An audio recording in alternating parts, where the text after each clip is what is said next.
Lu Qing traversed to the primordial era, transforming into a primordial spiritual root. At the moment of his transformation, the six great saints gathered in unison, and even the Tao itself celebrated. Ultimately, he became a disciple under the three pure ones, sharing the honor of being the foremost disciple of the Tao sect. Within the Zixiao Palace, the Tao ancestor posed a question to the six saints. Who do you believe is capable of bearing the heavy responsibility of the heavenly court's ruler? The Supreme Old Lord replied, Lu Qing acts with composure, possesses a kind heart, and is more than capable of fulfilling such an important role. High above the 9 clouds, I shall rest upon the lotus seat and attain the true Tao.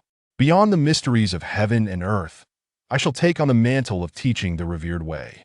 After a millennium, I shall commence my second sermon within the Zixiao Palace, enlightening the ignorant and revealing the paths of myriad beings those fated shall be welcome to attend. On that day, a profound voice resonated throughout the hearts of all beings on the primordial land, instantly causing a stir. Everyone recognized that the voice belonged to the one and only saint of the age, the first person since ancient times. Ah! Has the time for Hongjun's second sermon arrived so soon? Meanwhile, at the foot of Mount Buzhou, a sigh echoed. Upon closer inspection, there were no living souls present, only a gourd vine taking root there. This vine was of a verdant hue, interwoven with various Taoist principles upon its surface, emanating a rich aura of primordial life. Upon the gourd vine hung 7 gourds, each displaying a distinct hue: gold, red, purple, white, azure, yellow, and green, with each gourd radiating its unique essence. This vine was indeed one of the 10 great spiritual roots of the primordial era, known as the primordial gourd vine, with the 7 gourds hanging upon it, each being primordial spiritual treasures. The voice's owner was named Lu Qing. It may be hard for anyone to believe, but he was originally a modern youth with aspirations to marry a wealthy beauty and ascend to the pinnacle of life. Little did he expect that a sudden fall from the sky, in the form of a large bell, would take his life while he was merely stepping out to buy a pack of cigarettes. Uncertain of how much time had passed, when he awoke once more, he found himself no longer a human, but rather a primordial gourd vine. Initially, he struggled to accept that he had transformed into a plant. However, upon learning of his true origins, his feelings of disbelief morphed into excitement. It is known that in the primordial era, one's roots represent the ultimate achievements of a being. The 3 pure ones, for instance, are transformations of the primordial spirit of Pangu, born with immense merits and destined to be saints, akin to the illegitimate children of the heavens. Lu Qing mused that with his primordial spiritual root, he might not rival the 3 pure ones, but he surely belonged to the upper echelons. Unfortunately, it seemed there had been an issue during his soul's crossing, as his primordial spirit appeared to have sustained damage, leaving him in a state of confusion, which resulted in his failure to fully transform. Calculating from the time of Hongjun's second sermon, it should be shortly after the great calamity of the dragons and phoenixes had ended, and the struggle between the witch and the demon had just begun. This was a period of cosmic upheaval, the dawn of calamity, which was far from favorable for Lu Qing, who had yet to fully transform. A primordial spiritual root that had not yet taken form would surely attract the covetous eyes of others. If memory serves, after Hongjun's second sermon, the 7 gourds upon the primordial gourd vine would be taken by the 3 pure ones in Nuwa. With this in mind, Lu Qing felt a pang of anxiety. He had intended to leave the area and seek refuge in a concealed location, but it seemed that some sort of artificial formation enveloped him, preventing his escape. He had made numerous attempts to break the formation, all of which ended in failure. Reluctantly, he resolved to exert all his efforts to fully transform, hoping that would grant him the ability to break free from the formation. Boom! Just as Lu Qing was deep in thought, a bell sound resonated from within his consciousness, interrupting his reverie. Is that bell finally responding? Lu Qing's expression brightened, and he hurriedly focused on his mind's eye. There, he beheld an ancient bronze bell, its surface marred with rust, adorned with various mysterious and ancient patterns, and bearing numerous marks inflicted by external forces, some resembling sword strikes, others appearing as cuts, as if it had endured unimaginable battles. What exactly are you, and why have you brought me to the primordial era? Lu Qing's eyes sparkled with intensity as he fixated on the bell, his expression complex. For in his previous life, It was this very bell that had caused his demise, and it was also this bell that had transported him to the primordial era.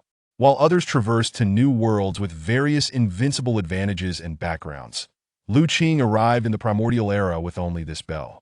Furthermore, since it had brought him here, it had remained silent, nestled in his consciousness, until this day, when it finally stirred, revealing its miraculous nature. Boom! As if spurred by some unseen force, another resounding chime echoed, seemingly emanating from the depths of ancient time. In an instant, an overwhelming aura of temporal laws enveloped Lu Qing, and he felt as if the world was spinning, plunging him into unconsciousness. When he regained awareness, he found himself standing in an unfamiliar realm, where boundless forces of law surged chaotically, interweaving causality into an endless river. This river, both desolate and mysterious, seemed to have existed since the dawn of existence itself, embodying the very origin of all things, leaving Lu Qing with a profound sense of his own insignificance. Could this be the legendary river of time? Lu Qing surmised almost immediately, for it was said that there exists a river of time, also known as the river of fate, which is eternal and contains the past, present, and future, unseen by anyone below the level of the Great Luo. The bronze bell hovered above Lu Qing's head, enveloping him in an immense power that safeguarded his primordial spirit within. Countless laws and causality struck against the bronze bell, yet it remained unscathed. Otherwise, with Lu Qing's current strength, even a single ripple from the river of time could spell his demise, casting him into eternal oblivion. Boom! The bronze bell seemed to have activated some latent power, producing a tremendous sound before swiftly carrying Lu Qing upstream against the current of the river of time. In an instant, one man and one bell traversed through millennia. Countless fragmented images flickered before Lu Qing's eyes, yet he soon found himself unable to recall any of them, as if their significance was too great to retain. That is, after what felt like an eternity, Lu Qing's pupils widened in astonishment as he beheld a scene that would forever be etched in his memory. The images revealed a cacophony of swords and axes, where unimaginable powerhouses engaged in terrifying battles, with entire worlds being obliterated by the aftermath, countless beings reduced to ash. Lu Qing's spirit trembled. Such a cataclysmic conflict was beyond comprehension. Who were the combatants? When had this transpired? Yet this vision was fleeting, as if it had brushed against some forbidden boundary, causing even the bronze bell to hum ominously, as if resisting some powerful force of taboo. Boom! The bronze bell? Lu Qing gasped in disbelief, for he had spotted the silhouette of the bronze bell amidst that battlefield. It loomed grandly, exerting an overwhelming force that suppressed the annals of time, merely vibrating slightly, and billions of beings lay prostrate before it, as it anchored entire worlds in place. Just as Lu Qing sought to delve deeper, the vision shattered abruptly, bringing everything to a halt. He felt as though his primordial spirit were on the verge of tearing apart, but thankfully the bronze bell shielded him, or he would have surely perished. When Lu Qing came to, he found himself back in the primordial era, standing once more at the foot of Mount Buzhou, as if nothing had transpired, merely a fleeting dream. Was what I just witnessed an event from Ian's past? Upon returning to the primordial era, Lu Qing's heart remained tumultuous. In truth, he had forgotten most of the images, yet fragments still lingered vividly in his mind. Especially that final moment, where he glimpsed a towering figure in azure robes, whose back faced the multitude, obscured by an overwhelming force of causality, rendering his features indistinguishable. He stood alone within the river of time, his grand form seemingly bisecting the river, severing the past from the future. Whether it was a mere illusion or not, Lu Qing felt as though the azure-robed figure had perceived him, even casting a glance in his direction. This bronze bell is undeniably the same one I saw. Why does it appear here with me? The more he learned, the more questions arose. He knew nothing of the time, place, or context of that cataclysmic battle, nor the identity of the azure-robed figure. Oh, ancient bell, what is your origin? Have you shown me those visions to convey something? Lu Qing gently caressed the bronze bell, speaking softly to it. As if in response to Lu Qing's inquiry, the ancient bell suddenly vibrated, emitting a resonant hum. Following this, Lu Qing received a stream of information transmitted from the bell into his mind. Lu Qing's eyes sparkled with brilliance, for within that information lay a scripture entitled the Sutra of Infinite Calamities. This scripture was divided into three parts: the celestial path, the saintly path, and the third part seemed to involve too great a causality. Sealed within Lu Qing's mind, inaccessible for the time being. The Sutra of Infinite Calamities, Lu Qing murmured, aware that the name signified an unfathomable scripture. What is infinite? The infinite encompasses all aspects of time, space, causality, and all laws of the world immeasurable, boundless, and incalculable. Lu Qingjing settled his mind and endeavored to study the scripture, only to hear a profound and enigmatic voice resonating within his mind. Before the existence of heaven and earth, the boundless was already present. Life and death occur in cycles, endlessly repeating. Sentient beings must traverse countless eons. Lu Qing was utterly entranced, completely captivated by the content of the text. The Xian Dao chapter alone was vast and infinite, replete with innumerable profound truths, each containing myriad principles, any one of which could lead directly to the path of enlightenment. The Sheng Dao chapter was even more obscure and difficult to comprehend, exceedingly profound. It seemed that only upon reaching a certain realm could one hope to decipher even a fragment of its wisdom. Who authored this scripture?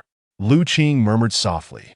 It must be said that he was deeply drawn to this text, and in a mere moment, he had resolutely decided to cultivate its teachings.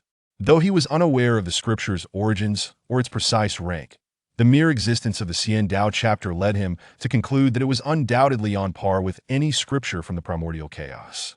Moreover, the presence of the Sheng Dao chapter and the higher echelons of the Sheng Dao indicated that this was indeed a scripture meant for enlightenment beyond the bounds of the primordial realm. In addition to the Wu Liang Jiejing, Lu Qing also received a piece of information. This ancient bronze bell possessed the ability to obscure heavenly secrets. This was a delightful surprise for Lu Qing, for within the primordial realm, there existed formidable beings capable of deducing causality, manipulating others, and even taking lives unseen. With the ancient bronze bell to conceal his presence, it could be said that he had acquired an additional layer of protection.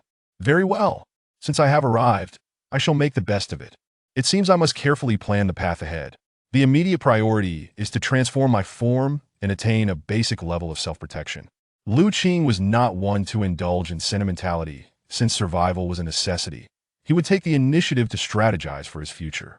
Lu Qing traversed to the primordial era, transforming into a primordial spiritual root. At the moment of his transformation, the six great saints gathered in unison, and even the Tao itself celebrated. Ultimately, he became a disciple under the three pure ones, sharing the honor of being the foremost disciple of the Tao sect. Within the Zixiao Palace, the Tao ancestor posed a question to the six saints. Who do you believe is capable of bearing the heavy responsibility of the heavenly court's ruler? The Supreme Old Lord replied, Lu Qing acts with composure, possesses a kind heart, and is more than capable of fulfilling such an important role. High above the 9 clouds, I shall rest upon the lotus seat and attain the true Tao. Beyond the mysteries of heaven and earth, I shall take on the mantle of teaching the revered way. After a millennium, I shall commence my second sermon within the Zixiao Palace, enlightening the ignorant and revealing the paths of myriad beings. Those fated shall be welcome to attend. On that day, a profound voice resonated throughout the hearts of all beings on the primordial land, instantly causing a stir. Everyone recognized that the voice belonged to the one and only saint of the age, the first person since ancient times. Ah! Has the time for Hongjun's second sermon arrived so soon? Meanwhile, at the foot of Mount Buzhou, a sigh echoed. Upon closer inspection, there were no living souls present, only a gourd vine taking root there. This vine was of a verdant hue, interwoven with various Taoist principles upon its surface, emanating a rich aura of primordial life. Upon the gourd vine hung 7 gourds, each displaying a distinct hue: gold, red, purple, white, azure, yellow, and green, with each gourd radiating its unique essence. This vine was indeed one of the 10 great spiritual roots of the primordial era, known as the primordial gourd vine, with the 7 gourds hanging upon it, each being primordial spiritual treasures. The voice's owner was named Lu Qing.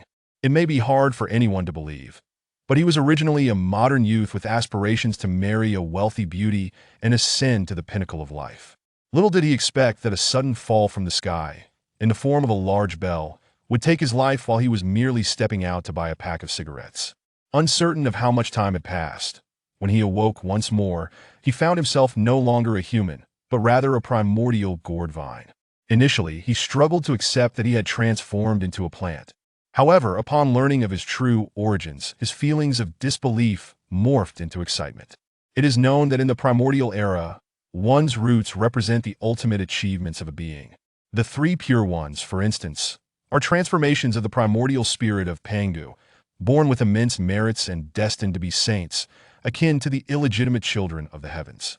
Lu Qing mused that with his primordial spiritual root, he might not rival the three pure ones, but he surely belonged to the upper echelons.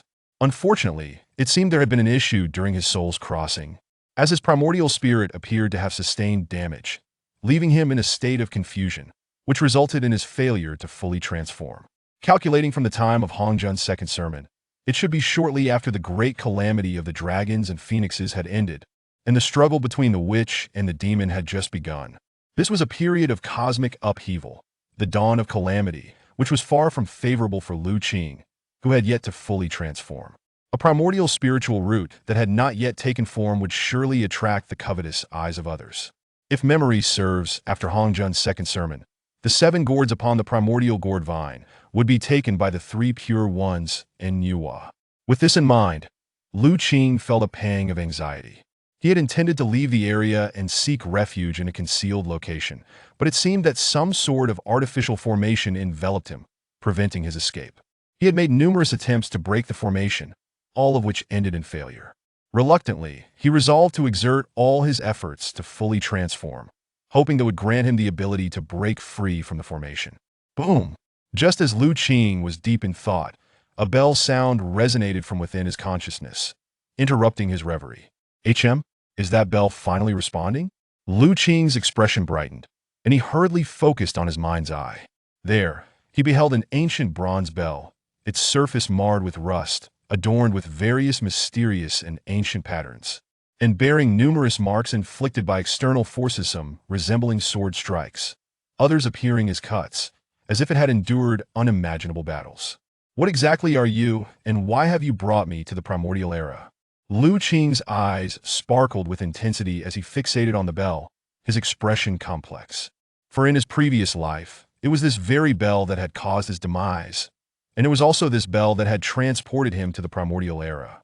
While others traversed to new worlds with various invincible advantages and backgrounds, Lu Qing arrived in the primordial era with only this bell. Furthermore, since it had brought him here, it had remained silent, nestled in his consciousness, until this day, when it finally stirred, revealing its miraculous nature. Boom! As if spurred by some unseen force, another resounding chime echoed, seemingly emanating from the depths of ancient time. In an instant, an overwhelming aura of temporal laws enveloped Lu Qing, and he felt as if the world was spinning, plunging him into unconsciousness.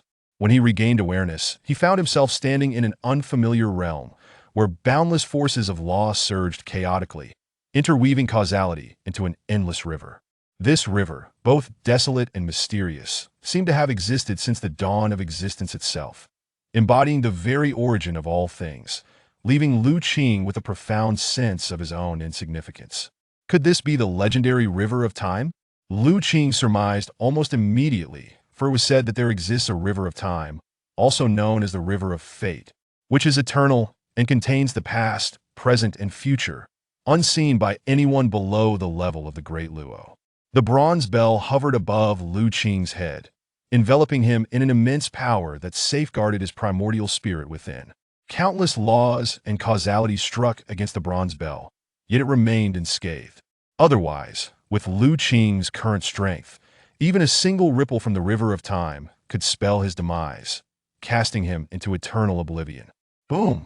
The bronze bell seemed to have activated some latent power, producing a tremendous sound before swiftly carrying Lu Qing upstream against the current of the river of time.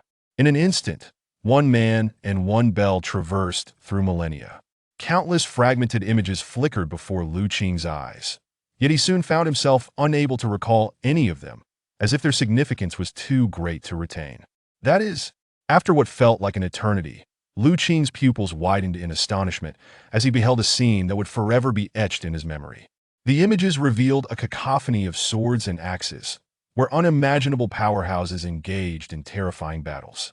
With entire worlds being obliterated by the aftermath, countless beings reduced to ash. Lu Qing's spirit trembled. Such a cataclysmic conflict was beyond comprehension. Who were the combatants? When had this transpired?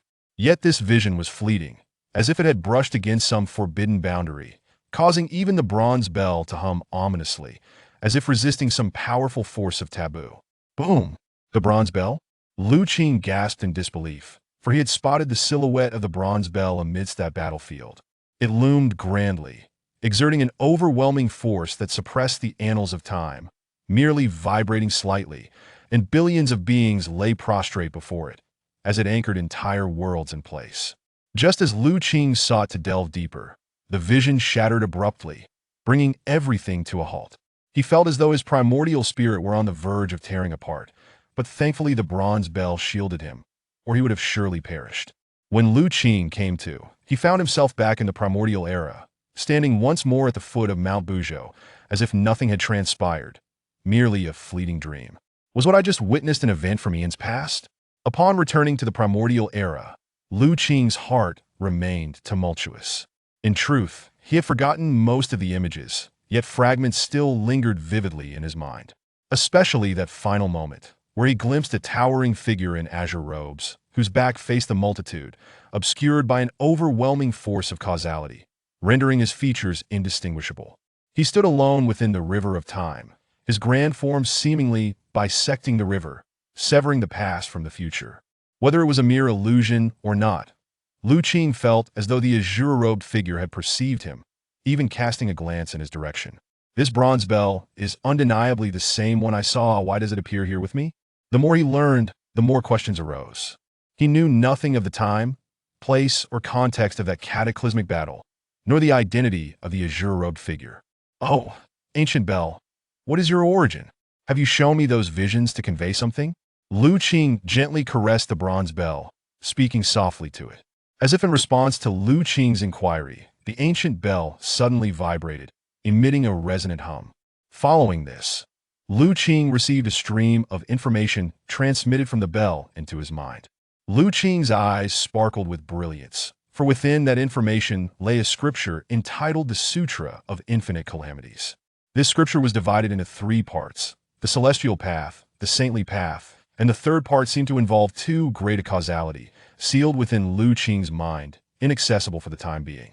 The Sutra of Infinite Calamities, Lu Qing murmured, aware that the name signified an unfathomable scripture. What is infinite? The infinite encompasses all aspects of time, space, causality, and all laws of the world immeasurable, boundless, and incalculable. Lu Qingjing settled his mind and endeavored to study the scripture, only to hear a profound and enigmatic voice resonating within his mind. Before the existence of heaven and earth, the boundless was already present. Life and death occur in cycles, endlessly repeating. Sentient beings must traverse countless eons. Lu Qing was utterly entranced, completely captivated by the content of the text. The Xian Dao chapter alone was vast and infinite, replete with innumerable profound truths, each containing myriad principles, any one of which could lead directly to the path of enlightenment. The Sheng Dao chapter was even more obscure and difficult to comprehend.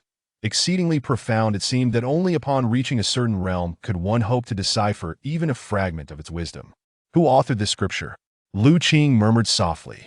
It must be said that he was deeply drawn to this text, and in a mere moment, he had resolutely decided to cultivate its teachings. Though he was unaware of the scripture's origins or its precise rank, the mere existence of the Xian Dao chapter led him to conclude that it was undoubtedly on par with any scripture from the primordial chaos. Moreover, the presence of the Sheng Dao chapter and the higher echelons of the Sheng Dao indicated that this was indeed a scripture meant for enlightenment beyond the bounds of the primordial realm. In addition to the Wu Yang Jiejing, Lu Qing also received a piece of information. This ancient bronze bell possessed the ability to obscure heavenly secrets. This was a delightful surprise for Lu Qing, for within the primordial realm, there existed formidable beings capable of deducing causality, manipulating others, and even taking lives unseen. with the ancient bronze bell to conceal his presence. It could be said that he had acquired an additional layer of protection. Very well. Since I have arrived, I shall make the best of it. It seems I must carefully plan the path ahead. The immediate priority is to transform my form and attain a basic level of self-protection. Lu Qing was not one to indulge in sentimentality, since survival was a necessity. He would take the initiative to strategize for his future. Lu Qing traversed to the primordial era, transforming into a primordial spiritual root. At the moment of his transformation, the six great saints gathered in unison, and even the Tao itself celebrated. Ultimately, he became a disciple under the three pure ones, sharing the honor of being the foremost disciple of the Tao sect. Within the Zixiao Palace, the Tao ancestor posed a question to the six saints. Who do you believe is capable of bearing the heavy responsibility of the heavenly court's ruler? The Supreme Old Lord replied, Lu Qing acts with composure, possesses a kind heart, and is more than capable of fulfilling such an important role. High above the 9 clouds, I shall rest upon the lotus seat and attain the true Tao. Beyond the mysteries of heaven and earth, I shall take on the mantle of teaching the revered way. After a millennium, I shall commence my second sermon within the Zixiao Palace, enlightening the ignorant and revealing the paths of myriad beings those fated shall be welcome to attend. On that day, a profound voice resonated throughout the hearts of all beings on the primordial land, instantly causing a stir. Everyone recognized that the voice belonged to the one and only saint of the age, the first person since ancient times. Ah! Has the time for Hongjun's second sermon arrived so soon? Meanwhile, at the foot of Mount Buzhou, a sigh echoed. Upon closer inspection, there were no living souls present, only a gourd vine taking root there. This vine was of a verdant hue, interwoven with various Taoist principles upon its surface, emanating a rich aura of primordial life. Upon the gourd vine hung 7 gourds, each displaying a distinct hue: gold, red, purple, white, azure, yellow, and green, with each gourd radiating its unique essence. This vine was indeed one of the 10 great spiritual roots of the primordial era, known as the primordial gourd vine, with the 7 gourds hanging upon it, each being primordial spiritual treasures. The voice's owner was named Lu Qing. It may be hard for anyone to believe, but he was originally a modern youth with aspirations to marry a wealthy beauty and ascend to the pinnacle of life. Little did he expect that a sudden fall from the sky, in the form of a large bell, would take his life while he was merely stepping out to buy a pack of cigarettes. Uncertain of how much time had passed, when he awoke once more, he found himself no longer a human, but rather a primordial gourd vine. Initially, he struggled to accept that he had transformed into a plant. However, upon learning of his true origins, his feelings of disbelief morphed into excitement. It is known that in the primordial era, one's roots represent the ultimate achievements of a being. The 3 pure ones, for instance, are transformations of the primordial spirit of Pangu, born with immense merits and destined to be saints, akin to the illegitimate children of the heavens. Lu Qing mused that with his primordial spiritual root, he might not rival the 3 pure ones, but he surely belonged to the upper echelons. Unfortunately, it seemed there had been an issue during his soul's crossing, as his primordial spirit appeared to have sustained damage, leaving him in a state of confusion, which resulted in his failure to fully transform. Calculating from the time of Hongjun's second sermon, it should be shortly after the great calamity of the dragons and phoenixes had ended, and the struggle between the witch and the demon had just begun. This was a period of cosmic upheaval, the dawn of calamity, which was far from favorable for Lu Qing, who had yet to fully transform. A primordial spiritual root that had not yet taken form would surely attract the covetous eyes of others. If memory serves, after Hongjun's second sermon, the 7 gourds upon the primordial gourd vine would be taken by the 3 pure ones in Nuwa. With this in mind, Lu Qing felt a pang of anxiety. He had intended to leave the area and seek refuge in a concealed location, but it seemed that some sort of artificial formation enveloped him, preventing his escape. He had made numerous attempts to break the formation, all of which ended in failure. Reluctantly, he resolved to exert all his efforts to fully transform, hoping that would grant him the ability to break free from the formation. Boom! Just as Lu Qing was deep in thought, a bell sound resonated from within his consciousness, interrupting his reverie. Is that bell finally responding? Lu Qing's expression brightened, and he hurriedly focused on his mind's eye. There, he beheld an ancient bronze bell, its surface marred with rust, adorned with various mysterious and ancient patterns, and bearing numerous marks inflicted by external forces, some resembling sword strikes, others appearing as cuts, as if it had endured unimaginable battles. What exactly are you, and why have you brought me to the primordial era? Lu Qing's eyes sparkled with intensity as he fixated on the bell, his expression complex. For in his previous life, it was this very bell that had caused his demise, and it was also this bell that had transported him to the primordial era. While others traversed to new worlds with various invincible advantages and backgrounds, Lu Qing arrived in the primordial era with only this bell. Furthermore, since it had brought him here, it had remained silent, nestled in his consciousness, until this day, when it finally stirred, revealing its miraculous nature. Boom! As if spurred by some unseen force, another resounding chime echoed, seemingly emanating from the depths of ancient time. In an instant, an overwhelming aura of temporal laws enveloped Lu Qing, and he felt as if the world was spinning, plunging him into unconsciousness.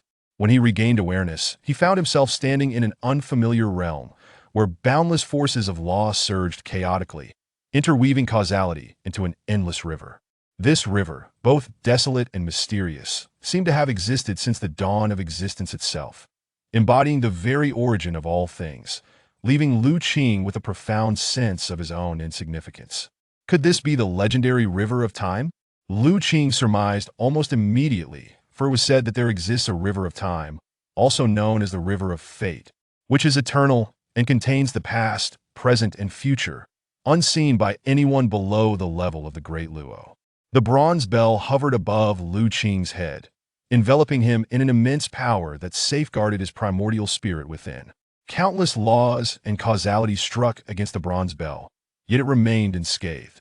Otherwise, with Lu Qing's current strength, even a single ripple from the river of time could spell his demise, casting him into eternal oblivion. Boom!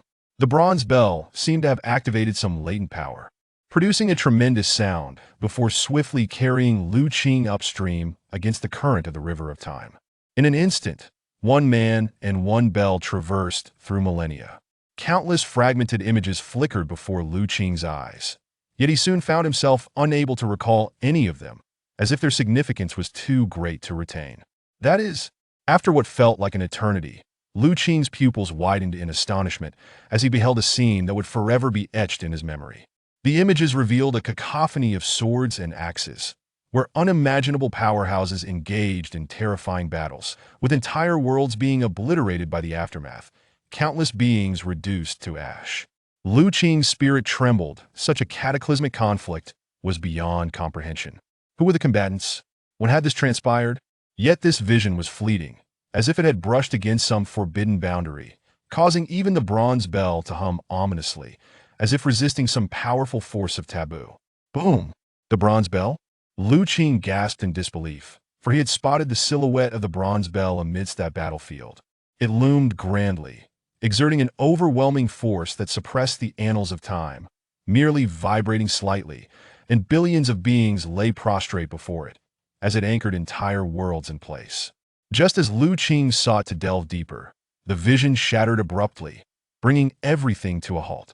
He felt as though his primordial spirit were on the verge of tearing apart, but thankfully the bronze bell shielded him, or he would have surely perished. When Lu Qing came to, he found himself back in the primordial era, standing once more at the foot of Mount Buzhou, as if nothing had transpired, merely a fleeting dream. Was what I just witnessed an event from Ian's past? Upon returning to the primordial era, Lu Qing's heart remained tumultuous. In truth, he had forgotten most of the images, yet fragments still lingered vividly in his mind. Especially that final moment, where he glimpsed a towering figure in azure robes, whose back faced the multitude, obscured by an overwhelming force of causality, rendering his features indistinguishable. He stood alone within the river of time, his grand form seemingly bisecting the river, severing the past from the future. Whether it was a mere illusion or not, Lu Qing felt as though the azure-robed figure had perceived him, even casting a glance in his direction. This bronze bell is undeniably the same one I saw. Why does it appear here with me? The more he learned, the more questions arose. He knew nothing of the time, place, or context of that cataclysmic battle, nor the identity of the azure-robed figure. Oh, Ancient bell, what is your origin? Have you shown me those visions to convey something? Lu Qing gently caressed the bronze bell, speaking softly to it. As if in response to Lu Qing's inquiry, the ancient bell suddenly vibrated, emitting a resonant hum. Following this, Lu Qing received a stream of information transmitted from the bell into his mind. Lu Qing's eyes sparkled with brilliance, for within that information lay a scripture entitled the Sutra of Infinite Calamities. This scripture was divided into 3 parts: the celestial path, the saintly path, and the third part seemed to involve 2 greater causality, sealed within Lu Qing's mind, inaccessible for the time being. The Sutra of Infinite Calamities, Lu Qing murmured, aware that the name signified an unfathomable scripture. What is infinite? The infinite encompasses all aspects of time, space, causality, and all laws of the world immeasurable, boundless, and incalculable.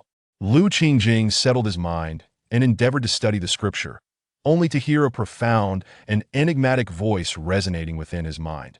Before the existence of heaven and earth, the boundless was already present. Life and death occur in cycles, endlessly repeating. Sentient beings must traverse countless eons. Lu Qing was utterly entranced, completely captivated by the content of the text. The Xiandao chapter alone was vast and infinite, replete with innumerable profound truths, each containing myriad principles, any one of which could lead directly to the path of enlightenment. The Shengdao chapter was even more obscure and difficult to comprehend, exceedingly profound. It seemed that only upon reaching a certain realm could one hope to decipher even a fragment of its wisdom. Who authored this scripture? Lu Qing murmured softly. It must be said that he was deeply drawn to this text, and in a mere moment, he had resolutely decided to cultivate its teachings. Though he was unaware of the scripture's origins or its precise rank, the mere existence of the Xiandao chapter led him to conclude that it was undoubtedly on par with any scripture from the primordial chaos. Moreover, the presence of the Shengdao chapter and the higher echelons of the Shengdao indicated that this was indeed a scripture meant for enlightenment beyond the bounds of the primordial realm. In addition to the Wu Liang Jiejing, Lu Qing also received a piece of information. This ancient bronze bell possessed the ability to obscure heavenly secrets. This was a delightful surprise for Lu Qing, for within the primordial realm, there existed formidable beings capable of deducing causality, manipulating others, and even taking lives unseen. With the ancient bronze bell to conceal his presence, it could be said that he had acquired an additional layer of protection. Very well. Since I have arrived, I shall make the best of it. It seems I must carefully plan the path ahead. The immediate priority is to transform my form and attain a basic level of self-protection. Lu Qing was not one to indulge in sentimentality, since survival was a necessity. He would take the initiative to strategize for his future. Chapter 2. Lu Qing's transformation into a golden immortal in the vast expanse of the primordial world. Tens of thousands of years passed in the blink of an EYE.in the majestic Zhixiao Palace. The Tao ancestor Hongjun concluded his discourse, and the 3,000 listeners each gained insights, resulting in significant breakthroughs in their cultivation. Among them, the Great Purity Laozi, the Primordial Beginning, the Upper Purity Tongtian, and Yuhua were accepted as formal disciples by Hongjun, while the duo of Junti and Jane were acknowledged as registered disciples. As the teachings came to an end, the assembly of powerful beings intended to return to their sanctuaries to assimilate their gains. However, they were soon captivated by 2 streams of vibrant, rainbow-hued celestial light soaring from the depths of the primordial earth, piercing the very heavens. Witnessing this spectacle, the assembly paused, their gazes drawn toward a specific direction on the primordial land.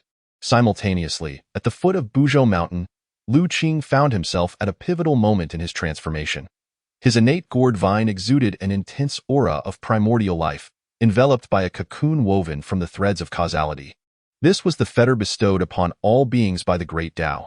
Only by shattering this constraint and shedding his original form could he emerge reborn, achieving the ultimate leap and successfully transforming. Is transformation truly this arduous? Lu Qing marveled, the difficulty of his metamorphosis far exceeding his expectations. Could it be due to the fact that my essence is one of the primordial roots? He pondered, aware that the magnitude of causality surrounding his essence was immense. In his past life, he recalled, the innate gourd vine withered after 7 gourds were taken, never achieving transformation, as its sole purpose seemed to be tied to those 7 gourds and the creation of humanity.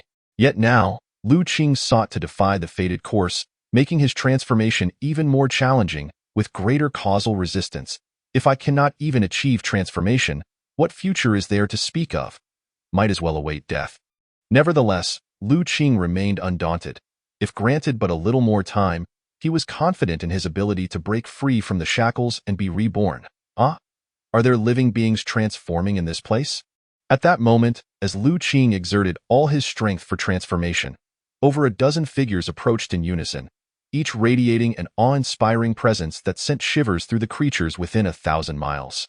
This entourage was none other than the mighty beings who had just departed from Zixiao Palace, with the first to speak being the amiable Hongyun ancestor of the primordial world. This being's essence is indeed a primordial root. A man clad in black robes with a grim expression exclaimed in astonishment. He was the Kunpeng ancestor, and in truth, it was not just him. Other powerful beings also glimpsed Lu Qing's essence through the cocoon and even the 7 gourds upon it. All expressing astonishment, with only a few remaining indifferent. It seems this primordial root is on the verge of successful transformation. Truly a fine foundation and auspicious fate, commented the primordial beginning. Renowned for his emphasis on foundations and propriety, it was evident from his demeanor that Lu Qing's foundation had captured his attention. Ahem. What do my fellow Taoists think? As Lu Qing's transformation loomed, Kunpeng cleared his throat and inquired of the assembly.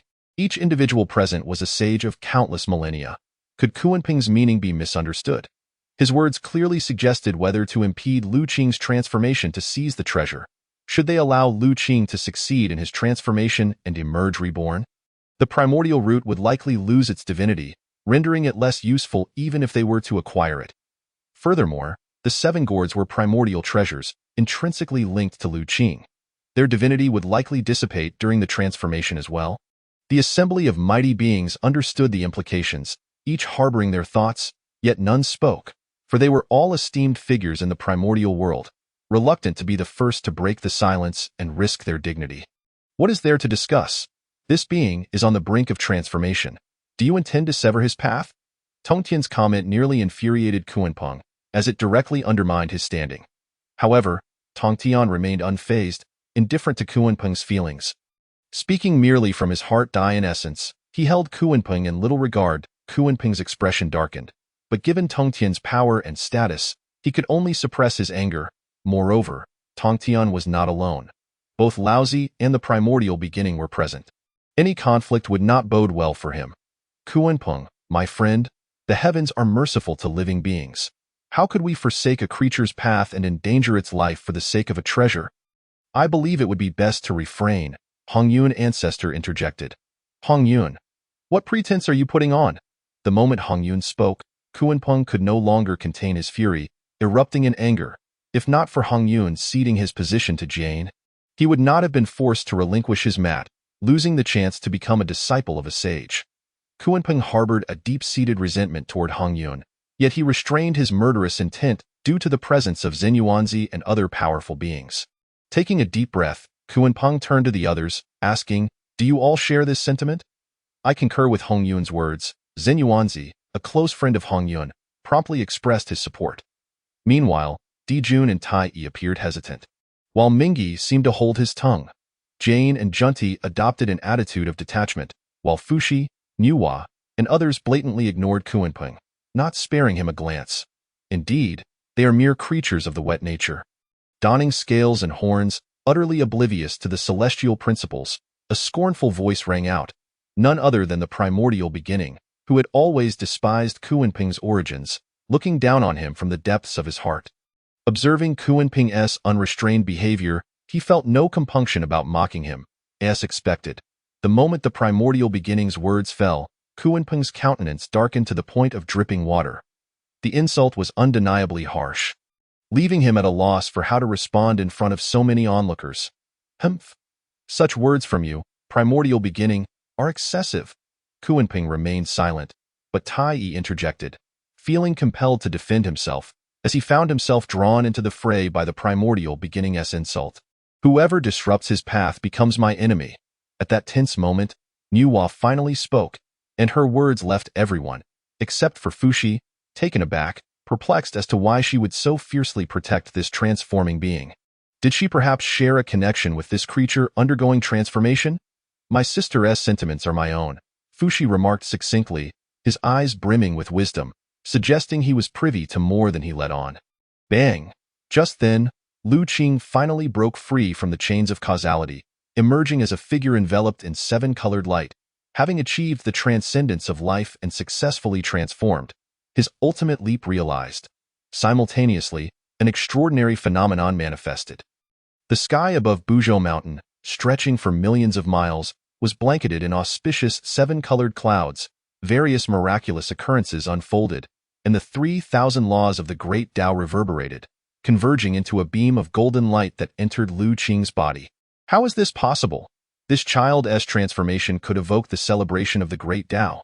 Each individual present was a paragon of excellence, standing at the pinnacle of the primordial world. Yet even they had not received such accolades during their transformations. They had never heard of any being whose transformation could attract the gaze of the great Tao. It was simply unfathomable. The assembly of mighty beings was taken aback, secretly speculating that this child's origins might surpass even the three purities.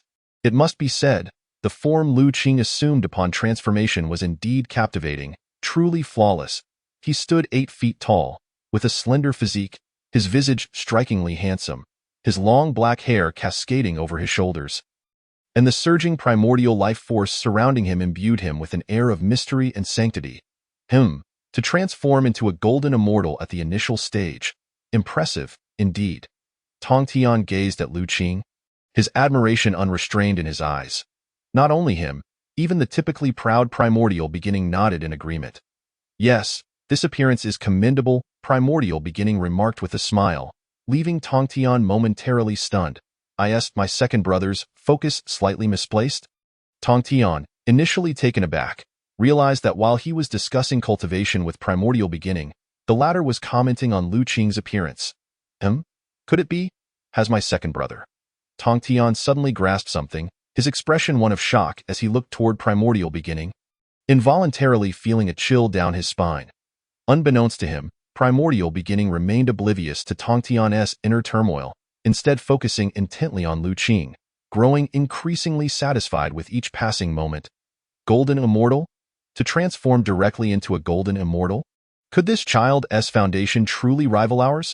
Noticing Lu Qing's cultivation level, the assembly of mighty beings displayed expressions of astonishment. It was widely acknowledged that the deeper a being's foundation, the higher their cultivation post-transformation. For instance, the 3 sages of the 3 purities, who were incarnations of the primordial essence of Pangu, possessed great virtues, achieving the pinnacle of golden immortal upon transformation.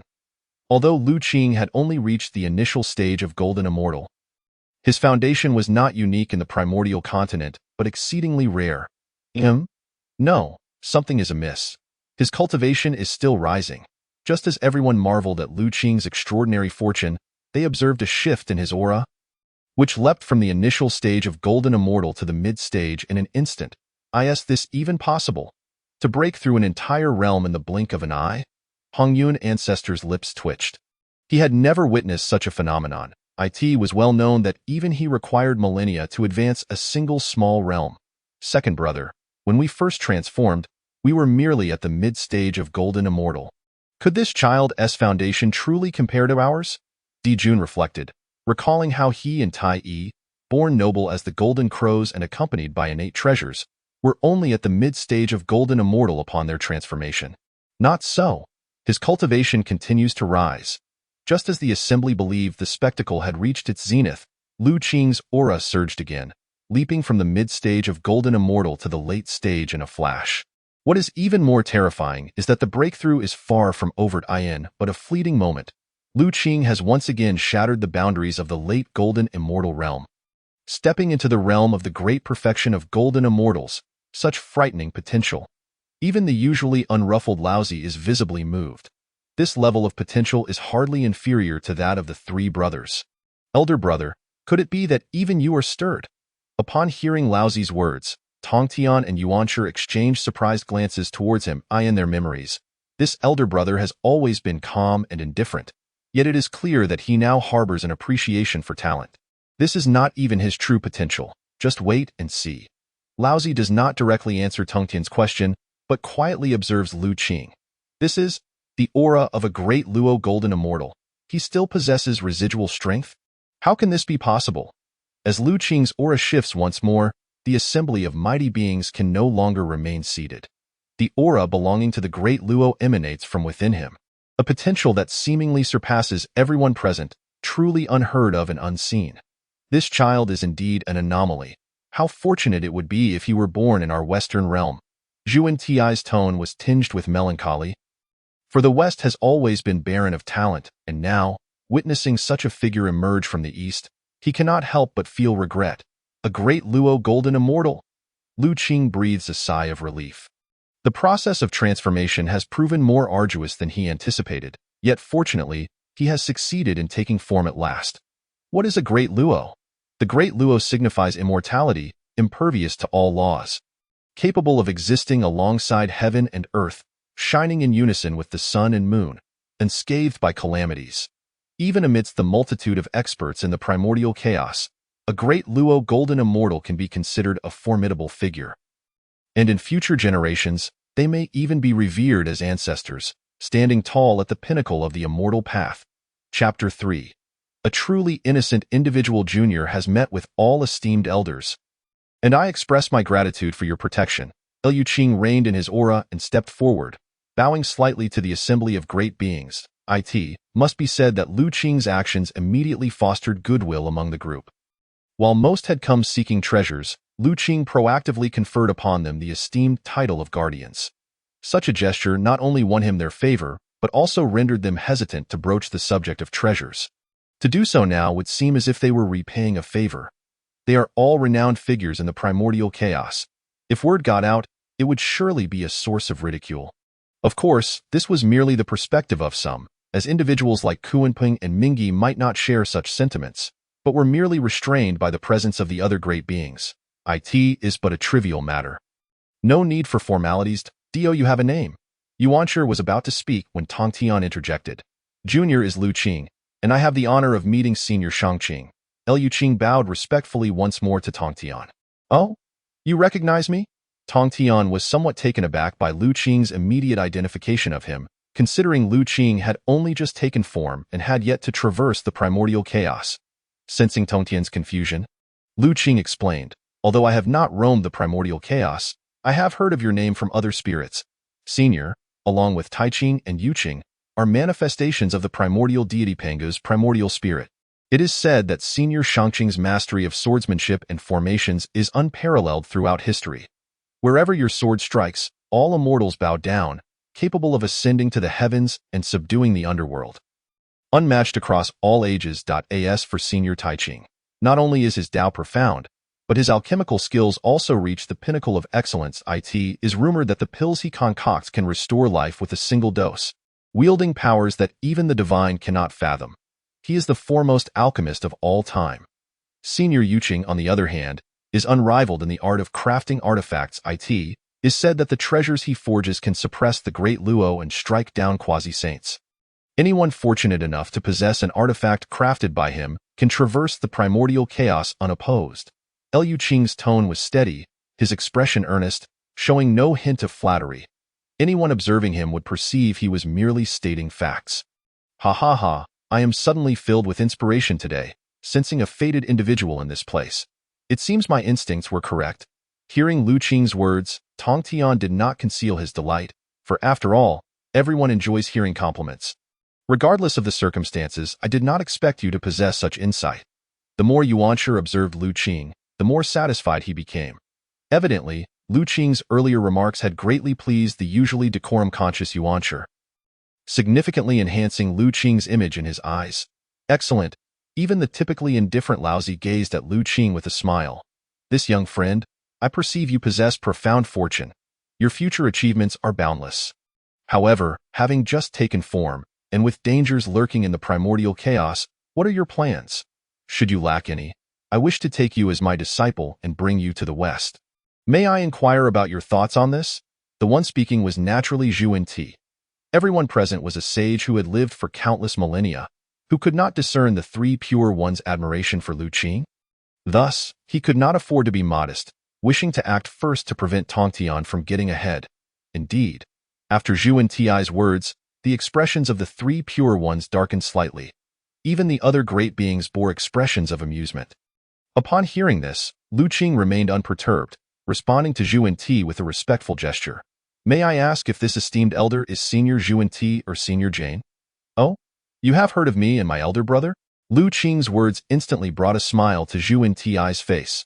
Several millennia ago, I heard from a bird that in the West, there are two great sages, their cultivation unfathomable, possessing great compassion and lofty aspirations. Dedicated to revitalizing the West. They are truly rare individuals of this age. Lu Qing spoke with an unwavering demeanor, his heart steady as he earnestly conveyed his thoughts. It is true that upon hearing Lu Qing's response, Jane and Zhu and Ti could not help but smile, especially Zhu and Ti, who nearly burst into laughter, while a wave of emotion surged within them. They, who had toiled for years to rejuvenate the West, often struggled for recognition, sometimes even facing ridicule. Yet, unexpectedly, the one who understands their grand ideals and ambitions the best is this youthful junior they have just met. Jane and Zhu and Ti found Lu Qing increasingly agreeable. Exchanging glances, Zhu and Ti said to Lu Qing once more, "Young friend, you are indeed fated to be with us in the West. If you join my sect, you could become my foremost disciple." Inheriting the teachings of both of us, the two sages from the West are truly. Upon hearing Zhu and Ti's words, the expressions of the assembly of great beings turned quite peculiar. They had not anticipated that in order to recruit Lu Qing, Zhu and Ti and Jane would not only promise him the status of the greatest disciple in the West, but also choose to jointly accept him as a disciple. Junior's words are excessive. The West is indeed barren, and such a talent as Lu Qing would surely be a precious gem lost in the shadows if he were to enter your sect. Do you think my junior is naive and ignorant? In my view, Lu Qing should join my sect. Before Lu Qing could respond, Tongtian could no longer remain seated. His words were quite disrespectful to Jane and Zhu and Ti. Lu Qing is a disciple I have long valued. How could I allow him to be snatched away? Our Eastern beings cannot bow to the West. In my view, Lu Qing possesses profound fortune and extraordinary potential. He should join my sect. After Tongtian spoke, Yuanshi also chimed in. In fact, he had been contemplating it for some time, yet had refrained from speaking first due to decorum. Why Golden Elixir Path lacks an air. Laozi, with a benevolent demeanor, spoke little yet conveyed his intentions clearly. Ahem, young friend Lu Qing. I am Tai from the Demon Court. This is my elder brother Emperor Jun. The two of us invite you to join our Demon Court. If you do, I can promise you the position of Demon Sage, second only to us, and you will have access to all resources of the Demon Court. Just as the three pure ones and the two sages from the West were arguing, the previously silent Tai suddenly spoke, offering terms that were impossible to refuse. Demon Sage? Sharing all resources? Everyone present was taken aback by Tai's enticing offer. It is known that there are only 10 demon sages in the heavenly court, a rank only beneath Tai and Emperor Jun. Once appointed as a demon sage, one would enjoy the fortunes of the demon court, which occupies nearly half of the primordial chaos's fortunes. Even a mere fraction would be substantial. Especially Kunpeng, whose expression turned particularly grim.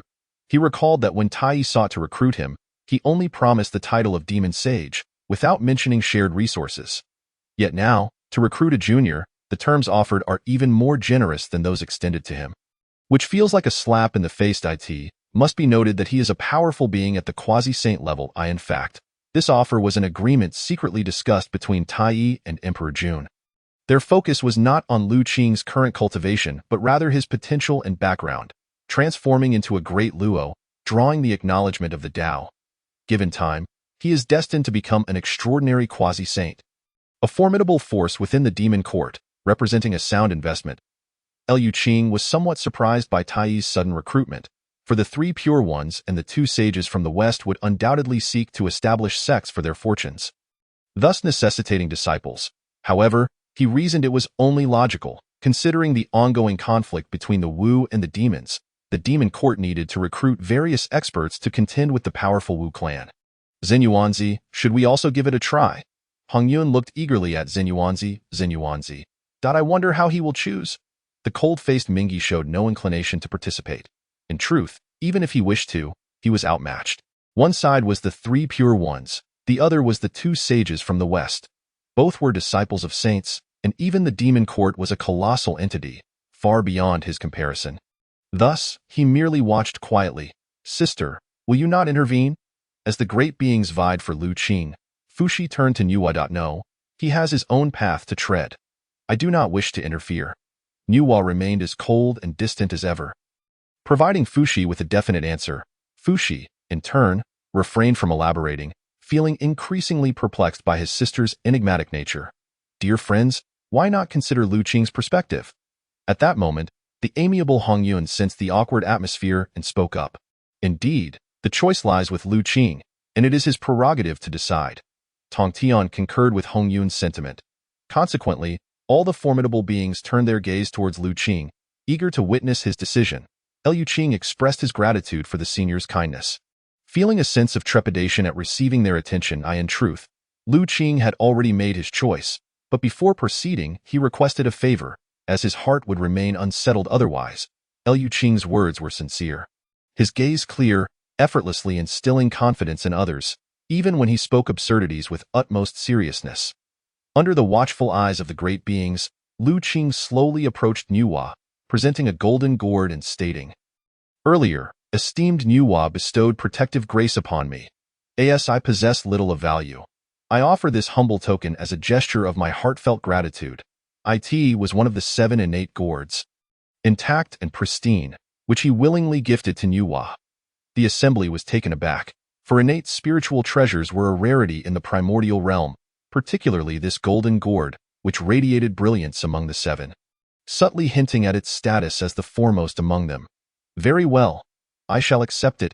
Nuwa gazed intently at Lu Qing, her beautiful eyes flickering with an inscrutable emotion, and without pretense, she waved her jade hand to accept the gourd. A faint smile graced her icy countenance as she examined the gourd. Upon witnessing Nuwa accept the golden innate gourd, Lu Qing then approached the 3 pure ones, saying, "The 3 venerable seniors, Taiji, Yiqing, and Shangqing, have also provided me with protective grace. I offer this token to express my gratitude.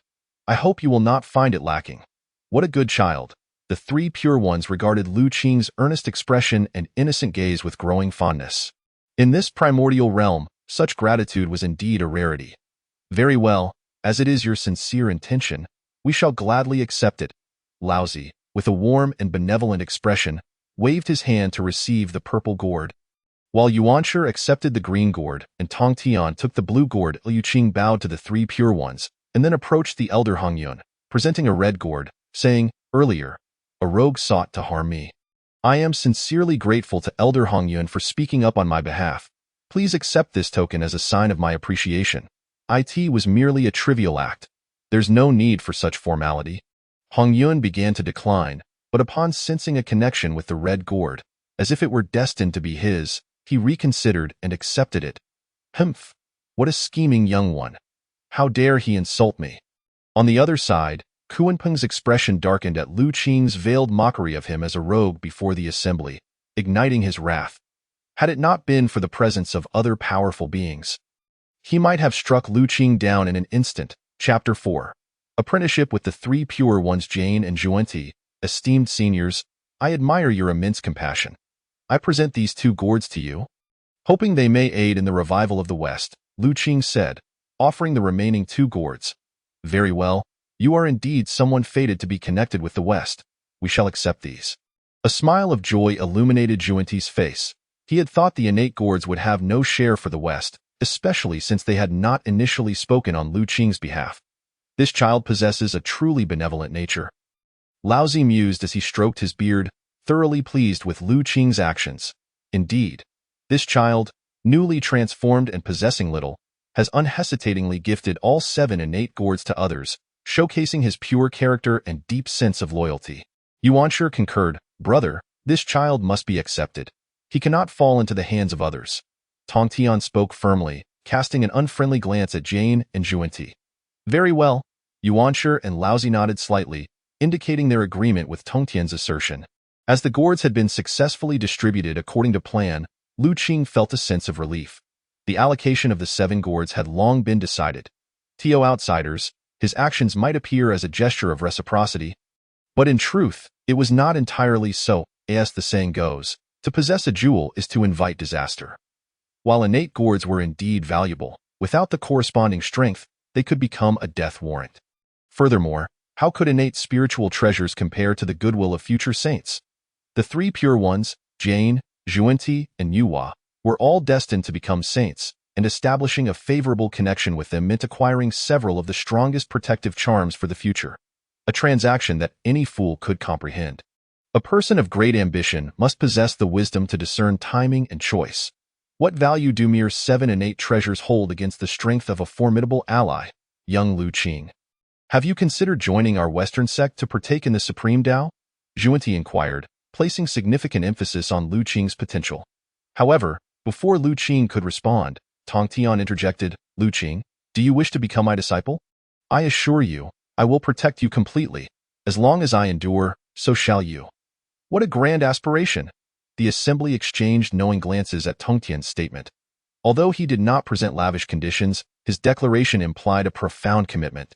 Such words, fraught with karmic implications, would bind one's fate. To utter them lightly would invite consequences that could affect one's own Tao. Tong Tian's words clearly indicated his regard for Lu Qing. His gaze fixated on Lu Qing, awaiting a response. Lu Qing maintained an outward calm, though he felt a twinge of admiration for Tong Tian, who was indeed a figure capable of challenging 4 saints for his disciples in the future. Just as Lu Qing was about to speak, he heard Yuanshi say, Lu Qing, joining my sect guarantees eternal existence, free from karmic entanglements, and you shall not fall into oblivion. Yuanshi, known for his aloofness and pride, rarely acknowledged anyone outside a select few, making this statement all the more significant. The assembly was taken aback. Ahem, brother, Lu Qing was the one I noticed first, Tong Tian remarked, turning to Yuanshi. I am not competing with you for disciples. This child is simply fated to be mine. Although Tong Tian and Yuanshi were brothers, it was evident neither was willing to relinquish their claim on Lu Qing. Now Lu Qing found himself in a predicament. Originally, choosing one of the 3 pure ones seemed the best option, yet the current situation meant that choosing either Yuanshi or Tong Tian would likely sow discord with the other, something he wished to avoid. After all, during the impending calamity of the Fengshen, they would be pivotal figures. He could not afford to offend either. In truth, the 3 pure ones had yet to separate, and their bond remained relatively harmonious. However, as their cultivation deepened, subtle shifts in their perspectives had begun to emerge, changes perhaps unbeknownst even to them. Humph, such a scheming junior. I shall see how you choose, Kunpeng thought, coldly amused, as all present recognized Lu Qing's precarious situation and were eager to see his decision. Faced with this dilemma, Lu Qing remained composed, addressing the 3 pure ones. Red flowers, white lotus, green lotus leaves. The 3 pure ones are originally one family, Tiomi. The 3 of you are inherently united. Regardless of which master I serve, it is equivalent to serving all 3 simultaneously, without distinction. Upon hearing these words, the assembly of great beings was astonished. They had not anticipated Lu Qing would articulate such a notion. Red flowers, white lotus, green lotus leaves. The 3 pure ones are originally one family. Laozi, Tong Tian, and Yuanshi repeated, pondering Lu Qing's statement. They had all originated from the primordial essence of Pangu, never truly separated since the inception of their consciousness. Having shared countless ages together, their bond immeasurably deep. Lu Qing's words resonated profoundly with the 3 pure ones. Ha ha ha, what a splendid sentiment. Red flowers, white lotus, green lotus leaves. The 3 pure ones are originally one family. Well said, Tong Tian laughed heartily, unabashedly displaying his delight. Yuanshi nodded repeatedly, in full agreement with Lu Qing's remark. Although the 3 pure ones occasionally had differing opinions and minor disputes, their camaraderie had never wavered. Even the usually composed Laozi exhibited a smile. As the eldest, he was particularly attuned to the subtle changes between his 2 younger brothers, and Lu Qing's statement struck a chord with him. After a moment of contemplation, he addressed Lu Qing. Since you believe the 3 pure ones are one entity, I shall take the lead. You may simultaneously become our disciple, inheriting our legacies. Do you accept? Laozi glanced at Tong Tian and Yuanshi, seemingly seeking their consensus. I have no objections, Tong Tian stated plainly. Excellent. Yuanshi smiled and nodded, clearly in favor of Laozi's proposal. Disciple pays respects to master, second master, and third master. Lu Qing hesitated not at all. Bowing respectfully to each of the three, in truth, this outcome was precisely what he desired. He had expressed that statement to avoid leaving any discord among the three pure ones regarding his apprenticeship. While it was true that none of the three pure ones were petty individuals, any lingering resentment could potentially sow seeds of future discord. Moreover, having one strong ally was far superior to having three. Good child. The expressions of the three pure ones radiated joy. They were increasingly pleased with this young man, who not only possessed profound fortune but also exuded purity, kindness, and gratitude, a rarity indeed in this primordial realm. At this moment, Lu Qing felt a profound sense of relief in his heart. Now, he was finally leaning against a formidable ally, the mighty Sanqing, which provided him with a temporary sense of security, allowing many of his plans to be set in motion. It was truly unfortunate that the western region had lost such a remarkable talent. Zhuan and Jia wore expressions of deep regret. They held Lu Qing in high regard, even considering bestowing upon him the title of a great disciple from the West. Yet, ultimately, this promising junior fell into the hands of Sanqing. This sycophantic youth possesses profound cunning. Although Kunpeng appeared calm on the surface, he couldn't help but harbor a flicker of apprehension towards this nascent being who had just taken form. His concern did not stem from Lu Qing's cultivation or background, but rather from his astuteness. If this young man were to survive, he would undoubtedly achieve great things in the future and eventually become a figure of prominence in the world. Hongyun, today you have forged such a benevolent bond with this young man. This is indeed a fortuitous event, Jin Yuanzi conveyed to Hongyun telepathically. Jin Yuanzi, what do you mean by that? Hongyun, although aware that Lu Qing was no ordinary individual, was taken aback by Jin Yuanzi's high appraisal of him. However, he shrugged it off, for his prior words were merely the product of his genuine feelings, without deeper considerations. Zhan Yuanzi, with a flick of his dust whisk, continued, this young man appears simple-minded, yet he is, in fact, extraordinarily wise. From the act of presenting treasures to the subsequent astute remarks that broke the stalemate, it is evident that he is far from an ordinary individual. Unlike Hongyun's innocence, Jin Yuanzi was shrewd and seasoned. He had keenly observed Lu Qing's series of actions and words. Though Lu Qing seemed newly transformed, he had a comprehensive understanding of every formidable being present. With just a few words, he had significantly endeared himself to Sanqing, Jia and others. His proactive gift of 7 innate gourds was also a testament to his wisdom, considering that earlier, Kunpeng had incited others to seize treasures, and numerous powerful beings had openly and subtly expressed their opposition, including Inhua, Sanqing, and Hongyun. This act was tantamount to Lu Qing incurring a karmic debt to them. Without their support, he likely would not have safely taken form. Such a substantial karmic debt is not easily settled. Yet, by voluntarily offering 7 gourds, Lu Qing not only repaid his debt but also placed Inhua, Jia and Zhuan in his debt, thereby winning the favor of many. This maneuver was indeed masterful. When faced with the dilemma of choosing to apprentice under Tongtian or Yuan Shi, Lu Qing effortlessly resolved the predicament with a simple phrase, green lotus leaves and white lotus roots, highlighting the unity of Sanqing, thus transforming the challenge into an opportunity for all three to share a disciple. This illustrates his remarkable wisdom. 5,000 years had passed since Hongjuan's second sermon. At this juncture, the dynamics of the Honghuang continent had shifted dramatically. The demon court, led by Emperor Jun and Tai Yi, had begun an aggressive expansion, nearly swallowing the heavens and subsequently advancing into the vast lands of Honghuang, seeking to subjugate myriad races. Fuxi, Baizhe, and Kunpeng, persuaded by Emperor Jun and Tai Yi, had joined the demon court one after another. Consequently, the demon court boasted more than 10 experts at the quasi-saint level, basking in unparalleled glory. However, due to the demon court's overwhelming ambition and rapid expansion, conflicts with the witch tribe became inevitable, resulting in sporadic skirmishes. Though the demon court was powerful, the witch tribe was no weakling. Indeed, it could be said to be the only force capable of standing toe-to-toe with the demon court in Honghuang. The witch tribe did not cultivate the primordial spirit but focused solely on physical prowess. Although they were fewer in number compared to the demon race, their warlike nature and formidable physical strength made even the demon court wary.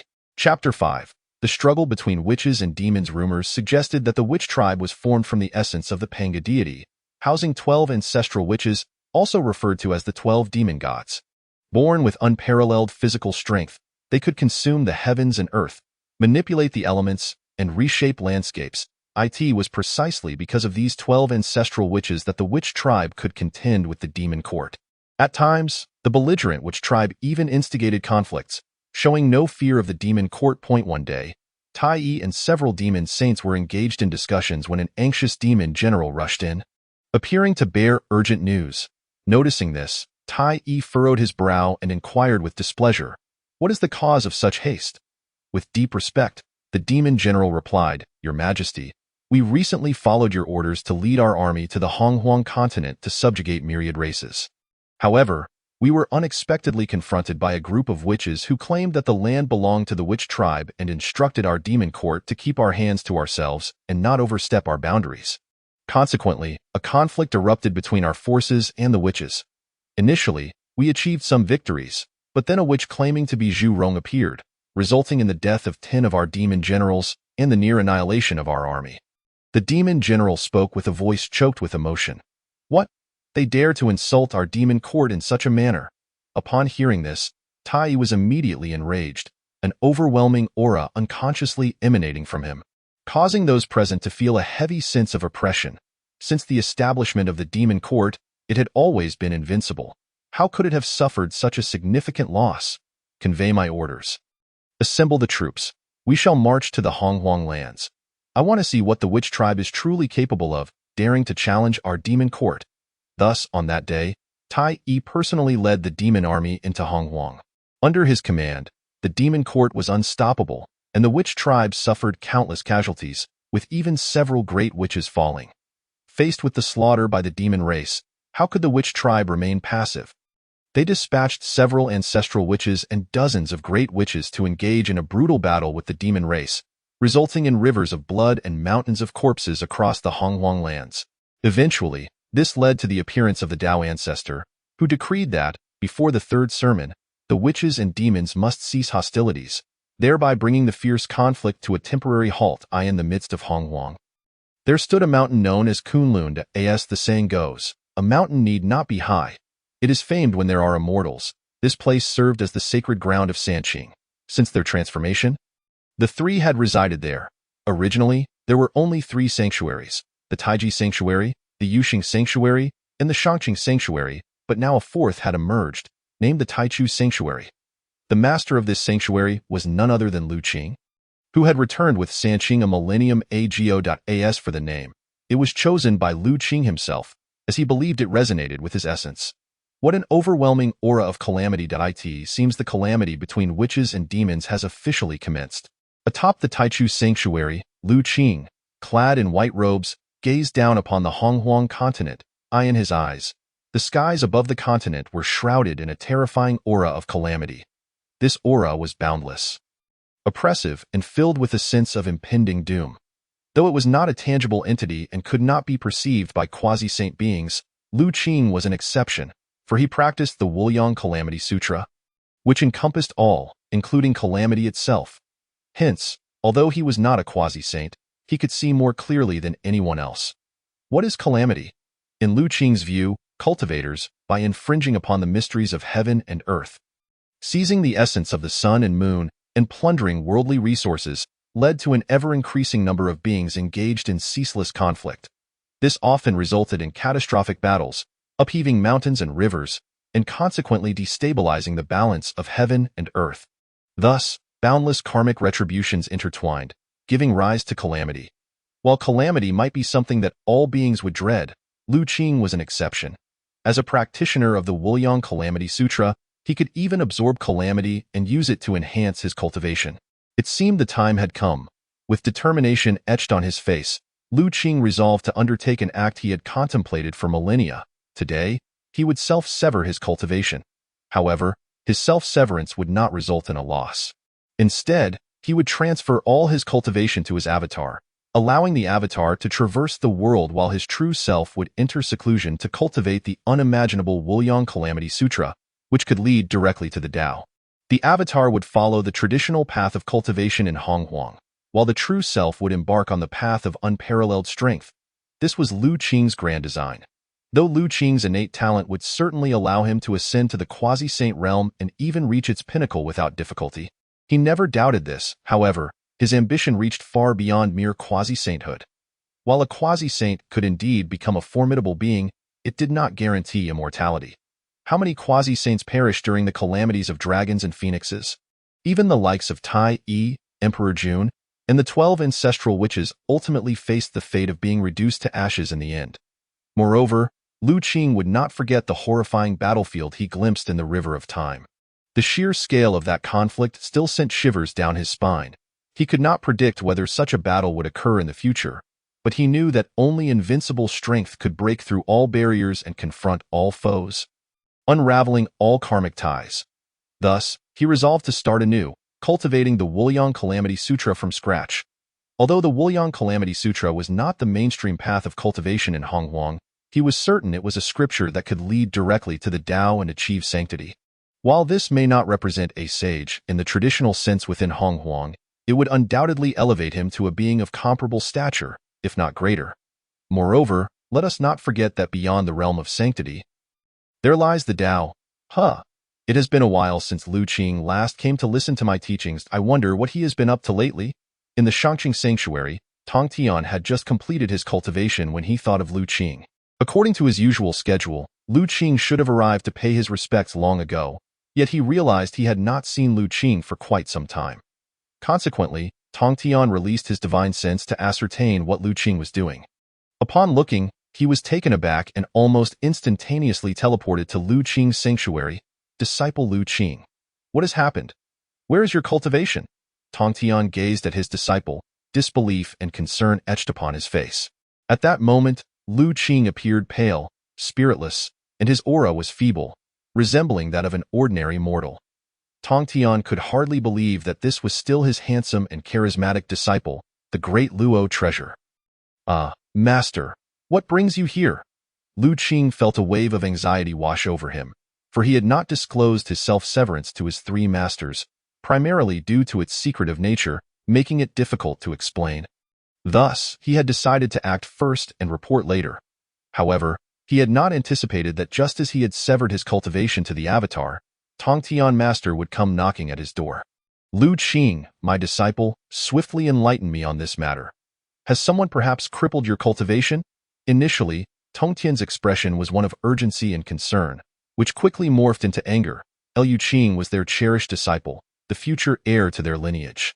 How could he not be anxious upon learning that Lu Qing had lost his powers? Master need not worry. It is not that someone has harmed me, but rather that I have chosen to sever my own cultivation. Lu Qing explained in a timid whisper. What? You wretched child. I shall strike you down. Tong Tian's voice, filled with fury, echoed throughout Kunlun Mountain, startling both Laozi and Yuanshi, who were deep in meditation. Master, second master, save me. Faced with Tong Tian's wrath, Lu Qing's heart raced, prompting him to call for help as he fled. Tong Tian, what is this uproar? Such commotion is unbecoming. Indeed, Lu Qing's cries for aid were effective, as Yuanshi and Laozi soon appeared at Lu Qing's dojo, with Yuanshi being the first to speak. What is the meaning of this? Have you not considered what this wretched child has done? Tong Tian replied tersely to Yuanzai Lu Qing. What have you done to provoke your third master? Yuanshi began, but upon seeing Lu Qing's current state, his expression darkened immediately. Lu Qing, what has transpired? Where is your cultivation? Both Yuanshi and Laozi simultaneously echoed Tong Tian's earlier inquiry. This wretched child has severed his own cultivation. Tong Tian forced himself to suppress his fury, fearing he might inadvertently end the life of this wayward disciple. What? You severed your own cultivation? What possessed you to do such a thing? Yuanshi was taken aback by Lu Qing's actions. And even Laozi's expression twitched. They had never encountered such a notion as self-mutilation of one's cultivation. Second brother, third brother, let us remain calm. Lu Qing is not a reckless individual. Let us hear his reasoning. Laozi, the esteemed leader of the three pure ones, said soothingly even in the face of such a situation. Masters, do not be angry. There is a reason for my actions. Allow me to brew a pot of tea for you. And then I shall recount my tale at my leisure, Lu Qing said with a grin, leisurely preparing the tea before pouring it for the three masters. Speak, but if you fail to provide a satisfactory explanation, I shall strike you down, Tong Tian declared after sipping his tea, finally managing to calm his temper. Delightful. Lu Qing began. Before I transformed, I was in a deep slumber, and having only recently transformed, my cultivation ascended too rapidly, leading to insufficient comprehension of the laws and the Tao, and my mental state could not keep pace with my cultivation. Thus, I resolved to sever my cultivation and begin anew, establishing a solid foundation. As he poured the tea, Lu Qing narrated his reasoning. I see. Yuan Shi nodded thoughtfully. What you say is indeed valid. Having transformed for merely a mere 10,000 years and achieved such heights in cultivation, it is only natural that your understanding of various realms is not profound. Indeed, second master perceives correctly, Lu Qing eagerly concurred. Now that the cause was known, Tongtian's anger had subsided significantly, yet he remarked, if you intended to sever your cultivation and start anew, why did you not consult us first? What if something went awry? Upon hearing this, Lu Qing felt a surge of gratitude.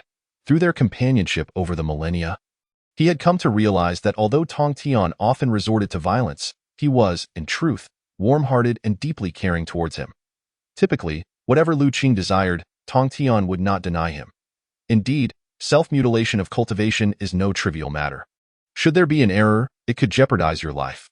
Had we been present to safeguard you, at least your safety would have been assured. Laozi added kindly, I acknowledge my error and regret causing concern for my three masters. Lu Qing said sincerely, his demeanor reflecting his remorse. Lu Qing, my disciple, I do not blame you. You are still young and inexperienced, and in the future, you must consult us more often when faced with such matters. Observing Lu Qing's repentant expression, Tongtian found it difficult to continue his reprimand, thus offering words of comfort instead. I shall certainly remember your teachings. Lu Qing rose and bowed deeply to the three masters. Good child. You have just severed your cultivation and your body remains weak. I possess some elixirs here for you to replenish your strength. Consume them, and then come find me again, Laozi said, producing a gourd and handing it to Lu Qing. I am deeply grateful, master. Lu Qing accepted the gourd, and as he opened it, a rich aura of life and the fragrance of herbs enveloped him, nearly lifting his spirit. This was the benefit of being cherished. The privilege of having a powerful mentor. Lu Qing felt that choosing to take the three pure ones as his masters was indeed a wise decision, indulging in Laozi's refined elixirs as if they were mere snacks, a luxury likely only he could enjoy in the vastness of the primordial world. Chapter 6. The Immeasurable Calamity Sutra. Past, Present, Future. It is said that less than 1,000 years remain until the third sermon delivered by the Tao ancestor Hongjun, during which he spoke of the path of the saints. What defines a saint? One who does not succumb to the depths of despair, who neither dies nor perishes, who exists alongside the heavens and the earth, observing the rise and fall of tides, the birth and demise of connections, gazing upon the ancient and the future, transcending all beings and things. Consequently, nearly all quasi-saint powers of the primordial realm began their journey towards the purple cloud palace, eager to glimpse the mysteries of the saintly realm. But of course, there were exceptions. Among the 12 ancestor witches, only Hutu made the journey, while the other 11 remained behind. It was not that they looked down upon the Tao ancestors' teachings, but rather that the witch clan could not cultivate the primordial spirit by nature, leading them to believe that attending would be of no benefit. On Kunlun Mountain, within the Taichu dojo, a figure sat cross-legged upon a mat, enveloped in a radiant array of multicolored celestial light, his eyes tightly shut, exuding an aura of sanctity that deterred direct gazes. This figure, of course, was Lu Qing's true form. Since severing his cultivation, he had spent the majority of his time in diligent training, only visiting the three pure ones to listen to their teachings and pay his respects. During the first millennium, he ascended from a mortal to the pinnacle of humanity, in the second millennium. He broke through to the celestial immortal stage, in the third millennium. He advanced from celestial immortal to true immortal, in the fourth millennium. He progressed from celestial immortal to profound immortal, and now, Lu Qing stood at the peak of the profound immortal stage, on the verge of entering the golden immortal realm. Such a pace of cultivation would likely be met with disbelief if spoken of. Even the three pure ones marveled at Lu Qing's innate talent. In the primordial realm, who did not spend thousands upon thousands of years in seclusion? In truth, this was also attributed to the difficulty of the Immeasurable Calamity Sutra. Otherwise, his cultivation speed would be far greater. Uncertain how much time passed, Lu Qing finally began to stir, a trio of Tao flowers blooming atop his head, with 5 energies swirling around them in a protective formation. It is well known that the gathering of 3 flowers atop the head and 5 energies returning to the source is a phenomenon unique to the golden immortal realm, signifying that Lu Qing, having severed and recultivated, had once again stepped into this domain. This was the mainstream path of cultivation for the beings of the primordial realm, yet Lu Qing's journey was distinct. The gathering of 3 flowers and the return of 5 energies did not represent the ultimate expression of his path. At this moment, his eyes remained closed, one of the Tao flowers merging with his true form, while the other 2 began to undergo a transformation, forming 2 ethereal figures. These figures were shrouded in the powers of causation and time, their faces obscured. One appeared to be seated from an era long past, while the other seemed to sit from an era yet to come, mysterious and ineffable. To understand the causes of the past life, to resolve the uncertainties of this life, to seize the path of the next life, transcending the ancient and the future. This my Tao. Lu Qing gazed at the 2 ethereal figures, surprised by the unexpected outcome of cultivating the immeasurable calamity sutra. Taichu, emerge. With a gentle utterance from Lu Qing, a man clad in black stepped forth from within him. What was even more astonishing was that this man bore an identical appearance to Lu Qing, though their auras were strikingly different. If Lu Qing was a celestial being, then this man, resembling him, was a divine entity. Taichu pays respects to the true form. The black-clad man smiled, exuding an aura unmistakably belonging to the mid-stage of the great Luo Golden Immortal. Is Master present? I have come to pay my respects. Lu Qing awaited a response from Taichu outside the Taichu dojo. Moments later, Lu Qing felt the scene around him shift, and when he regained his bearings, he found himself within the Taichu dojo, where Laozi sat cross-legged on a mat, gazing at him with kindness. Lu Qing marveled at the depth of Laozi's cultivation, realizing he had likely become the being closest to a saint in the primordial realm. Ah, Lu Qing, my disciple. It appears you have been diligent in your training, and have already reached the golden immortal realm, Laozi said amiably. Thanks to the profound guidance of my esteemed masters, I often listen to your teachings, which have inspired me to break through my realm, Lu Qing said, preparing a pot of tea he had long since readied for Laozi. Indeed, you remain humble and composed. I am increasingly pleased with you as my disciple, Laozi remarked, his admiration growing for Lu Qing, who was not only filial but also modest. Disciple, you have arrived at an opportune moment. Soon, your 2 masters and I shall journey to the Purple Cloud Palace to attend the sermon. If you have any questions regarding your cultivation, feel free to voice them now. Lu Qing's heart leaped with joy. The main event was finally at hand. The 3rd sermon delivered by Hongjun was of profound significance, as he would distribute the positions of saints, a momentous occasion in the history of the primordial realm. Master, I have no issues with my cultivation. However, since my transformation, I have yet to set foot upon the primordial continent. I wish to accompany the 3 masters to witness the world. Lu Qing spoke while observing Laozi's expression. Oh? You wish to join us in attending the sermon at the Purple Cloud Palace? Laozi looked at Lu Qing with a hint of surprise, not expecting him to have such an intention. Indeed, I humbly request your approval, Master. Lu Qing sensed that Laozi was not immediately rejecting him, giving him hope. After a moment of contemplation, Laozi replied, very well. Given your current cultivation, while you may not comprehend the saintly teachings, you can still accompany us to broaden your horizons. Thank you, Master Da. Lu Qing's face radiated joy. Ah, my child, you have come to me first, fearing that Tongtian and Yuanshu would not agree. Am I right? Laozi chuckled. Indeed, nothing escapes the insight of the master, and the disciple knows that master has always been fond of his students. Hence I came here first. Lu Qing, with clear eyes and steady heart, offered a compliment without a hint of embarrassment. Rest assured, I shall take charge of this matter. Tomorrow you shall depart with us. Laozi smiled.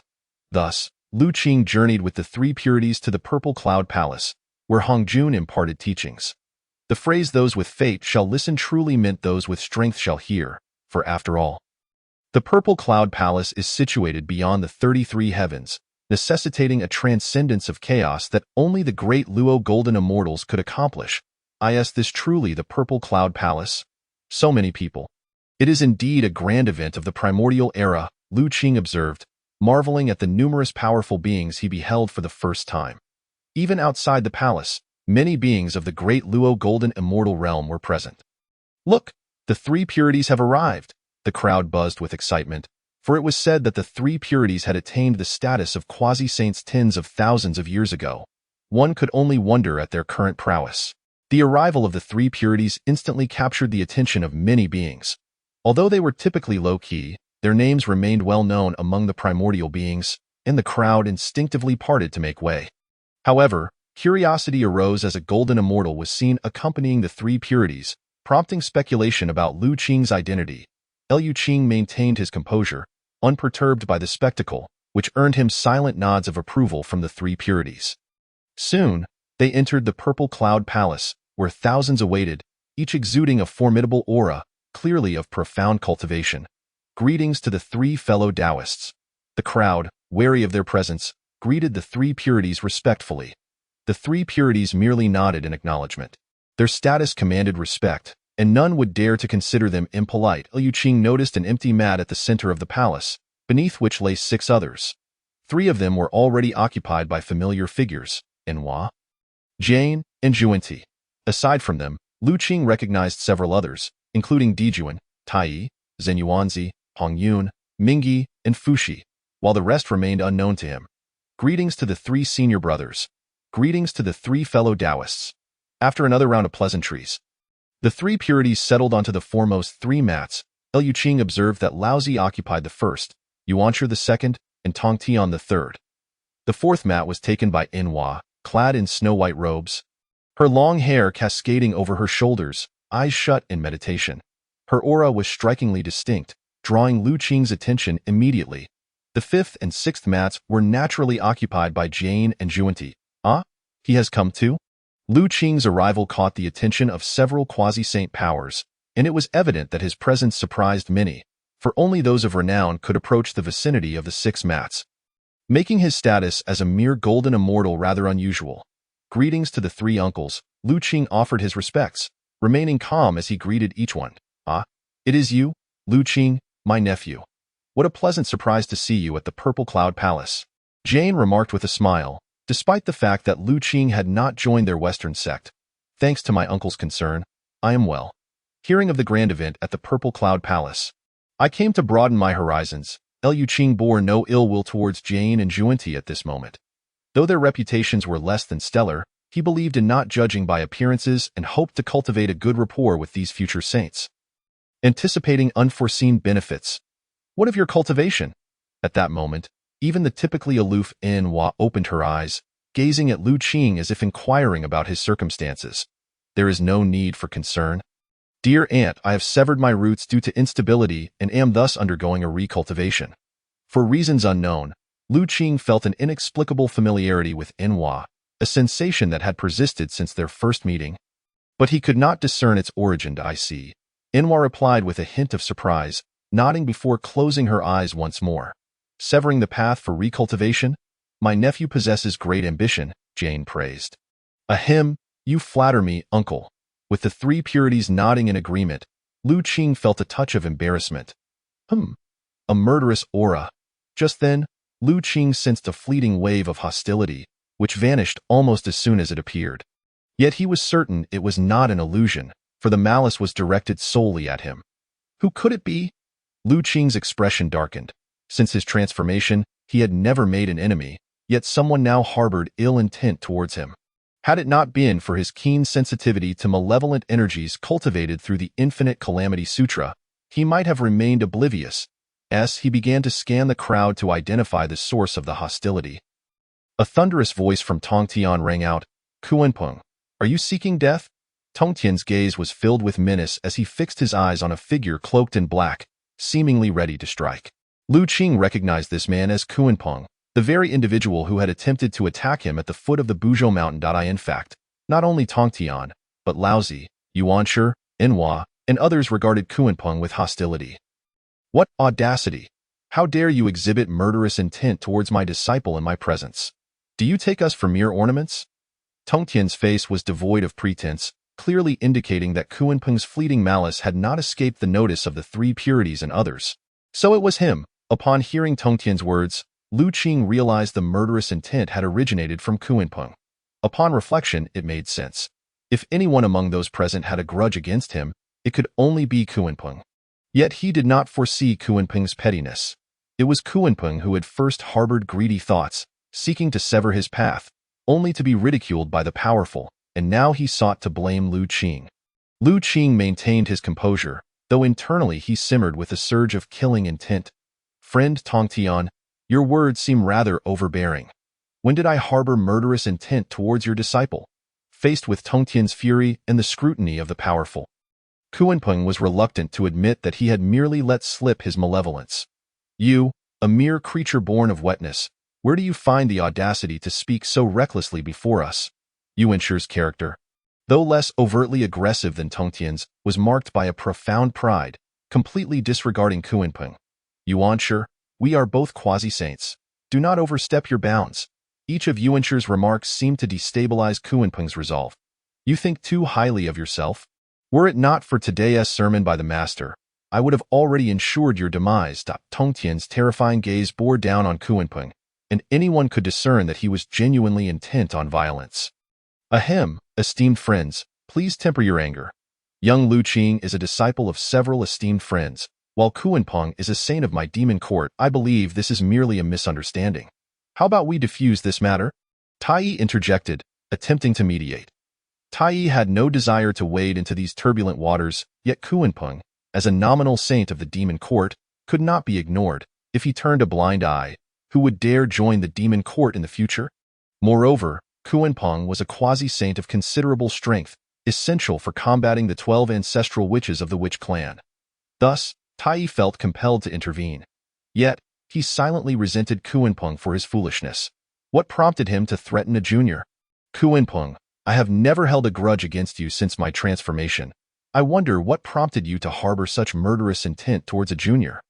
Lu Qing, who had remained an observer, now spoke up, his clear eyes reflecting innocence, evoking sympathy from all who beheld him. Oh, this child Lu Qing is admirable in every way, though his overly pure nature is concerning. The three purities mused, their hearts stirred by Lu Qing's words. Kunpeng, I wish to speak a word of justice. On the day of Lu Qing's transformation, you coveted his true form, seeking to sever his path. Poor Lu Qing was utterly innocent.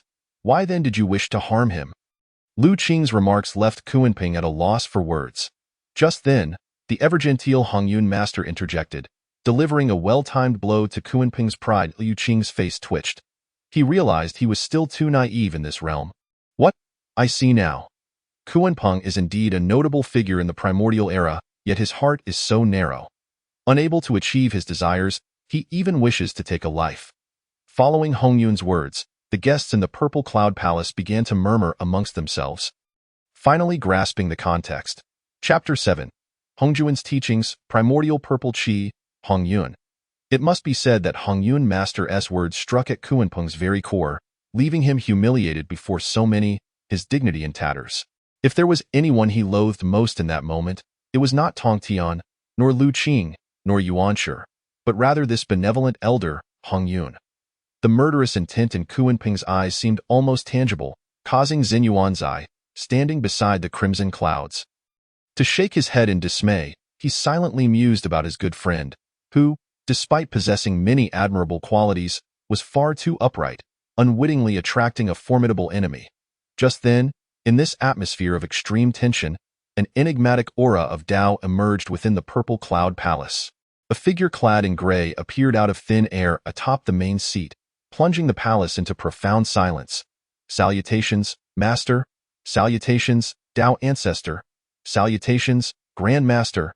The crowd, including Lu Qing, did not dare to be remiss and bowed deeply to the gray-clad Taoist. Could this be Hongjun Daozu? Lu Qing observed the gray figure with curiosity, feeling that Hongjun's presence was ethereal, as if he existed beyond the confines of their shared reality. A mysterious and vast Tao aura radiated from Hongjun, making Lu Qing feel that he was not facing Hongjun, but rather the Tao itself. Hongjun was the Tao, and the Tao was Hongjun. Thus, Lu Qing finally gained a preliminary understanding of the saints. They were transcendent beings, existing in an entirely different dimension, and the notion that all beneath them were akin to ants was not mere hyperbole. The discourse commenced, focusing on the teachings of the saints. After concluding his initial remarks, Hongjun surveyed the assembly and directly began the third lecture. As the saint spoke, golden lotuses erupted from the ground within the purple cloud palace, and streams of innate spiritual energy transformed into auspicious signs. Manifesting extraordinary phenomena, the Tao aura swirled around them, and boundless laws permeated the surroundings, exuding an air of profound mystery. In the first millennium, Lu Qing could comprehend much of the discourse and even grasp significant insights, progressing from the early stage of the golden immortal realm to the mid-stage. However, in the subsequent millennium, he could only understand a fraction of it. By the third millennium, he felt as if he were listening to esoteric scriptures. Utterly baffling, this was not due to a lack of talent, but rather a deficiency in his own cultivation. The path of Tao offered no shortcuts.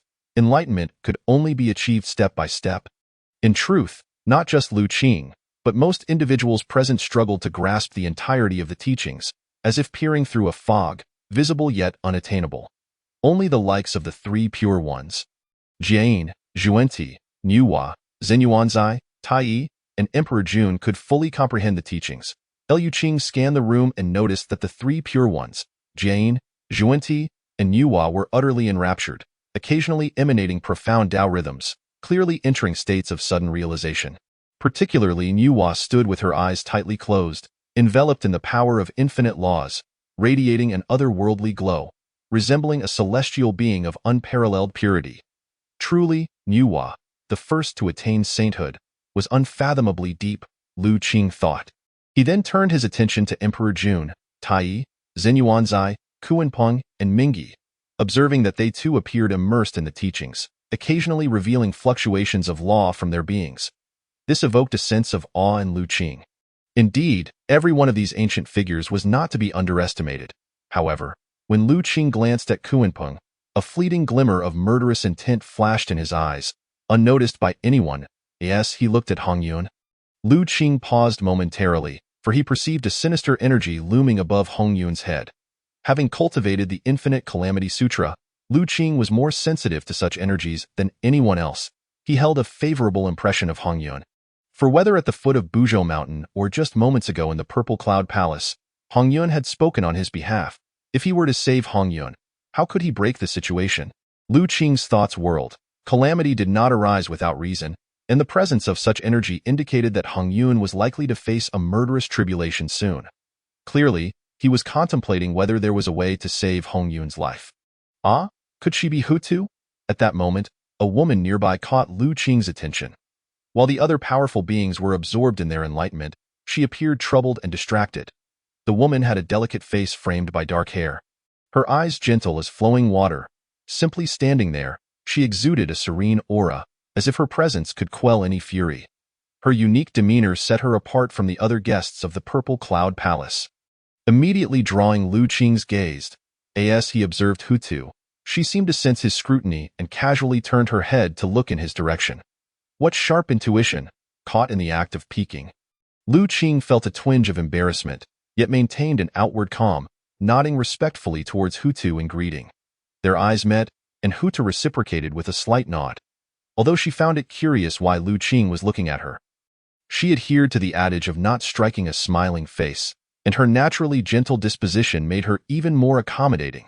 Is it truly impossible for my witch clan to cultivate the primordial spirit? Put aside internally. During the last discourse, all 12 ancestral witches had attended, yet due to the witch clan's inability to cultivate the primordial spirit, they ultimately gained nothing. This time, the other 11 ancestral witches were adamant about not coming, believing it would be futile, while only Hutu insisted on attending, hoping to acquire methods of primordial spirit cultivation from the Tao ancestor. Yet, the outcome left her disheartened, as she still could not comprehend the Tao ancestor's teachings, and reluctantly had to take her leave in the Purple Cloud Palace. 3,000 years passed in the blink of an eye. On this day, the Tao ancestor concluded his teachings, casting a glance at the mighty beings still immersed in their insights, noting their gains with a satisfied nod. After a considerable time, the powerful figures gradually awakened from their contemplations, revealing expressions of lingering desire for more. Very well, all 3 lectures have concluded. Soon, I shall merge with the Tao. When the calamity of measure does not manifest, Hongjun shall not depart. If any of you have questions, Feel free to ask. Hongjun finally spoke as he noticed everyone had awakened. The crowd was astonished at the prospect of the Tao ancestor merging with the Tao. May I inquire, Master, what constitutes a saint? Laozi rose and respectfully addressed Hongjun. In truth, this question was one that everyone present yearned to know, and as Laozi spoke, all eyes turned to the Tao ancestor in anticipation of his response. Hongjun's expression remained impassive, and after a moment, he replied, "A saint is neither born nor dies, untouched by cause and effect, ever present with the heavens, in harmony with the Tao. Beneath the saints, all are but ants." Is this what a saint is? Is this the realm of the Tao ancestor? Upon hearing Hongjun's words, the assembly grasped the essence of what a saint truly represented, while simultaneously comprehending the unfathomable depth of the Tao ancestor. Each of them was a formidable existence in the primordial chaos. Yet to a saint, they were mere ants. In their disheartenment, they also felt a glimmer of hope, for each aspired to attain sainthood. May I ask, Master, how does one become a saint? Yuan Shi rose to question the Tao ancestor. The crowd leaned in attentively, eager not to miss a single word. The Tao encompasses myriad paths. Each can lead to enlightenment. As far as I know, there are 3 methods to attain sainthood. The first is to prove the Tao through strength, a path that requires breaking free from the fetters of the heavenly Tao, transcending beyond it. Throughout history, only the great Panga has achieved this, yet he later perished, Hongjun stated slowly. Then, may I ask, what are the other 2 methods? Jane inquired.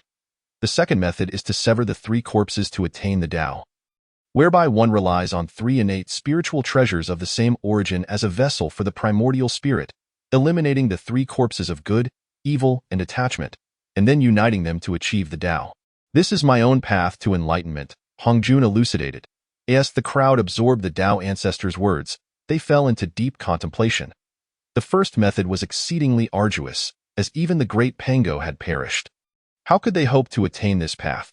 The second method was also not without its challenges, requiring 3 innate spiritual treasures of the same origin to serve as vessels for the 3 corpses.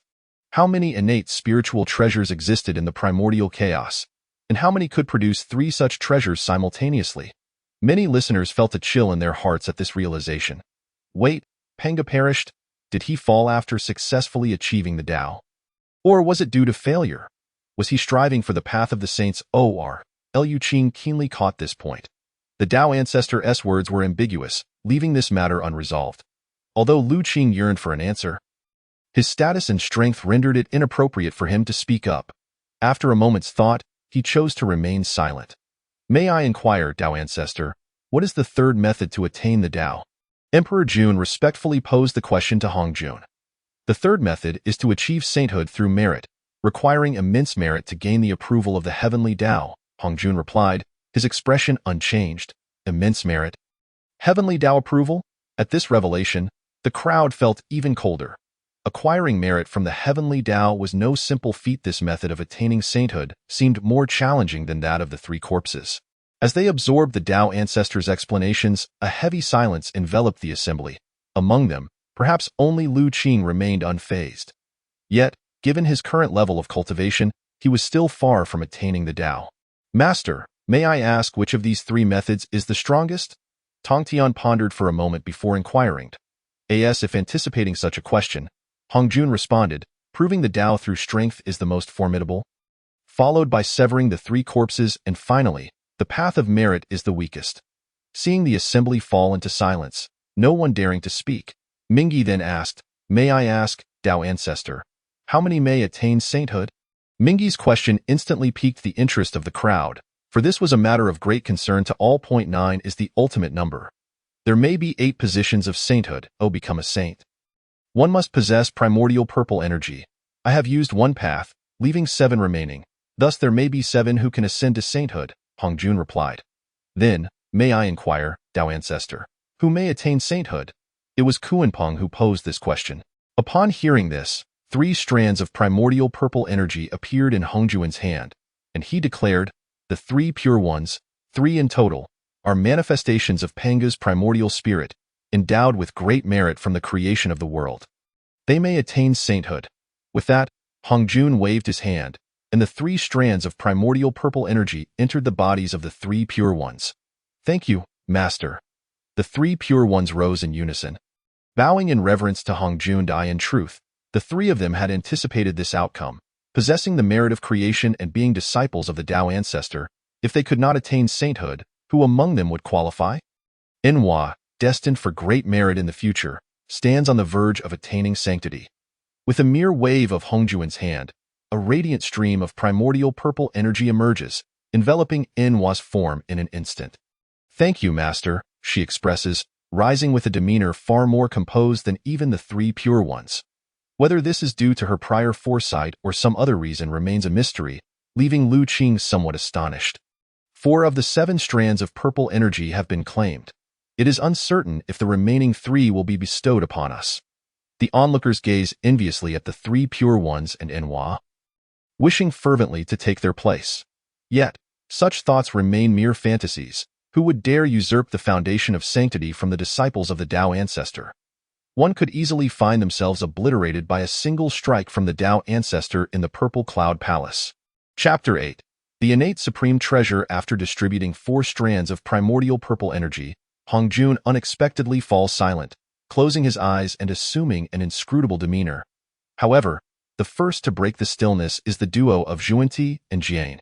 As disciples of the Tao ancestor, they question why the 3 pure ones and Enhua have been favored with primordial purple energy, while they have not. Is it merely because they are named disciples?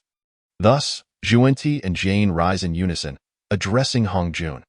In the past, when Luohu self-destructed, our western domain suffered greatly, leaving it barren. We implore you, Master, to grant us primordial purple energy in recognition of our arduous efforts, so that we may glimpse hope. Zhuanti and Jian's words cleverly hint at their dissatisfaction. Liu Qing observes this with a smirk. Since Hongjun has accepted them as named disciples, it indicates that there is surely a place for them in the hierarchy of sanctity. Hongjuan's actions appear deliberate. Moreover, Zhuanti and Jian's remarks cleverly mask an underlying reminder to Hongjun of the debt he owes the West. It is well known that during his battle with the demon ancestor, the latter's defeat led to widespread destruction in the West, leaving a significant karmic consequence for Hongjun. Indeed, upon hearing their words, Hongjuan's expression subtly shifts, and after a moment, he concedes, "Very well, if that is the case. These 2 strands of primordial purple energy shall belong to you."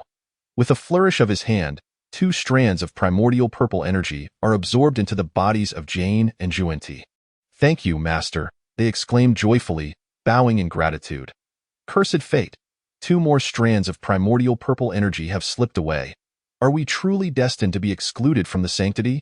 As 6 of the 7 strands have now been claimed, the expressions of the powerful present grow increasingly grim. At this moment, Emperor Jun hesitates before stepping forward to address Hongjun. "Tao ancestor, I, as the leader of the myriad beings in the wilderness, uphold the order of the cosmos. Might I be granted a position of sanctity?" However, Hongjun offers no acknowledgement, keeping his eyes closed and remaining silent. "We beseech you, Tao ancestor, to show mercy and bestow the final strand of primordial purple energy upon us. Indeed, let us implore the Tao ancestor for kindness." As Hongjuan's silence persists, the crowd's expressions grow desperate, each hoping to claim the last strand of primordial purple energy, causing the Purple Cloud Palace to descend into chaos. Lu Qing observes the scene with calm detachment, fully aware that according to the original narrative, the final strand of primordial purple energy was destined for Hongyun. Yet, before Hongyun could even grasp it, he would be forced to confront the likes of Kunpeng and Tai, leading to his demise, and the strand would vanish without a trace. Very well, if that is the case, let the last strand of primordial purple energy go to whoever is fated to receive it. As the crowd erupts into heated arguments, Hongjuan's brow furrows slightly. With a wave of his hand, the primordial purple energy rises into the air. Act swiftly. At this moment, the primordial purple energy is unclaimed. And many powerful beings, quick of hand and eye, prepare to seize it. However, the primordial purple energy seems to possess a consciousness of its own, evading all attempts at capture, ultimately landing before Lu Qing. This Liu Qing is taken aback. Should not the last strand of primordial purple energy belong to Hongyun? Why has it come to him instead? Faced with this coveted strand, capable of inciting fierce conflict among the powerful, Lu Qing hesitates, a flicker of conflict evident in his gaze, contemplating whether or not to accept it. Liu Qing, my disciple, do you not intend to claim the primordial purple energy? Tongtian, Yuan Shi, and Laozi regard him with puzzled expressions, urging him to seize the energy, which is the very foundation of sanctity, an invaluable treasure. What? Has the primordial purple energy acknowledged this junior as its master? As it lingers before Liu Qing, the expressions of the assembled powerful darken. One particularly powerful being, of quasi-saint status, disregards all else and lunges forward to snatch it away. Humph! How audacious! Do you dare to seize what belongs to our disciples? Tongtian bellows, the aura of the three pure ones radiating the might of perfected quasi-saints.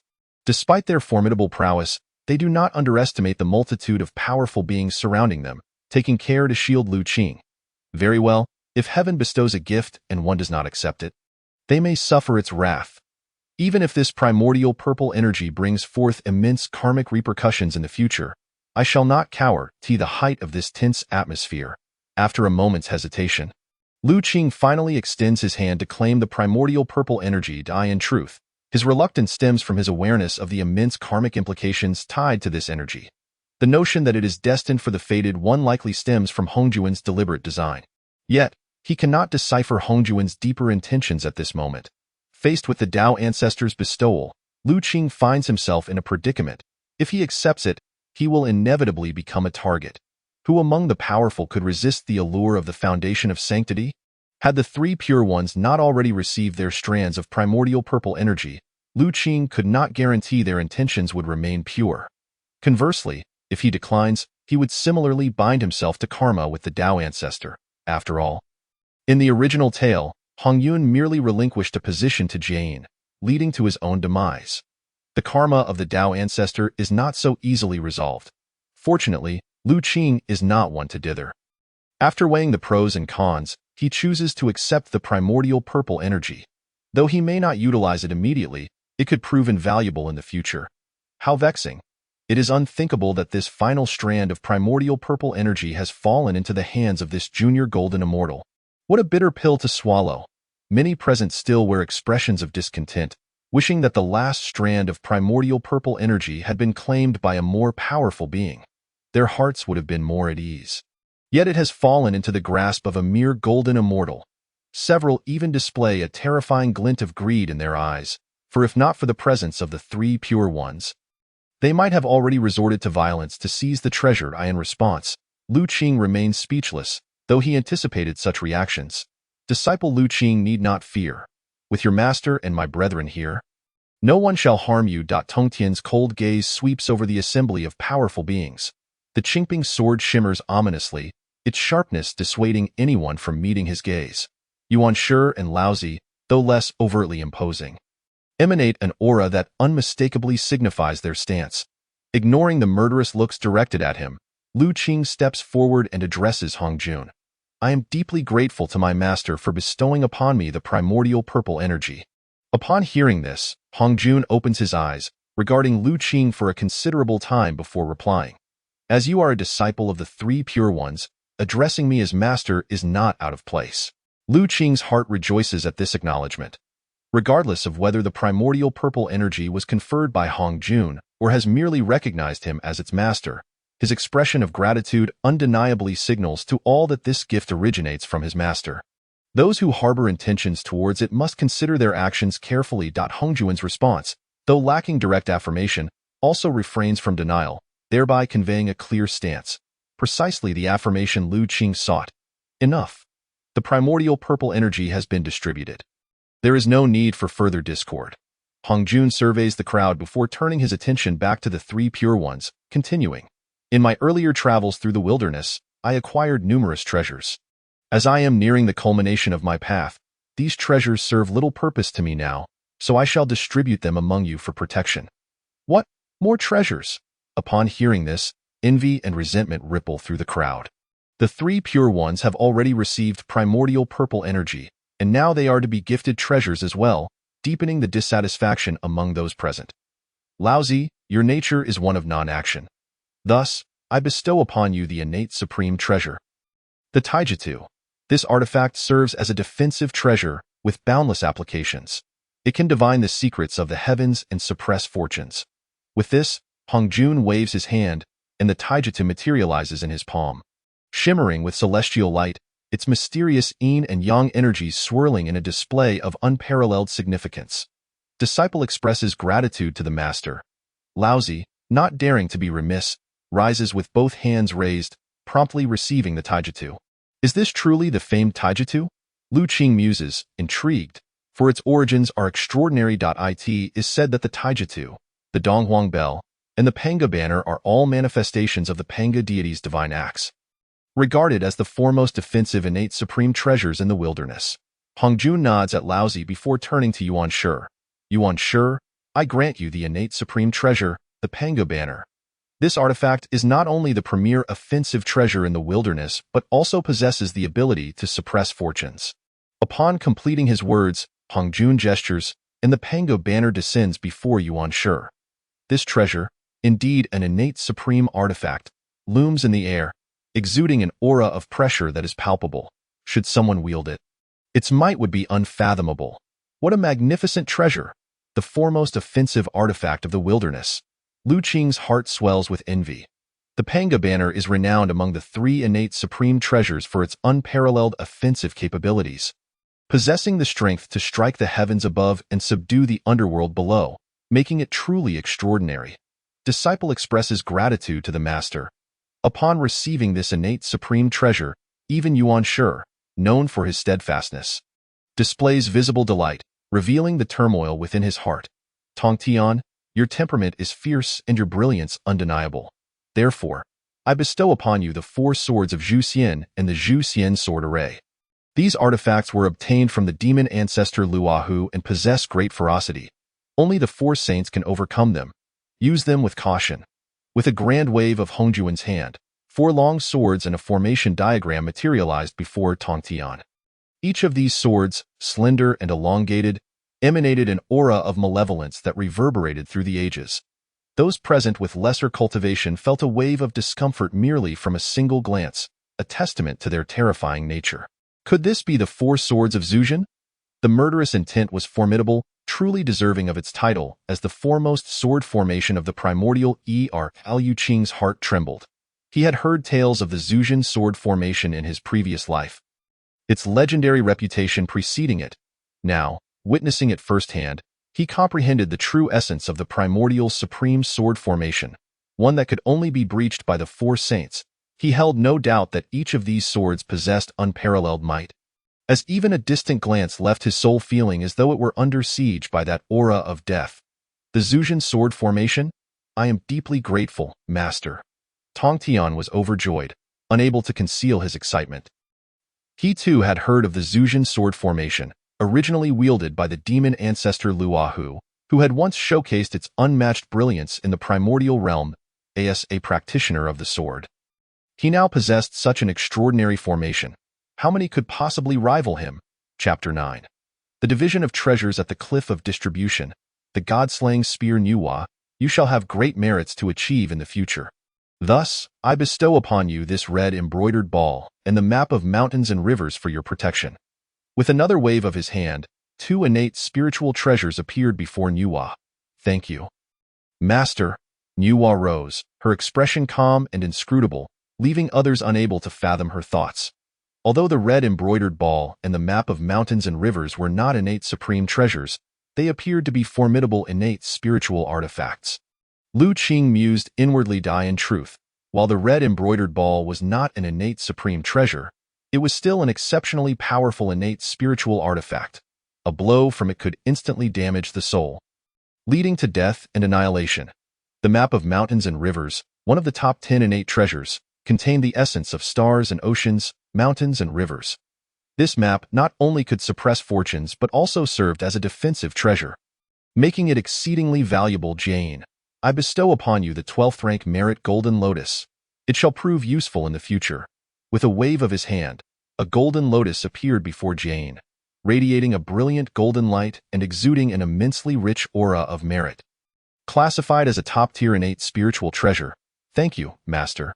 Although Jane felt a tinge of regret at receiving only one top-tier innate spiritual treasure, he remained composed and expressed his gratitude to Hongjun. Hongjun nodded and then turned to Zhuan Ti, saying, Zhuan Ti, I grant you the empowering divine scepter. Upon finishing, he waved his hand once more, and a divine scepter appeared before Zhuan Ti, shimmering with divine light. Clearly an extraordinary innate spiritual treasure. Thank you, Master. Like Jane, Zhuan Ti felt a slight disappointment, as the three pure ones received innate supreme treasures while Nuwa possessed two top-tier innate spiritual artifacts, whereas his brother and he only had one, which left them somewhat discontented. Indeed, the treatment of direct disciples and registered disciples is markedly different.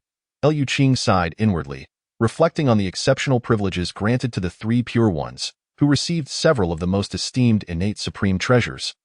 While the two saints of the West were truly a difficult topic to broach, Liu Qing.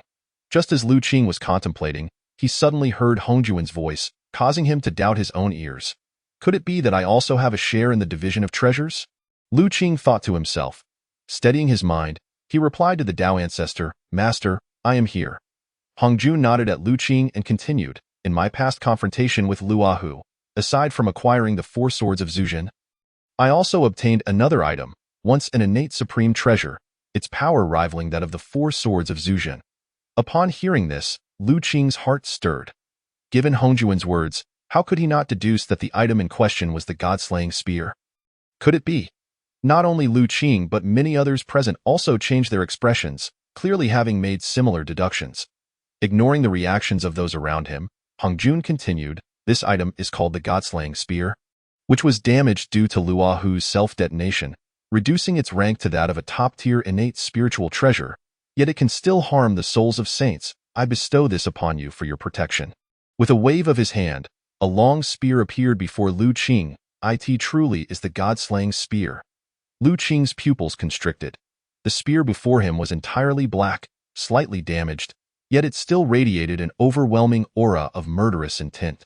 Were it not for the restrictions laid by Hongjun, merely the released aura could have caused Liu Qing to perish, leaving him without a chance for resurrection. It is indeed that spear. The onlookers were filled with envy. Even the three pure ones were stirred, for the fame of this spear was simply too great. During Luahu's reign of terror, the three pure ones had yet to emerge, yet they had still heard of this spear. As numerous quasi-saints had perished beneath its might, to deem it the most fearsome weapon of the primordial era would not be an exaggeration. I thank you, Master. Liu Qing forcibly suppressed his excitement. That Hongjun would grant him the god-slaying spear was completely unexpected. This weapon was on par with the four swords of Zuzhen, and in the era of the demon ancestor Luahu, the god-slaying spear was even more renowned than the four swords. As Liu Qing stored the god-slaying spear, his joy was accompanied by deep-seated questions. From the Hongming purple chi to the god-slaying spear, Liu Qing found himself unable to comprehend this Tao ancestor. As his kindness was indeed overwhelming, it could not merely be attributed to his status as a disciple of the three pure ones. Liu Qing would never believe such a notion. One need only observe the calamity of the Fengshen, where disciples of the Jie sect perished in droves, to realize that if the Tao ancestor truly favored them, how could such a catastrophe have occurred? What? The Tao ancestor truly bestowed the god-slaying spear upon this junior. Are we quasi-saints to be regarded as lesser than a mere golden immortal? The crowd's dissatisfaction with Liu Qing receiving the Hongming purple chi had already reached a boiling point, and now, seeing him acquire the god-slaying spear, their jealousy intensified. Only figures such as Hongyun, Nuwa, and Fushi remained indifferent. Cursed brat, what virtue or ability does he possess to warrant such favor from the Tao ancestor? A gloomy expression adorned Kunpeng's face. Beside him, Emperor Jun and Tai also wore expressions of discontent. As dominant powers of the primordial realm and top-tier quasi-saints, they had not only failed to attain saintly positions, but they had received nothing at all. How could they be reconciled to such a fate? We implore the Tao ancestor for pity, grant us some treasures for protection. Someone boldly called out. Hongjuan's expression remained impassive. And after a moment, he spoke. Very well. All the treasures I have acquired during my travels are here at the cliff of distribution. Let us see what fate has in store for you. With that, Hongjun waved his hand, and a stone wall soared into the air, radiating with brilliant colors and a dazzling array of treasures that left the onlookers mesmerized, their breaths quickening. So many treasures. Is this the Tao ancestors' hoard? Liu Qing gasped. It was his first time witnessing such a bounty. He estimated that there were likely thousands of treasures here. Act quickly, Tai shouted, signaling Emperor Jun and others to seize the treasures. Other powerful beings soon joined in, unwilling to be left behind. Faced with such a plethora of treasures, dignity and pretense held no significance. Meanwhile, Laozi, Yuan Shi, Tong Tian, Nuwa, Zhuan Ti, Jane, and others had already acted before Tai's group. Their profound cultivation and swift movements allowed them to gather dozens of treasures with ease. Tong Tian, in particular, wielded the 4 swords of Zuzhen, enveloping numerous treasures within their reach, the sharp sword qi forcing many powerful beings to retreat in fear. Yuan Shi was equally unyielding, brandishing the Panga banner to create a barrier that shielded several treasures, deterring anyone from attempting to snatch them away. Step aside. A great bell soared through the air, and with a resounding clang, dozens of powerful beings were sent reeling, blood spurting from their mouths.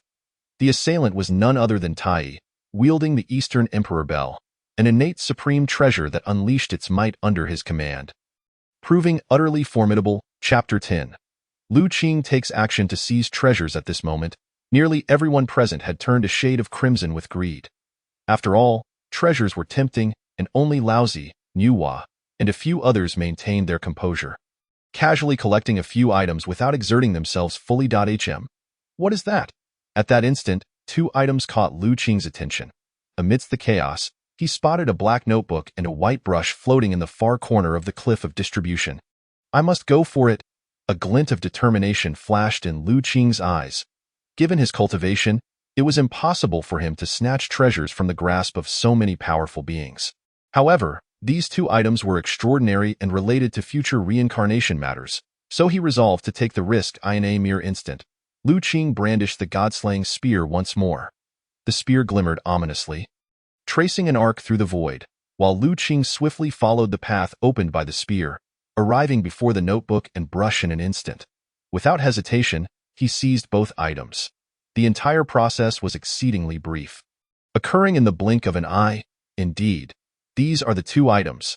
They shall prove invaluable in the future. Lu Qing rejoiced inwardly. It is said that when the primordial world first arose, 3 extraordinary books were birthed: the heavenly book, the earthly book, and the human book.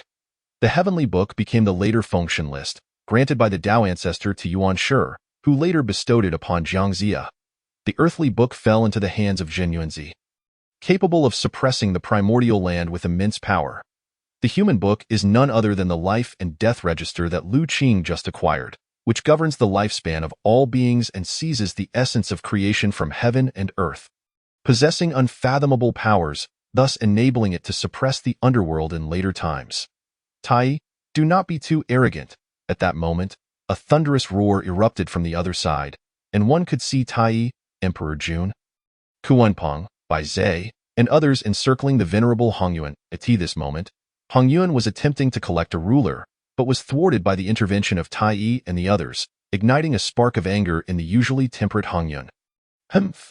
Treasures are meant for the capable. Dear friend Hongyuan, it would be wise to abandon this item to avoid courting disaster, Tai declared with an imposing presence, wielding the Eastern Emperor Bell, delivering a powerful blow that forced Hongyuan to stumble back several steps. Indeed, dear friend Hongyuan, this item is destined for our demon court. Should you persist in your endeavors, you will find yourself at odds with us, Emperor Jun stated coldly. Meanwhile, on the other side, most of the treasures on the treasure division cliff had already been claimed, and all eyes were now fixated on this final ruler, gleaming with anticipation. Hand it over to me, Tai, having repelled Hongyuan, struck again to thwart the advancing Zhen Yuanzi, extending a mighty hand toward the ruler. I perceive that this item is fated to be mine. Just as Tai was about to seize it, unexpectedly, Zhuan Ti intervened, redirecting Tai's hand with a swift strike. How dare you? Seeing Zhuan Ti's interference, both Emperor Jun and Kunpeng acted simultaneously to impede him. Junior brother, allow me to assist you. Even Zhuan Ti felt an overwhelming pressure facing Tai, Emperor Jun, and Kunpeng. Fortunately, Jane acted promptly, sending the ruler flying. Otherwise, it would surely have fallen into the hands of Emperor Jun and the others. However, to everyone's astonishment, the ruler, upon being struck away by Jane, flew directly toward Lu Qing. Could it be the primordial measuring ruler? A glint of brilliance flickered in Lu Qing's eyes, and without a moment's hesitation or contemplation, the ruler was already before him. With a decisive expression, he reached out and grasped the ruler firmly in hand. Indeed, it is the primordial measuring ruler. As Lu Qing gazed at the ruler, he instantly recognized its origin. It is said that after Pango opened the heavens and the earth, he perished, transforming into all things. The Tao rewarded his merit in creating the world with a bestowal of merit, but as Pango had already fallen, such merit could only be inherited by the world he had created. After much of the merit was divided, one layer, after merging with the Xinhuang Qi, transformed into a treasured pagoda, known as the postnatal merit treasure, the Linglong pagoda of heaven and earth. The final layer of Tao merit, also infused with Xinhuang Qi, took the form of a ruler, this very primordial measuring ruler. Lu Qing's heart surged with excitement. This was indeed a magnificent treasure. Not only was it immensely powerful in offense, but more importantly, it bore no karmic ties when it came to slaying. Among the myriad treasures in the primordial realm, only a handful could be said to be devoid of karmic consequences. Highlighting its rarity, how could anyone have anticipated that this last seemingly unremarkable treasure would fall into the hands of that junior? The crowd wore somber expressions. Junior, relinquish the treasure. It is beyond your means to possess? The obstinate Kunpeng stepped forward first. Upon hearing Kunpeng's words, a flash of murderous intent surged in Lu Qing's heart. This individual had repeatedly sought to make things difficult for him. Had it not been for his lower cultivation, he would have long ago dispatched this birdman with a single strike, allowing him to act so audaciously here. My master has previously stated that treasures belong to those with fate. What does this imply? Esteemed Senior Kunpeng? Lu Qing maintained a calm demeanor, standing firm against the greedy gazes of the powerful beings around him. In Lu Qing's view, the path of cultivation was inherently a contest against both man and heaven. To yield unconditionally would never lead to great accomplishments. It was one thing if the ruler had not come into his possession, but now that it had, how could he possibly be compelled to part with it? Junior Lu Qing, this item is fated for our demon court. How about this? We shall offer another item in exchange for that ruler? Emperor Jun addressed Lu Qing in a cordial tone. Upon hearing this, Tong Tian was infuriated and was about to speak, but Yuan Shi gestured for him to remain calm and observe the situation. Tong Tian quickly grasped Yuan Shi's intent and refrained from speaking, opting instead to watch how Lu Qing would navigate this predicament. Esteemed Senior Emperor Jun, I cannot agree with your proposition. Why, three masters have taught me that seizing what is bestowed by heaven leads to retribution. As one born between heaven and earth, one must possess the spirit of rightful claim to achieve the Tao, Lu Qing stated gravely. How? Emperor Jun and Tai exchanged glances, their expressions fraught with difficulty. Not because of Lu Qing himself, but due to the formidable presence of the three pure ones behind him. Well, a commendable spirit of rightful claim. Lu Qing's master, Tong Tian, erupted in hearty laughter, clearly pleased with Lu Qing's response. Indeed, this child has always been overly kind. At last, he has not disappointed us. Yuan Shi nodded in agreement. Action without overaction. When action is warranted, act. Laozi stroked his beard, remarking that in truth, they believed Lu Qing to be exemplary in every regard. Save for his excessive purity and kindness, which could lead to great losses in the primordial realm, it was important to note that the three of them were embodiments of Panga's divine spirit, wielding immense power, second only to the Tao ancestor. As Lu Qing represented their face, he could not afford to appear overly weak. Junior, we offer you sound advice. Do not be obstinate. You, a mere golden immortal, are unworthy of such a treasure. Hand it over at once. Kunpeng glared at Lu Qing ominously. Humph, Kunpeng, I address you as senior not out of reverence for your virtue or profound cultivation, but rather to honor the esteemed faces of Tai and Emperor Jun. In terms of virtue, you are insatiably greedy, repeatedly seeking to thwart my path for the sake of treasure. In terms of magnanimity, you bear a grudge against Hong Yuan for merely speaking justly. In terms of cultivation, there are many present whose skills surpass yours. Why three masters are embodiments of Panga's divine spirit, holding noble status and profound cultivation. Why three uncles are destined holy beings of the future. And my master is the Tao ancestor, the foremost figure throughout history. I wish to inquire, what gives you the audacity to threaten me in the presence of the three pure ones? Or do you hold my master and the future holy beings in disdain? Lu Qing's words were sharp, each sentence driving toward Kunpeng without mercy. You audacious young brat. When have I ever disrespected the Tao ancestor? When have I ever disregarded the future holy beings? Kunpeng seethed with rage, ready to retort, but Lu Qing continued, Kunpeng, after living for countless ages, you have cultivated only your magical prowess, neglecting virtue. How can one with such a narrow mind and lack of virtue, who disrespects the Tao ancestor and disregards heavenly will, dare stand alongside the esteemed ones present? You, Kunpeng's eyes widened, yet he was rendered speechless by fury. As a mid-stage quasi-saint, a dignitary among the 10 demon emperors of the demon court, he had never endured such humiliation. Now, he found himself publicly belittled by a junior, and worse still, he had no words to counter. Ha ha ha, well said. I have long found this birdman displeasing. Tong Tian erupted in laughter. Why disciple speaks rightly. Those born from moisture, eggs, feathers, and scales, who fail to recognize the times and cultivate virtue, how can they be compared to us? Yuan Shi's tone remained calm yet dripped with disdain for Kunpeng. Tong Tian, Yuan Shi, do not be overly oppressive. Kunpeng's face flushed with indignation, struggling to contain his rage. How unexpected that Kunpeng, despite his advanced cultivation, would be so lacking in character. The crowd began to murmur, further darkening Kunpeng's expression. Kunpeng, Lu Qing is favored by the Tao ancestor and my 3 masters. And he is also our junior. You ought not to act in this manner. Zhu Ti interjected at the right moment. Despite the rift between him and the 3 pure ones, he chose to speak in favor of Lu Qing. As he held a high regard for this junior, compounded by the fact that he and Jane had received a gift of a congenital gourd from Lu Qing, Kunpeng felt like crying without tears. Why was he being singled out when everyone coveted the treasure?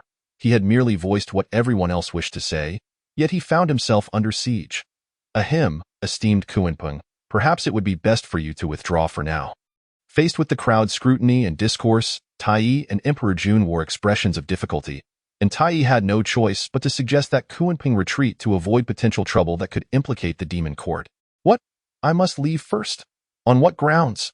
Kunpeng stared incredulously at Tai and Emperor Jun, as if questioning whose side they were truly on. Esteemed Kunpeng, a wise man does not engage in needless conflict. Should you remain here, it may prove detrimental to you. While we do not fear the 3 pure ones, we would not fare well either, especially with the Wu clan lurking in the shadows. It is ill-advised for our demon court to provoke formidable enemies at this time. Emperor Jun attempted to soothe Kunpeng telepathically. Hemph. Indeed, upon hearing Emperor Jun's words, Kunpeng's expression fluctuated between blue and white, ultimately emitting a cold snort as he prepared to leave. Though he was reluctant to depart in such a disgraceful manner, what choice did he have? Before him stood the 3 pure ones.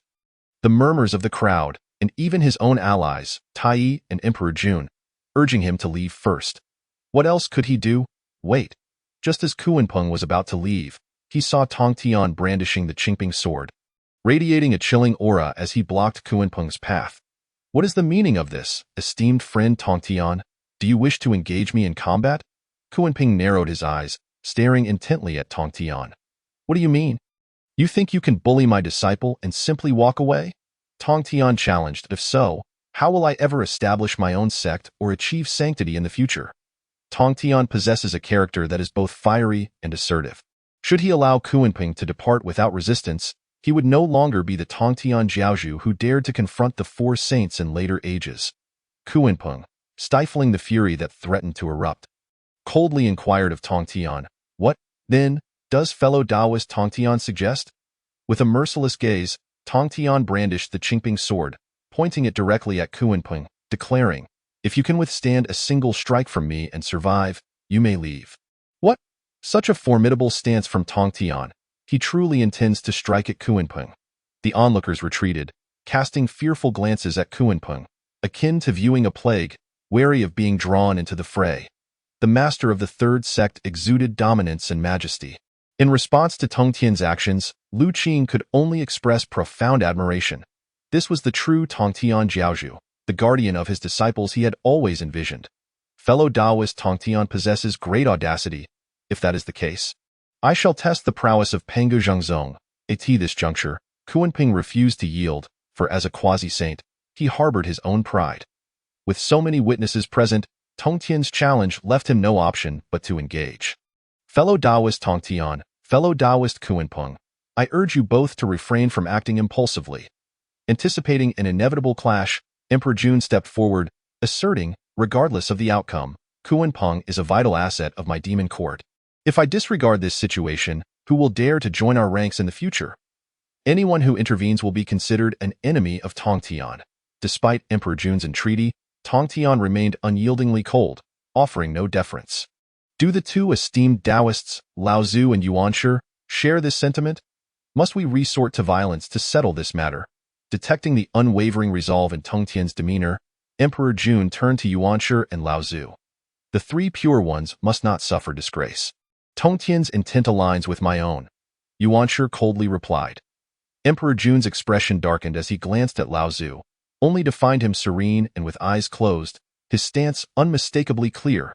I wonder what intentions the esteemed Taoists in Fuxi, Jane, and Zhuanti harbor. The stance of the three pure ones was evident. Should Kunpeng decline Tongtian's strike today, he would likely not leave this place unscathed. However, should he accept the blow, he would undoubtedly incur injury. As one of the top 10 demon saints, Kunpeng was crucial against the witch tribe, and Emperor Jun wished to avoid any harm that might delay their grand designs. Thus, he sought to discern the positions of Fuxi, Jane, and Zhuanti. Fuxi, being nominally a worshipper of the demon court, and his sister, both possessed profound cultivation. Should they side with the demon court, it would undoubtedly concern the three pure ones. Chapter 12. Tongtian's sword strikes Kunpeng, then I shall receive a strike. Enwa's countenance, exquisite yet frigid, rendered her intentions inscrutable. This, Emperor Jun gazed at Enwa in astonishment, struggling to comprehend her stance. Though Enwa was nominally part of the demon clan, she had never engaged in their affairs. Years ago, he and Tai had extended multiple invitations for her to join the demon court, all of which were met with resolute refusals. Were it not for Fuxi, she likely would have ignored their overtures entirely. Fuxi cast a glance at Enwa, remaining silent but conveying his clear disinclination to partake in this matter. Esteemed Taoist Enwa, your words are commendable, Zhuanti spoke up. The expressions of Emperor Jun and Tai darkened. Clearly, the most formidable among them did not lend support to Kunpeng, placing them in a precarious position. Your Majesty, with the war between the witches and demons imminent, our demon court must not establish formidable foes at this juncture. Just then, Bai Zhe, a mid-stage quasi-saint and trusted strategist of Tai and Emperor Jun, offered his counsel. Exchanging glances, Emperor Jun and Tai understood each other's thoughts. As leaders of the demon court, they were not without decisiveness. Thus, Emperor Jun proclaimed, if that is the case, then fellow Taoist Kunpeng, you shall receive a strike from fellow Taoist Tongtian. Regardless of the outcome, after this strike, our fates shall be intertwined. Is that agreeable? Outside, the battle commenced. Tongtian did not respond to Emperor Jun, instead stepping forth with the Qingping sword, positioning himself outside the Zixiao Palace, for he wished to avoid conflict within its sacred confines. Humph! A mere sword strike. What have I to fear? Kunpeng, undeterred, unfurled his wings and stood opposite Tongtian, the two figures locked in a distant standoff. Was the battle of quasi-saints about to begin? In that moment, all eyes were fixated on the two silhouettes miles away. It is known that battles amongst quasi-saints in the Honghuang realm are rarely initiated lightly. Thus, such confrontations are exceedingly rare. Beneath Lu Qing's calm exterior lay intense focus. He recognized Tongtian's strength but remained uncertain of its true extent.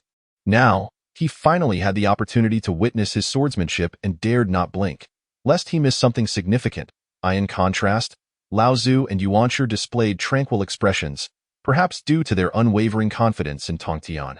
Meanwhile, miles away, Tongtian, clad in black, appeared as if untouched by the wind, wielding the Qingping sword, from which boundless sword qi emanated. The mere leakage of this energy shattered the void, and even the onlookers felt an immense pressure.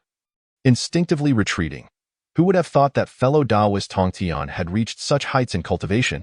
It seems he is not far from that ultimate step. Zenyuanzu mused. Though fellow Taoist Tongtian is formidable, Kunpeng is renowned for his unparalleled speed. A single strike may prove insufficient. Hongyun observed thoughtfully why disciple Lu Qing, Have you not long desired to learn my swordsmanship? Today, I shall impart to you one stroke. This sword is named Break Tao. No matter how you attempt to transform, I shall shatter it with a single strike. Pay close attention. Tong Tian, brandishing the Qingping sword, exuded a gaze of disdain as his words fell.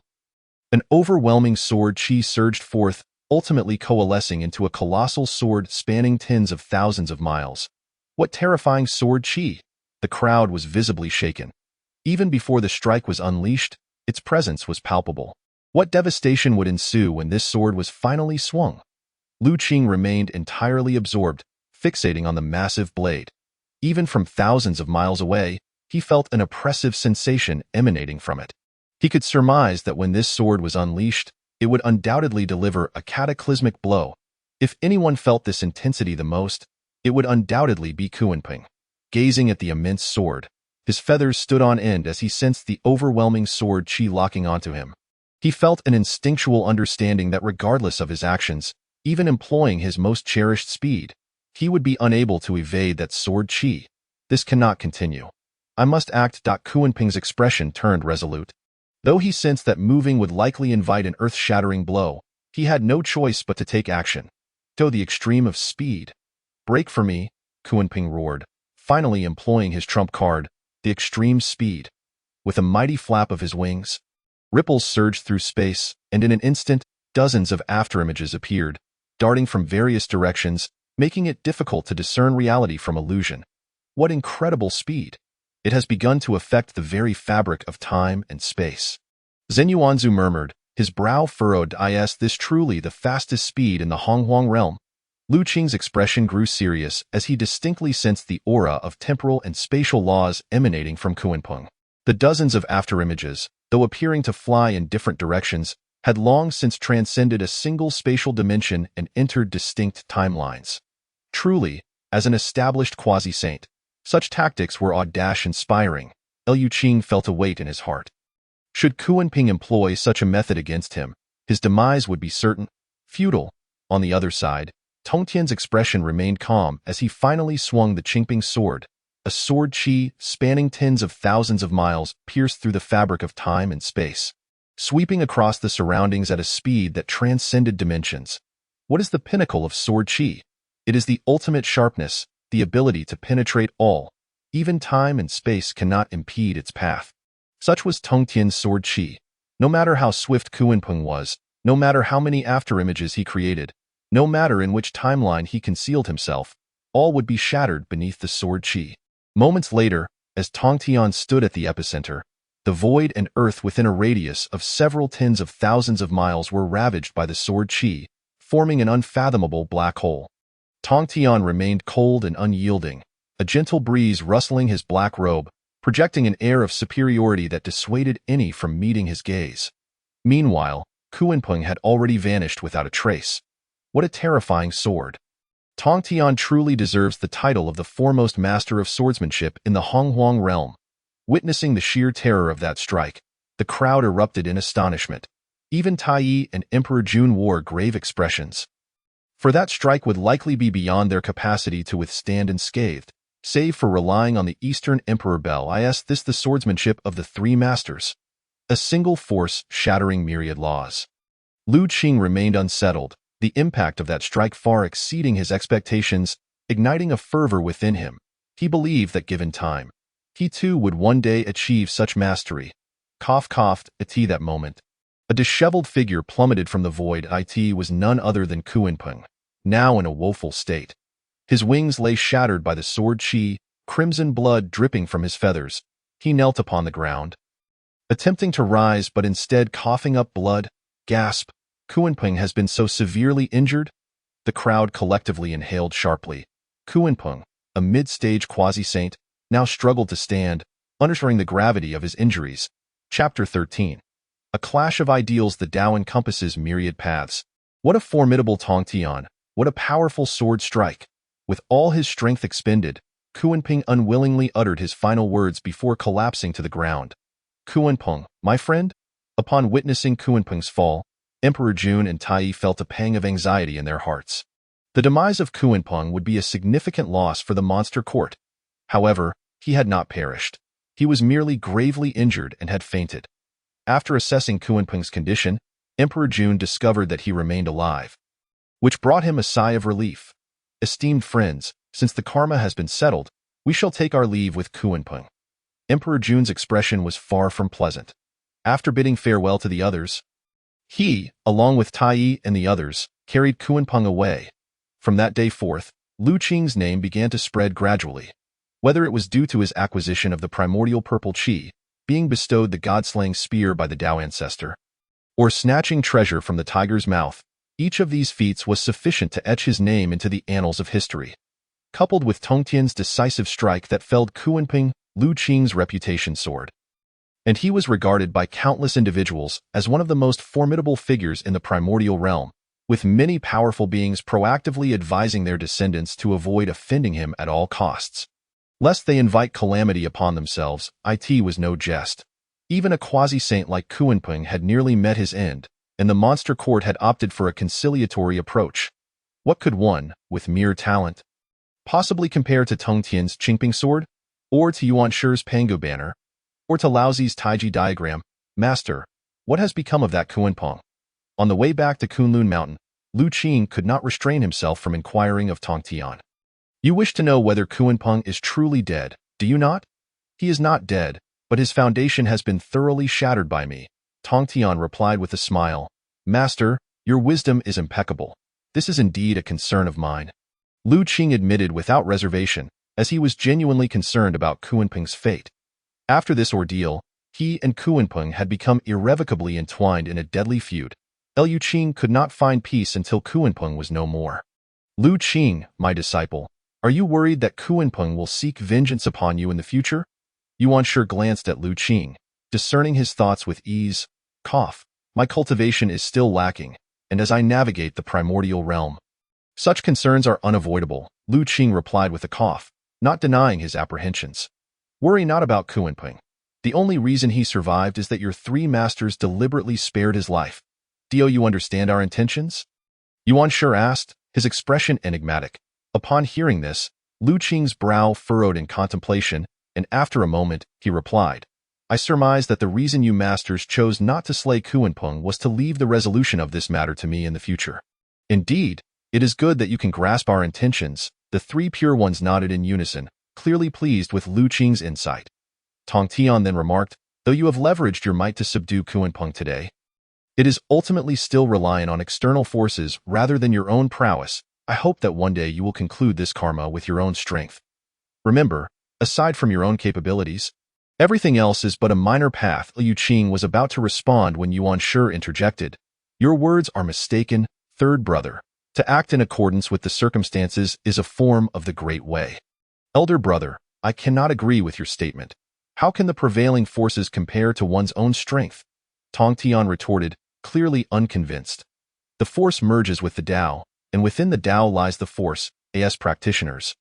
We must comprehend the great trends and move with them. In response to Tongtian's rebuttal, Yuan Shi argued his case vigorously. How did we end up bickering? Lu Qing thought to himself, glancing at Laozi, who merely shook his head and smiled in silence. The philosophies of Yuan Shi and Tongtian had always diverged, a fact Lu Qing had recognized long ago. However, it had not been as pronounced until now, as their respective cultivations had deepened, revealing an ever-widening chasm in their perspectives. For Lu Qing, neither philosophy could be deemed right or wrong, superior or inferior. He firmly believed that among the myriad paths, only the one that suited oneself was the true path. In Kunlun Mountain, time seemed to stand still. In the blink of an eye, another 10,000 years had passed. Since returning from the Zhixiao Palace, the three pure ones had each entered secluded meditation, striving to attain the saintly realm and become one of the most powerful beings in history. It appeared that the three masters were on the cusp of a breakthrough, merely awaiting the right opportunity. In the Taichu Taoist temple, Lu Qing gazed at the location of the three pure one sanctuaries, where three distinct Tao rhythms flowed forth. The first was imbued with gentleness and naturalness, evidently emanating from Taiji Laozi. The second was replete with resplendence and sanctity, overwhelming both ancient and modern times. This was the unique Tao rhythm of Yuan Shi. Lastly, there was Tongtian's Tao rhythm, which was sharp and dazzling, surveying all creation with a disdainful gaze. Over the years, Lu Qing had not been idle. His own cultivation had reached the pinnacle of the golden immortal realm, and he was but a single opportunity away from stepping into the Deluo realm. His Deluo was no ordinary one. It was a reformation of the path, with a foundation so profound that it was unimaginable, being dozens or even hundreds of times deeper than that of ordinary individuals. The infinite calamity sutra he practiced was immensely vast. Had it not been so, given his talents, he would have re-entered the Deluo realm and become a formidable figure long ago. Hong Jun once stated, "Among the myriad paths anyone pursued to its zenith can lead to enlightenment. Others need only comprehend the laws of Deluo, elevate themselves, and integrate the past and future to achieve the Deluo fruit position." However, Lu Qing's path was different. He needed to advance through all 3,000 laws simultaneously, and only when all 3,000 laws reached the pinnacle of the golden immortal realm could he merge them into one and condense the Deluo Dao fruit. Throughout history, even Pengu only cultivated a single path of force. Thus, this was a road that no one had traversed, a path that was theoretically feasible. Even so, this was merely the path of cultivation within the Infinite Calamity Sutra's celestial chapter. And comprehending the 3,000 Tao laws was only the beginning. Should he wish to transcend the celestial path, the subsequent difficulties would be unimaginable. This path could only be traversed by those with immense willpower, wisdom, and fortune. Had it not been for Lu Qing possessing the Infinite Calamity Sutra, the mere 3,000 Tao laws would have caused him to falter. At this moment, Lu Qing sat cross-legged in the void. A strand of purple qi hovering above his head, the primordial purple qi he had acquired from the Zhixiao Palace. Over the years, Lu Qing had devoted considerable time to studying this substance, ultimately grasping why it was said to be the foundation for achieving sainthood. This primordial purple qi, born of the heavenly Tao, contained the laws of the sacred path. It was nearly equivalent to an avatar of the heavenly Tao, a unique manifestation of the Tao. Imagine having an avatar of the heavenly Tao as your teacher, revealing the true essence of the sacred path without reservation, allowing you to study day and night. How could one not achieve sainthood under such circumstances? However, becoming a heavenly Tao saint was not the path Lu Qing had chosen. While the heavenly Tao saints were recognized by the heavenly Tao and could transcend through its power, they did not achieve true transcendence and were ultimately still subject to the heavenly Tao's balance. What if one day the heavenly Tao itself were to fall? What then for the heavenly Tao saints? Who in this world dares claim immortality? Who dares assert that they are beyond the reach of calamity? Do you not see that even Pengu must eventually fall, and the 3,000 chaotic deities have likewise vanished into the river of time, let alone the primordial realm and the primordial heavenly Tao? Lu Qing believed that only by cultivating himself to the utmost could he achieve immortality even as heaven and earth perish, and transcendence even as all things decay. Any borrowed power would ultimately amount to nothing. Chapter 14. It matters not whether you cultivate the sword Tao of your three masters to is Master Taiching present. Your disciple has come to pay his respects. Outside the Taiching Taoist temple, Lu Qing patiently awaited Laozi's response. "Ah, it is you, disciple Lu Qing. Come in." Moments later, the great doors of the Taiching Taoist temple swung open, and Laozi's benevolent voice emanated from within. "Disciple pays respects to Master. May Master's longevity be as boundless as the heavens. And may you achieve the status of a saint soon." Lu Qing respectfully bowed. "Disciple Lu Qing, how have you fared in the cultivation of the one qi transforming three pure ones technique?" Laozi inquired with a smile. "Master, since I began practicing this technique, the more I delve into it, the more profound I find it to be. I have diligently practiced day and night, yet I have only managed to manifest a single avatar. I feel quite ashamed," Lu Qing replied, his face flushed with embarrassment. "Oh, you have already succeeded in manifesting one avatar?" Laozi's brow raised in surprise. It had only been a short time, yet his disciple had managed to accomplish such a feat. It was worth noting that the one qi transforming three pure ones technique was Laozi's unique skill, with a high degree of difficulty. Only those with extraordinary talent could comprehend it, and only those at the Deluo level could practice it. Yet here was his disciple, defying the norm by manifesting an avatar at the golden immortal realm. Although Laozi maintained a calm exterior, he could not help but marvel at Lu Qing's exceptional talent. "Do not be anxious, take your time. Haste makes waste, and it is commendable that at such a young age." You have already managed to manifest an avatar, Laozi gently reassured him. In truth, Laozi was unaware that Lu Qing had mastered this technique 10,000 years prior, completing the process in a mere decade, with no arduous practice involved. Thank you for your guidance, Master. I have come today not only to express my concern for you, but also to discuss a matter of significance.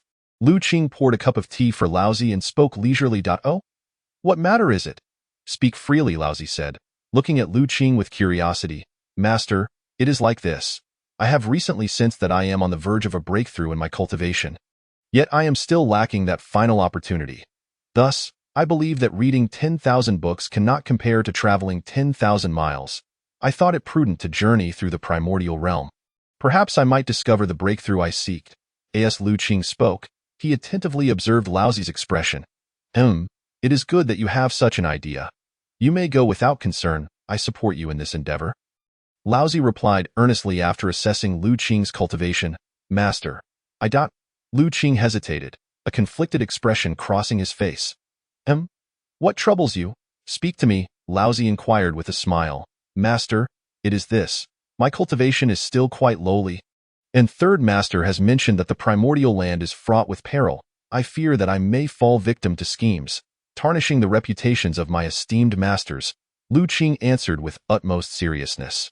Indeed, upon hearing these words, Laozi fell into a moment of contemplation, and after a brief pause, he spoke. What you say is reasonable. Your nature is simple, and traversing the primordial wilderness, it is inevitable that you will encounter danger. Therefore, take my Taiji diagram with you. This object is the foremost treasure of defense in the primordial realm. Even if you were to encounter a quasi-saintly being, they would not easily harm you. As soon as Laozi finished speaking, with a wave of his hand, the Taiji diagram materialized before Lu Qing. Truly, Master is the one who cherishes his disciples the most. The disciple expresses his gratitude to the Master. Lu Qing suppressed his inner excitement, feeling as if he might drool. After all, this is the Taiji diagram, the greatest defensive treasure of the primordial realm. More importantly, this diagram not only offers protection, but also signifies Laozi's identity. Even other powerful beings would have to consider whether they could afford to offend the person behind this object. Second master present. I have come to pay my respects. Outside the Yuqing Taoist hall, Lu Qing waited respectfully. Lu Qing, come in, said the voice of the master after a moment.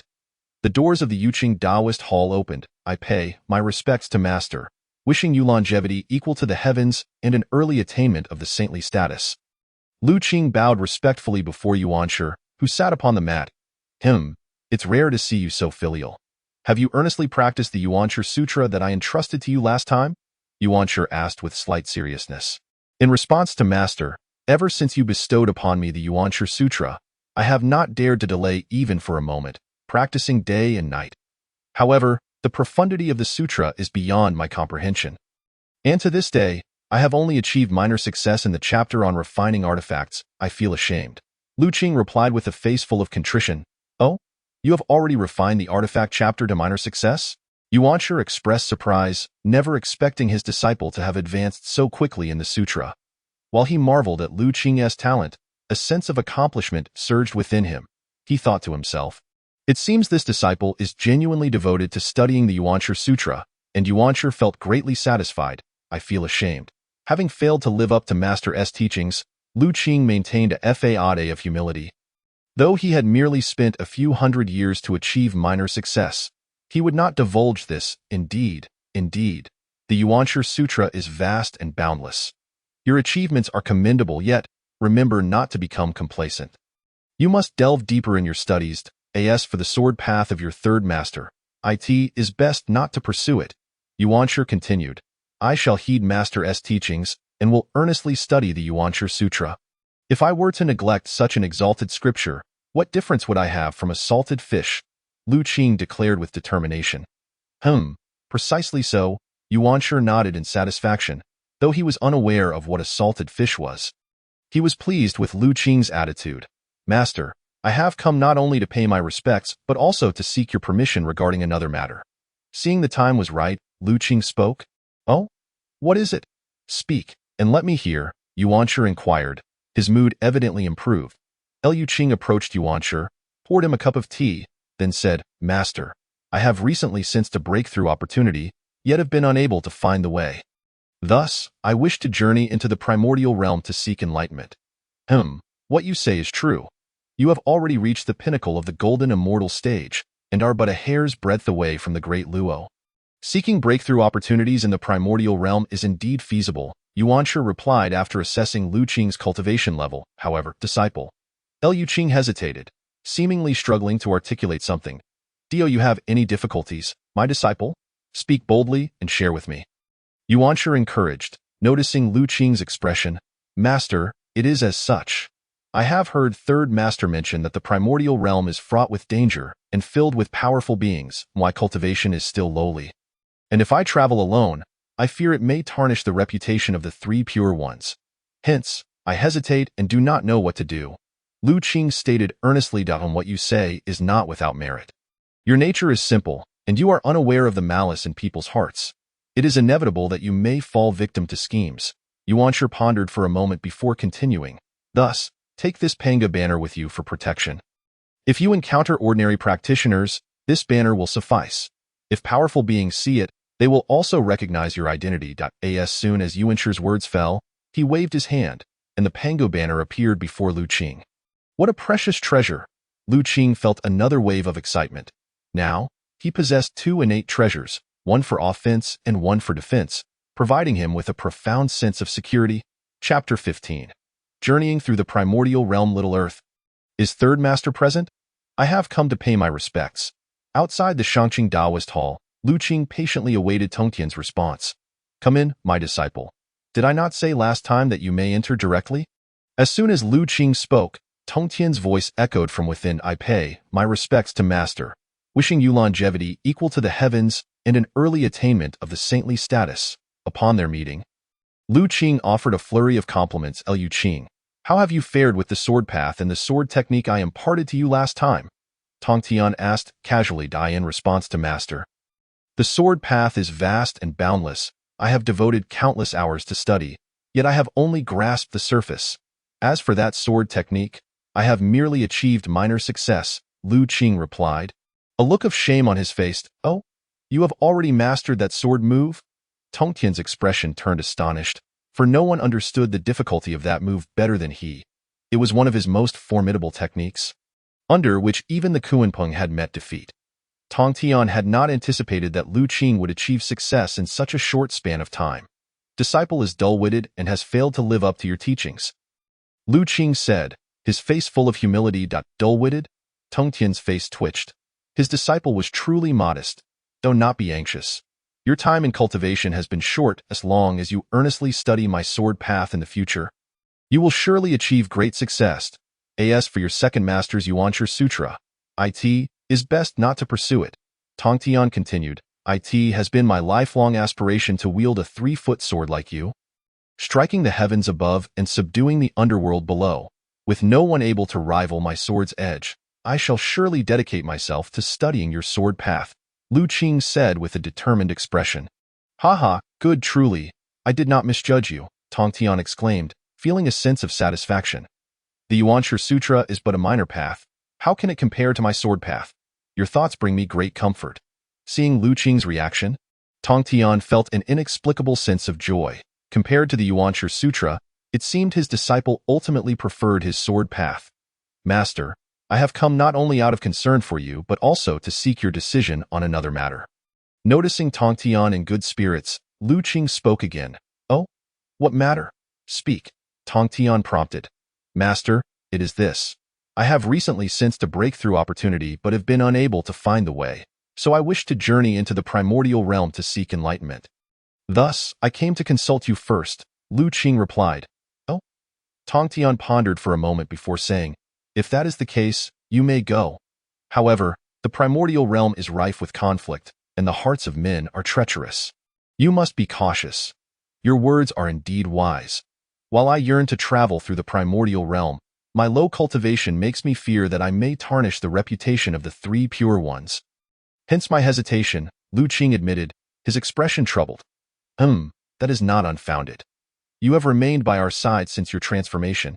If you travel alone, you may fall victim to schemes, Tongtian agreed. After a moment's thought, He continued, "Thus, take these 4 swords of extermination with you for protection. With these 4 swords, even the most insignificant of foes will struggle to withstand their brilliance. Should you encounter a powerful adversary, I will have time to come to your aid." The primordial land, vast and boundless, is a place of relentless conflict, where life is lost every moment. The essence of the weak being devoured by the strong remains unchanged. No matter when or where, meanwhile, in the primordial realm, a young figure clad in black sat cross-legged amidst the clouds, his handsome visage framed by long black hair cascading down his back as he traversed the primordial land in an instant. This person was none other than Qing, who had just departed from Kunlun.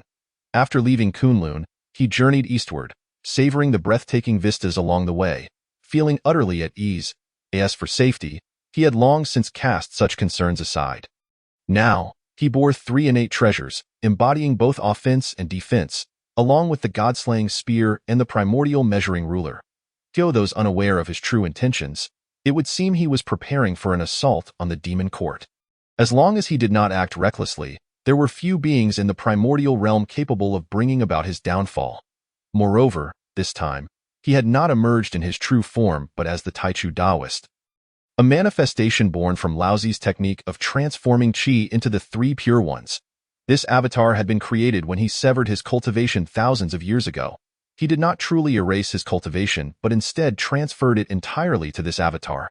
This incarnation possessed an independent personality, cultivation, and will, following a different path of cultivation than his true self. The Taichu Taoist walked the traditional path of the primordial realm, having already reached the pinnacle of the great Luo golden immortal stage, with only a single step remaining to the quasi-saintly path. With such cultivation and several innate treasures, even when facing an ordinary quasi-saint, Qing could contend with them. It seems there are some engaged in battle below? High above the clouds, Qing's gaze descended toward a certain direction on the ground, for he sensed the fluctuations of a conflict. Having witnessed such events countless times during his journey, he was no savior and thus felt no obligation to intervene. Therefore, he merely glanced and chose to disregard it. Qing walked slowly, pausing intermittently, practicing his skills while on the move. Soon, night descended, and he casually found a valley to rest. Initially, he captured a few demon beasts, then kindled a fire and took out the dark cuisine he had prepared in advance, roasting it alone. Cultivation, in Qing's view, was not merely about solitary and arduous training. Humans possess 7 emotions and 6 desires, and one should simply follow their heart. Under Qing's culinary skills, the entire valley soon wafted with an enticing aroma. Who was that? At that moment, Qing's celestial senses detected an anomaly, and he swiftly turned to look. Not far away, a woman in white stood silently under the moonlight, her tall figure and flowing hair resembling a celestial goddess descending to the mortal realm. The two exchanged glances, speaking almost in unison, clearly surprised to encounter each other in this place. Qing was not unfamiliar with this woman. During the Tao discussion at Zhixiao Palace, he had exchanged a distant gaze with her, never expecting to meet again here. The woman in white also bore a look of astonishment, recognizing the young Taoist before her. Although they had only met briefly at Zhixiao Palace, she had departed early. Yet Qing's extraordinary demeanor left a lasting impression on her. "Taichu, I have seen you before." Qing broke the silence. "Xiao Tu has also seen you," the woman in white replied with a respectful nod. "Why is Xiao Tu here?" Qing inquired, noticing her silence. "Why is Taichu here?" she countered, a hint of sorrow on her face. "Taichu is traveling through the vast wilderness, passing by this place, and found the scenery quite delightful, hence decided to rest here temporarily." Qing replied candidly, "Is that so?" "Taichu indeed has a good sense of appreciation," the woman nodded, showing no signs of skepticism. "And Xiao Tu, are you perhaps here for the same reason?" Qing asked with a smile. "I'm merely taking a leisurely stroll," the woman in white replied, her tone tinged with melancholy. Chapter 16. Subverting Past, Present, and Future, the Concept of Reincarnation. "What are you roasting, Taichu?" The woman in white had evidently caught the enticing scent of the barbecue. "Ahem, I casually caught a few wild beasts.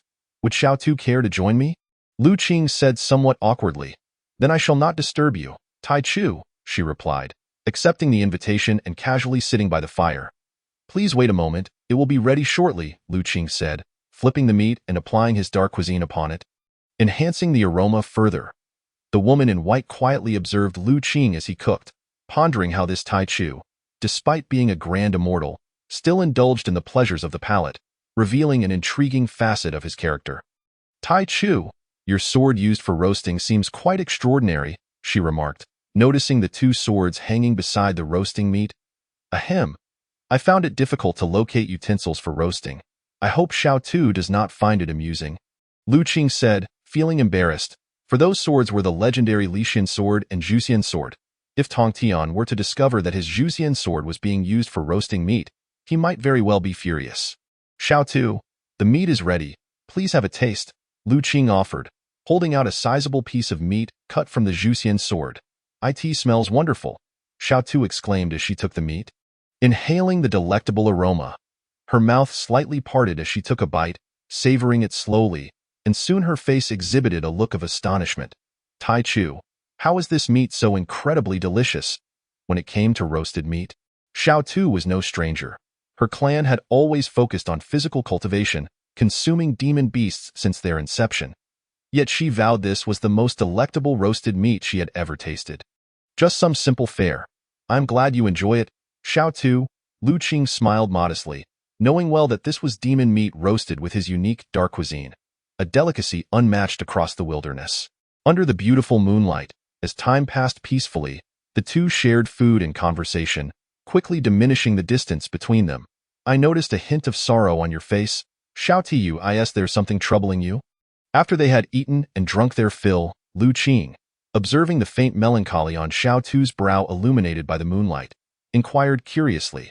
Upon hearing Lu Qing's words, Xiao Tu sighed softly, hesitated, and after a moment, spoke. Tai Chu, if one day all your friends and family were to perish, leaving you alone in the world, what would you do? Lu Qing's expression shifted in surprise. He had not anticipated Xiao Tu would voice such a thought. Was this the source of her sorrow? Had she glimpsed some future events? Xiao Tu gazed earnestly at Lu Qing, eager to hear his response. Lu Qing did not reply immediately, as he contemplated the weight of her question. If one day all his loved ones were to die, leaving him alone in this world, what would his course of action be? With deep-set eyes, after a moment, he looked earnestly at Xiao Tu and declared, I would not allow such a day to come. If it were to arrive, I would exhaust all means, subvert the past, present, and future, and resurrect them from the brink of reincarnation. Exhausting all means, subverting the past, present, and future, resurrecting from reincarnation. Xiao Tu gazed in shock at Lu Qing, as if she had grasped something profound, yet it remained elusive, like a flower shrouded in mist. Xiao Tu recognized that this young Taoist before her was no ordinary being. She had sensed this during their previous conversation. However, she had never expected him to utter such words that stirred her heart. What kind of audacity was this? What kind of resolve? Xiao Tu felt a tumult of emotions within her. May I ask, what is reincarnation? Can the deceased truly return? Xiao Tu pondered, her curiosity piqued, for she had never heard of such a notion wherein beings could come back to life after death. In response to Xiao Tu's inquiry, Lu Qing slowly rose, his gaze penetrating the distance, and calmly replied, Xiao Tu, observe the myriad of life and death in this world, the alternation of yin and yang. Rain descends from the heavens, only to return to the earth, cyclically. Is this not a form of reincarnation? Lu Qing continued, all things in the world have a beginning and an end, an unending cycle. If living beings could also partake in such a cycle, would that not be reincarnation? The Tao has myriad paths, and the path of reincarnation exists among them. If there were no reincarnation in this world, then one must create a cycle. After uttering these words, Lu Qing fell silent, for this was not mere fanciful talk. It was his understanding of reincarnation after years of cultivating the Infinite Calamity Sutra. Although his cultivation was not at its pinnacle, his comprehension of the Tao far surpassed that of his peers. Reincarnation. Is this what it truly is? Xiao Tu murmured, Lu Qing's earlier words resonating deeply within her. A sudden clarity surged from her heart. As if a long-hidden door had finally been opened, Lu Qing observed Xiao Tu in silence, sensing that she was enveloped in an extraordinarily profound state. It was the power of the laws of reincarnation. Having cultivated the Infinite Calamity Sutra, Lu Qing immediately recognized the mysterious energy emanating from Xiao Tu. It was none other than the power of the laws of reincarnation. Such laws were not easily perceived by ordinary beings, as they were inherently elusive. The Tao has myriad paths and reincarnation resides within them, yet the world had not yet experienced reincarnation, leaving beings unable to grasp it. Only a select few extraordinary beings could touch upon this realm through other laws. Rumors spoke of Hutu embodying reincarnation, and it seemed to hold true. Was there indeed a force guiding everything in the shadows? Or was this her destined mission? As Lu Qing gazed at Xiao Tu, who radiated the profound essence of the laws of reincarnation, he fell into contemplation. He had long suspected Xiao Tu's true identity. To Lu Qing, it seemed that Xiao Tu was not merely experiencing an epiphany regarding the laws of reincarnation. She appeared to be the very embodiment of those laws, naturally endowed with the power to govern reincarnation. His recent words had merely served as a catalyst for her realization. Thank you, Tai Chu, for your enlightening words. Xiao Tu has greatly benefited. Xiao Tu expressed her gratitude after several hours had passed, her aura of reincarnation now subdued. There is no need for thanks, Xiao Tuesday. I merely added a touch to what was already there. Your own brilliance led you to discover your path, Lu Qing replied sincerely, for had Xiao Tu not possessed such exceptional qualities, his words would have been of little consequence to anyone else. The two conversed about cultivation, then life, and then shared amusing tales of the wilderness, feeling as if they were long-lost friends, deeply in sync with one another. Unbeknownst to them, an entire night had slipped away. The following morning, Lu Qing bid farewell to Xiao Tu and continued his journey through the wilderness. Xiao Tu quietly watched Lu Qing's departing figure, a subtle smile gracing her lips. This night had been unforgettable. Perhaps it was the first time in many years that she felt such a sense of ease. Lu Qing glanced back at Xiao Tu, his heart sighing softly. In his memory, nearly all of her kin had perished, and her mission was to embody the 6 paths of reincarnation, transforming Hutu into something entirely different. Chapter 17. The 9 Heavens and the Creation of Humanity by Nuwa.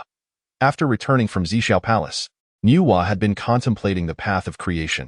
After years of seclusion, she finally discovered her way, creation itself. Thus, she emerged from her retreat, guided by the unseen forces of the heavenly Tao, arriving at the foot of Buzhou Mountain.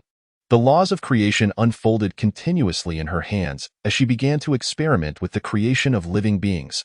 First, she gathered a mound of clay, shaping it into various forms of flesh and bone. Utilizing the divine water of the 3 lights to mold their blood, she then employed the laws of creation to instill them with souls. Days passed, and hundreds of beings of diverse shapes were brought into existence. However, a frown soon creased Nuwa's brow, for she realized that these creatures possessed only form, devoid of spirit. In mere moments, these newly created beings began to wither and perish, their very bodies starting to disintegrate. What was missing? Nuwa's delicate brow furrowed. The beings she had conjured could only be described as half-finished products, not even deserving of that classification. She felt there was an essential element lacking, a mystery that eluded her understanding. Why not try a different material? At that moment, a young Taoist approached slowly. It was Lu Qing. For reasons unknown, he had felt an inexplicable urge, sensing that something significant was about to transpire in relation to him. Consequently, he followed the guiding instinct that led him to this place. Upon seeing Nuwa, he understood the situation. It is you? Nuwa exclaimed, astonished to encounter him here. In truth, Lu Qing had been present for quite some time. But Nuwa had been so engrossed in her task that she failed to notice his presence. Otherwise, given her level of cultivation, how could she have been unaware of someone approaching so closely? Lu Qing, having journeyed through the primordial wilderness, had stopped by upon noticing Nuwa in distress, and he humbly sought her forgiveness for interrupting her thoughts, wearing a gentle smile. Not at all. You mentioned trying a different material. What did you mean? Nuwa inquired with curiosity. I observed that the reason the beings you created perished almost instantly might be due to the material used for their formation. This ordinary clay is unable to sustain their souls, thus preventing them from existing for any extended period, Lu Qing explained thoughtfully. Indeed, upon hearing his words, Nuwa pondered for a moment and grasped the key issue.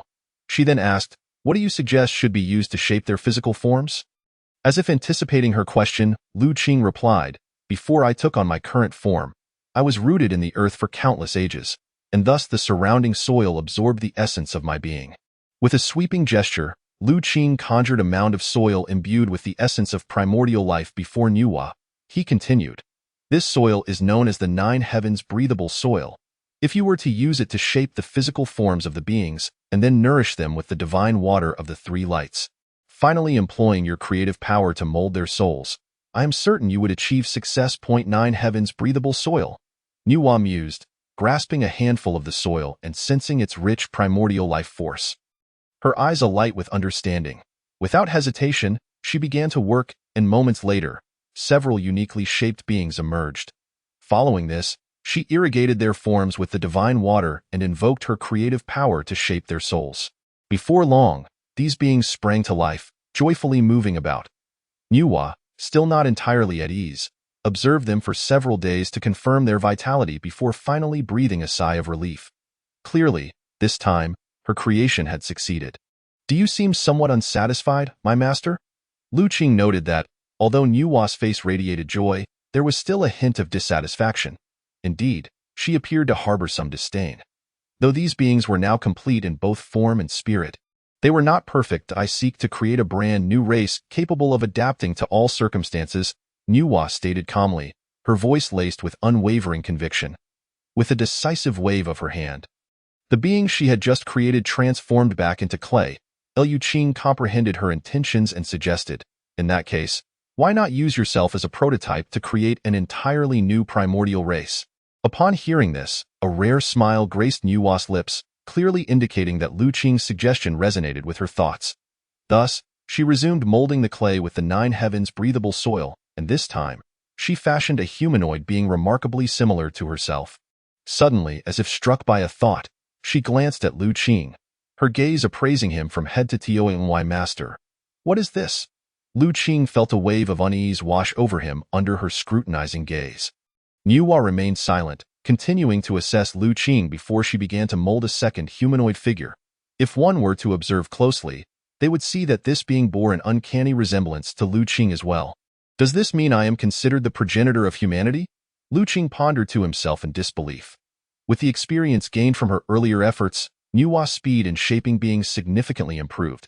Centuries later, a multitude of humanoid figures stood upon the earth, and upon counting, Lu Qing discovered there were precisely 129,000 of them, evenly divided between males and females. That should suffice. Nuwa surveyed her creations with satisfaction. With a sweeping gesture, she commanded the divine water of the three lights to flow into the bodies of these humanoid figures, instantly transforming clay into flesh and blood, bringing the 129,000 clay figures to life. Following this, Nuwa unleashed her creative power, preparing to perform the final and most crucial step, shaping their souls. Lu Qing attentively observed every step Nuwa took, absorbing the intricacies of the laws of creation. For him, this was also a form of creation, as witnessing someone demonstrate the laws of creation firsthand was a rare opportunity. Decades later, as the heavens bore witness, Nuwa proclaimed, "Today, I create a race known as humanity, and may the heavens attest to it." As her words echoed, the heavens responded. Thunder rumbled and lightning crackled, causing the entire primordial wilderness to tremble, with endless purple mist and radiant light spreading for miles. The magnitude of this phenomenon drew the attention of powerful beings throughout the primordial wilderness, all gazing towards the direction of Buzhou Mountain. Confirmed. A voice of authority resonated throughout the primordial wilderness. Devoid of any emotion yet reverberating in the ears of every living being, it was evident that this voice emanated from the heavens. As the heavenly decree resounded, vibrant clouds of 7 colors descended, showering down countless golden lotuses of merit. That is an astounding amount of merit. The powerful beings of the primordial wilderness gazed in disbelief at this scene. It was widely known that merit was exceedingly difficult to attain, granted only to those who made significant contributions to the primordial realm. Yet now, such an abundance of merit had appeared, an occurrence that could not be overstated. Many beings had never witnessed so much merit in their lifetimes. Chapter 18. Nuwa's confrontation with Hongjun. It seems today is the day Nuwa ascends to sainthood. Lu Qing gazed at the sky, where an endless flow of merit transformed into golden lotuses. With 60% directed towards Nuwa, 30% towards the 129,000 human beings. and 10% towards Lu Qing himself. Lu Qing's expression remained calm. He had anticipated this outcome. After all, the 9 heavens breathable soil used by Nuwa to create humanity originated from him. The heavens are impartial, and it was only natural for him to receive a share of the merit. With a wave of his hand, the god-slaying spear materialized in his grasp, and the 10% of merit instantly merged with it. Should anyone witness this, they would undoubtedly be left speechless. However, Lu Qing did not underestimate the significance of this merit. It could propel him from the realm of the great Luo golden immortal to the pinnacle of quasi-sainthood in an instant. Yet, he chose to bestow this merit entirely upon the god-slaying spear, an act that may seem utterly unfathomable. Nevertheless, Lu Qing had his own reasoning. While merit could enhance one's cultivation, it would also bind him to the heavens with an unbreakable karmic connection.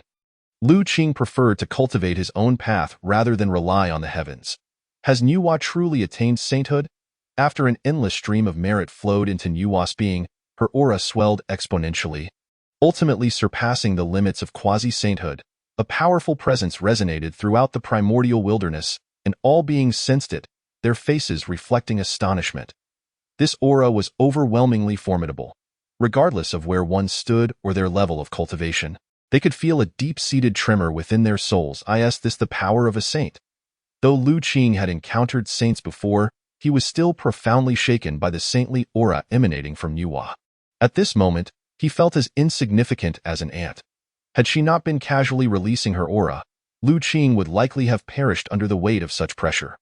Why do I sense fluctuations of the laws of destruction emanating from Nuwa? A look of confusion crossed Lu Qing's face as he sensed something amiss. The very moment Nuwa attained sainthood, he distinctly perceived a hint of destructive power within her. It was well known that Nuwa inherently wielded the laws of creation, which allowed her to mold clay into beings. This was the foundation of her ascension. However, the fleeting presence of destructive power left Lu Qing perplexed. I never expected Nuwa's younger sister to be the first to attain sainthood. On Kunlun Mountain, the 3 pure ones gazed into the distance with deep concern, their expressions somber. As elder brothers, they had not anticipated that Nuwa would take the lead, achieving the esteemed status of a saint before them. This was a rather disconcerting reality for those who prided themselves on being the true lineage of Pengyu at Buzhou Mountain. The 12 ancestors of Wu exhibited grave expressions, feeling the oppressive force that accompanied the saintly presence, which made them feel as if they were facing a formidable adversary. It was crucial to note that Nuwa was nominally the empress of the monster race, and the emergence of a saint from their ranks only heightened their pressure. If a saint were to take action, even with some hidden cards up their sleeves, how could they hope to contend against such a being? As the saying goes, some rejoiced while others lamented. Within the monster court, figures like Tai Yi, Di Jun, Bai Zhe, and Kunpeng displayed expressions of elation, for this newly ascended saint belonged to their monster race. The conflict between the lich and the demon has escalated dramatically. If a sage from our side intervenes in the fierce battle between the demon court and the witch clan, how can victory not be assured? Just then, Lu Qing, closest to Nuwa, seemed to sense something amiss. He fixated on the sky, as he suddenly felt an overwhelming and terrifying aura. Not only he, but even Nuwa appeared to be on high alert, her gaze fixed on a particular spot, as if an unimaginable entity lurked there. It was the Tao ancestor. A grave expression crossed Lu Qing's face as he witnessed a human visage abruptly coalescing in the sky, unmistakably that of the Tao ancestor Hongjun. What could this mean?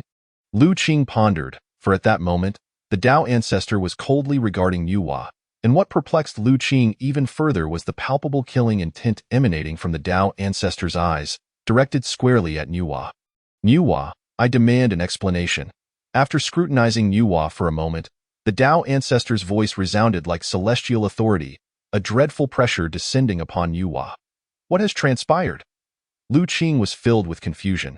He could not comprehend why the Tao ancestor had come to confront Nuwa just as she had attained sagehood, and with such a demeanor of accusation.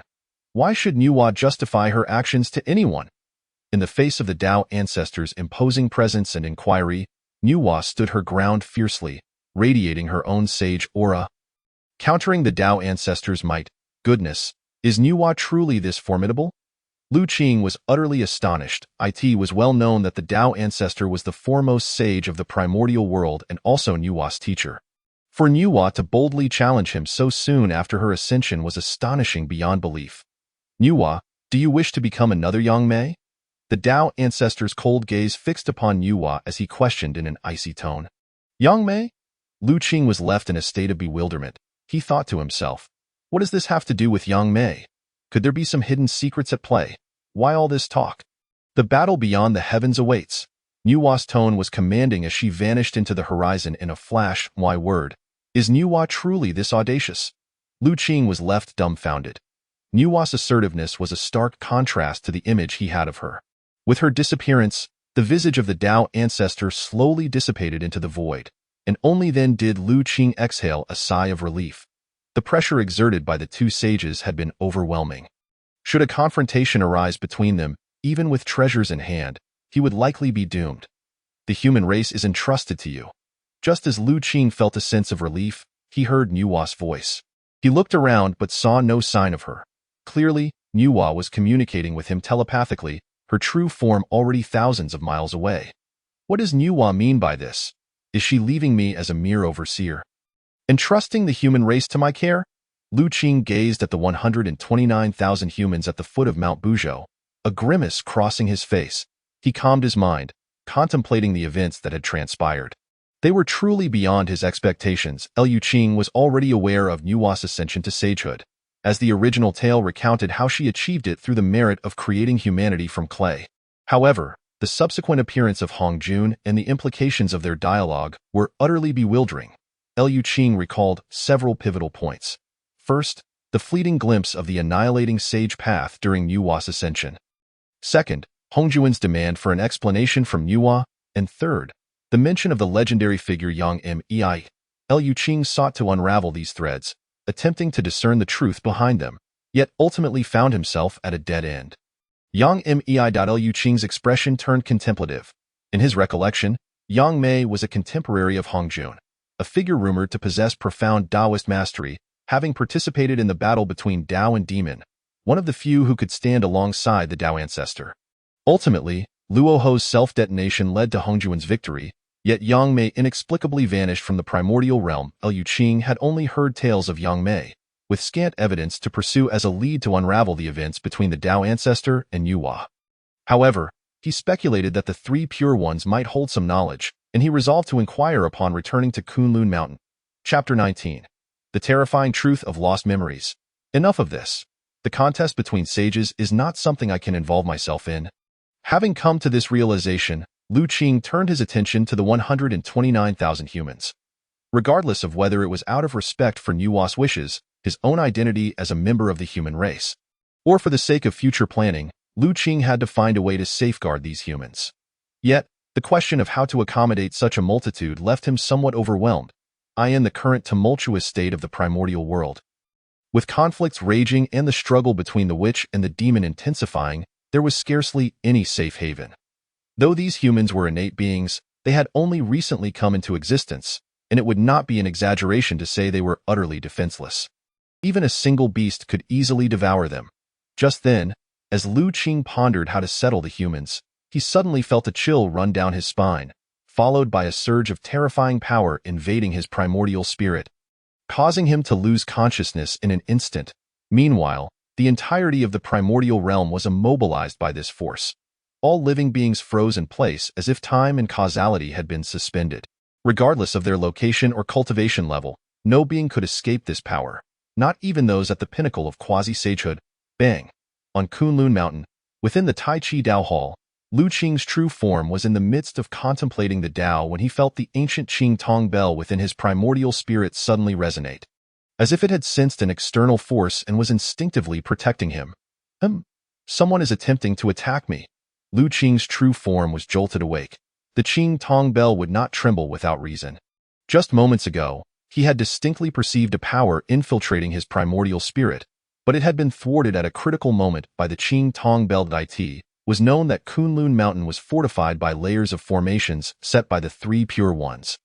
For an assailant to breach such defenses silently and directly invade Lu Qing's primordial spirit was nothing short of horrifying. Lu Qing was on the verge of sending a distress signal to the three pure ones. But he held back.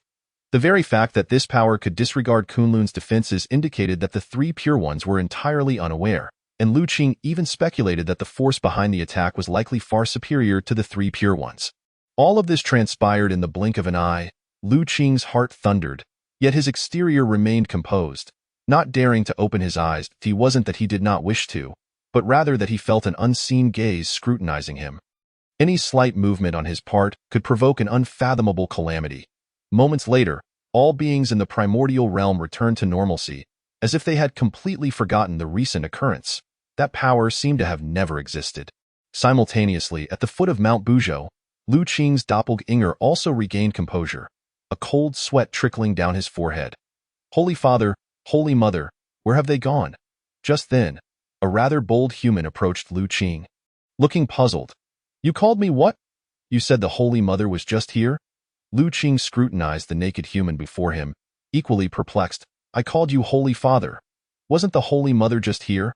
Why has she suddenly vanished? Where did she go? Is she abandoning us? This human's innocent inquiries, laced with multiple questions, caused Lu Qing's expression to shift dramatically.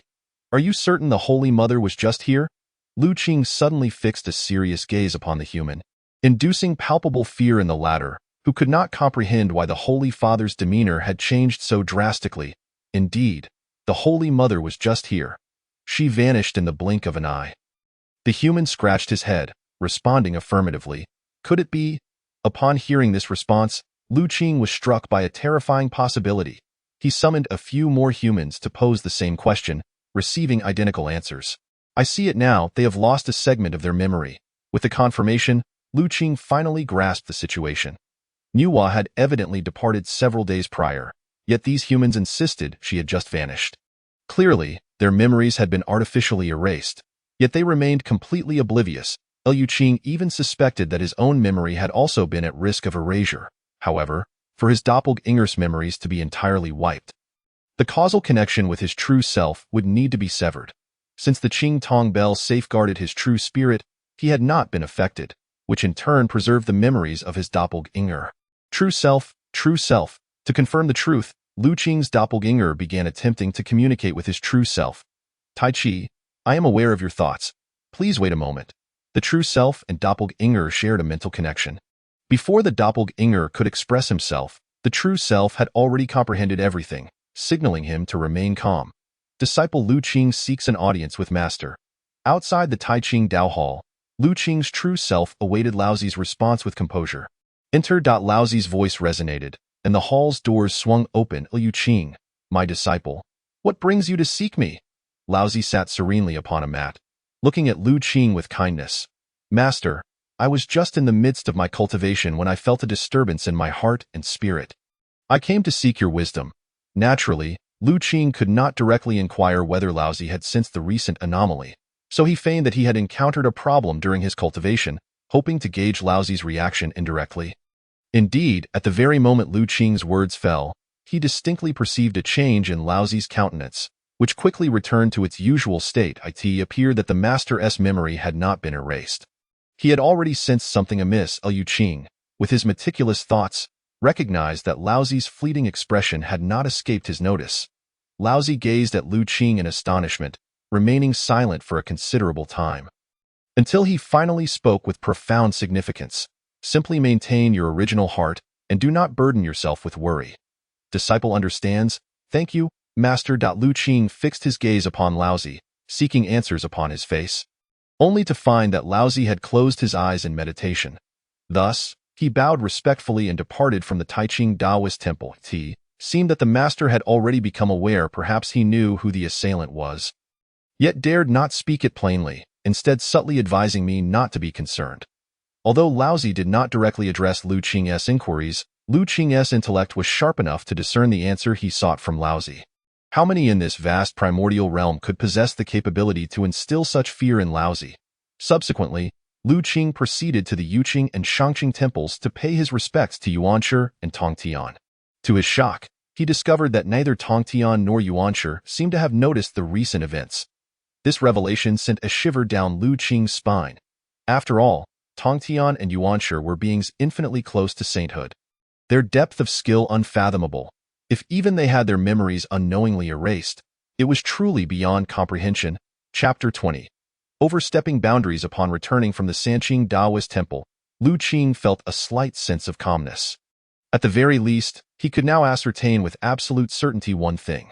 The assailant was not targeting him, but rather had struck against all beings of the primordial realm, a realization of great significance for Lu Qing. Taichu, I have confirmed with the three masters that the assailant does not aim at you or me, but rather at all living beings in the primordial realm. Regardless of who stands behind this, it is beyond our capacity to confront. Act as if you know nothing, and continue with your duties. I in the Taichu temple. Having spoken, Lu Qing severed his connection with his avatar and resumed his cultivation. If it is not directed at us, then that is good. At the foot of Mount Buzhou, after receiving confirmation from his avatar, Lu Qing felt considerably reassured. After all, who would remain at ease if targeted by such an existence? Very well, let me first secure the safety of these human beings. Lu Qing, dismissing further thoughts, resolved to find a suitable place for the 12,900 human beings. With a grand wave of his hand, he employed spatial magic to transport several tens of thousands of humans away. Not far from Mount Buzhou lay the vast mountain range known as the 10,000 Great Mountains, teeming with demonic beasts and a plethora of creatures, even harboring some terrifying great demons deep within the mountains. However, strictly speaking, this area belonged to the Witch clan. Yet, due to their extensive territory and relatively sparse population, they had not thrived in this locale. This place, nestled by mountains and waters, indeed makes for a splendid dwelling.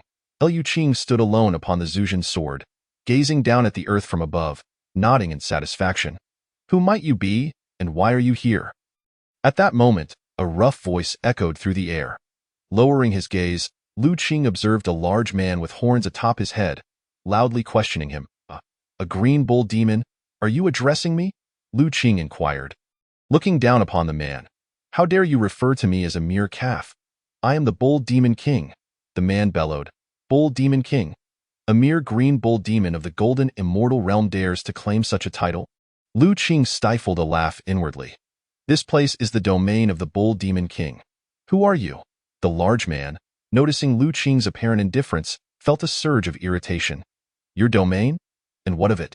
Lu Qing gently descended, appearing calm as he approached the man. Originally, your intrusion into my territory would be a capital offense. However, I shall spare your life this time due to your ignorance. The man spoke. He scrutinized Lu Qing, and upon noticing the exquisite Zhuzhen sword beneath him, his eyes gleamed with greed. But what? Lu Qing inquired, maintaining an expression of nonchalance. I shall let you go if you relinquish that sword under your feet as compensation. The man brandished a massive axe, his intentions unmistakably threatening. Having encountered a robbery for the first time in his many years traversing the primordial realm, Lu Qing chuckled. You, a mere demon, would threaten me. Believing you could intimidate me into compliance? The large man, realizing Lu Qing's unwavering demeanor, raised his axe, preparing to strike. Unexpectedly, a colossal hand descended, instantly slamming him into the ground. Cough, cough, hold on, fellow Taoist. This is all a misunderstanding. The man exclaimed, covered in dirt, his eyes wide with shock as he gazed at Lu Qing. He could hardly comprehend how this seemingly frail Taoist possessed such formidable power. Had it not been for his resilient physique, he would have likely been grievously injured by that last strike. However, before he could finish speaking, another enormous hand descended. The Bull Demon King, is it? Planning a robbery, are we? A misunderstanding, you say? Lu Qing unleashed 3 consecutive strikes, forcing the demon's true form to emerge. A bull measuring 10 zhang in length, towering 3 zhang high, with a single hoof atop its head, battered and bruised. Outrageous. You have gone too far, the green bull. Unable to raise its head after 3 strikes, was instantly filled with fury, exerting its hind legs to charge at Lu Qing. Though the green bull was merely of the golden immortal realm, its speed exceeded Lu Qing's expectations. Yet, who was Lu Qing?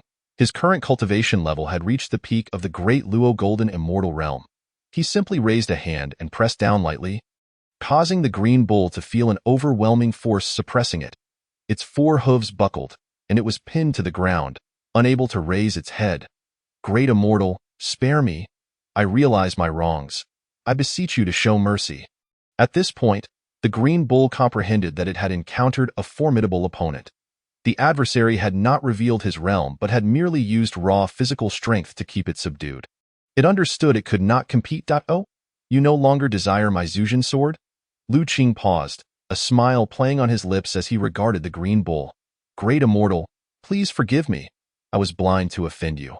Your powers are supreme. Even if you gave me 10 times the courage, I would not dare to covet your treasures." The green bull, with tears and snot streaming down its face, spoke in a tone of flattery. "Humph! Originally, I should have slain you for your offense, but considering you bore no ill intent, I shall spare your life." Yu Qing's expression softened. Had it not been for the green bull's lack of murderous intent from the start, he would have surely skinned it alive without hesitation. "Thank you, great immortal. I am forever grateful for your mercy. I would face fire and water in your service."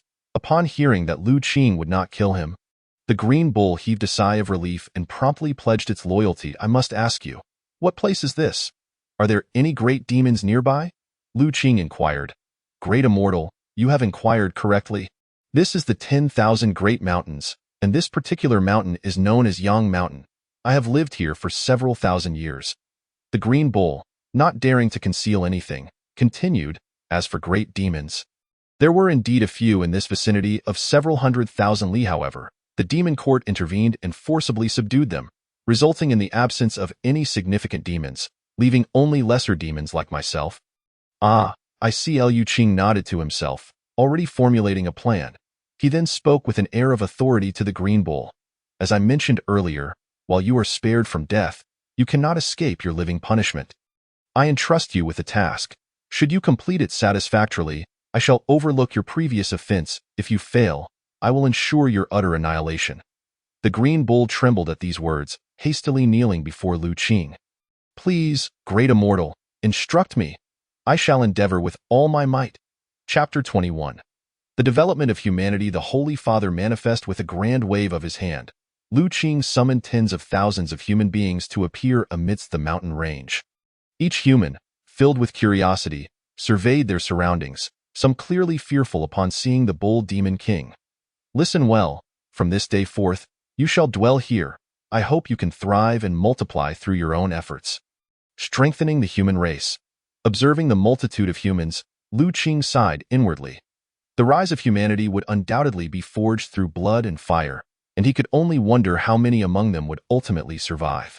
Yet, there was no alternative. The primordial realm was a place governed by the survival of the fittest.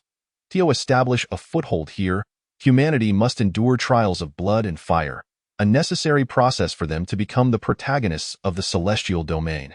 Lu Qing would not interfere excessively, only ensuring that humanity would not face extinction. "Holy Father, are you truly leaving us?"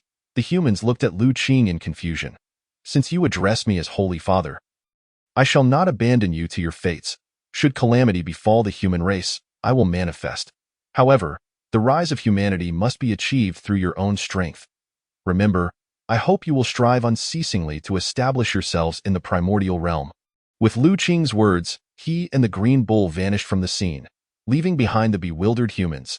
"Do you see these humans? This is the task I entrust to you in the clouds above." Lu Qing addressed the green bull. "Great immortal, these beings are frail and weak. How does this task pertain to me?" the green bull questioned, perplexed.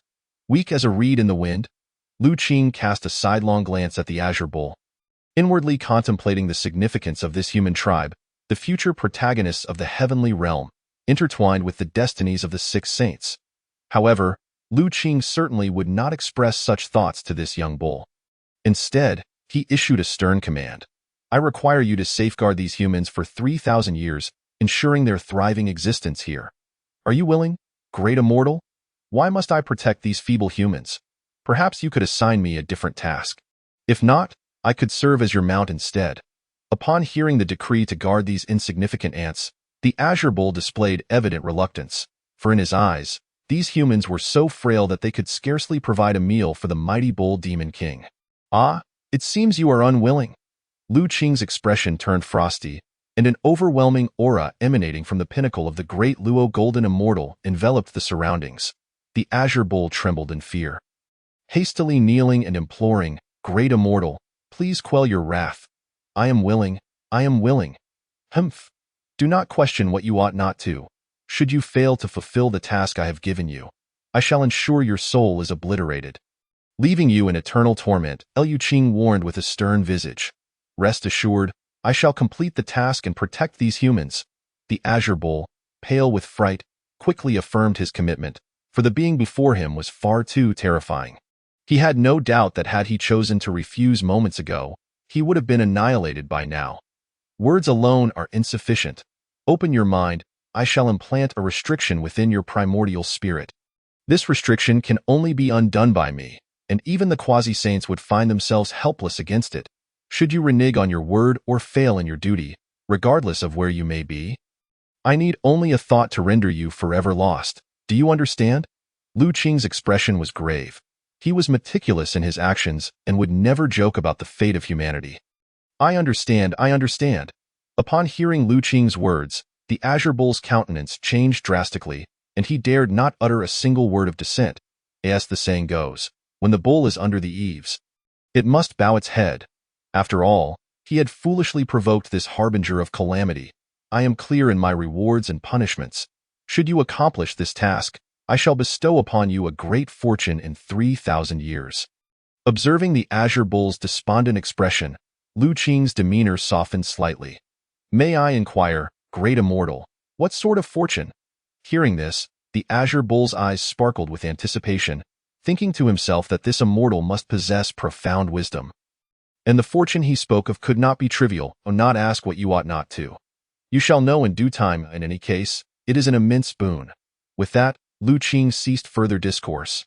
For it was said that both grace and severity must be employed, and as long as the Azure Bull possessed a modicum of sense, he would understand what was required of him. In the blink of an eye, 10 years had passed. Throughout this decade, Liu Qing had not left the mountain range, silently observing the developmental progress of humanity.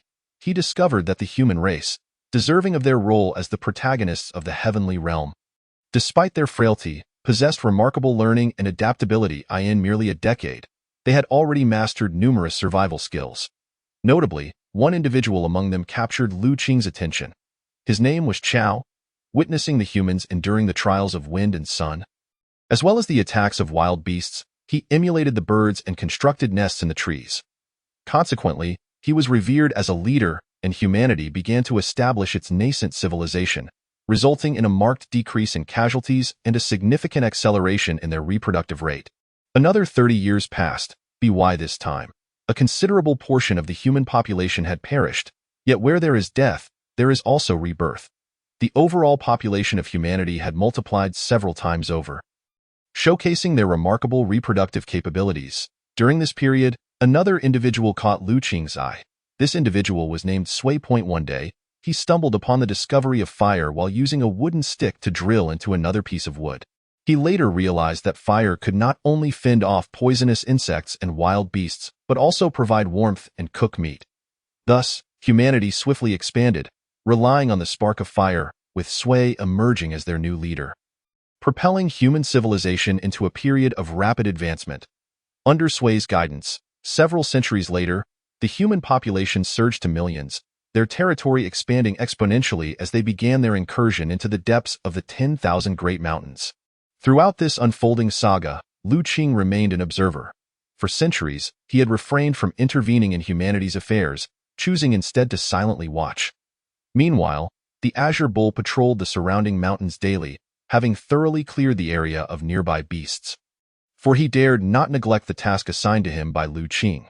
Within the human tribe, 2 clay statues stood. At that moment, Sui was leading the people in worship before these statues, which honored the 2 revered ancestors of humanity. Before the statues lay a plethora of fruits and meats. One statue depicted a young woman of unparalleled beauty, while the other represented a young man of imposing stature. Standing with hands clasped behind his back, his gaze penetrating the distance, as the people knelt in reverence, a sudden tempest arose, and one of the statues erupted in radiant 5-colored light, illuminating each human present. Look, the Holy Father has manifested. The Holy Father has manifested. Look. This spectacle instantly stirred the hearts of all present. many of whom had never before encountered the two revered ancestors. They had only heard tales passed down through generations, proclaiming that humanity was born from the Holy Mother and Holy Father, who were their true progenitors. Only a few of the elder humans understood that this was not mere legend, but a profound truth. Quickly, follow me to pay respects to the Holy Father. Do not be disrespectful, Sui, witnessing the miraculous manifestation of the Holy Father, was overcome with emotion and hastily urged the crowd to bow before the statue. As the contemporary leader of humanity, Sui had learned some truths through Chao. It was said that hundreds of years ago, the Holy Father had placed humanity in this realm to flourish, leaving behind a divine bull to protect them. Although he had never met the Holy Father, he believed this to be true, for he had seen the legendary divine bull with his own eyes and even conversed with it. The divine bull had proclaimed that the Holy Father had never left, always silently watching over humanity. Sui held this belief firmly, and now, witnessing the Holy Father's miraculous appearance, his faith was further solidified. A fierce wind howled, and auspicious clouds filled the sky, radiating celestial light. Suddenly, the surface of the Holy Father's statue began to shed, transforming into a young man clad in black, who bore an uncanny resemblance to the statue. Bow before the Holy Father. Bow before the Holy Father. The humans present, having never witnessed such a miracle, bowed with utmost sincerity, for this was their Holy Father, their ancestor. You have done well. I am greatly pleased. The young man spoke, his gentle voice resonating in the ears of millions, enveloping them like a warm spring breeze. Holy Father, is it truly you? Have you returned to us? One individual cried out, his eyes brimming with tears. It is I. I have always been here, never leaving. The young man smiled, his tone soothing. Holy Father, it is you. You have always been by our side. Upon receiving this affirmation, the crowd erupted in joy, unable to contain their emotions. For centuries, the human race had endured great hardships, battling against nature in the mountains, struggling for survival against wild beasts. Only they understood the difficulties they faced. Yet they firmly believed that they were not alone, for they had two revered ancestors. The origin of humanity, their faith, and their forebears. Now, with the Holy Father manifesting before them, affirming that they had never been abandoned, their hearts swelled with uncontainable emotion. The lineage of humanity had persisted for hundreds of years. I have witnessed all that you have done. You have performed admirably. Today, I come to bestow upon you the method of cultivation. With this method, humanity shall gain the qualification to contend with the heavens, passing it down through generations. As Lu Qing's words fell, boundless radiance erupted from him, piercing into the bodies of millions of humans. They felt not only an influx of new memories in their minds, but also experienced wondrous transformations in their bodies. The elderly among them visibly regained their youth, while the ailing began to heal. In that moment, every human felt an unprecedented sense of comfort, invigorated with boundless energy. More importantly, the knowledge of cultivation imprinted in their minds captivated them entirely. Humanity must strive ceaselessly. Go forth and create the brilliance that belongs to you. Before they could fully revel in their joy, they noticed that the Holy Father had vanished, leaving only his voice echoing throughout the mountains. Before departing, he imparted the method of cultivation, a technique that Lu Qing had spent centuries refining, tailored from the mainstream practices of the primal chaos, most suitable for the innate Tao bodies of humanity. However, to exercise caution, he had only transmitted the human path section, refraining from passing down the immortal path section. After much deliberation, he opted against it, as it involved too many causal intricacies. Should he recklessly alter humanity too significantly, it could provoke a cascade of unforeseen repercussions. As Lu Qing's teachings took root, humanity began to expand at an astonishing pace. As innate Tao bodies, they inherently resonated with the Tao, often achieving results that exceeded their efforts. In merely a few thousand years, the human population surged to an astonishing tens of millions, establishing their stronghold in Yang Mountain, rapidly occupying the 10,000 great mountains and advancing outward into the primal chaos. Yet, with their swift expansion, they began to draw the attention of other beings in the primal chaos. Many of the primal chaos demon races even began to prey upon humanity, for their foundation was still tenuous, rendering them ill-equipped to contend with the numerous demon races, leading to significant losses. The resources of the world are finite, and the essence of life is predation. the expansion of the human race is destined to impact the interests of other races, including the formidable Yao and Wu clans. In truth, the existence of humanity has long been known to them, for it is a creation of the sage Nuwa.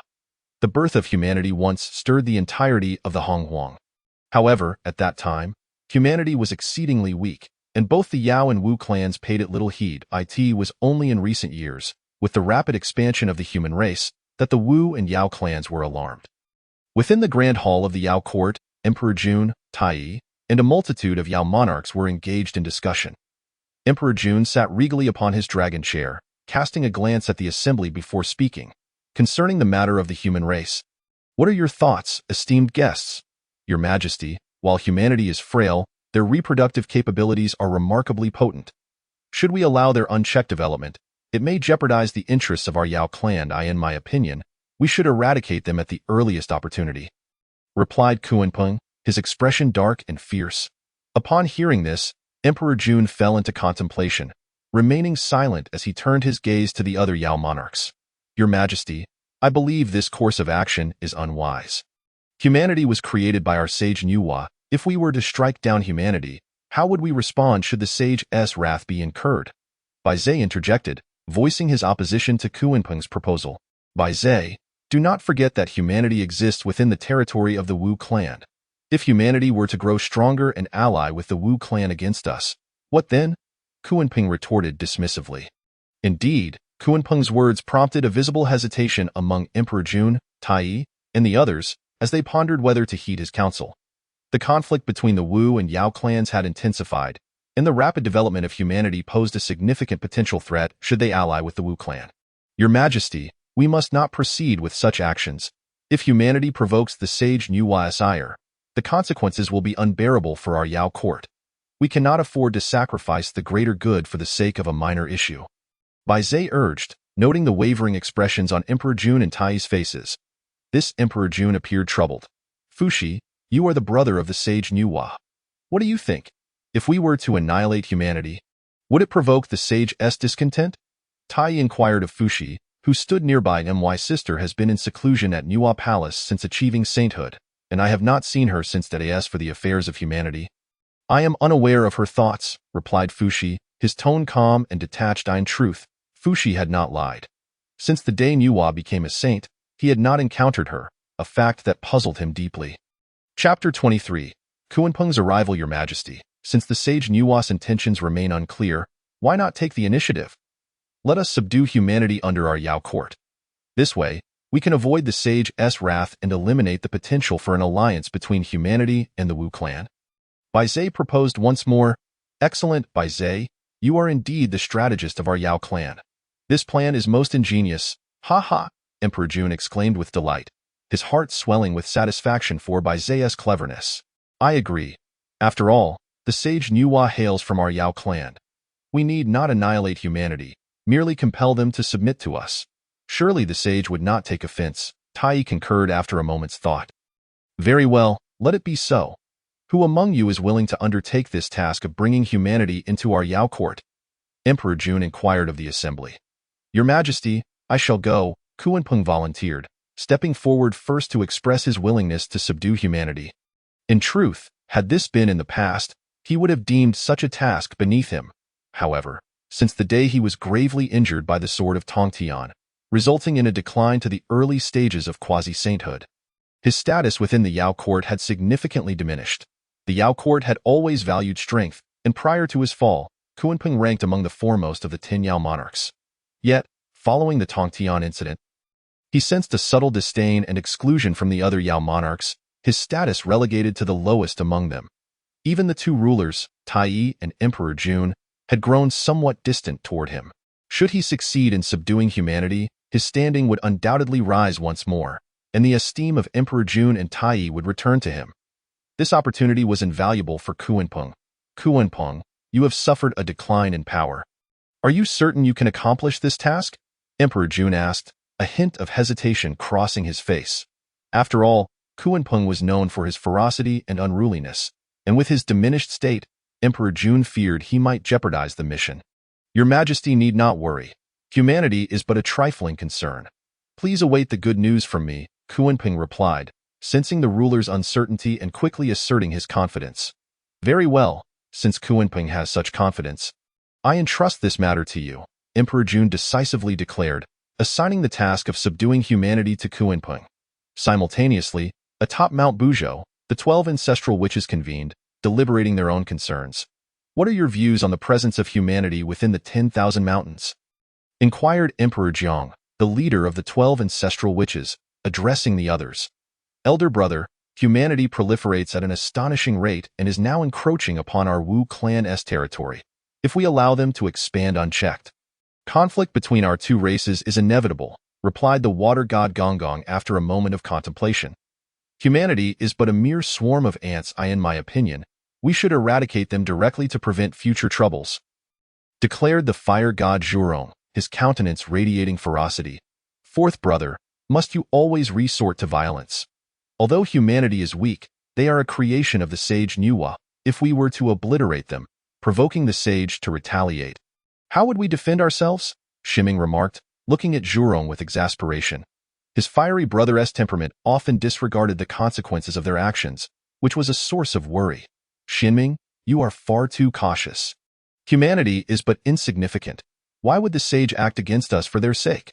Zhurong replied dismissively, Elder brother, I believe Xinming is correct. Regardless of how feeble humanity may be, they are still a creation of the sage.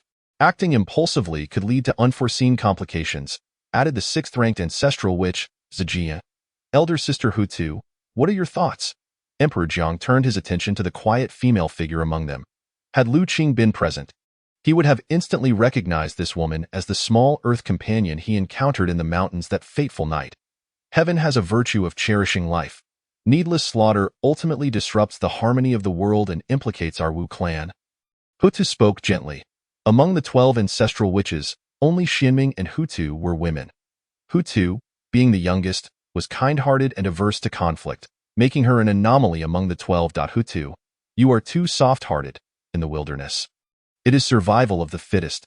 If we neglect humanity today, what will happen if they ally with the Yao clan in the future?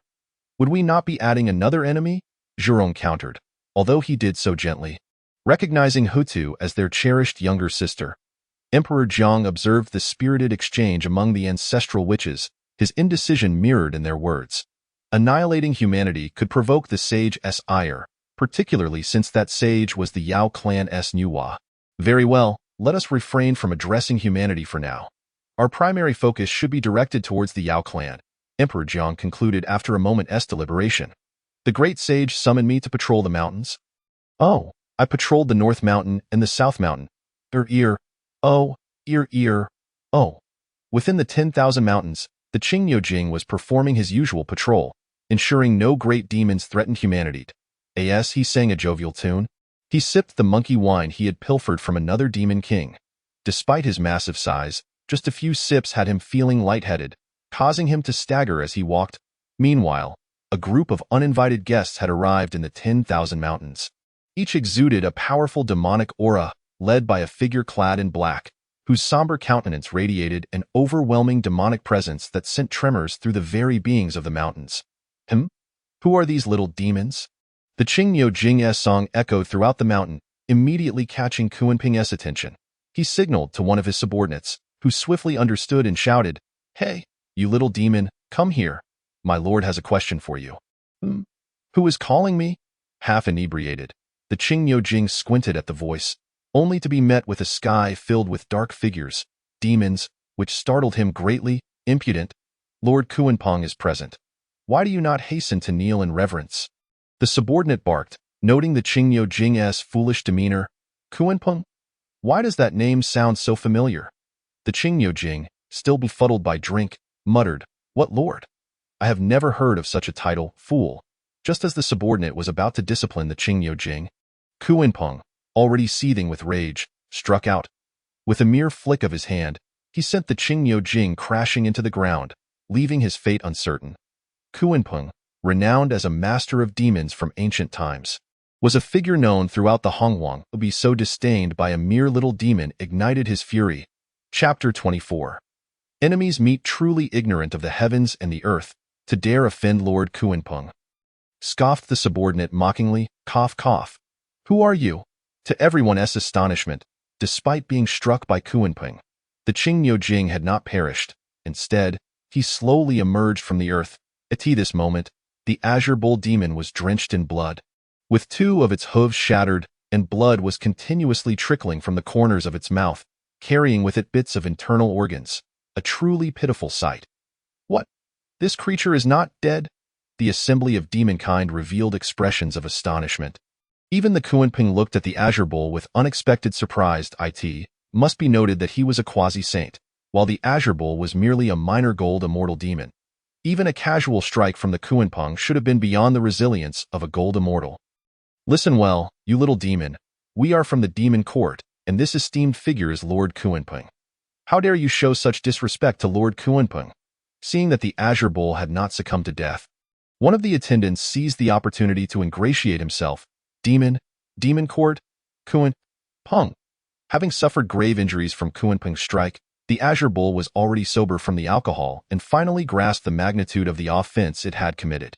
Had it not been for the Tai Chi diagram bestowed upon him by Qing for protection, that strike would have obliterated him. Realizing the identity of his adversaries, the azure bull felt his heart sink. He pondered how his luck had been so dire lately. First, he had encountered a formidable opponent during a robbery, resulting in 3,000 years of captivity, and now today, while patrolling the mountains, he had crossed paths with the formidable Kunpeng, whose attack had nearly cost him his life. The thought of crying welled up within him. The azure bull understood well that he could not afford to offend such powerful beings, so he spoke. This humble creature did not realize Lord Kunpeng was present and has unwittingly committed an offense. I beseech your forgiveness. I must ask you, do the human tribes reside here? Kunpeng, looking down from his lofty position, cast a cold gaze upon the azure bull. Human tribes? They have come for the humans? Upon hearing this, the azure bull's expression shifted to one of alarm. This group seemed menacing, and even a fool could discern that their intentions were far from benign. Moreover, that great immortal had instructed him to protect the humans, even implanting a restriction within his primordial spirit. If these demons sought harm against the humans, how could he possibly survive? In response to your honor, this place is merely the dwelling of this humble bull. There are no human tribes as you claim. Go preserve his life. The azure bull had no choice but to lie, hoping that this assembly of demons would refrain from entering the mountains. Though he appeared calm, his heart quaked in fear. How audacious to dare lie before me. Allow me to personally search your soul and discern the truth of your words. Just as the azure bull finished speaking, Kunpeng erupted in fury. As a quasi-saint, he had already sensed the presence of numerous beings several 100,000 miles away. Yet this little demon had the audacity to lie to him, igniting his wrath to the point where he was prepared to extract the azure bull's soul and strip his bones. It's over. My life is at an end. As he gazed at the enormous hand reaching for him, the azure bull knew he was doomed and had succumbed to despair. Whoosh, however, just at this critical juncture, a streak of sword light descended from the heavens, moving with such incredible swiftness that it struck Kunpeng's outstretched hand in an instant. Faced with this sword light, Kunpeng quickly withdrew his hand, but he was still caught off guard and injured by the blade. Who is it? Kunpeng's expression darkened as he turned his gaze toward a certain direction, revealing a rare gravity in his demeanor. It is the great immortal. He has intervened to save me. Sensing the familiar aura, the azure bull, who had been resigned to waiting for death, was suddenly filled with excitement, tears nearly streaming down his face. It is I. What do you intend to do? A voice filled with disdain echoed, and a young man clad in black, wielding a long sword, slowly stepped through the ITSU. Upon seeing the young man in black, Kunpeng's pupils constricted, for he would never forget this individual, not even if turned to ash. If not for this person, how would he have been grievously wounded by the celestial sword? If not for this person, how would he have fallen in rank and suffered contempt from others? It is I, Kunpeng. After so many years, you have not made any progress. The newcomer was, of course, Qing, who maintained a calm demeanor. Casually placing the sword of extermination behind him, his gaze fixed on Kunpeng. Great immortal, save me. I was nearly unable to see you again. Upon witnessing Qing's appearance, the azure bull immediately transformed into a dramatic figure, rushing toward Qing with tears and snot, resembling a wronged little wife. This scene caused Lu Qing's face to twitch, and he produced a pill, flicking it with his finger, causing it to enter the Azure Bull's mouth and effectively halting its advance. You have done well. This 9 revolutions golden pill will aid in your recovery. Lu Qing nodded at the bloodied Azure Bull that in truth, Lu Qing had sensed the arrival of Kunpeng and the others long before. Yet he had chosen to remain hidden, wishing to discern their intentions while observing the Azure Bull's behavior. Fortunately, the Azure Bull had remained steadfast in his loyalty to the human tribes, earning Lu Qing's approval. 9 revolutions golden pill? Thank you, great immortal. As soon as the pill entered his stomach, the Azure Bull felt an astonishing surge of medicinal power rapidly coursing through his meridians, and in mere moments, his injuries miraculously healed, even hinting at a potential breakthrough to the Great Luo stage. Young one, how is it that you are here? Kunpeng glared at Lu Qing with icy eyes, a flicker of murderous intent crossing his gaze. However, he ultimately restrained himself from acting impulsively, for the memory of the celestial sword from years past lingered vividly in his mind. This is a question I should be asking you. Why are you not properly residing within the demon court, but instead wandering in these mountains? Has that sword from my master not taught you a lesson? Lu Qing spoke without hesitation, for the enmity between him and Kunpeng had been established millennia ago. Both yearned for each other's demise, so he would not hold back. Indeed, upon hearing these words, Kunpeng's expression darkened to an extreme, nearly prompting him to strike at Lu Qing. Yet, recalling the background behind Lu Qing and the memory of that sword, he managed to restrain himself. Younger generation, do not flaunt your tongue. Today, I represent the demon court to subjugate the human tribes. You would do well to step aside. Otherwise, I will not hesitate to teach you a lesson on behalf of the 3 purities. Kunpeng coldly replied, as expected, the demon kind could no longer restrain themselves. Lu Qing mused internally. In fact, upon sensing Kunpeng's arrival, he had already formed a conjecture, and Kunpeng's words only served to confirm his suspicions. Subjugate the human tribes? Such audacity. What if I refuse? Lu Qing's voice suddenly turned frigid. Younger one, do not think that just because you have the 3 purities backing you, you can act with impunity. If you have the capability, summon your 3 masters. Kunpeng scoffed. Kunpeng, I see you are merely testing the waters out of fear of my 3 masters' presence. Lu Qing, possessing a keen intellect, understood Kunpeng's intentions the moment he spoke. Humph! Truly, you are seeking your own demise. Today, I shall see who can save you. Kunpeng's thoughts were laid bare by Lu Qing, and upon confirming that the 3 purities were absent, he no longer felt the need to conceal his intentions. A terrifying aura of murderous intent emanated from him, causing the others present to recoil in shock. Chapter 25. Lu Qing versus Kunpeng. Kunpeng had long harbored the desire to eliminate Lu Qing. Now, with the certainty that only this young one remained, he finally bared his fangs, preparing to strike and obliterate Lu Qing. In truth, his motive for slaying Lu Qing extended beyond their grievances. It was also driven by his desire to seize the primordial purple energy that resided within Lu Qing. It is known that there are only 7 strands of primordial purple energy in the entire wilderness. Whoever obtains even one would be on the path to sainthood. Such temptation is irresistible. Had it not been for Lu Qing's backing from the 3 purities and the Tao ancestor, even figures like Dijuan and Tai would have attempted to seize it. Now that Lu Qing stood alone, this presented an unprecedented opportunity for Kunpeng. If he could eliminate Lu Qing and claim the primordial purple energy, achieving sainthood would be within his grasp. What could the 3 purities do then? Aside from the Tao ancestor and Enhua, who would dare to challenge him? With these thoughts, Kunpeng could hardly contain his excitement, envisioning the scene of his future ascendance to sainthood. Kunpeng, you spoke a truth. You have indeed sought your own demise. No one shall save you today. Lu Qing's eyes glinted with a terrifying murderous intent. He had not anticipated Kunpeng's sudden visit. Had he not come, Lu Qing would have considered allowing him to live a few more years, waiting until he himself broke through to quasi-saint before eliminating him. But since Kunpeng had appeared before him unaccompanied, how could he let this chance slip away? Kunpeng only recognized this as an ideal opportunity to kill Lu Qing. Unaware that Lu Qing shared the same sentiment, young one, how audacious, do you dare to compete with me, a quasi-saint, with your great Luo golden immortal realm? Kunpeng sneered. Though Lu Qing's strike had wounded him, He believed it was merely a successful sneak attack and a direct confrontation. How could a peak Great Luo Golden Immortal possibly harm him? Kunpeng, I have never truly fought with anyone since my cultivation began. Today, I shall slay you to affirm my invincible path. Lu Qing, wielding the sword of extermination, his long black hair billowing without wind, emanated a terrifying murderous aura that sent the demons before him retreating thousands of miles in fear. Ha ha ha! You dare to speak of killing me? Today, I shall ensure you understand the vast chasm that exists between the Great Luo and Quasi-Saint realms. Kunpeng stomped his foot, unleashing endless Quasi-Saint laws that swept toward Lu Qing. As a seasoned Quasi-Saint, even though his realm had fallen to the early Quasi-Saint stage, his strength remained terrifyingly formidable, causing the void to tremble and the earth to quake with his every move. Tai Chi diagram, arise. Facing Kunpeng's onslaught, Lu Qing did not dare to be careless. After all, there was a significant gap in their realms. The energies of yin and yang emerged, ultimately forming a Tai Chi diagram that enveloped Lu Qing entirely.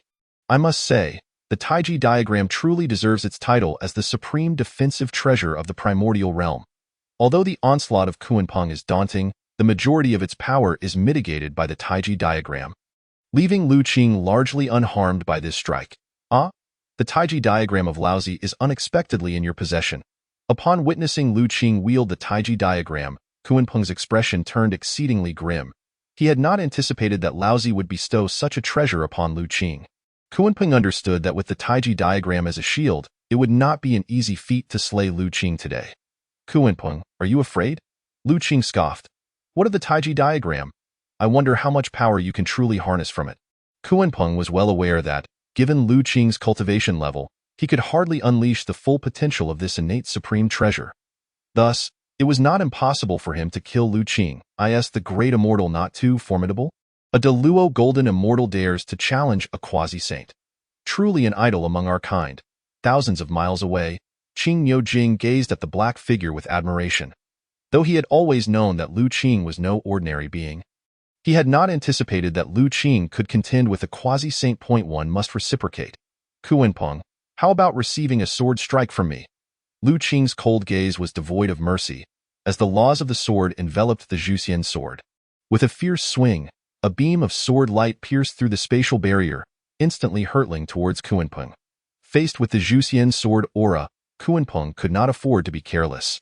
After all, few dared to test the sharpness of the Zhuxian sword. Even among quasi-saints, he could only evade at great speed. It must be said, Kunpeng's swiftness was unparalleled. Even though he was currently at the early quasi-saint level, his speed surpassed that of an average mid-quasi-saint. In the blink of an eye, Kunpeng flapped his wings and found himself hundreds of miles away. Young one, you are indeed formidable, but if this is all you can muster, you are still destined for death today. Feeling a strand of hair drifting down from the sky, Kunpeng was utterly astonished.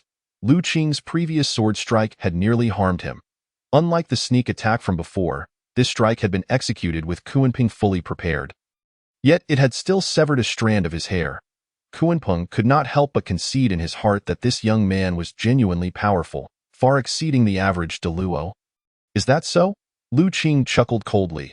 With the Tai Chi diagram shielding him, he initiated a close-quarters assault on Kunpeng, fully aware that Kunpeng's greatest advantage lay in speed, thus seeking to negate that advantage.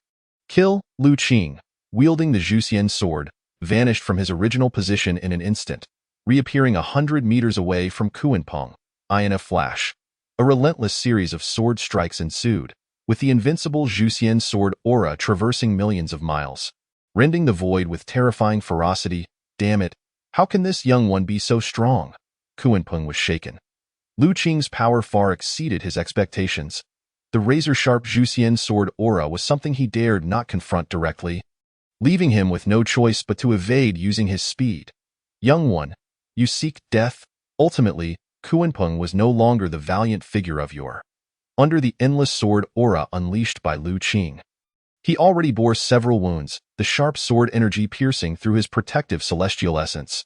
With the Tai Chi diagram for defense and the Zhuxian sword for offense, Kunpeng's multiple attempts to counter were in vain. Nevertheless, he was a formidable being who had survived from ancient times, quickly extricating himself from Lu Qing's onslaught. Kunpeng, is this all you have? If this is all you can do, you shall surely meet your demise today. Lu Qing's killing intent surged. He had resolved to slay Kunpeng here. This was his first true battle in the primordial realm, and he aimed to prove his invincible resolve by vanquishing Kunpeng. Humph, young one, allow me to demonstrate the methods of a quasi-saint. A glimmer of cold light flickered in Kunpeng's eyes as the power of quasi-saint laws bore down upon Lu Qing. The reason quasi-saints are deemed as such is because they must comprehend the quasi-saint laws and condense the quasi-saint Tao fruit. It is no exaggeration to say that quasi-saint laws have far surpassed those of Deluo, and their capabilities are incomparable. Indeed, as Kunpeng's counterattack arrived, Lu Qing instantly felt an immense pressure. He knew that, were it not for the protection of the Taiji diagram, Kunpeng could easily crush him with merely the application of quasi-saint laws. His earlier advantage stemmed from his lack of concern for defense, allowing him to strike Kunpeng by surprise.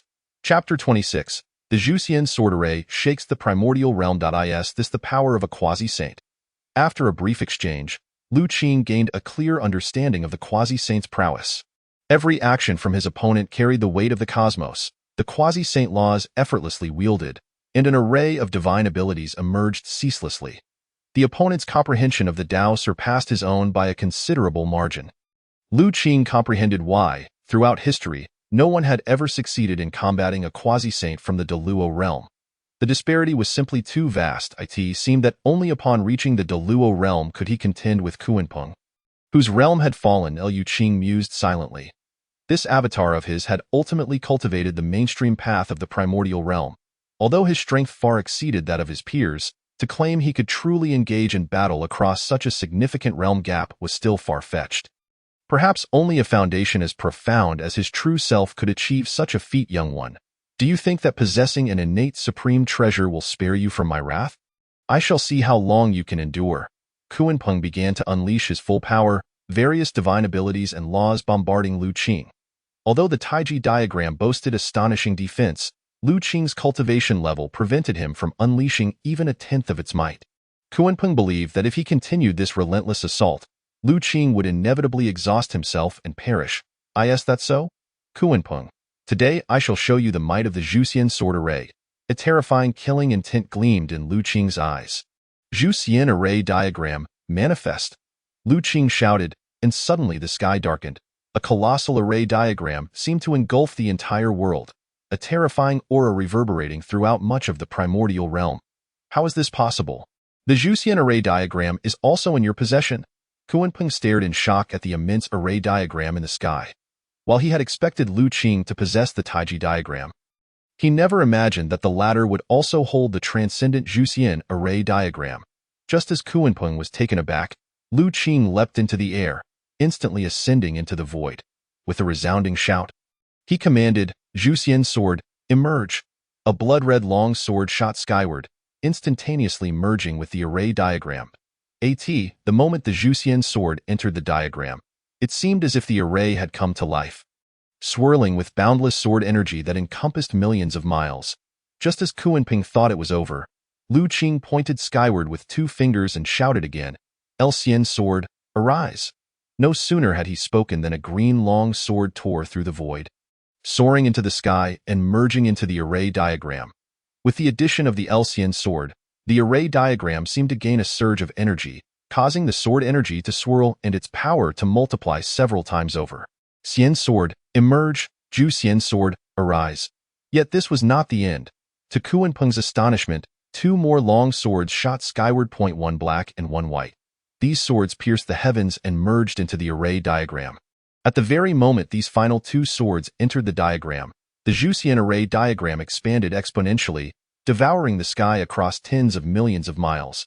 Gazing upon the scene, one could see Lu Qing standing beneath the array, with 4 unmatched swords of doom positioned at its 4 corners. The Zhuxian array diagram spun rapidly, and within it, various forms of beings could be faintly seen traversing, dragons, phoenixes, and other bizarre creatures. These were not true beings but the malevolent energies formed from the Zhuxian sword array.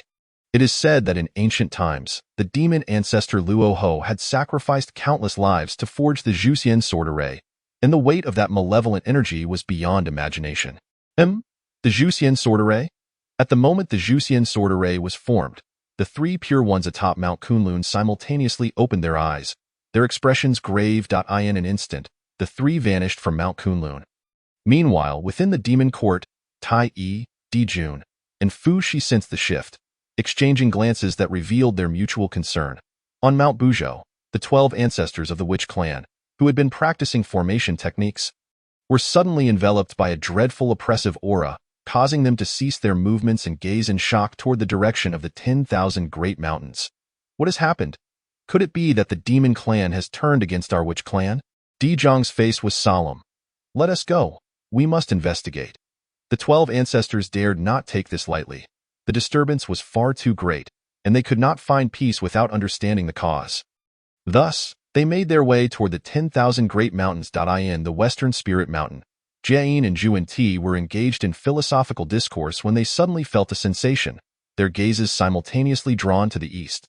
Kunpeng, today I shall slay you to affirm my path. Liu Qing stood beneath the Zhuxian array diagram, his long black hair billowing without wind, his expression icy and resolute, resembling a primordial deity descended to the mortal realm. Radiating an aura of invincibility, I never expected that Tongtian would have passed the Zhuxian sword array to you. At that moment, Kunpeng's complexion turned ashen, for the Zhuxian sword array instilled an overwhelming sense of crisis within him. Despite being a quasi-saint and a formidable being from ancient times, he felt utterly diminutive before the Zhuxian sword array. What is the Zhuxian sword array? Only when the 4 Zhuxian swords are combined with the Zhuxian array diagram does it form a complete Zhuxian sword array. Renowned as the foremost sword array throughout history, it is said that only the 4 saints can breach it. It is rumored that even Hong Jun had once shed blood beneath the Zhuxian sword array, illustrating its sheer terror. Although Liu Qing, being at the Deluo Golden Immortal level, could only unleash a fraction of its power, it was sufficient to alert much of the primordial realm, with some beings in close proximity trembling on the ground under the weight of this terrifying aura, especially for those from the human race closest to Liu Qing. Had it not been for Liu Qing enveloping the entirety of the Shirwanda mountain with the Taiji diagram, even the slightest leak of the aura from the Zhuxian sword formation could have been enough to obliterate them. At that moment, 12 figures appeared in unison, each emanating the aura of quasi-saints. They were none other than the 12 ancestral witches, the ones nearest to the Shirwanda mountain. Such terrifying malevolence, such an awe-inspiring sword formation. Who could possibly be engaged in this fierce battle? The 12 ancestral witches looked on in astonishment at the Zhuxian formation, feeling an immense sense of oppression emanating from the sword array. Eldest brother, that seems to be the demon master Kunpeng. Zhu Rong exclaimed in shock, pointing at the figure engulfed by the sword formation. Indeed, that person is Kunpeng, Liang Chong among the 12 ancestral witches affirmed, having recognized Kunpeng due to their previous encounter. With whom is Kunpeng battling? The ancestral witches lifted their gazes towards the young figure at the core of the formation, their faces filled with confusion, as they seemed to have never seen this person before. Ah, wait, that person appears to be a great Luo Golden Immortal, Shiming remarked in bewilderment. Upon this reminder, everyone noticed the aura radiating from the young figure. It truly was that of a great Luo Golden Immortal. A great Luo engaging in combat with the quasi-saint Kunpeng? They all displayed expressions of disbelief. It's actually him. Upon recognizing the young figure, Ho Tu's face revealed an expression of astonishment. Chapter 27. Tai Yi makes his move. The Eastern Emperor Bell appears. How could Ho Tu forget that young figure? Several millennia ago, she had debated with him for an entire night. Though their time together was brief, his impression on her was profoundly deep. And in her leisure, she often recalled the humorously charming Tai Chu. Sister Ho Tu, do you know that person? Di Zhang inquired, noticing Ho Tu's unusual demeanor. That friend is named Tai Chu. We had a brief encounter several millennia ago. Ho Tu replied, her expression somewhat awkward. Oh? Does Sister Ho Tu know his origins? Di Zhang pondered for a moment, seemingly piecing together something, and then asked Ho Tuesday, I only met Tai Chu by chance. I am unaware of his background or identity, Ho Tu answered candidly. I see. Di Zhang nodded, lost in thought. Friend, must we truly determine life or death today? Beneath the Zhuxian sword formation, Kunpeng appeared pallid. The pressure from the formation was overwhelming, and in the face of the currently formidable Liu Qing, fear had crept into his heart, prompting him to switch his address from junior to fellow Taoist. Had I known it would come to this, I would have acted differently today. I shall surely kill you. Lu Qing was no soft-hearted individual. Kunpeng had repeatedly sought to sever his path. Had he not been clever enough to take the three pure ones as his masters, he might have already fallen victim to Kunpeng's schemes. Such karmic ties cannot simply be severed. Good. Since you, Junior, are so excessively arrogant, let us settle this matter of life and death today.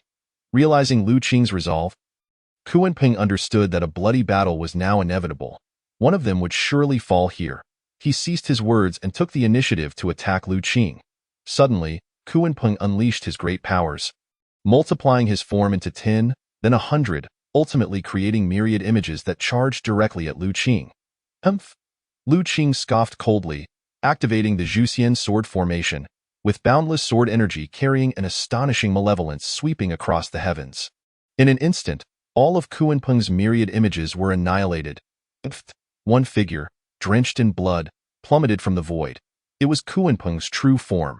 Originally, this technique of myriad shadows was meant for escape, but he had underestimated the might of the Zhuxian sword formation. His numerous images were obliterated before they could even sustain a single breath. The Zhuxian sword formation was indeed terrifying. What a fearsome sword formation! Who is this person, capable of wielding such a formidable array? And that Taiji diagram seems to be an extraordinary innate treasure as well.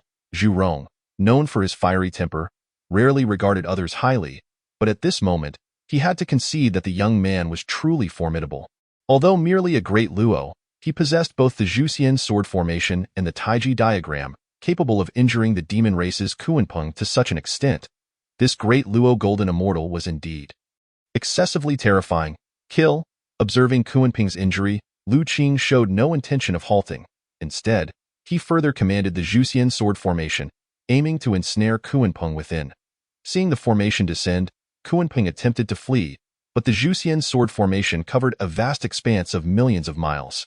How could Kunpeng escape such a fate? However, at this critical juncture, a great bell appeared in the sky, blocking the strike of the Zhuxian sword formation meant for Kunpeng.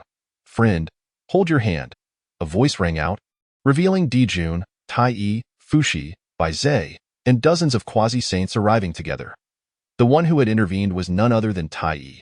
Had it not been for Tai's innate treasure, the Eastern Emperor Bell, Kunpeng would likely have already fallen into the formation. Seeing that Kunpeng was not dead, both Dijun and Tai breathed a sigh of relief. The loss of a quasi-saint from the demon court would indeed be catastrophic. Tai, do you wish to protect him? Upon witnessing Kunpeng's rescue, Lu Qing's murderous intent remained unyielding. His desire to slay Kunpeng was unshakable. If Kunpeng were to survive today, his heart would remain unsettled. Dijun and Tai, seeing the high-ranking members of the demon court come to Kunpeng's aid, felt a sense of displeasure. They were mortal enemies with the demon court, and now that their adversaries were face to face, the animosity was palpable, yet they refrained from taking action. To do so in such circumstances would mean the onset of full-scale war, a consideration that even the 12 ancestral witches approached with utmost caution. Friend, what on earth is happening here? Tai, observing the Zhuxian sword formation in the sky and Lu Qing's fierce demeanor, was equally perplexed, unable to comprehend why Kunpeng, who was supposed to be subduing the human race, had suddenly engaged in battle with Lu Qing. Your Majesty, I was dispatched to subdue the human race, but unexpectedly, this individual set up the Zhuxian sword formation, intending to kill me and hinder the human race's submission. Before Lu Qing could speak, Kunpeng took the initiative to cast blame. Upon hearing Kunpeng's words, Tai's face twitched. He thought to himself, what sort of being are you? A quasi-saint beaten to such a state by a great Luo golden immortal. Truly a disgrace to the demon court. However, he naturally could not voice his true thoughts, so that is the case. What a despicable demon race, attempting to deceive us while subduing the human race. The 12 ancestral witches expressed their indignation, anger flashing across their faces. Zhu Rong, with his notoriously fiery temper, nearly spoke out in derision but was stopped by Di Jiang. Friend, is this truly the case? Although Tai did not fully trust Kunpeng's words, he could not expose Kunpeng in this situation, given his position as a superior. Today, my battle with Kunpeng is purely a personal vendetta. Any interference will be tantamount to declaring enmity with me. In response to Tai's inquiry, Lu Qing offered no extensive explanations. His heart was as clear as glass, and he was well aware that Tai Yi and the others were feigning ignorance. Damn it, this Kunpeng truly is a troublemaker, capable of stirring up such a significant incident. Tai Yi inwardly cursed Kunpeng, reflecting on how this demon had managed to cause such chaos even while attempting to negotiate peace. Friend, while your personal grievance with Kunpeng is not something we should interfere with, Kunpeng is a revered saint of our demon court, sent to subdue the human race. Could you grant our demon court this favor and let today's matter rest? Although Tai was furious with Kunpeng, he still felt compelled to step in and protect him. What a shameless demon court, attempting to bully others with their might. Zhu Rong could no longer restrain himself and spoke scornfully. What did you say? Di Jun's face darkened, a terrifying murderous intent flashing in his eyes directed at Zhu Rong. Did I speak incorrectly? A quasi-saint being suppressed by a great Luo golden immortal is bad enough. Yet you still dare to bully the weak with numbers. How utterly shameless. Zhu Rong spoke without holding back, causing the expressions of the demon race's powerful beings to darken. For Zhu Rong's words held a kernel of truth. Humph, Tai Yi coldly snorted, suppressing his murderous intent, choosing to ignore Zhu Rong, for the most pressing matter was to resolve the situation with Kunpeng. Chapter 28. The formidable Lu Qing faces 7 quasi-saints. Friend, might we request a favor today? Both Tai Yi and Di Jun now referred to Lu Qing as friend, which stemmed not only from Lu Qing's background but also from their recognition of his formidable strength. I have no intention of opposing the demon court, but today, only one of us can leave this place alive. Lu Qing first clarified that he bore no enmity towards the demon court, then expressed his determination to kill Kunpeng. The implication was clear. Kunpeng must die today, and the demon court would have to decide whether to stand against him. Can we not spare Kunpeng this time? Seeing Lu Qing's resolute intent to kill Kunpeng, Tai Yi narrowed his eyes slightly. Although Lu Qing's strength was considerable and he had the backing of the 3 pure ones, Tai Yi had traversed the vast wilderness without fear of anyone. No! In the face of Tai Yi, Lu Qing remained unyielding. I never expected there to be such a person in the wilderness. The 12 ancestral witches observed everything, their admiration for Lu Qing growing. To suppress a quasi-saint Kunpeng at the great Luo level, while remaining unyielding against Di Jun and Tai Yi, regardless of the outcome, such poise was unprecedented in history. Your Majesties, this individual is intent on opposing our demon court and will undoubtedly become a great enemy to our demon race. Why not eliminate him here today and seize his primordial purple energy? As long as our demon court achieves a saint, what is there to fear in accomplishing our grand ambitions? At that moment, Kunpeng communicated ominously with Emperor Jun and Tai. This, indeed, upon hearing Kunpeng's words, both Emperor Jun and Tai displayed evident signs of agitation. I in this world. No one could resist the allure of the sacred position. Not even Emperor Jun or Tai, however. Just as they hesitated, a glint of cold light flashed in Lu Qing's eyes. The extermination sword array activated, instantly ensnaring Kunpeng within its confines. Lu Qing's sudden action took everyone by surprise. Even Emperor Jun and Tai could not react in time to offer assistance, and could only watch helplessly as Kunpeng was drawn into the extermination sword array. Your Majesty, save me, Kunpeng exclaimed in terror. For only by experiencing the extermination sword array firsthand could one comprehend its terrifying nature. An unbounded malevolence ripping through time and space, with sword energy coursing through the air. Kunpeng attempted to flee, but the 4 unparalleled swords each suppressed the 4 cardinal points of the formation, rendering him like a solitary leaf adrift on a turbulent sea, helpless against the overwhelming malice and sword energy that engulfed him. How dare you? Lu Qing's abrupt strike incited Tai's fury. He was the first to react, summoning the Eastern Emperor Bell to smash down upon the extermination sword array, seeking to rescue Kunpeng. Simultaneously, Emperor Jun also directed his magical artifact towards the array. The combined might of the 2 perfected quasi-saints was formidable. Their strike caused the extermination sword array to tremble violently. Lu Qing, who was fully controlling the array, spat out a mouthful of blood, his face paling. Although their attack did not strike his true form, Lu Qing, given his cultivation level, inevitably suffered backlash from the extermination sword array. Renowned as the foremost sword formation since antiquity, had the array been controlled by Tong Tian himself, it would have been impossible for Tai and Emperor Jun to shake it. However, Lu Qing's cultivation was only at the peak of the great Luo Golden Immortal, and his control over the array was already strained.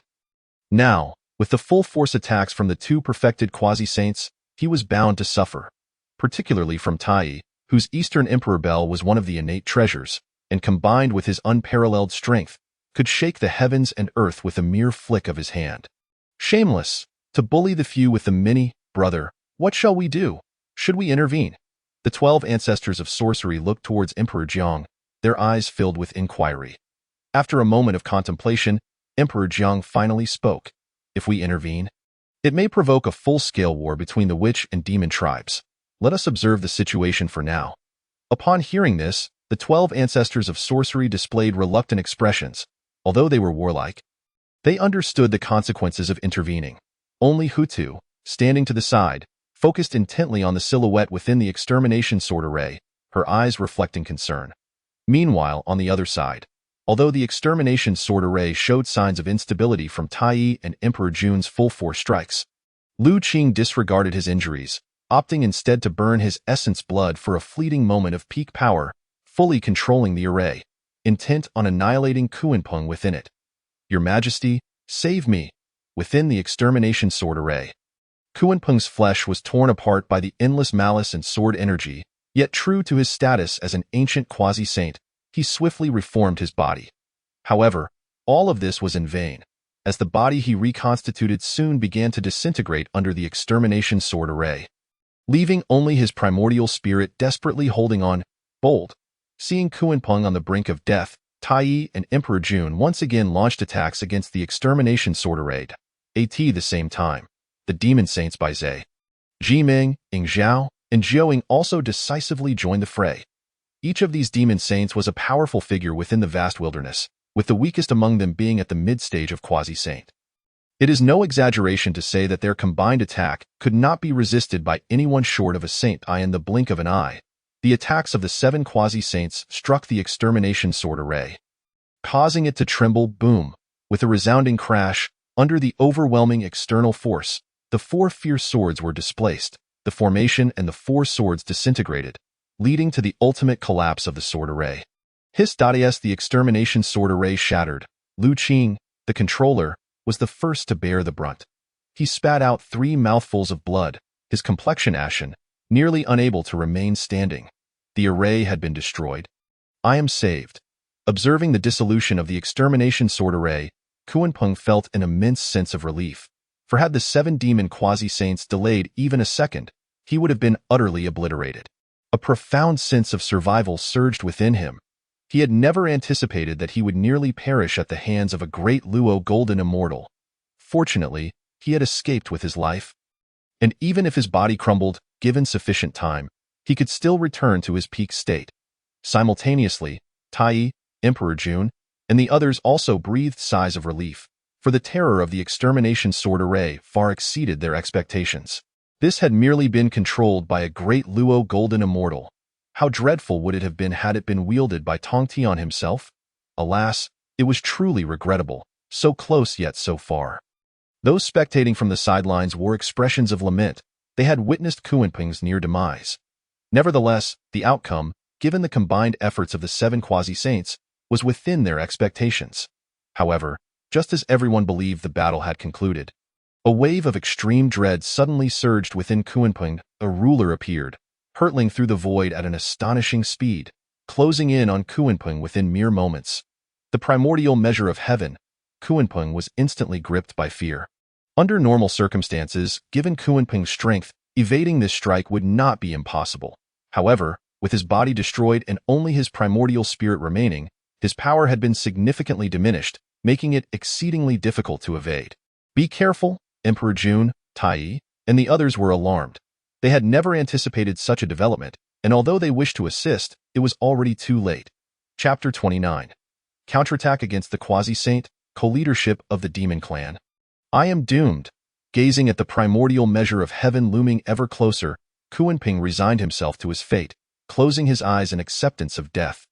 Yet unexpectedly, at this critical moment, another twist occurred.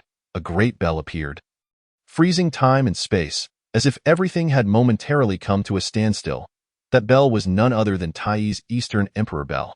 In this crucial moment, Tai had ultimately acted in time to temporarily halt the flow of time and space.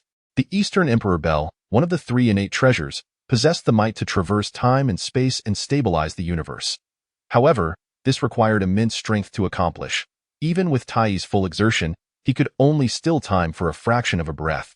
Yet, it was precisely this fraction of a breath that granted Kunpeng a moment to breathe. True to his extensive experience as an ancient quasi-saint, he seized the opportunity in an instant, managing to evade the strike of the primordial measure of heaven. However, he could not have anticipated that before he could catch his breath, a long spear broke through the barriers of time and space, arriving with a speed that was impossible to ignore. Crack.it sounded as if something had shattered. Before Kunpeng and the others could react, the spear had pierced through Kunpeng's primordial spirit. The god-slaying spear. Kunpeng's primordial spirit widened its pupils, staring in disbelief at the gaping hole in its chest. Unable to fathom how he had avoided the primordial measure of heaven, yet could not escape the clutches of the god-slaying spear. To perish at the hands of the god-slaying spear is not a disgrace to your identity. Remember in your next life not to oppose me again. Qing held the god-slaying spear, his cold eyes devoid of mercy, his long black hair billowing as if moved by an unseen wind. Resembling an otherworldly demon, looking down upon Kunpeng's primordial spirit as it began to disintegrate. What? As they beheld Kunpeng's fading primordial spirit, the onlookers were left dumbfounded, unable to believe that this would be the ultimate outcome. Even Tai and Emperor Jun had not anticipated that, under the protection of the Eastern Emperor Bel, Kunpeng would still meet such a demise. Magnificent! Zhu Rong could not help but exclaim. Not only he, but all the perfected quasi-saints observing this battle were deeply moved. Today, they had witnessed an epic confrontation. Throughout history, who could ever challenge a quasi-saint while being but a great luo? Yet today, someone had achieved this. And even in the face of the intervention of 7 quasi-saints, he had slain a quasi-saint. This battle would undoubtedly be recorded in the annals of the wilderness. This child is destined for greatness. If he survives today, he will undoubtedly become a formidable force in the future. In Wuzhuang Temple, Jin Yuanzi sighed.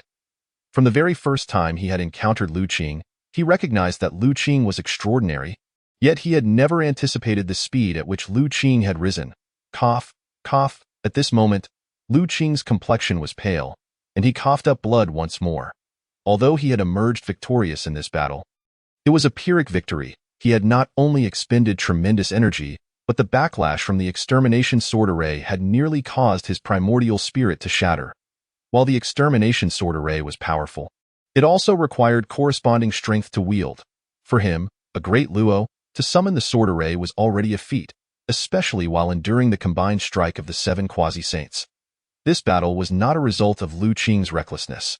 Although the series of events seemed sudden, they were largely within his expectations, including the interventions of Tai and the others in total.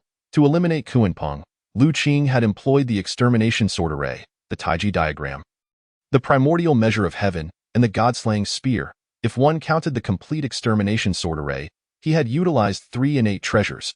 Such a combination was unique even within the wilderness. The Taiji diagram ensured Lu Qing's safety. The extermination sword array destroyed Kunpeng's physical form, and the primordial measure of heaven served as a smokescreen. The god-slaying spear was truly Lu Qing's ultimate killing blow. It could be said that this series of maneuvers constituted a fatal trap. Renowned for its ability to harm the primordial spirits of saints, Lu Qing had infused the entirety of his merit into the god-slaying spear during the creation of humanity by Enhua, with the aim of reforging this innate treasure. Not disappointing Lu Qing, this method had indeed proven effective.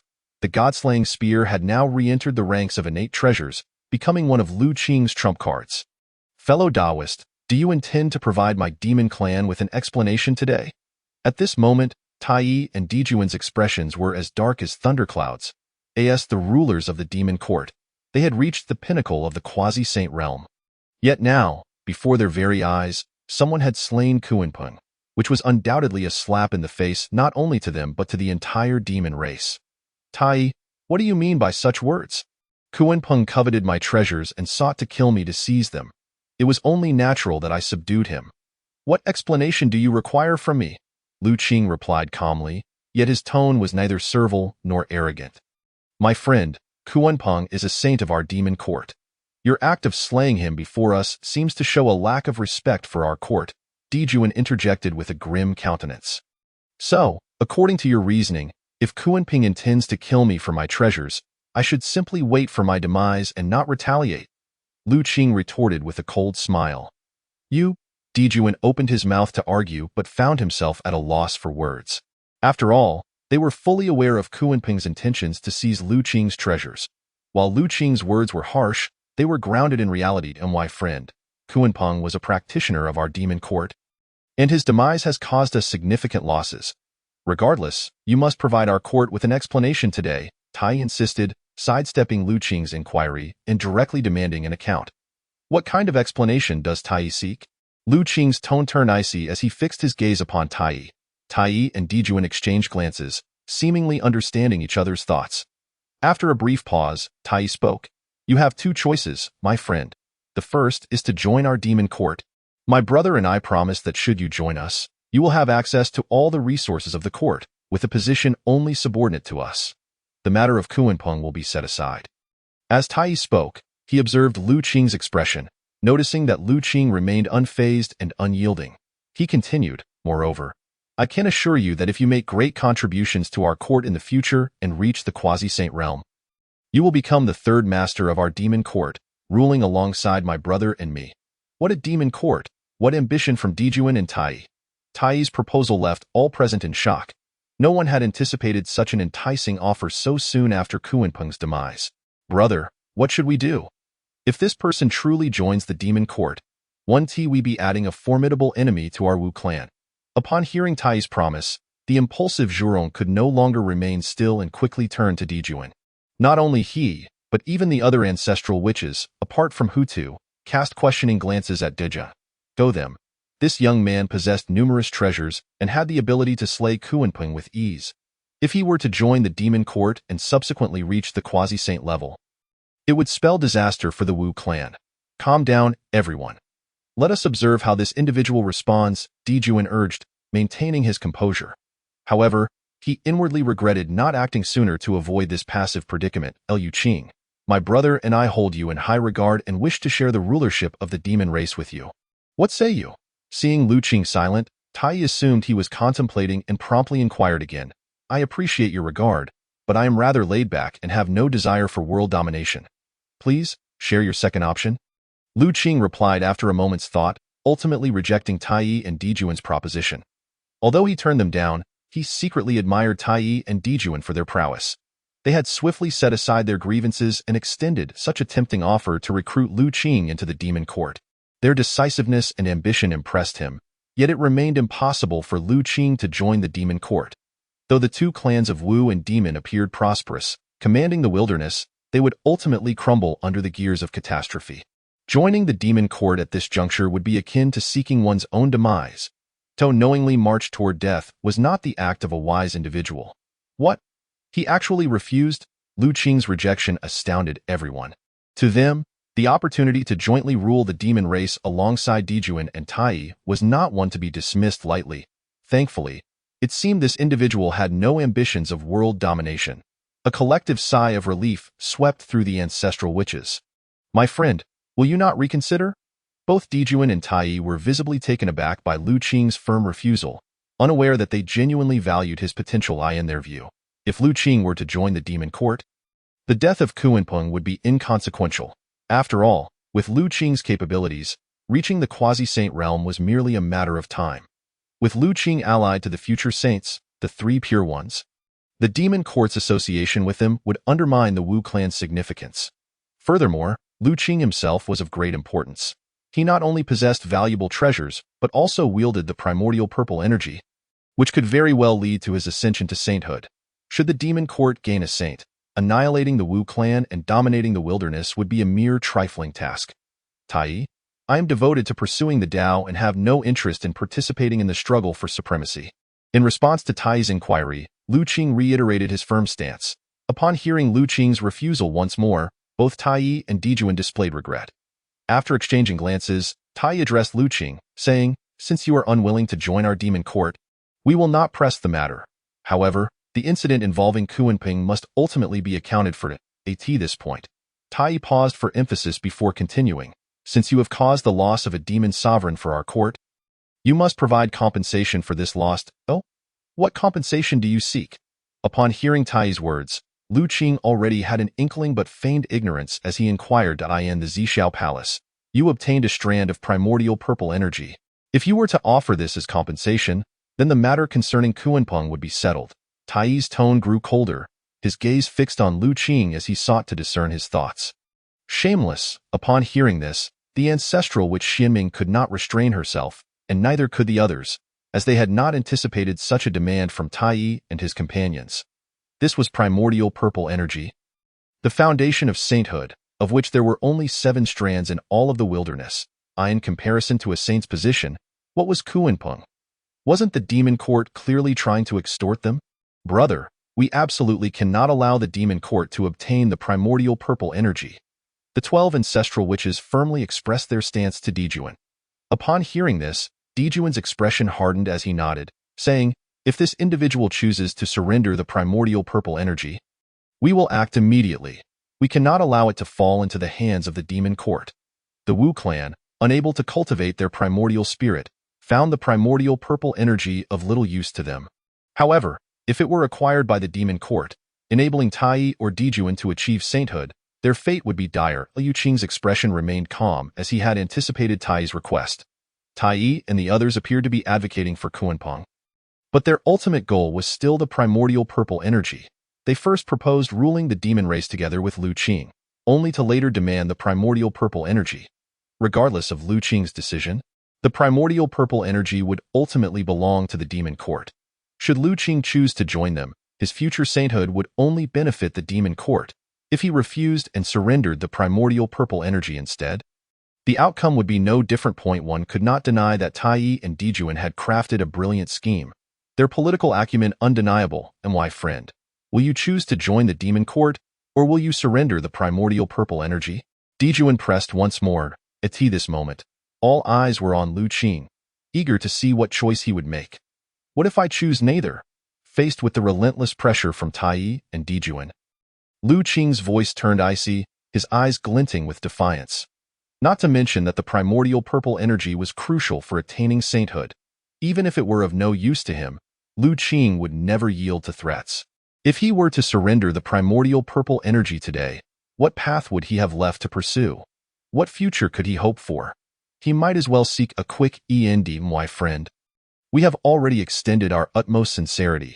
If you refuse to surrender the primordial purple energy today, you may find it difficult to leave this place unscathed.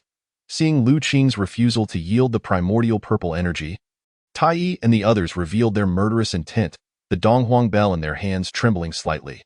With a glance from Dijuan, the other demon sovereigns vanished from sight, taking positions that effectively locked down all of Lu Qing's escape routes.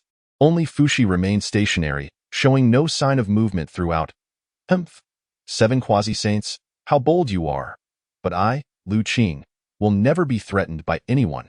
If you desire the primordial purple energy, you must first contend with my god-slaying spear. Confronted by the encirclement of the 7 quasi-saints, Lu Qing did not relent. Instead, he activated the Taiji diagram to shield himself. Given his current strength, he could not contend with any of these 7. And only the innate treasure, the Taiji diagram, could provide him with temporary protection. Brother, should we intervene? As they watched Lu Qing surrounded by the demon court, the ancestral witches turned to Dijuan, for if Lu Qing fell, the primordial purple energy would surely fall into the hands of the demon court. This is too much. Yet before Dijuan could respond, a figure in white descended beside Lu Qing. Little Tu, is that you? Lu Qing gazed at Ho Tu with an expression of astonishment, taken aback by her unexpected willingness to stand by his side in such dire circumstances. Tai Chu, my friend, it has been quite some time since our last encounter. Today, Xiao Tu wishes to fight alongside you. What say you? Ho Tu spoke calmly, a smile gracing her lips as she regarded Lu Qing. Chapter 31. The Wu clan strikes, the human clan struggle observing the woman clad in white. Lu Qing fell into silence. He recognized her gentle nature and her aversion to conflict. Though he and Xiao Tu were confidants, sharing a deep bond of understanding, they had not yet reached the point of pledging their lives to one another.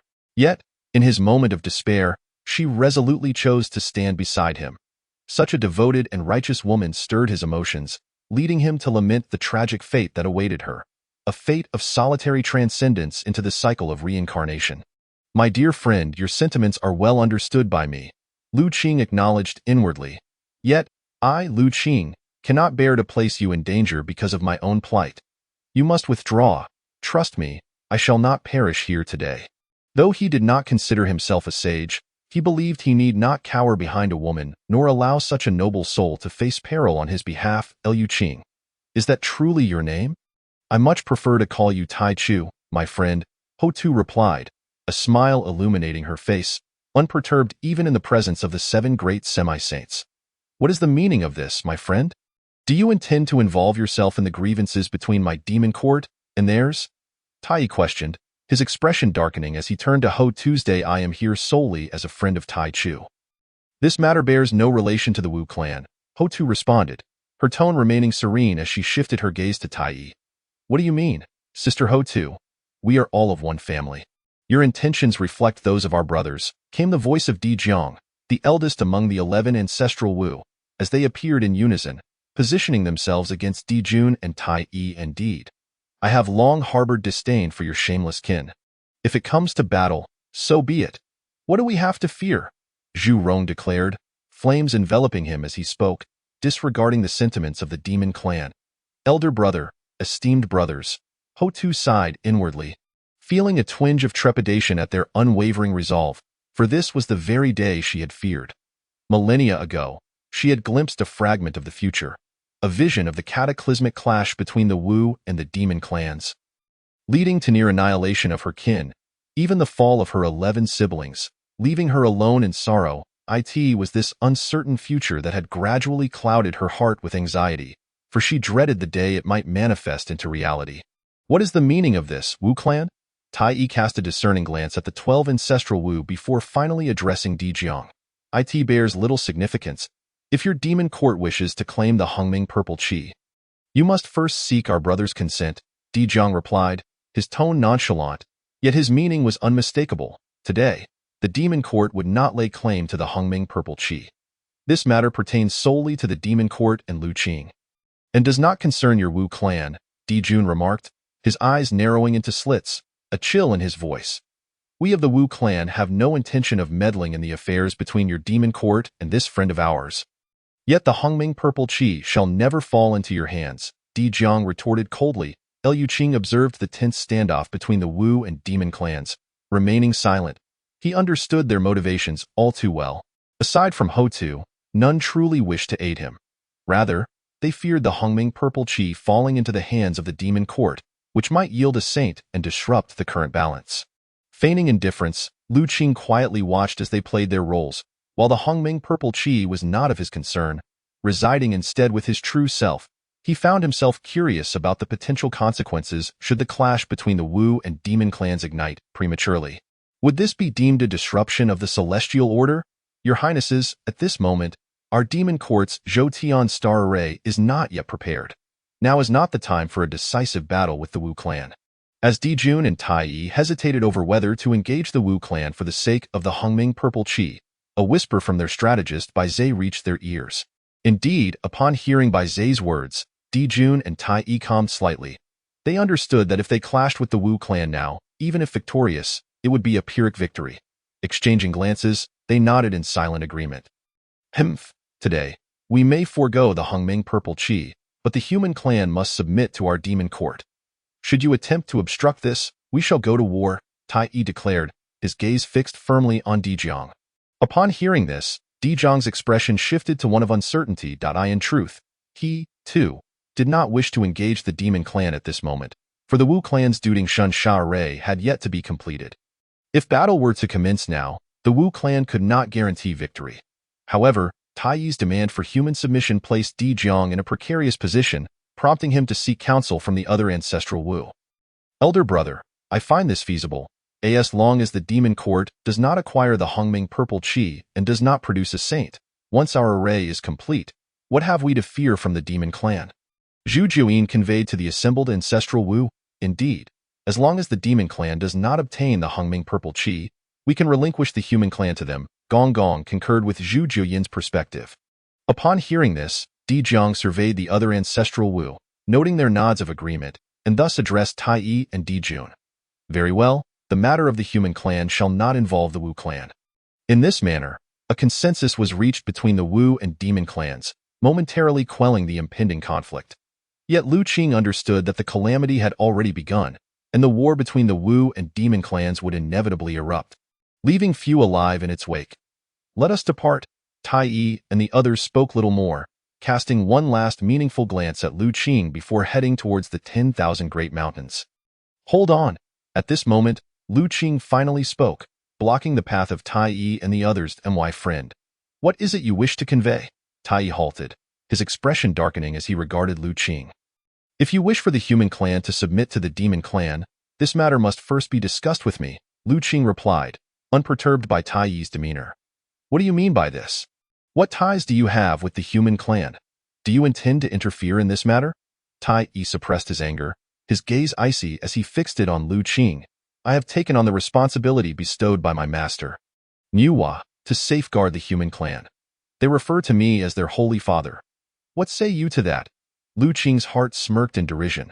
The human clan was destined to be the focal point of the celestial realm, their fortune irrevocably tied to his own path and schemes. Should they become subservient to the demon clan, all their fortune would shift to the demon kin. Moreover, once the conflict between the Wu and demon clans ignited, the human clan would undoubtedly become the first casualties, leaving no chance for survival. Did the saint truly entrust the human clan to you? Tai Yi and Di Jun exchanged glances, their expressions growing solemn. Though skepticism lingered, Chapter 32. The arrival of the three pure ones, the mad guardian. My friend, if you doubt this, why not inquire directly with Master Nuwa? Lu Qing suggested. Di Jun and Tai Yi exchanged looks, both recognizing the uncertainty reflected in each other's eyes. The will of the saints was inscrutable, and to recklessly defy the will of the Saint Nuwa could invite a cascade of troubles. My lords, the Saint Nuwa is our demon clan saint, and the human clan was created by her. We do not seek to obliterate them. We merely wish for them to belong to our demon clan. Surely, the saint would not take offense. Juing conveyed to Tai Yi and Di Jun a valid point. Tai Yi and Di Jun nodded in agreement, having reached a decision. My friend, this is a matter concerning our demon court, and you need not concern yourself with it. For Master Nuwa, we shall explain ourselves, Di Jun stated coldly. As long as I, Lu Qing, draw breath, the human clan shall never submit to any race. I urge you all to abandon this notion, Lu Qing declared with unwavering resolve, refusing to relent. What if we insist on subjugating the human clan? Do you think you alone can stand in our way? Tai Yi and the others bore expressions of menace, the other demon monarchs bristling with anticipation, ready to strike. Such audacity! Do you think I am without allies? Just then, a long sword sliced through the air, embedding itself between Lu Qing and Tai Yi with a fierce, piercing energy that forced the demon monarchs to retreat. Qing Ping sword, Tong Tian. As the voice echoed, 5 figures appeared, revealing the 3 pure ones and the guiding figures of Jie Yin and Zhuan Ti. The 3 pure ones. Upon their arrival, the expressions of both the demon and Wu clans turned grave, particularly among the demon kin, who had not anticipated that the 3 pure ones would arrive at such a critical juncture, indicating that the affairs concerning the human clan were now fraught with uncertainty. My disciple, are you unharmed? Tai Ching Laozi inquired kindly, concern evident in his gaze. Tong Tian and Yuan Shi mirrored his sentiments, their expressions equally filled with care. Thank you for your concern, esteemed masters. I am well. However, had you arrived any later, I fear I would have met my end here, Lu Qing replied with a wry smile. In truth, upon witnessing the arrival of the 3 pure ones, Lu Qing felt a sense of relief. Should Tai Yi and the others have chosen to strike once more, he doubted he could withstand their assault. My disciple, we have observed everything that transpired. You have done well and have not tarnished the reputation of our 3 pure lineage. I am eager to see what capabilities these armored beings possess. Daring to bully my disciple so, Yuan Shi, initially satisfied, nodded slightly at Lu Qing and then cast a sweeping glance over the assembled members of the demon clan. His words exuded an undeniable authority, revealing that Lu Qing's second master had truly been provoked. Friend Yuan Shi, your words are perhaps a bit excessive. With this statement, Yuan Shi effectively rebuked every demon present, leaving their expressions decidedly grim. Had it been anyone else who dared to speak thus, the demon emperors would likely have turned them to dust on the spot. Tai Jun, you bully the weak with your numbers. Seeking to seize my disciples Hongming Purple Qi.do, you truly believe we are oblivious to your intentions.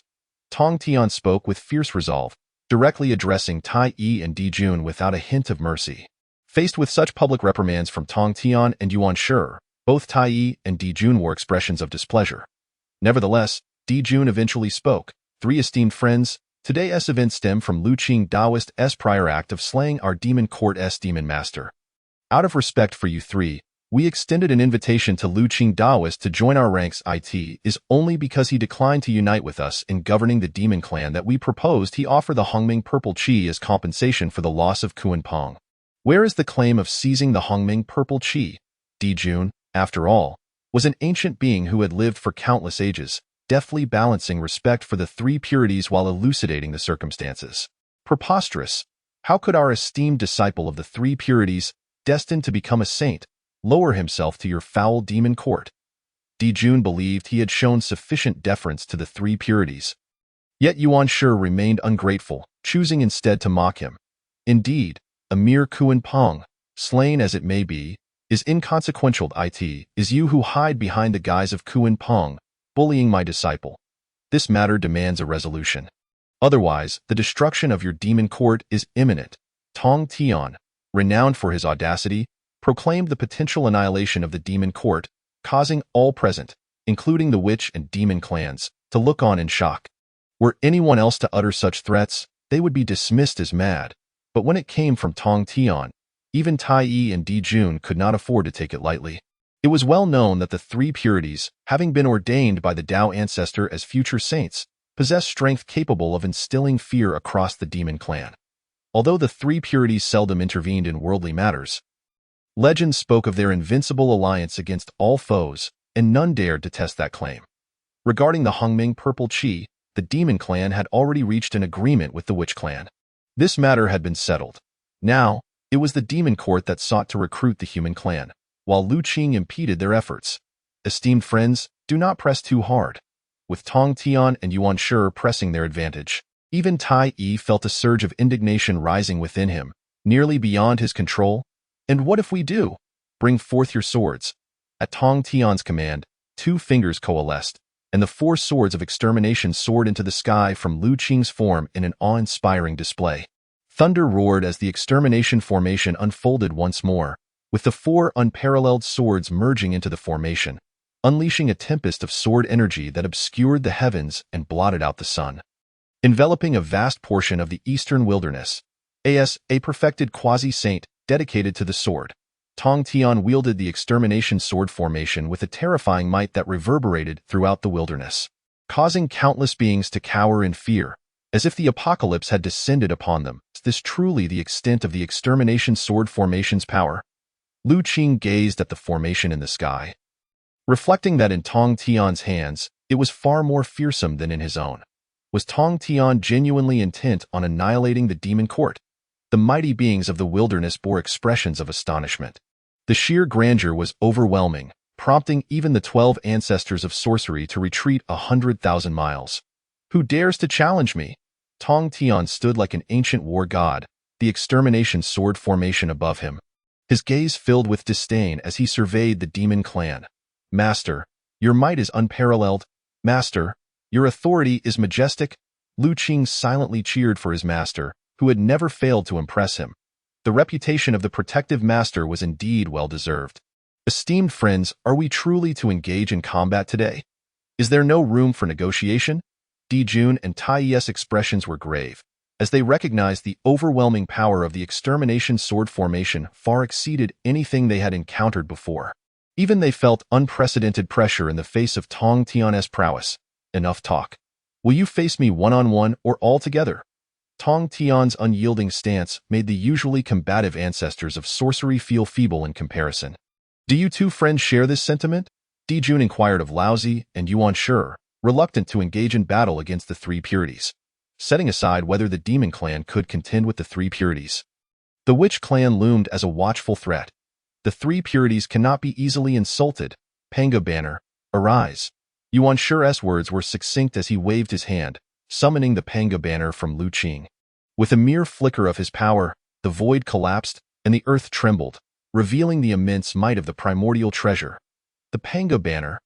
The demon emperor's pupils dilated in shock, realizing that the Panga banner had been with Qing all along. Yet he had never revealed it, deepening their wariness of him. However, their greater concern lay with Yuan Shi, for in his hands, the Panga banner possessed world-shaking power. Even Tai Yi, who also wielded a primordial treasure. The Eastern Emperor Bel had no confidence in defeating Yuan Shi, let alone the other demon emperors. The Taiji diagram, come forth. With a soft utterance, Qing felt the Taiji diagram soar from his form to stand before Laozi. Laozi remained calm, standing alongside Tong Tian and Yuan Shi, with the dual energies of yin and yang swirling around him, revealing no trace of his emotions. Laozi was known for his tranquil demeanor, seldom engaging in combat. Yet, none in the wilderness dared to underestimate this seemingly unremarkable elder, for he was the foremost of the three purities, the eldest disciple of the Tao ancestor. Was the three purities truly prepared to go to war with the demon court? Many mighty beings in the wilderness were watching the unfolding drama. In their memory, it was the first instance of the three purities uniting. Each of them was an invincible force beneath the saints. And never before had a situation warranted their collaboration. Now, for the sake of their disciple, they were forging an unprecedented alliance. An extraordinary spectacle in the wilderness. Brother, shall we intervene? The ancestors of sorcery looked to Di Jiang. If the three purities clashed with the demon court, it would present an unparalleled opportunity for the witch clan to eradicate the demon clan. Such an opportunity was rare and precious. The depths of the three purities are unfathomable. If we act, we may provoke their ire. Let us observe for now. Di Jiang, the elder brother, demonstrated remarkable composure. Meanwhile, Jane and Zhuanti remained aloof, showing no inclination to intervene, merely observing in silence. Your Majesty, what should we do? The demon emperors wore expressions of utmost seriousness, turning to Di Jun and Tai Yi. Though the demon court possessed numbers, the three purities were far from ordinary.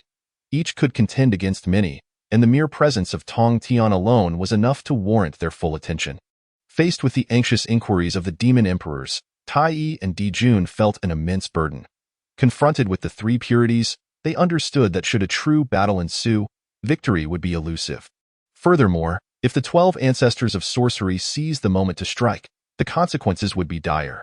It was likely that all present would perish here today. The three masters were immeasurable. Should they choose to act today? The demon court's downfall would be inevitable, signaling the premature conclusion of the calamity between the witches and demons. Liu Qing stood behind the three purities, contemplating the implications of his actions. Had he inadvertently altered the course of the wilderness's development? After all, today's events were entirely instigated by him, and he pondered the ramifications should the calamity between the witches and demons conclude with the annihilation of the demon clan. What future awaited the wilderness? What path would the witch clan take? Would humanity still play a principal role in the land? Esteemed friends, is this battle truly inescapable? As the imminent conflict loomed, the demon emperors stood ready to fight to the death. Even Fushi found himself compelled to join, for he too was an emperor of the demon court. What is the point of all this talk? Today, let your demon court face annihilation. Just as Tong Tian was about to summon the extermination sword formation to suppress Tai Yi and the others, an unexpected turn of events unfolded. A pair of indifferent, colossal eyes manifested in the sky, followed by an overwhelming aura that transcended all existence, compelling everyone present to lower their weapons. Bow to the master. Bow to the Tao ancestor. Regardless of whether they were from the three purities, the demon clan, or the 12 ancestors of sorcery, all bowed to the eyes above, for they were the manifestation of the Tao ancestor. Hong Jun had indeed arrived. Liu Qing felt no surprise at his appearance. The root of the calamity between the witches and demons lay with both clans, and thus it would be concluded by them. Should the demon clan be destroyed today, it would only serve to elevate the witch clan, ensuring the calamity would not cease. Hong Jun's intervention was therefore entirely expected. Cease hostilities, a dispassionate voice echoed in their ears. The colossal eyes of Hong Jun gradually faded from view. We heed the master's will. We follow the Tao ancestor's command. I in the face of the foremost authority in the wilderness. None dared to defy him openly, even the witch clan, who typically revered only Pangu, refrained from being disrespectful. What is the master's intention? Tong Tian, Yuan Shi, and Laozi exchanged glances, ultimately retracting their respective auras. It was fortunate that the Tao ancestor had appeared. Otherwise, the demon court would surely have met its doom today. Tai Yi and Dijuan exchanged a glance, secretly releasing a sigh of relief. Had it not been for the intervention of the Tao ancestor, a fierce battle would have undoubtedly ensued. How infuriating! Why did the Tao ancestor choose to intervene? If anyone present had reason to be enraged, it would certainly be the witch clan, as the conflict between the three pure ones and the demon race loomed. The witch clan stood to reap the benefits, only to find their opportunity thwarted by the Tao ancestor's appearance, thus missing a once-in-a-lifetime chance. Humph! Today, I shall spare you. But should the demon court dare to lay a hand on my disciples again, even at the risk of facing my master's punishment, I shall make you witness the true might of the extermination sword array. Tong Tian let out a cold snort, casting a sweeping gaze over the members of the demon court. His words laden with a clear warning. Humph! We shall take our leave. Tai Yi and his companions felt a deep sense of grievance. Not only had they lost a formidable general in Kunpeng today, they had gained nothing in return and had lost face. Nevertheless, after a cold huff, they led the members of the demon court into the void point. Three pure ones. Lu Qing, we too must bid farewell. Should you find the time, do visit my witch clan at Mount Buzhou.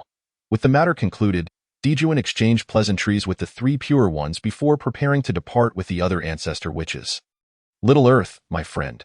Just as the ancestor witches were about to leave, Lu Qing called out to Hutu, prompting the other ancestor witches to look at Lu Qing and then at Hutu with expressions of realization. However, they chose not to intervene further and departed first. Tai Chu, my friend. Hutu halted her steps, gazing at Lu Qing with clear eyes. Thank you very much for today, Little Earth, Lu Qing began. He held a favorable impression of this woman. After all, who among the living could be devoid of sentiment? Hutu's willingness to stand by him in a time of peril moved Lu Qing deeply. There is no need for thanks. Tai Chu. In truth, I did not assist you much. If you wish to express your gratitude, it would be better to invite me for a barbecue when you have the chance. Hutu replied softly, her eyes glimmering with a smile. Very well. It is a promise, Lu Qing responded with a broad smile, involuntarily recalling the events of that day in the mountains. After speaking, Lu Qing suddenly seemed to remember something, and he produced a silken pouch from his person. He then addressed Hutu, saying, Little Earth, should you ever find yourself lost and helpless, you may open this pouch. It may contain the answers you seek. Hutu, despite harboring some confusion at Lu Qing's earnest demeanor, cautiously accepted the pouch and tucked it away. Rest assured, Little Earth will remember your words. Tai Chu, with a flutter of her white garments, Hutu departed gracefully. Their gazes lingering upon each other momentarily. Indeed, this woman is loyal and righteous. She is well suited for my disciple. Ha ha ha. While Lu Qing continued to watch the retreating figure clad in white, Tong Tian had somehow made his way to Lu Qing's side. Cough, master. My relationship with Little Earth is not as you might think, Lu Qing said, feeling a wave of embarrassment wash over him as he glanced at Tong Tian. Having even given her a token of affection, there is no need for explanations. I understand. When will you two become Tao partners? Tong Tian replied with a knowing smile, leaving Lu Qing utterly speechless. While romantic feelings are delightful, how can they compare to the Tao? Tong Tian, do not mislead Lu Qing in this matter. At that moment, Yuan Shi, with a serious expression, interjected. Lu Qing was about to respond when Tong Tian, displeased, spoke up against Yuan Shi. Second brother, I must disagree with your statement. Humans are not mere vegetation, who can be devoid of emotions. Must one abandon the 7 emotions and 6 desires to attain the Tao? In my view, romantic feelings do not conflict with the Tao. What do you know? Lu Qing is still young and should focus all his energy on the Tao. If he becomes absorbed in romantic pursuits, how can he wholeheartedly pursue the Tao? Yuan Shi retorted. Second brother, you are mistaken. If the path of cultivation leads one to become a heartless and desireless person, then I would say it is better not to cultivate at all. Tong Tian firmly countered Yuan Shi's rebuttal, clearly unwilling to yield. When did I ever assert that one must forsake emotions to pursue the Tao? Tong Tian, you are misinterpreting my words. You are becoming increasingly unreasonable. Yuan, clearly irritated, responded to Tongtian's repeated contradictions. I am merely expressing my viewpoint. How does that relate to my role as a teacher? Second brother, you are being excessively domineering. Tongtian protested, indignant. You still acknowledge me as your second brother? Is this how you speak to your elder? I think you should reflect on your behavior in solitude. As Tongtian and Yuan engaged in an inexplicable quarrel, Lu Qing stood by, utterly astonished.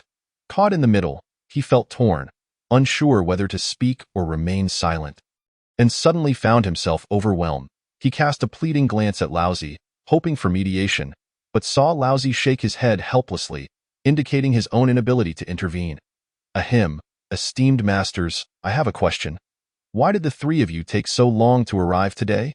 Just as Tongtian and Yuan's argument escalated, Lu Qing interjected to divert the topic.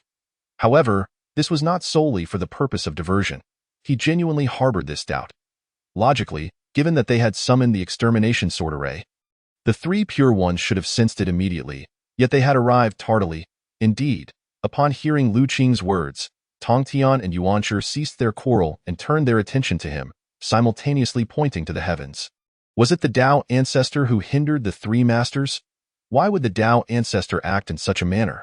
Seeing the three pure ones point skyward in silence, Lu Qing quickly understood. Inwardly speculating about the Tao ancestor's intentions, though he found it difficult to comprehend, I understand, esteemed masters. Despite harboring doubts, Lu Qing noticed the three pure ones' expressions of caution and refrained from inquiring further. For sometimes knowing too much is not necessarily a good thing. Disciple, why do you insist on protecting the human race? At this moment, Tongtian spoke, and even Laozi and Yuan turned their gazes toward Lu Qing.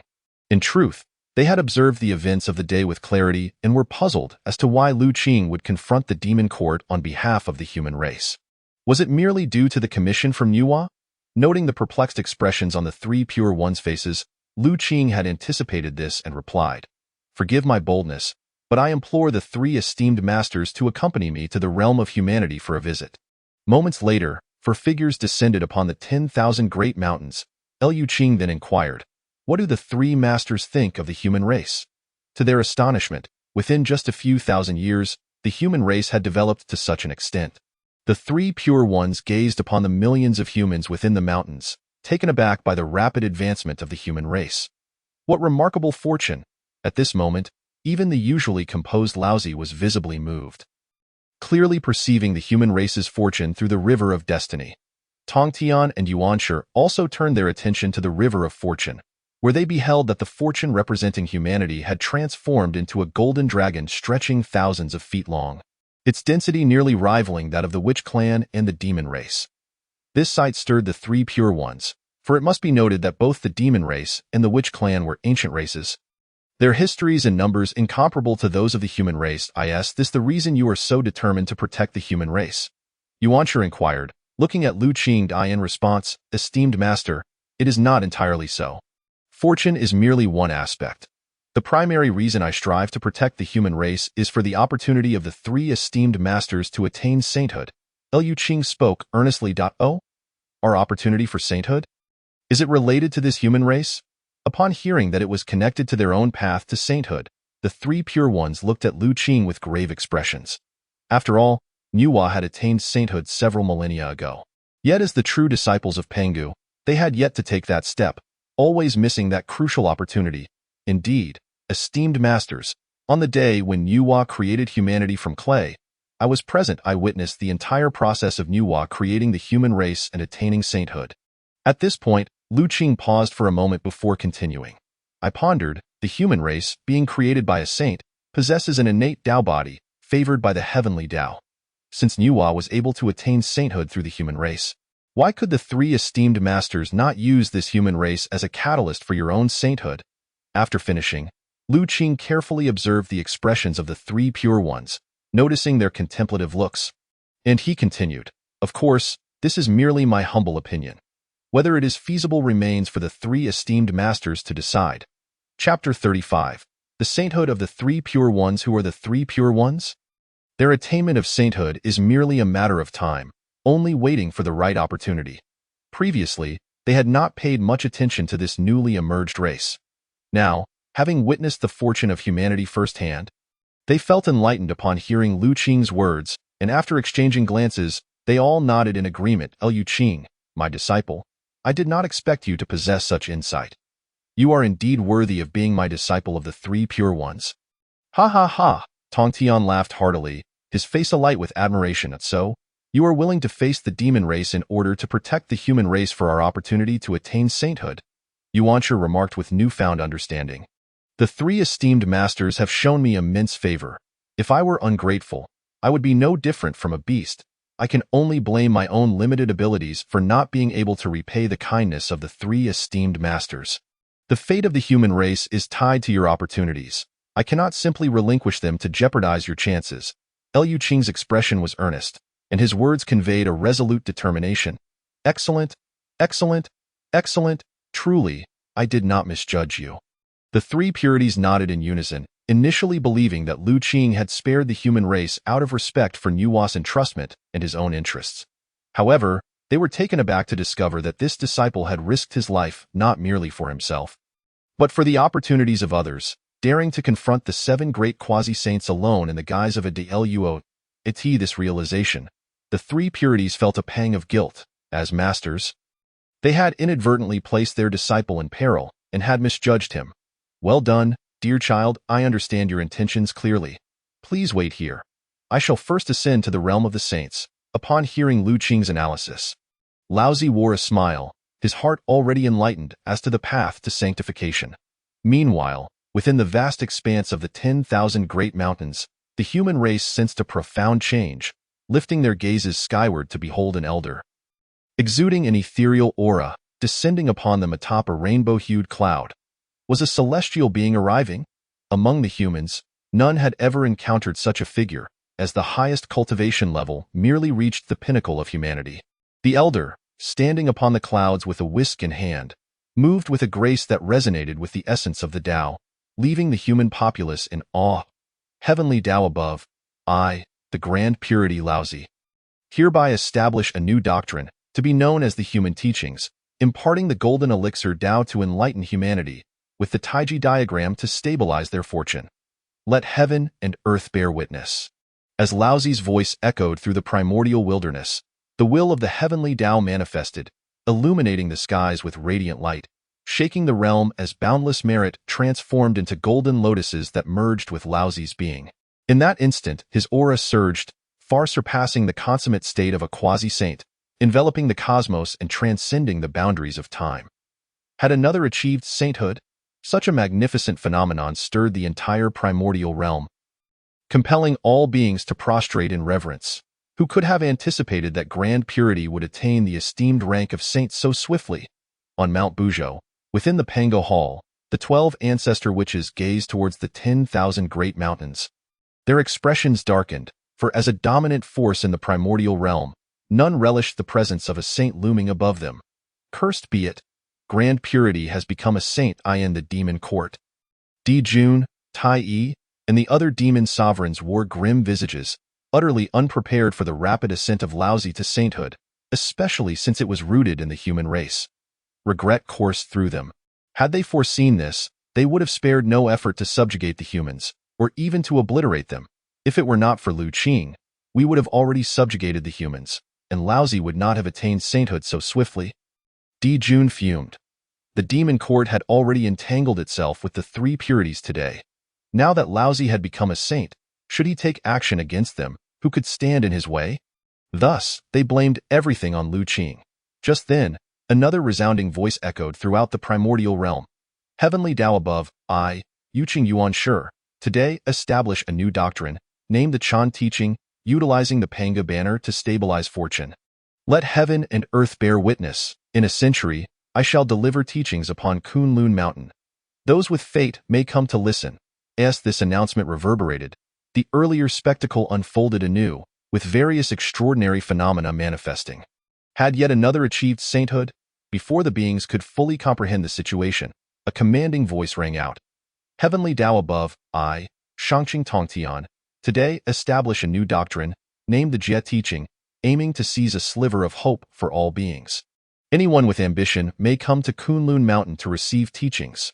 With these words, Yet another saintly aura enveloped the primordial realm in a single day. 3 saints emerged, celebrated worldwide, as the heavens brimmed with endless auspicious clouds, and a multitude of wonders erupted forth. The light of the heavenly Tao cascaded over the land, merging with the beings. Congratulations to the 3 purities for attaining the saintly rank. Feeling the blessings bestowed by the 3 purities ascent, all beings bowed in unison. The 3 masters were indeed favored children of the heavenly Tao. Observing the successive sanctifications of the 3 purities, Lu Qing was deeply moved. While Nuwa had at least created a human, the 3 purities merely established a doctrine, a feat seemingly simpler than eating or drinking. Disciple congratulates the 3 esteemed masters on achieving the exalted saintly status. Liu Qing's face radiated joy as he bowed to the 3 purities. Ha ha, my disciple, you truly are my fortunate star. Today's attainment of sainthood owes part of its merit to you. The newly anointed saint, Tongtian, appeared in high spirits. Master, you flatter me. It is my duty to alleviate the worries of my esteemed masters. Lu Qing feigned modesty, though he understood that the 3 purities were destined saints, a fact immutable even by Hong Jun. Thus, their attainment was not truly his accomplishment. He merely expedited their ascension slightly. Indeed, today I have achieved sainthood and established the Chan teaching. Henceforth, you shall be the senior disciple of my Chan teaching. Yuan Shi's expression mirrored his joy. Second brother, what do you mean by that? If Lu Qing is the senior disciple of your Chan teaching, does that mean he is not the senior disciple of my Jie teaching? Upon hearing this, Tongtian's mood soured, as if it implied Lu Qing was not his senior disciple either. When have I ever said such a thing? Do not be unreasonable. Yuan Shi's countenance shifted as he rebuked Tongtian. We have only just attained sainthood. How can we be bickering so? Lu Qing felt a headache coming on. Enough. You two have just established your doctrines.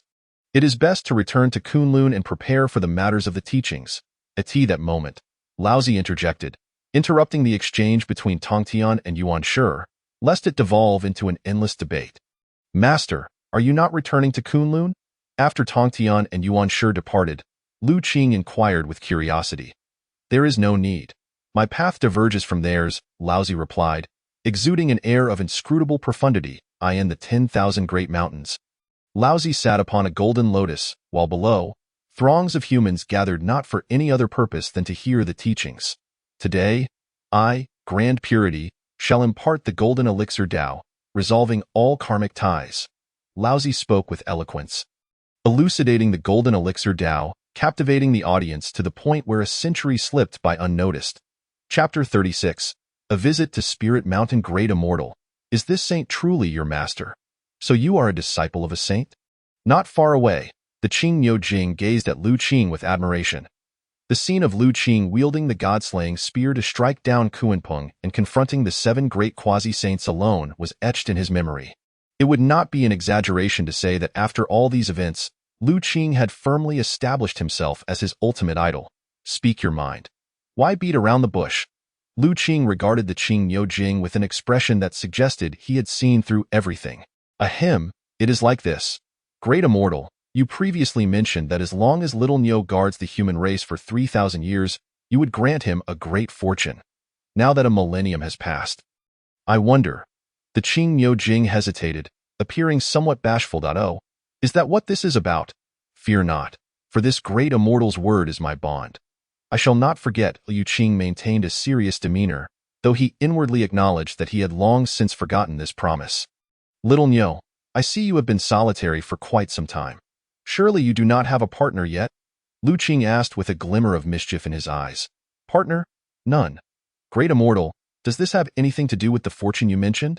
The Qing Niu Jing looked at Lu Qing, puzzled. Little Niu, I'm not criticizing you, but aside from drinking and cultivating, what else do you do? You're not getting any younger, yet you still lack a partner. How about this? I have already chosen a beautiful young cow for you. Marry a rich and beautiful one, and you shall ascend to the pinnacle of bovine life. This is the great fortune I wish to bestow upon you. What do you think? Lu Qing asked with utmost seriousness. Ah, Great Immortal, is this the fortune you speak of? The Qing Niu Jing's face turned ashen, his heart sinking. What? Are you dissatisfied with the fortune I bestow upon you? Lu Qing's expression hardened. No, Great Immortal, you misunderstand. It's just, just that little Niu prefers fairies. The Qing Niu Jing hastily clarified, sensing Lu Qing's demeanor shift. Fairy? You? Look at yourself, so stocky, with those two tusks protruding. Which fairy would be so blind as to notice you? Lu Qing regarded the Qing Niu Jing with disdain. This king is merely robust and strong. Do you not understand how to appreciate such qualities? The Qing Niu Jing silently retorted. Great immortal, how about you grant me a different fortune? What if little Niu becomes your disciple? The Qing Niu Jing inquired with anticipation. You? Become my disciple? No, your aptitude is too lacking. Lu Qing shook his head in refusal. Then how about I serve you as a mount?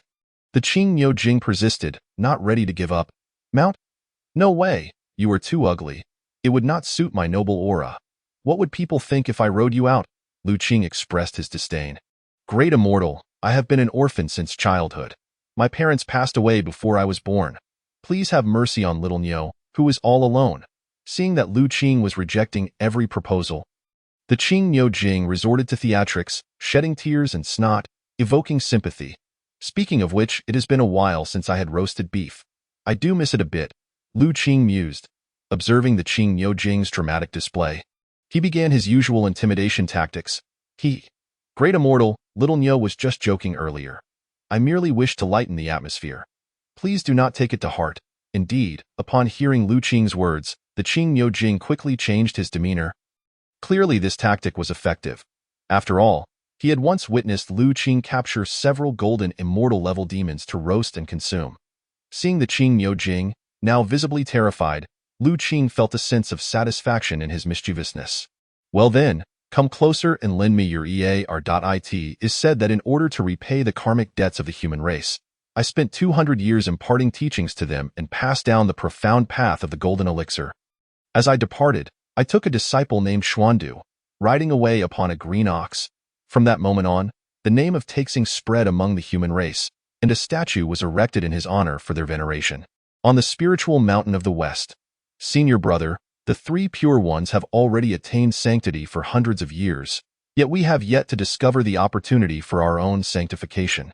When will our Western realm flourish? Zhuan-Ti gazed skyward, his eyes filled with confusion.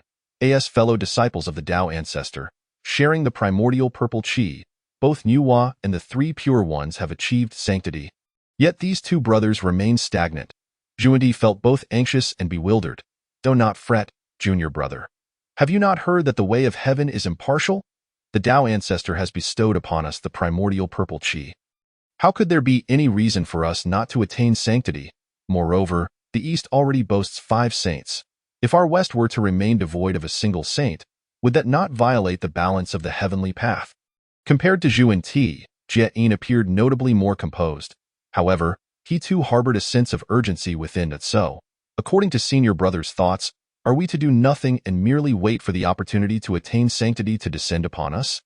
At this moment, the anxious Zhuan-Ti clearly could not absorb Jie-in's words. Alas! Observing Zhuan-Ti's distress, Jie-in found himself at a loss for words, letting out a sigh. Disciple Lu Qing has come to pay his respects to both of you. Esteemed uncles. Just as the two were engulfed in worry, an unexpected voice echoed from the foot of the spiritual mountain. Lu Qing, my disciple? How has he come to the West? Upon hearing this voice, both Jie-in and Zhuan-Ti were taken aback. After all, Lu Qing was a disciple of the three pure ones.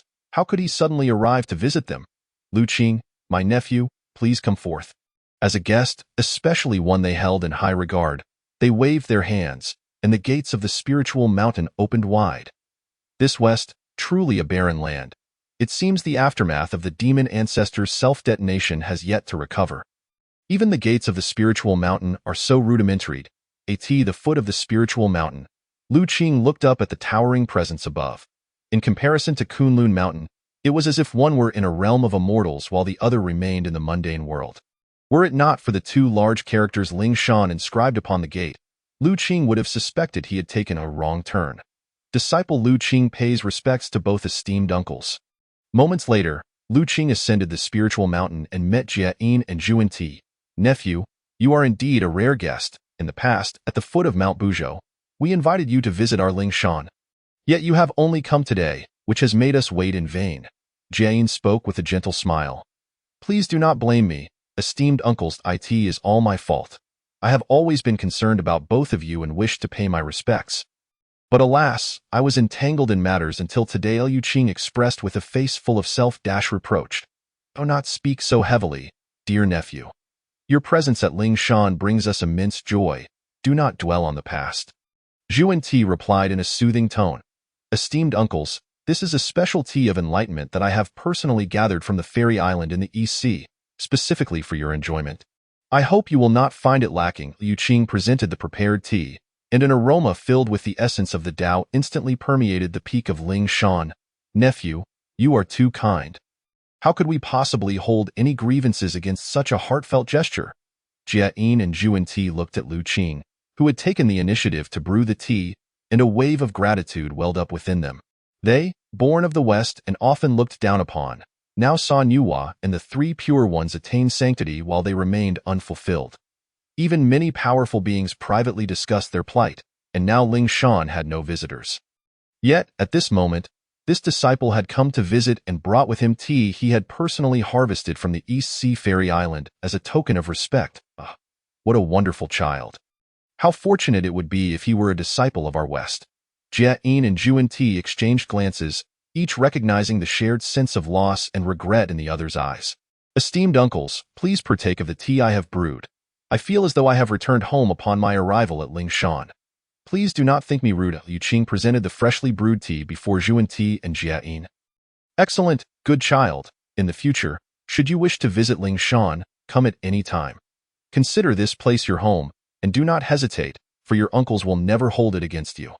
Seeing the earnestness in Liu Qing's demeanor, both Zhuan Ti and Jia Yin accepted the tea, their hearts warmed, and even the clouds of worry regarding their sanctification began to dissipate. "This is splendid tea, truly deserving of its name, tea of enlightenment. You are most thoughtful. Dear nephew." Jia Yin and Zhuan Ti took a sip and immediately felt the flow of Tao essence coursing through their bodies, even sensing a slight enhancement in their cultivation. "It pleases me that my esteemed uncles enjoy it.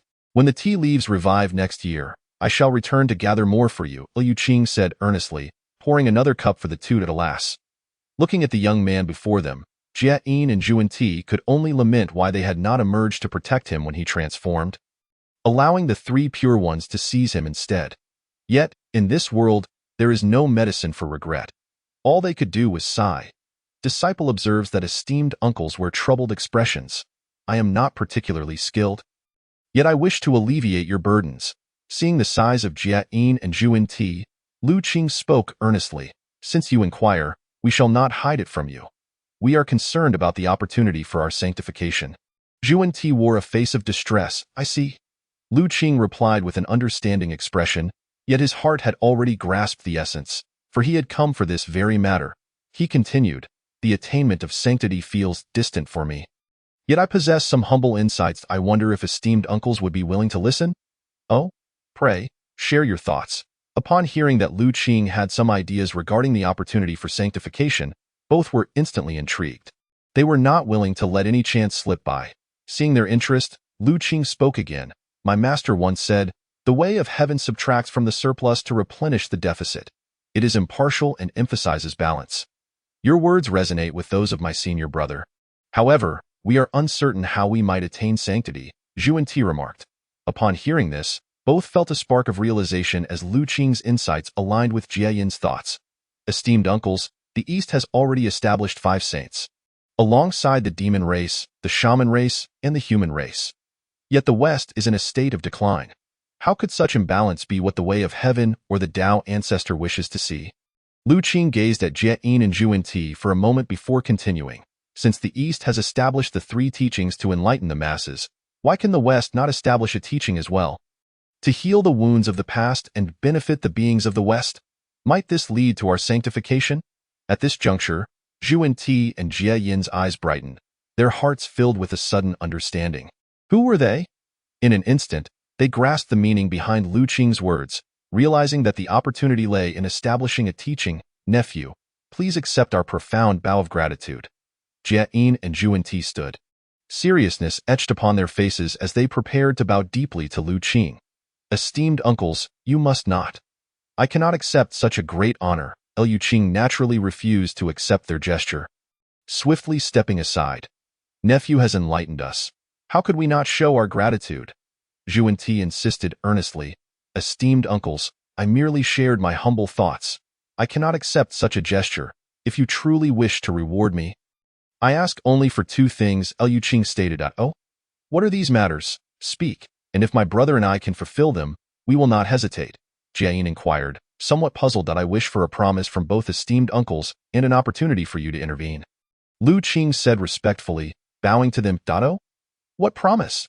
Zhuan-Ti asked, curiosity evident on his face. "I dare to request that if I ever offend you in the future, you will spare my life, regardless of the circumstances." Liu Qing looked earnestly at Jia-in and Zhuan-Ti. "What do you mean by this, dear nephew? You hold us in such regard. How could we ever harm you? The notion of you losing your life is unfathomable." Jia-in and Zhuan-Ti exchanged glances, both wearing expressions of confusion, unable to comprehend why Liu Qing would make such a request. They had always cherished this disciple. How could they ever think of harming him? "Please do not take offense, esteemed uncles. I merely fear that I might not meet your expectations and inadvertently provoke your anger. Hence my request," Liu Qing explained. "Why does this child lack such confidence? Could it be that he is not favored by the three pure ones? Or perhaps my brother and I have not shown him enough kindness?" Zhuan-Ti conveyed to Jia-in telepathically. "It seems we must be gentler with him in the future to ensure he feels secure," Jia-in replied. "Very well, since you hold such concerns, we shall give you a definite assurance today, regardless of the circumstances. My brother and I will never harm your life. As for the opportunity to intervene, that is a minor matter. Should anyone wrong you in the future, come to Ling Shan, and we shall stand for you." With a warm smile and a gentle tone, Jane expressed his gratitude, saying, "Disciple is deeply thankful to both of you, esteemed uncles." With the promises made by Jane and Zhuan-Ti, Liu Qing felt a sense of certainty in his heart. For it was only he who understood that barring unforeseen circumstances, the West would surely flourish in the future, and the conflict between Buddhism and Taoism would intensify. As the eldest disciple of the Taoist sect, Liu Qing knew that should this strife arise, he would inevitably be embroiled in it, potentially even becoming the first target of the Buddhist sect. Just imagine, who would not feel anxious when under the watchful eyes of two saints?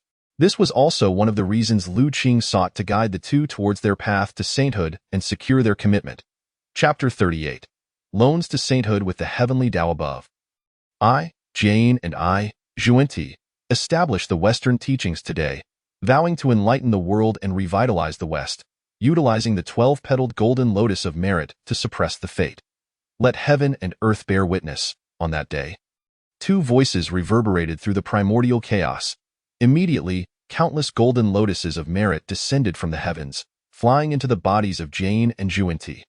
The moment the merit entered their beings, it fused with the primordial purple qi, causing their auras to surge dramatically, reaching the pinnacle of the quasi-saint realm in mere moments. Joy illuminated their faces, for they had awaited this day for far too long. Yet, just as they were on the verge of attaining enlightenment, an unforeseen phenomenon abruptly vanished, and their imminent breakthrough ceased, leaving them at the limit of the quasi-saint realm. How could this be? Jane and Zhuan-Ti's faces turned ashen, particularly Zhuan-Ti, who nearly lost his balance. They had been so close, merely a step away from the realm of the saints. Indeed, one could say they had already placed a foot within, yet ultimately they had faltered. Reflecting on the smooth ascents of Enwa and the three pure ones, why had they encountered failure? To be half successful in attaining sainthood, if this were to spread, it would surely invite ridicule, and to think of revitalizing the West now felt like a heavy burden on their hearts. With our shared foundation, the distribution of merit cannot support both of us in achieving sainthood simultaneously. After a moment, Jane spoke gravely. "What shall we do?" Upon hearing this, Zhuan-Ti quickly grasped the underlying issue. Yet with the merit already within them and the teachings established, understanding the cause changed nothing. "I do not know either." Jane was equally at a loss, standing there with a grim countenance. "Do not be troubled. Esteemed uncles, I have a plan that may resolve this matter," Liu Qing interjected as Jane and Zhuan-Ti sank into despair. "Is that truly so? Nephew, do you genuinely possess a method for us to attain sainthood?" Their expressions shifted in an instant, as if they had grasped a lifeline. Since you two are unable to achieve sainthood due to insufficient merit, why not borrow a portion from the heavenly Tao first? We can repay it after attaining sainthood, Liu Qing stated with certainty.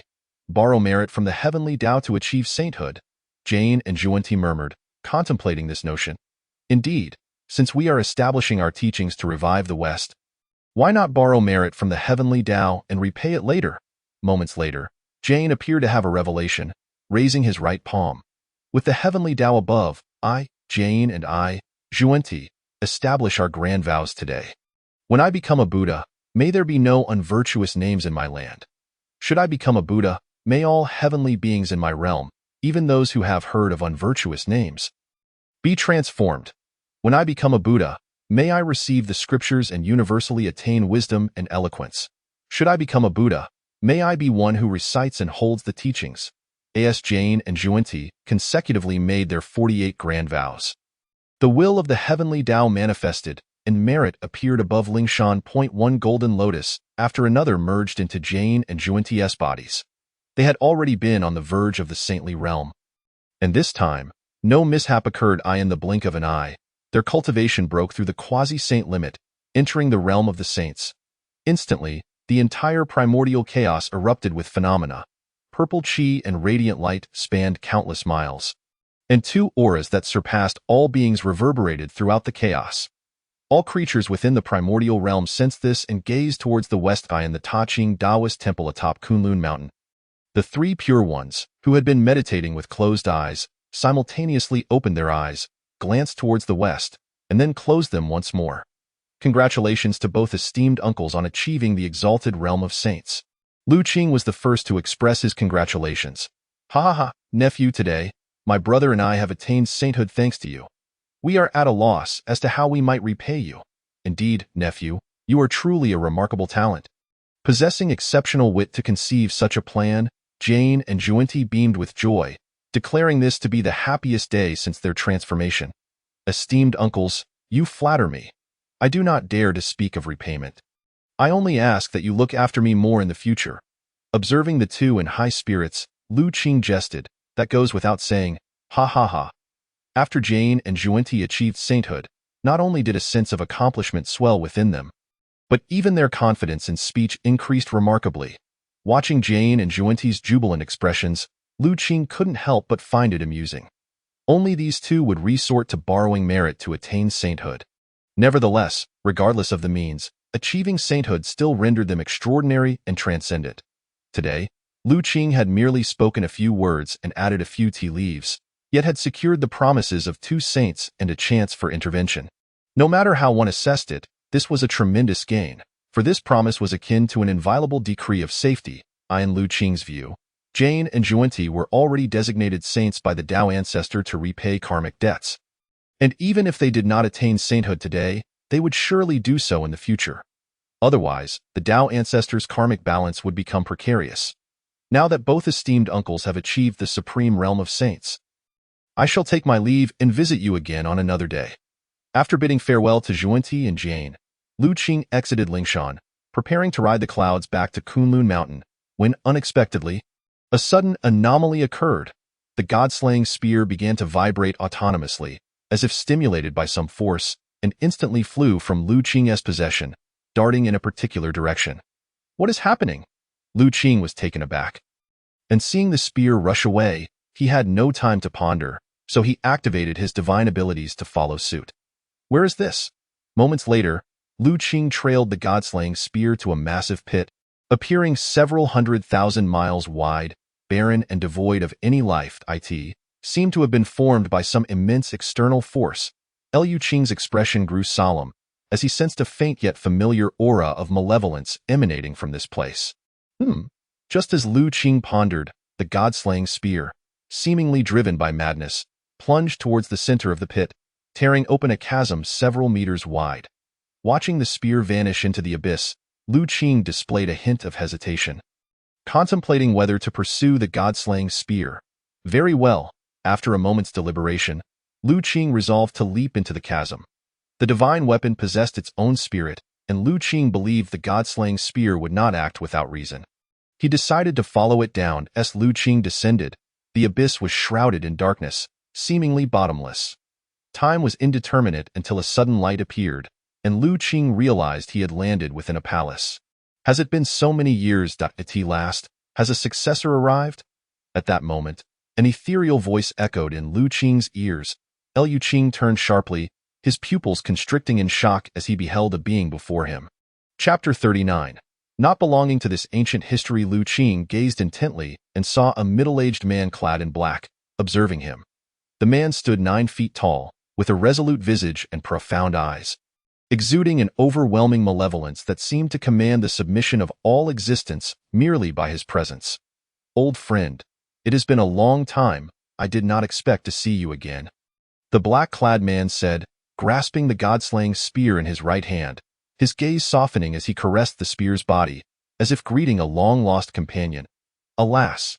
As if in response to the man, the god-slaying spear emitted a series of thunderous roars, its body bending as the spearhead gently grazed the man's chest, akin to a reunion with the closest of allies. Successor, are you the new master of the god-slaying spear? The black-clad man's eyes fell upon Lu Qing, as if seeking to discern his very essence. Oh? A being that does not exist? He mused, his expression shifting from curiosity to solemnity, unable to grasp the full meaning. I am Lu Qing, Jr., and I pay my respects to you, venerable one. May I inquire your esteemed name? As the black-clad man scrutinized Lu Qing too pondered the man's identity, feeling an inexplicable sense of unreality about this mysterious figure. My name. Long ago, all beings referred to me as the demon ancestor. The man's tone was heavy with nostalgia, his eyes reflecting a sense of reminiscence. Is it really the demon ancestor Luoho? Despite having suspected as much, Lu Qing was still taken aback. It was widely known that the demon ancestor Luoho had perished in ancient times, vanquished by the Tao ancestor. Yet here stood Luoho before Lu Qing, leaving him both astonished and perplexed. Successor, it seems you have heard my name, Luoho inquired, a hint of surprise in his voice. Your name is renowned throughout the primordial realm, Lu Qing replied. Lu Qing answered truthfully. Oh, pray tell. The man appeared nonchalant. It is said that in ancient times, there was an individual who established the demon realm, ruling the Western world for countless years, suppressing the heavens and the earth. With none daring to defy him, as Lu Qing spoke, he observed the man's expression, noting that he merely lowered his head to gently stroke the god-slaying spear, his face betraying no emotion. Thus, Lu Qing continued. Later, the war of Tao and demons erupted. That person set up the immortal slaying sword formation and battled against several formidable beings, including the Tao ancestor, in the West. Ultimately, the formation was broken, and that individual perished in a self-detonation. Upon finishing, Lu Qing fixed his gaze upon the man, hoping to glean some clues from his countenance. Is that so? The man murmured, a hint of a cold smile gracing his lips. Elder, could it be that the rumors are mistaken? Lu Qing keenly sensed the man's subtle smirk and tentatively inquired. And what is your perspective, newcomer? The man refrained from answering, instead casting a knowing gaze upon Lu Qing, uncertain of the man's intentions. Lu Qing fell silent for a moment before stating, in my humble opinion, history is always pinned by the victors, and rumors should not be taken at face value. You speak true. We have indeed suffered defeat. But is the veracity of rumors truly significant? Everything has long been buried in antiquity, myself included. The man sighed, his tone tinged with a sense of loss and defeat. We? Buried? Lu Qing seized upon the crux of the man's words, his mind racing with the speculation that matters were perhaps more complex than they seemed. It is said that you perished in a self-detonation long ago. Why then do you appear here? Lu Qing finally voiced his lingering doubts. Indeed, I have long since fallen in ancient times. What you see now is merely a fragment of my lingering consciousness. The man's tone was melancholic, indeed. Upon hearing the man's revelation, Lu Qing bore an expression of realization. In truth, he had suspected as much upon first encountering the man. This figure before him was unlike any mortal, for Lu Qing sensed no hint of life emanating from him. Now, the man's response confirmed his suspicions. Elder, might I inquire what transpired in the ages before antiquity? Lu Qing pressed on, yearning to uncover some truths about the distant past. In response to Lu Qing's inquiry, the man merely shook his head and instead remarked, Newcomer, your past and future are an abyss of uncertainty, and I cannot discern them either. Perhaps you do not belong to this world, nor to this ancient history." The man paused, scrutinizing Lu Qing for a moment before continuing. "We have already tasted defeat. The future may be shrouded in darkness, yet upon meeting you today, I dare to hope there may yet be a glimmer of survival." "What do you mean by that, elder?" At the man's words, even with Lu Qing's keen intellect, he found himself utterly perplexed. "Very well, newcomer, I must take my leave. Strive to grow stronger. One day, they shall return, and your time is fleeting." The man's expression turned sorrowful, his gaze seemingly transcending time and space, glimpsing scenes of the future. As his words faded, the man's form began to dissolve, returning to the void. "Elder," Lu Qing reached out, desperate to grasp something. But it was all in vain. The man was but a wisp of ancient consciousness, his true self long interred in the annals of history.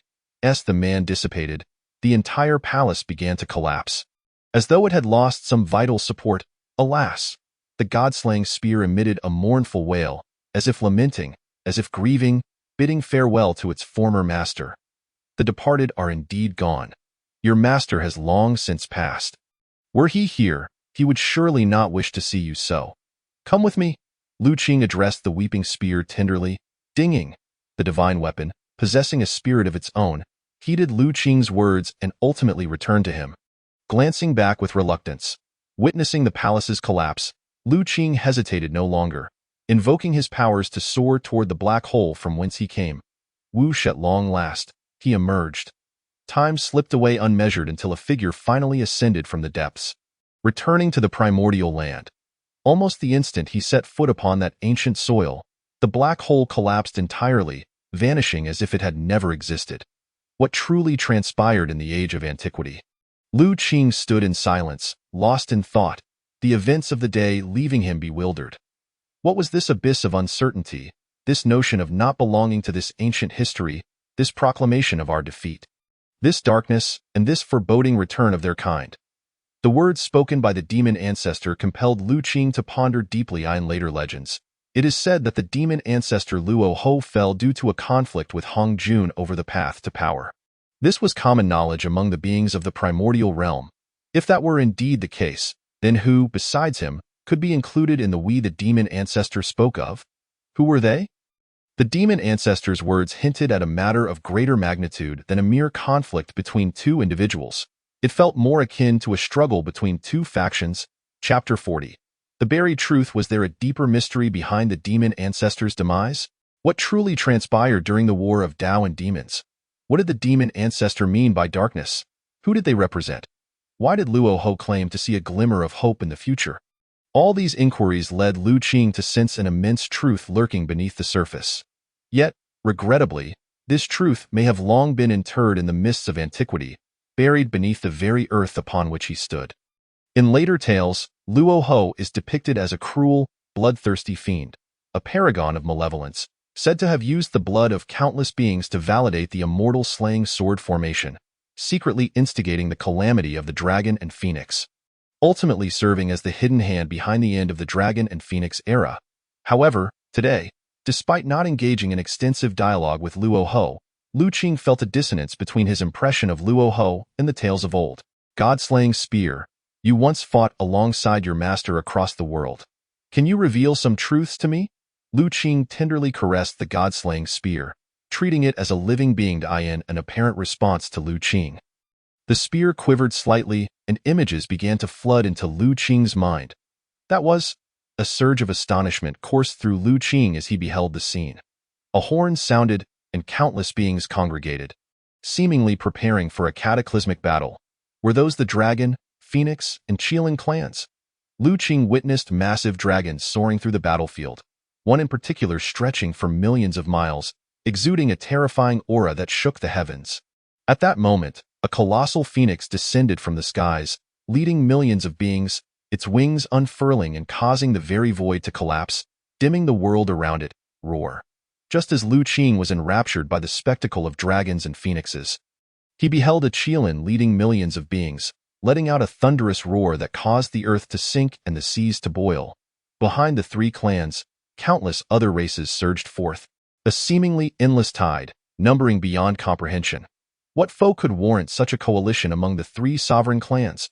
Lu Qing's heart raced with shock and confusion. It was well known that the Dragon, Phoenix, and Qing clans were the three dominant powers of the ancient era, holding sway over the primordial wilderness. Their enmity was legendary. How could they possibly unite against a common enemy? Moreover, who could possibly be worthy of such an alliance? However, what staggered Lu Qing even more was the sudden appearance of an enormous, ominous portal in the heavens, transcending the bounds of the earthly realm, dark, ancient, oppressive. The moment that gateway manifested, the Dragon, Phoenix, and Qing clans braced themselves, and many weaker beings cowered in fear, trembling on the ground. Crack, as the sound echoed. The ancient portal began to slowly open. A colossal black foot emerged from within, suggesting that some unfathomable entity was about to come forth. Just as Lu Qing endeavored to discern the being emerging from the portal, the images began to flicker and distort, as though interrupted by some unseen force. In the end, Lu Qing caught a glimpse of the battle erupting, countless beings falling, and several figures arriving in unison. Two of whom he recognized, the Tao ancestor and the demon lord. Hong Jun, you traitor! With that furious roar, the vision abruptly ceased, and Lu Qing's consciousness snapped back to reality. Crack! Just as Lu Qing stabilized his mind, a sound of cracking erupted from the god-slaying spear in his hand, fissures appearing across its surface. A backlash of causality? Lu Qing gazed intently at the spear, astonished that an innate treasure could nearly shatter from merely conveying a series of images. Was this the truth you wished to impart to me? Lu Qing's heart remained tumultuous. The scenes he had witnessed today nearly upended his understanding, shattering the legends of the primordial realm in those tales. It was said that the Dragon, Phoenix, and Qing clans withdrew from the annals of history due to their mutual conflicts. Yet, today, Lu Qing had witnessed a scene of collaboration among the three clans, leaving him utterly astonished. What manner of terrifying enemy lay within that portal? Could it be the darkness referenced by the demon ancestor? Lu Qing's mind was rife with questions. What kind of foe could compel the three ancient sovereign races and figures like the demon ancestor to join forces? Regrettably, Lu Qing had not witnessed the most crucial scenes. He had not seen the nature of the enemy within the portal, nor the outcome of the battle. What role did the Tao ancestor play in that conflict? Lu Qing pondered deeply, recalling the last furious cry, clearly emanating from the demon ancestor. He harbored an indescribable sentiment towards the Tao ancestor. If forced to label it, it was a mix of gratitude and trepidation. Indeed, trepidation. Do not be deceived by the fact that the Tao ancestor bestowed upon him the primordial purple energy and the god-slaying spear. Lu Qing is acutely aware that in this world, there exists no goodwill without reason, particularly from an entity as enigmatic as the Tao ancestor, whose intentions are inscrutable and who would never engage in futile endeavors.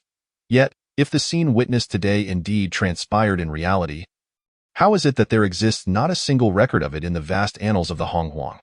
Suddenly, an epiphany struck Lu Qing, illuminating the crux of the matter. It is known that although the ancient era is remote and many occurrences remain unsubstantiated, there are still numerous formidable beings from that age who have persisted into the present day. Behold the three pure ones, Nuwa, Zenyuanzi, Hongyun, and the duo of Jane and Juanti. Each one of them hails from the ancient epoch. If they are all thriving well, why then do the legends of Honghuang starkly contrast with the events depicted in the vision? What, then, constitutes the truth? Lu Qing felt an increasing array of questions arise as his knowledge expanded. As if a veil of mist obscured heaven and earth, rendering clarity elusive. Alas! Such contemplation yields no fruit. Unable to decipher the matter, Lu Qing resolved to cease further musings, for regardless of what transpired in the past or what may unfold in the future, only overwhelming strength can obliterate all adversaries.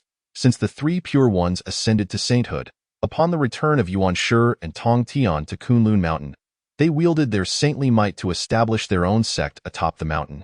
Following the founding of their order, Jiejiao opened its gates wide, welcoming disciples. Unlike Yuan Shi Tianzuan, who was selective in his discipleship, Tong Tian Shengren advocated for an inclusive approach, seeking to ferry all sentient beings across the world. In a brief span, many beings flocked to him, transforming the once tranquil Kunlun Mountain into a bustling congregation of unfamiliar faces, reminiscent of a myriad of immortals paying homage. After all, in this tumultuous era of the Wu and Yao clans vying for supremacy over Hongguang, where battles erupt frequently, causing mountains to tremble and the earth to quake under the weight of calamity, the denizens tremble in fear, yearning for a protector to safeguard them. As for the Chan sect, though it has established itself, it has only taken in 3 disciples, one of whom is a vice leader. Yuan Shi Tianzuan's approach to accepting disciples differs significantly from Tong Tian's. He emphasizes the importance of potential and chooses only the most exemplary. Ordinary individuals hardly capture his attention. Especially after the arrival of Lu Qing as his disciple, he often found himself comparing Lu Qing with others, ultimately realizing that they paled in comparison, rendering them scarcely worthy of mention. Thus, it has taken Chan sect several centuries to enroll merely 3 disciples. The Taiching saint, too, preferred solitude. Apart from Xuandu, the entirety of the human sect consisted of just a single ox, remaining unchanged from its pre-establishment days. Chapter 41. The true body emerges from seclusion, encountering the 3 Shaos in the eastern sea at Kunlun Mountain, within the Taoist sanctuary of Taichu.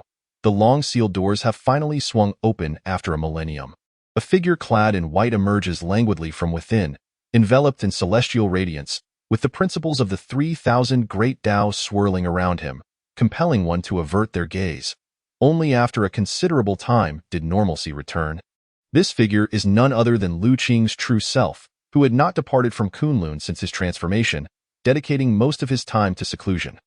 The 3 pure ones understood that their disciple was engrossed in his cultivation. Typically seeking counsel from Lu Qing's avatars, it was time to break through. Lu Qing gazed intently into the distance, sweeping his consciousness over Kunlun Mountain before departing silently without disturbing anyone. Days later, a white figure strode across the vast expanse of the eastern sea, traversing miles with each step.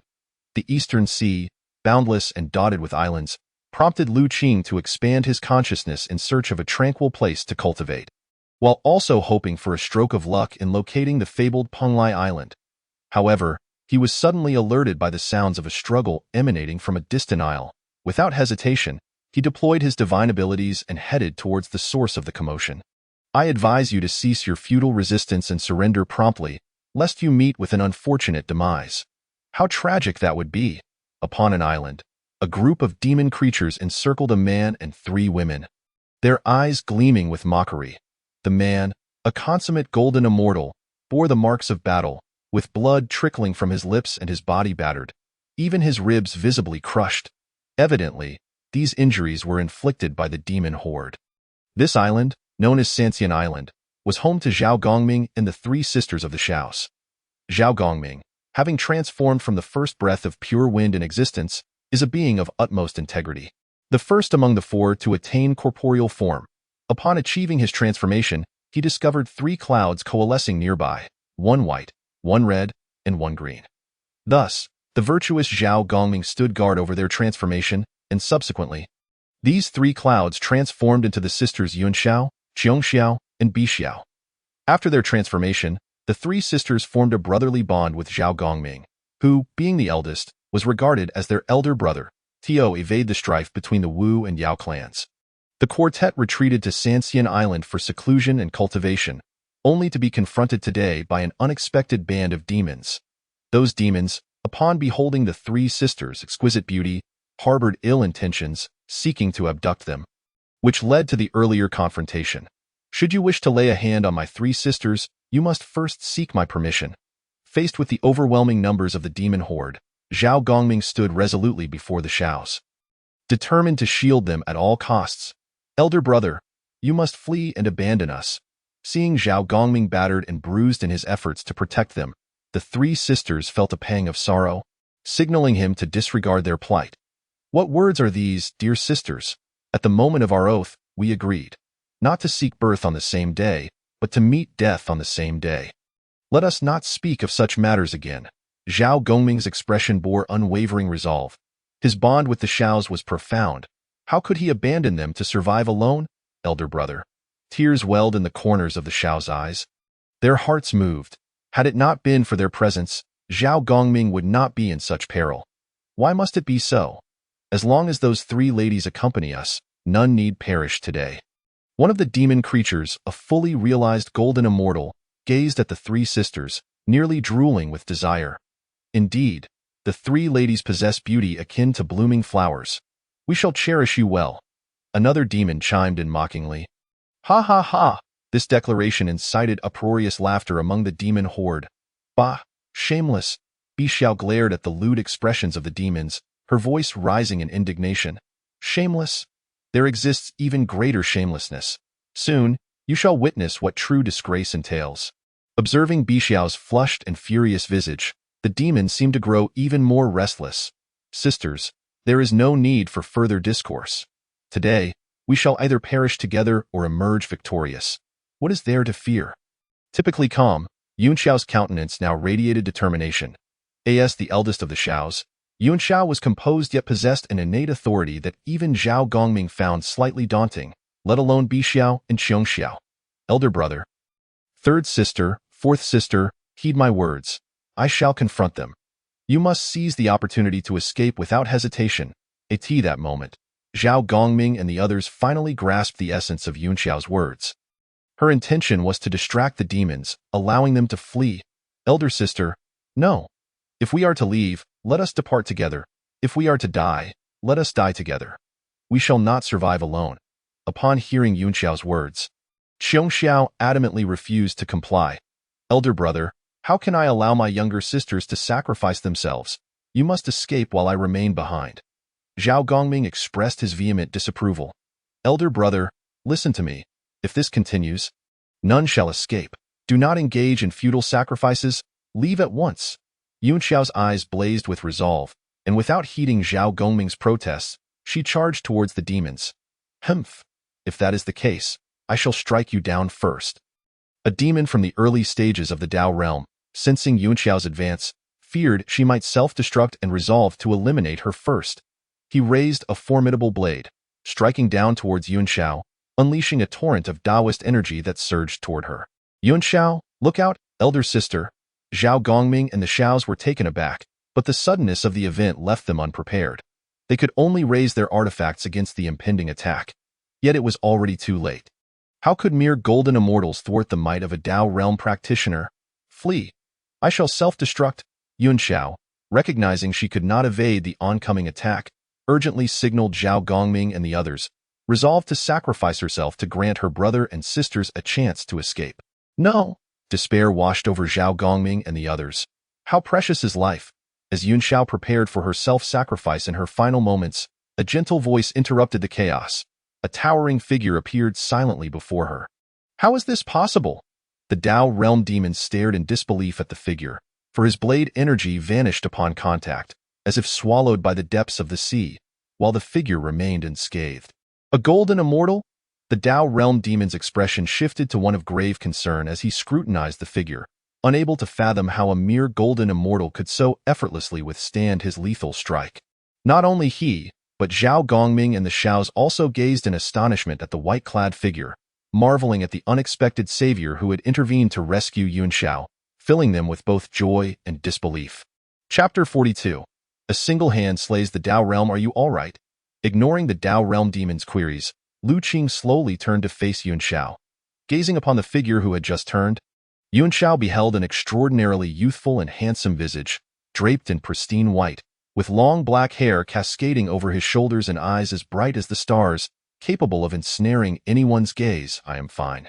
Thank you, Dao brother, for your timely rescue. Yunxiao gazed in astonishment at the man who had suddenly appeared before her. Yunxiao, are you all right? At that moment, Zhao Gongming along with Qiongxiao and Bixiao hurried over. The three of them examining Yunxiao from head to toe, anxious that she might be injured. I am fine. There is no need for concern. Yunxiao regained her usual composure and gestured for the trio to ease their worries. It is good to hear that. The three of them sighed in relief. Thank you, esteemed Taoist, for coming to our aid. Please allow us four siblings to pay our respects. Zhao Gongming and the three sisters bowed in unison to Lu Qing. But unexpectedly, an invisible force lifted their bodies, preventing them from bowing. It was but a trivial effort. No need for formality. Lu Qing surveyed the four, having quietly observed them for quite some time. He had witnessed everything that transpired here, and he was already well aware of their identities. Zhao Gongming and the three sisters were quite renowned in later tales, known for their loyalty and valor, regarded as heroes among mortals. Upon meeting them today, Lu Qing mused that the rumors were indeed true. It is worth noting that during the great calamity of the canonization of gods in later times, these three sisters dared to set up the nine-bend Yellow River formation to confront a sage. Although they ultimately faced defeat, it was sufficient to earn them the title of formidable women. As for Zhao Gongming, he was no ordinary figure. His prowess was such that he could make the teachings of the Chan sect falter, and few could rival him. Just as Zhao Gongming and the others were about to speak, the Deluo demon clan member interjected. Might I inquire as to the identity of this esteemed Taoist? We are members of the demon court.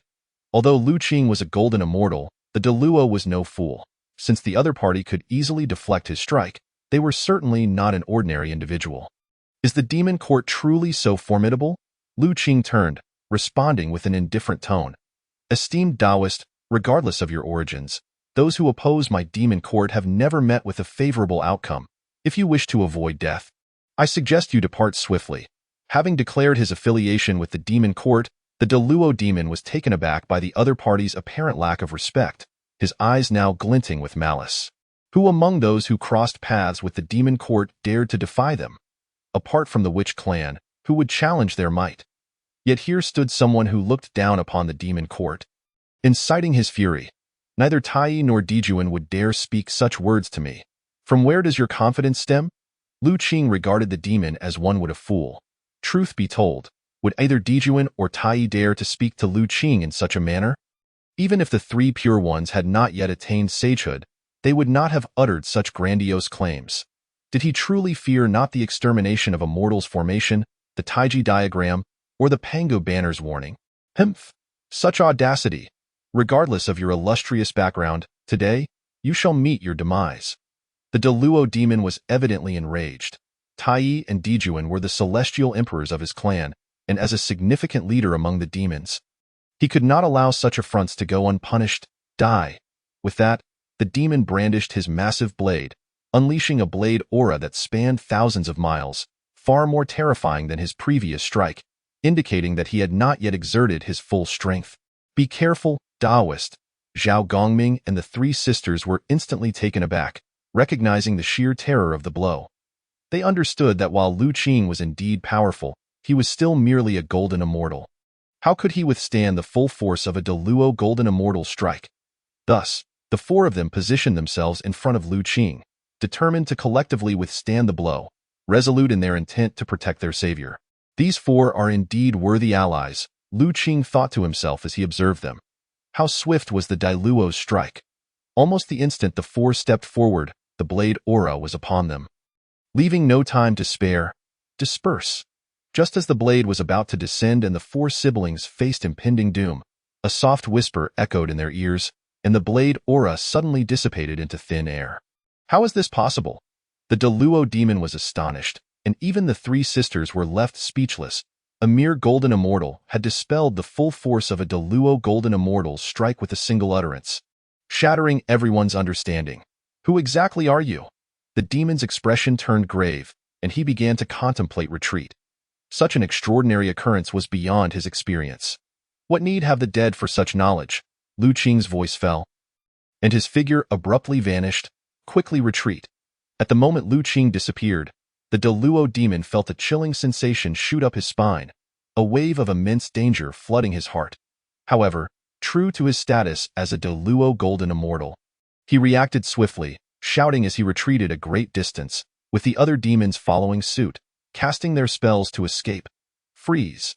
Just as the demons believed they had achieved a safe distance, a single command resonated, and the entire fabric of space seemed to be held in place by some unseen force. All the demons were instantaneously immobilized, their bodies retaining their previous escape postures, and even their consciousness ceased to function. The Deluo demon was the first to regain his senses, but he was utterly oblivious to what had just transpired. He merely displayed a countenance of profound terror, for before him stood a figure that had seized his neck, sealing his powers and rendering him unable to breathe. How is this possible?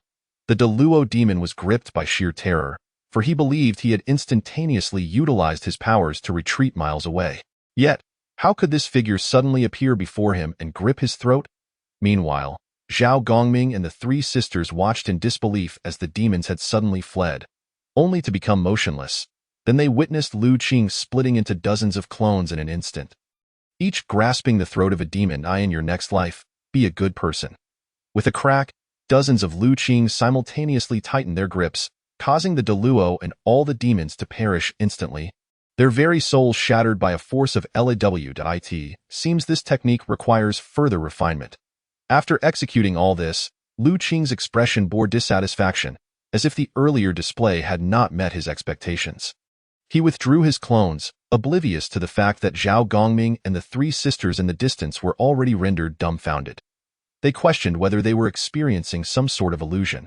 A golden immortal had effortlessly dispelled the full force of a Deluo golden immortal's strike with a mere word, then commanded all to freeze in place, and finally split into dozens of clones to suffocate each demon. Chapter 43. The Power of the Spoken Word and the Art of Stasis and Truth. They were unaware that Lu Qing had employed three peerless techniques, all derived from insights gained from the Wuyang Jiejing. The initial utterance of disperse was itself a technique, akin to the sage's ability to manifest the law through mere speech. But while the sage relied on the might of heaven and earth, Lu Qing's command stemmed from his own understanding of the 3,000 laws, as for the second command. Lu Qing named it stasis art. Do not be deceived by its simplicity. This single word encompasses the mightiest principles of time, space, and causality. Only by comprehending these supreme laws to a certain degree could one wield such a technique. Space reigns supreme, time is revered. These two principles are among the foremost in the pantheon of 3,000 laws, illustrating their formidable nature. Causality is even more profound, existing across past, present, and future, permeating all things. It is omnipresent, and even sages dare not claim mastery over it. However, with Lu Qing's current cultivation, he could only immobilize an opponent for the briefest moment, and the stronger the opponent, the shorter the duration of stasis. Yet, in the heat of battle, even a fraction of a moment can determine life or death. The final technique was crafted specifically for combat. Each clone embodied a unique law, theoretically allowing the manifestation of 3,000 clones, each possessing a portion of the original strength. Yet, given Lu Qing's current cultivation, conjuring 30 clones was already at his limit.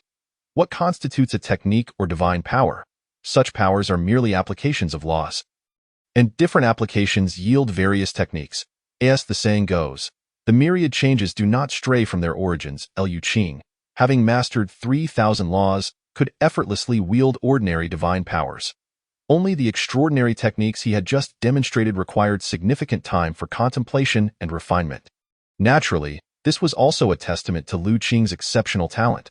Had it been anyone else, even with an understanding of 3,000 laws, they might not possess the genius required to create such transcendent techniques. Why do you all gaze at me so? Do I bear flowers upon my visage? Lu Qing suddenly appeared before the three sisters, noticing they were staring at him intently. Ahem. Yun Xiao cleared her throat, signaling Qiong Xiao and Bi Xiao to maintain their composure, completely forgetting that she had been equally awestruck moments before. Esteemed Taoist, your prowess is remarkable. Forgive my boldness. May I inquire if you are truly a golden immortal? Zhao Gongming regarded Lu Qing with a look of skepticism. Did you not witness it yourselves? Absolutely genuine, Lu Qing replied with a subtle smile. Esteemed Taoist, this golden immortal is truly extraordinarily powerful. Having received confirmation, Zhao Gongming found himself at a loss for words. To kill a Deluo early-stage opponent with such ease was akin to a mere meal, and the only fitting description was formidable. You are Zhao Gongming, are you not? Lu Qing scrutinized Zhao Gongming closely, noting his grievous injuries, and promptly produced a celestial elixir from the Ta Ching Laozi to offer him. What is this, esteemed Taoist? Zhao Gongming inquired, puzzled. This is a celestial pill. Consume it to heal your wounds, Lu Qing replied with a warm smile. Esteemed Taoist, save the four of us. We are at a loss for how to repay you. How could we possibly squander such a precious elixir? Upon hearing that Lu Qing intended to bestow this elixir upon him for the purpose of healing, the righteous Zhao Gongming could hardly accept such a generous offer. He promptly expressed his refusal, saying, "It is nothing. I possess an entire gourd of such elixirs. I might as well gift each of you a few, for you may as well enjoy them as snacks." With a grand gesture, Lu Qing produced a gourd that materialized in his hand, from which 12 elixirs soared forth, each flying towards Zhao Gongming and the Sanchao sisters. This The four exchanged glances, astonished at the notion of consuming celestial elixirs as mere snacks. Pondering what kind of extravagant individual Lu Qing must be in that case. I am most grateful, Dao brother. Zhao Gongming, not one to mince words, accepted the elixir without hesitation, promptly consuming one. Thank you for your kindness. Upon witnessing Zhao Gongming ingest the elixir, the three sisters of Yunxiao performed a respectful bow to Lu Qing and likewise accepted the elixirs. How fragrant! Bai Xiao and Qiong Xiao inhaled the aroma of the elixir. Swallowing in anticipation, unable to contain their excitement, third sister, fourth sister. Yunxiao cast a glance at Bai Xiao and Qiong Xiao, silently urging them to maintain their composure in Lu Qing's presence, and no need for concern. Lu Qing replied with a smile, finding the four siblings quite amusing. I am truly grateful for the elixirs you have bestowed upon us. Dao brother, my injuries have healed remarkably fast, and I find my cultivation has even progressed. Moments later, having absorbed the medicinal properties, Zhao Gongming discovered his injuries were nearly completely healed. A look of astonishment washing over him as he recognized the elixir's rarity and expressed his gratitude once more towards Lu Qing. It is merely a trifle, nothing to concern yourself with, Lu Qing replied nonchalantly. Might I inquire your esteemed name? At this juncture, Yunxiao interjected. I am called Lu Qing, and you must be Yunxiao, correct? And these two must be Bai Xiao and Qiong Xiao? Lu Qing gazed upon the three sisters, unable to help but admire their exquisite beauty and flawless figures, understanding why the demon clans would be so easily tempted. Indeed, it seems you are quite familiar with us siblings. Yunxiao remarked, her brow furrowed in curiosity, as the four of them had been secluded on Ascension Island for quite some time, seldom venturing out. I possess a modicum of divination skills, and your names were revealed to me through my calculations. Lu Qing refrained from disclosing that he had arrived earlier simply to observe the unfolding drama. I see. Yunxiao responded, her admiration evident. Dao brother is truly gifted, possessing knowledge of divination. Both Qiong Xiao and Bai Xiao gazed at Lu Qing with expressions of admiration.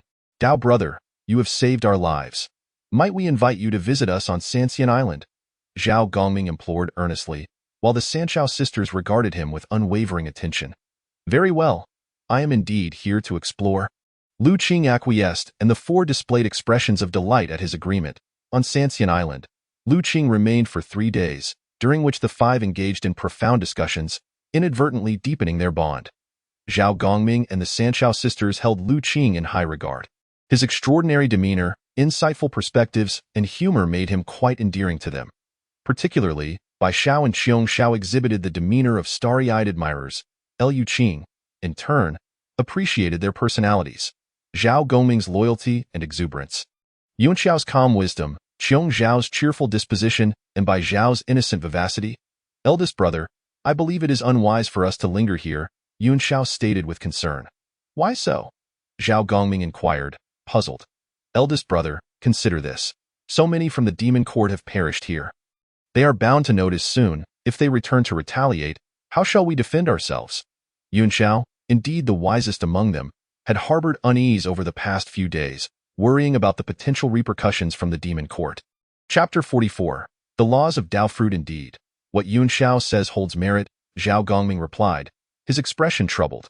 However, with the calamity of the Wu and demon clans raging, even Ascension Island is not exempt from their incursions. Where, then, is our sanctuary? Zhao Gongming pondered strategies, his brow furrowed. The Sanchao sisters too began to fret. Despite Ascension Island being a relatively concealed locale, the presence of demon clans posed a significant threat, leaving them at a loss for alternative refuge. Observing the four wearied by worry, Lu Qing sighed inwardly at the harshness of this world. The plight of the Sanchao sisters was but one of countless similar situations in the vast wilderness, where many individuals struggle to maintain their autonomy amidst overwhelming calamity. The weak are often at the mercy of fate, akin to drifting reeds upon the sea, while the strong can decide the fates of countless others with a mere thought. Dear friends, do not despair. I have a recommendation for a place you may consider, Lu Qing interjected as the four siblings remained despondent. Oh? Pray tell, what location does Dao brother suggest? Is it a place where we can evade the calamity of the Wu and demon clans? Upon hearing Lu Qing's words, the siblings turned to him, their eyes alight with hope, for they had come to trust Lu Qing's words after several days of companionship. I can assure you that the calamity of the Wu and demon clans shall not reach that place. Observing the glimmers of hope in their eyes, Lu Qing momentarily hesitated, uncertain whether this would be a boon or a bane for the fort. "Might I ask you to share this place with us?" Zhao Gongming urged earnestly. A century ago, the Sage of Heaven established the Jie sect upon Kunlun Mountain, proclaiming his intent to seize a thread of hope for all beings. Any who aspire may venture forth. Why not give it a try? Lu Qing spoke slowly. Indeed, if we could gain the sage's protection, what could we possibly fear from the calamity of the Wu and demon clans? Zhao Gongming exclaimed, springing to his feet as if he had already pledged himself to the Jie sect. Truly, Dao brothers' wisdom is remarkable. Bai Xiao and Qiong Xiao once again exhibited their starry-eyed admiration. Liu Qing, if we could indeed receive the sage's protection, it would be splendid. But do you think the sage would accept us into his fold? The most composed, Yuan Xiao, did not share the same optimism as her siblings. The Sage of Heaven advocates inclusivity, accepting disciples regardless of their origins. With your remarkable talents, it is certain you would be welcomed into the Jie sect, Lu Qing replied with conviction. Is that true? Lu Qing, will the sage truly accept us as disciples? Upon hearing this, Bai Zhao's excitement was palpable, as she held great faith in Lu Qing's words. Absolutely, Liu Qing reiterated his assurance, knowing well that in the annals of history, Zhao Gongming and the Sanchao sisters did indeed become disciples of the Jie sect. I believe it is feasible. We should certainly give it a try. Even if we cannot become disciples, we stand to lose nothing. If we garner the sage's protection, we no longer need live in fear. Zhao Gongming turned to the Sanchao sisters, conveying his agreement. I concurred. I concur as well. Qiong Xiao and Bai Xiao both raised their hands in agreement. Very well, we shall depart tomorrow. After a moment of contemplation, Yuan Xiao made her decision. Liu Qing, will you not accompany us? With your talents, I believe the sage would surely take notice of you. Yuan Xiao seemed to have an epiphany and inquired of Lu Qing. Indeed, Lu Qing, with your remarkable abilities, I am certain the sage would be intrigued by you. Qiong Xiao chimed in, and all four gazed at Lu Qing, eager for him to join their endeavor. Me? I already have a master. I need not seek another, Lu Qing replied with a smile, observing the hopeful expressions upon their faces. Suddenly, an idea struck him, and he effortlessly coalesced a strand of sword energy, which he gently tapped upon the foreheads of the four siblings. What is this, Dao friend? They asked, their expressions filled with puzzlement. This is a strand of my sword energy, sealed within your primordial spirits. Should you encounter peril along your journey, activating this sword energy will ensure your safety. In truth, Lu Qing spoke no falsehood. This strand of sword energy was indeed equivalent to one of his strikes, capable of safeguarding them on their journey. Simultaneously, it served to ensure that their discipleship would proceed without incident. As this sword energy derived from the sword Tao of the Sage of Heaven, should the sage observe the four, he would undoubtedly sense it, thereby guaranteeing their successful discipleship. I see now. Thank you. Dao brother. The four siblings were deeply moved, realizing that not only had this Dao brother saved them, but he had also considered their future safety.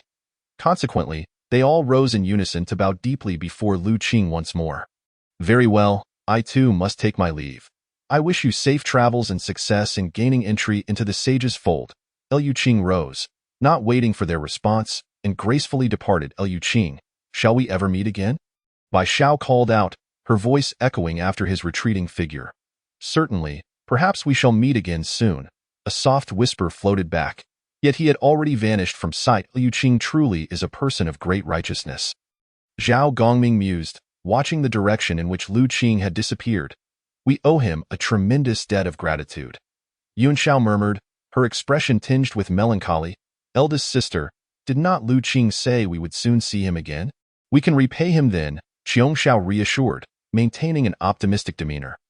After Lu Qing departed from Sanxian Island, he wandered through the Eastern Sea, seeking a place abundant in spiritual energy for his breakthrough, while also hoping to discover the fabled Penglai Island.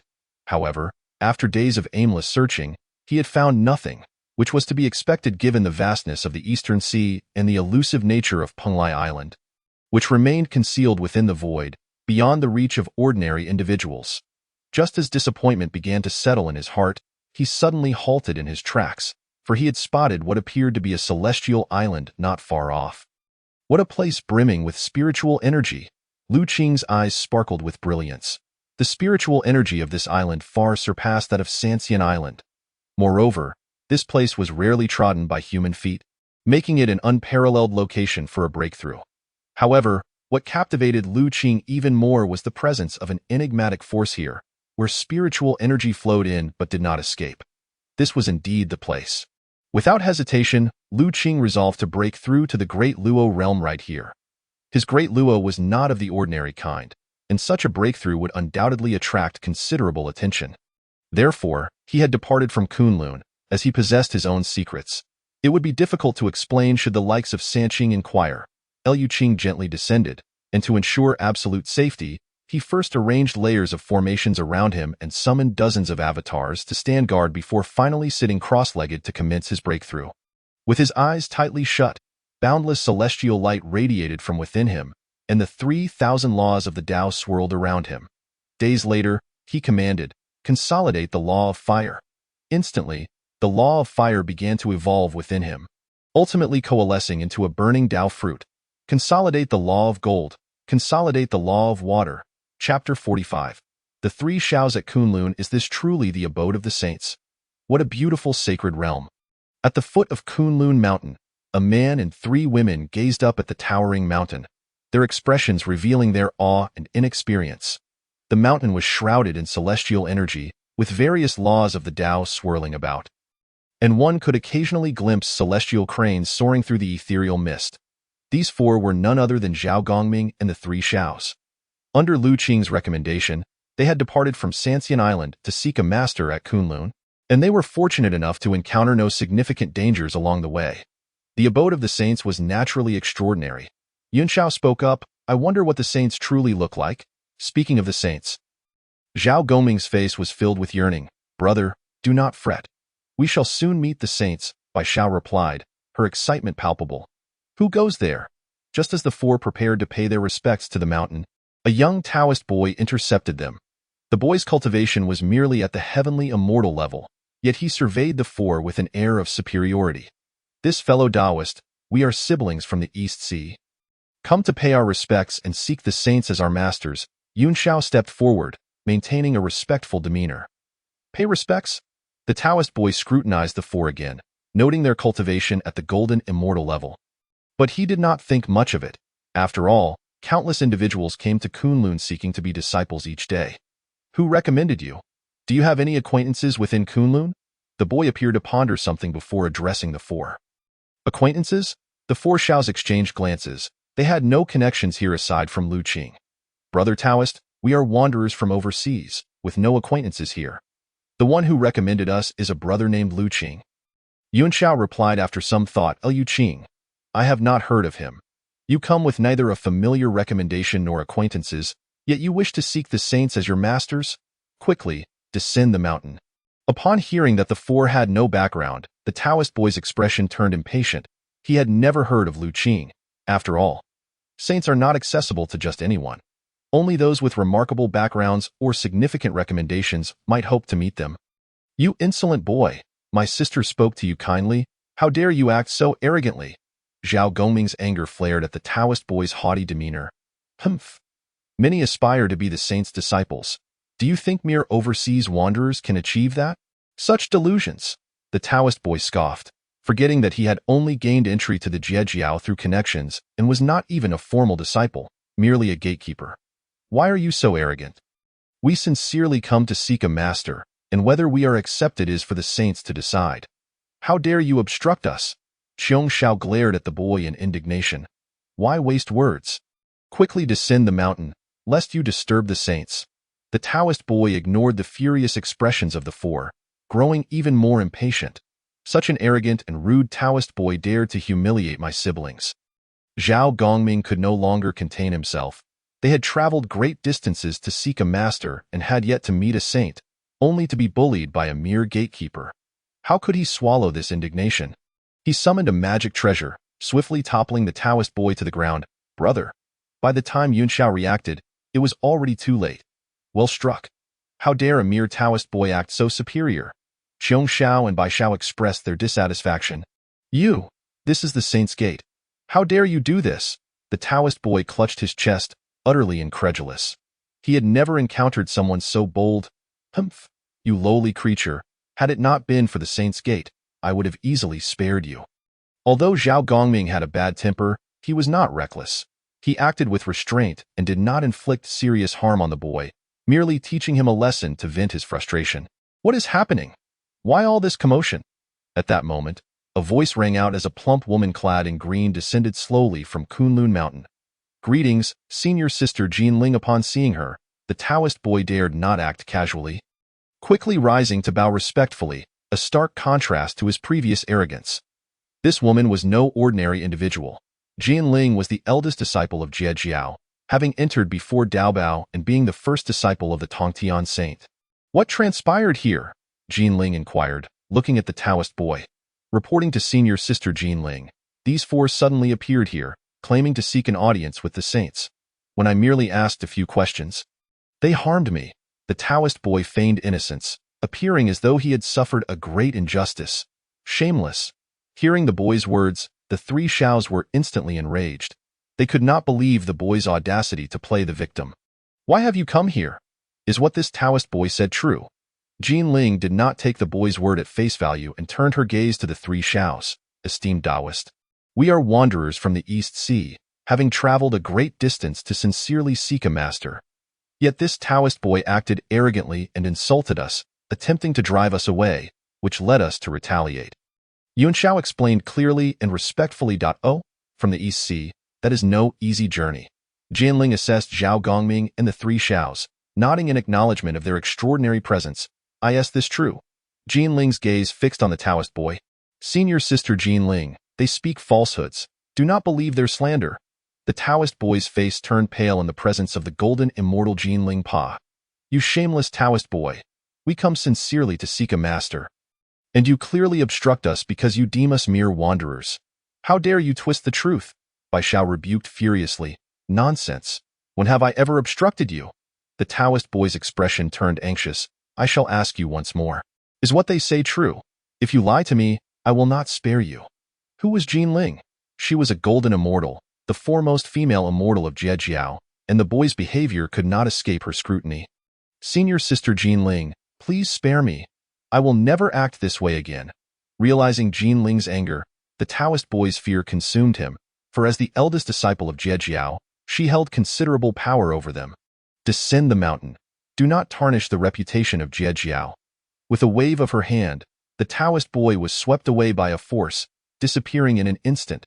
I did not expect this fellow Taoist to be discerning. Zhao Gongming and the three Shaos observed everything, quietly admiring Jinling's decisiveness and wisdom. I see your talents are remarkable, and you have journeyed far from the EC. I can take you to meet our master. As for whether you are accepted, that is for our master to decide. Jinling addressed the four with a gentle tone. Thank you, esteemed Taoist. Upon hearing this, the three Shaos' faces lit up with joy. They would finally meet the revered saint. Within the upper clear Taoist temple, Daobao, how fare the affairs of Jie Jiao these days? How is the preparation for the grand ceremony of establishing the sect in a century progressing? Tongtian sat on a cushion, looking at a slightly plump man before him. This man was Daobao, the second disciple of Tongtian, aside from Lu Qing. Daobao was exceptionally gifted, having already reached the golden immortal realm, earning Tongtian's favor.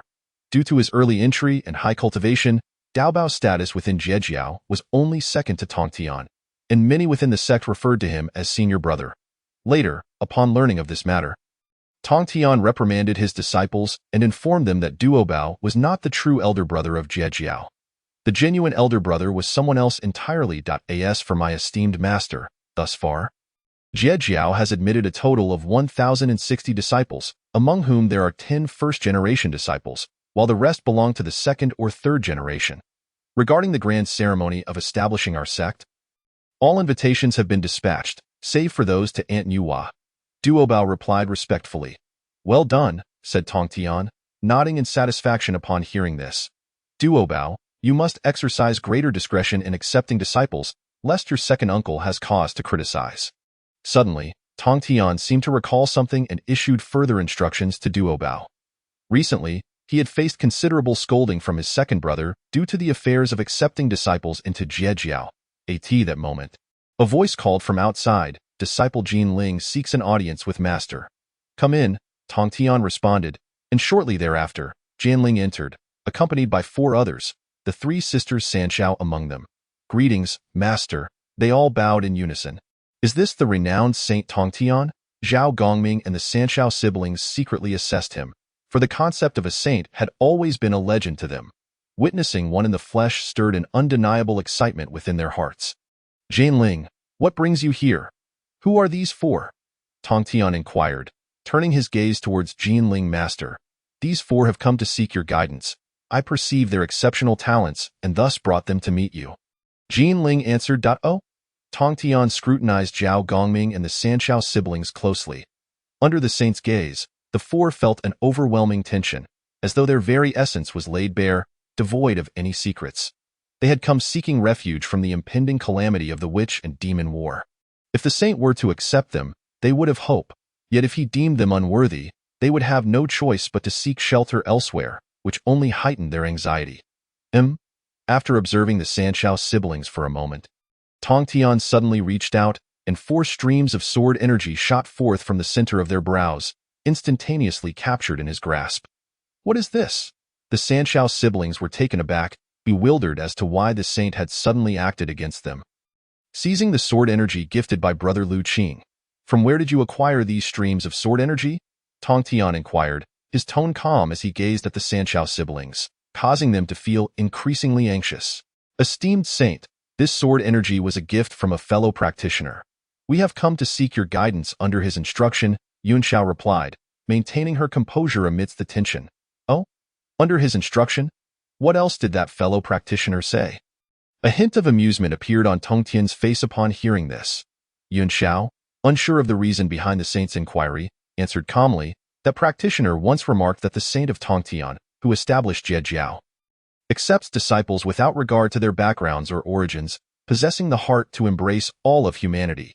A remarkable figure unseen for eons." Yunxiao delivered her words without a flicker of shame, while Zhao Gongming and the other 2 siblings silently questioned, "Did Brother Lu Qing truly say that? I have no recollection of such praise." "Ha ha ha!"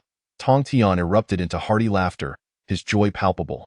"What has brought about this sudden mirth, Master?"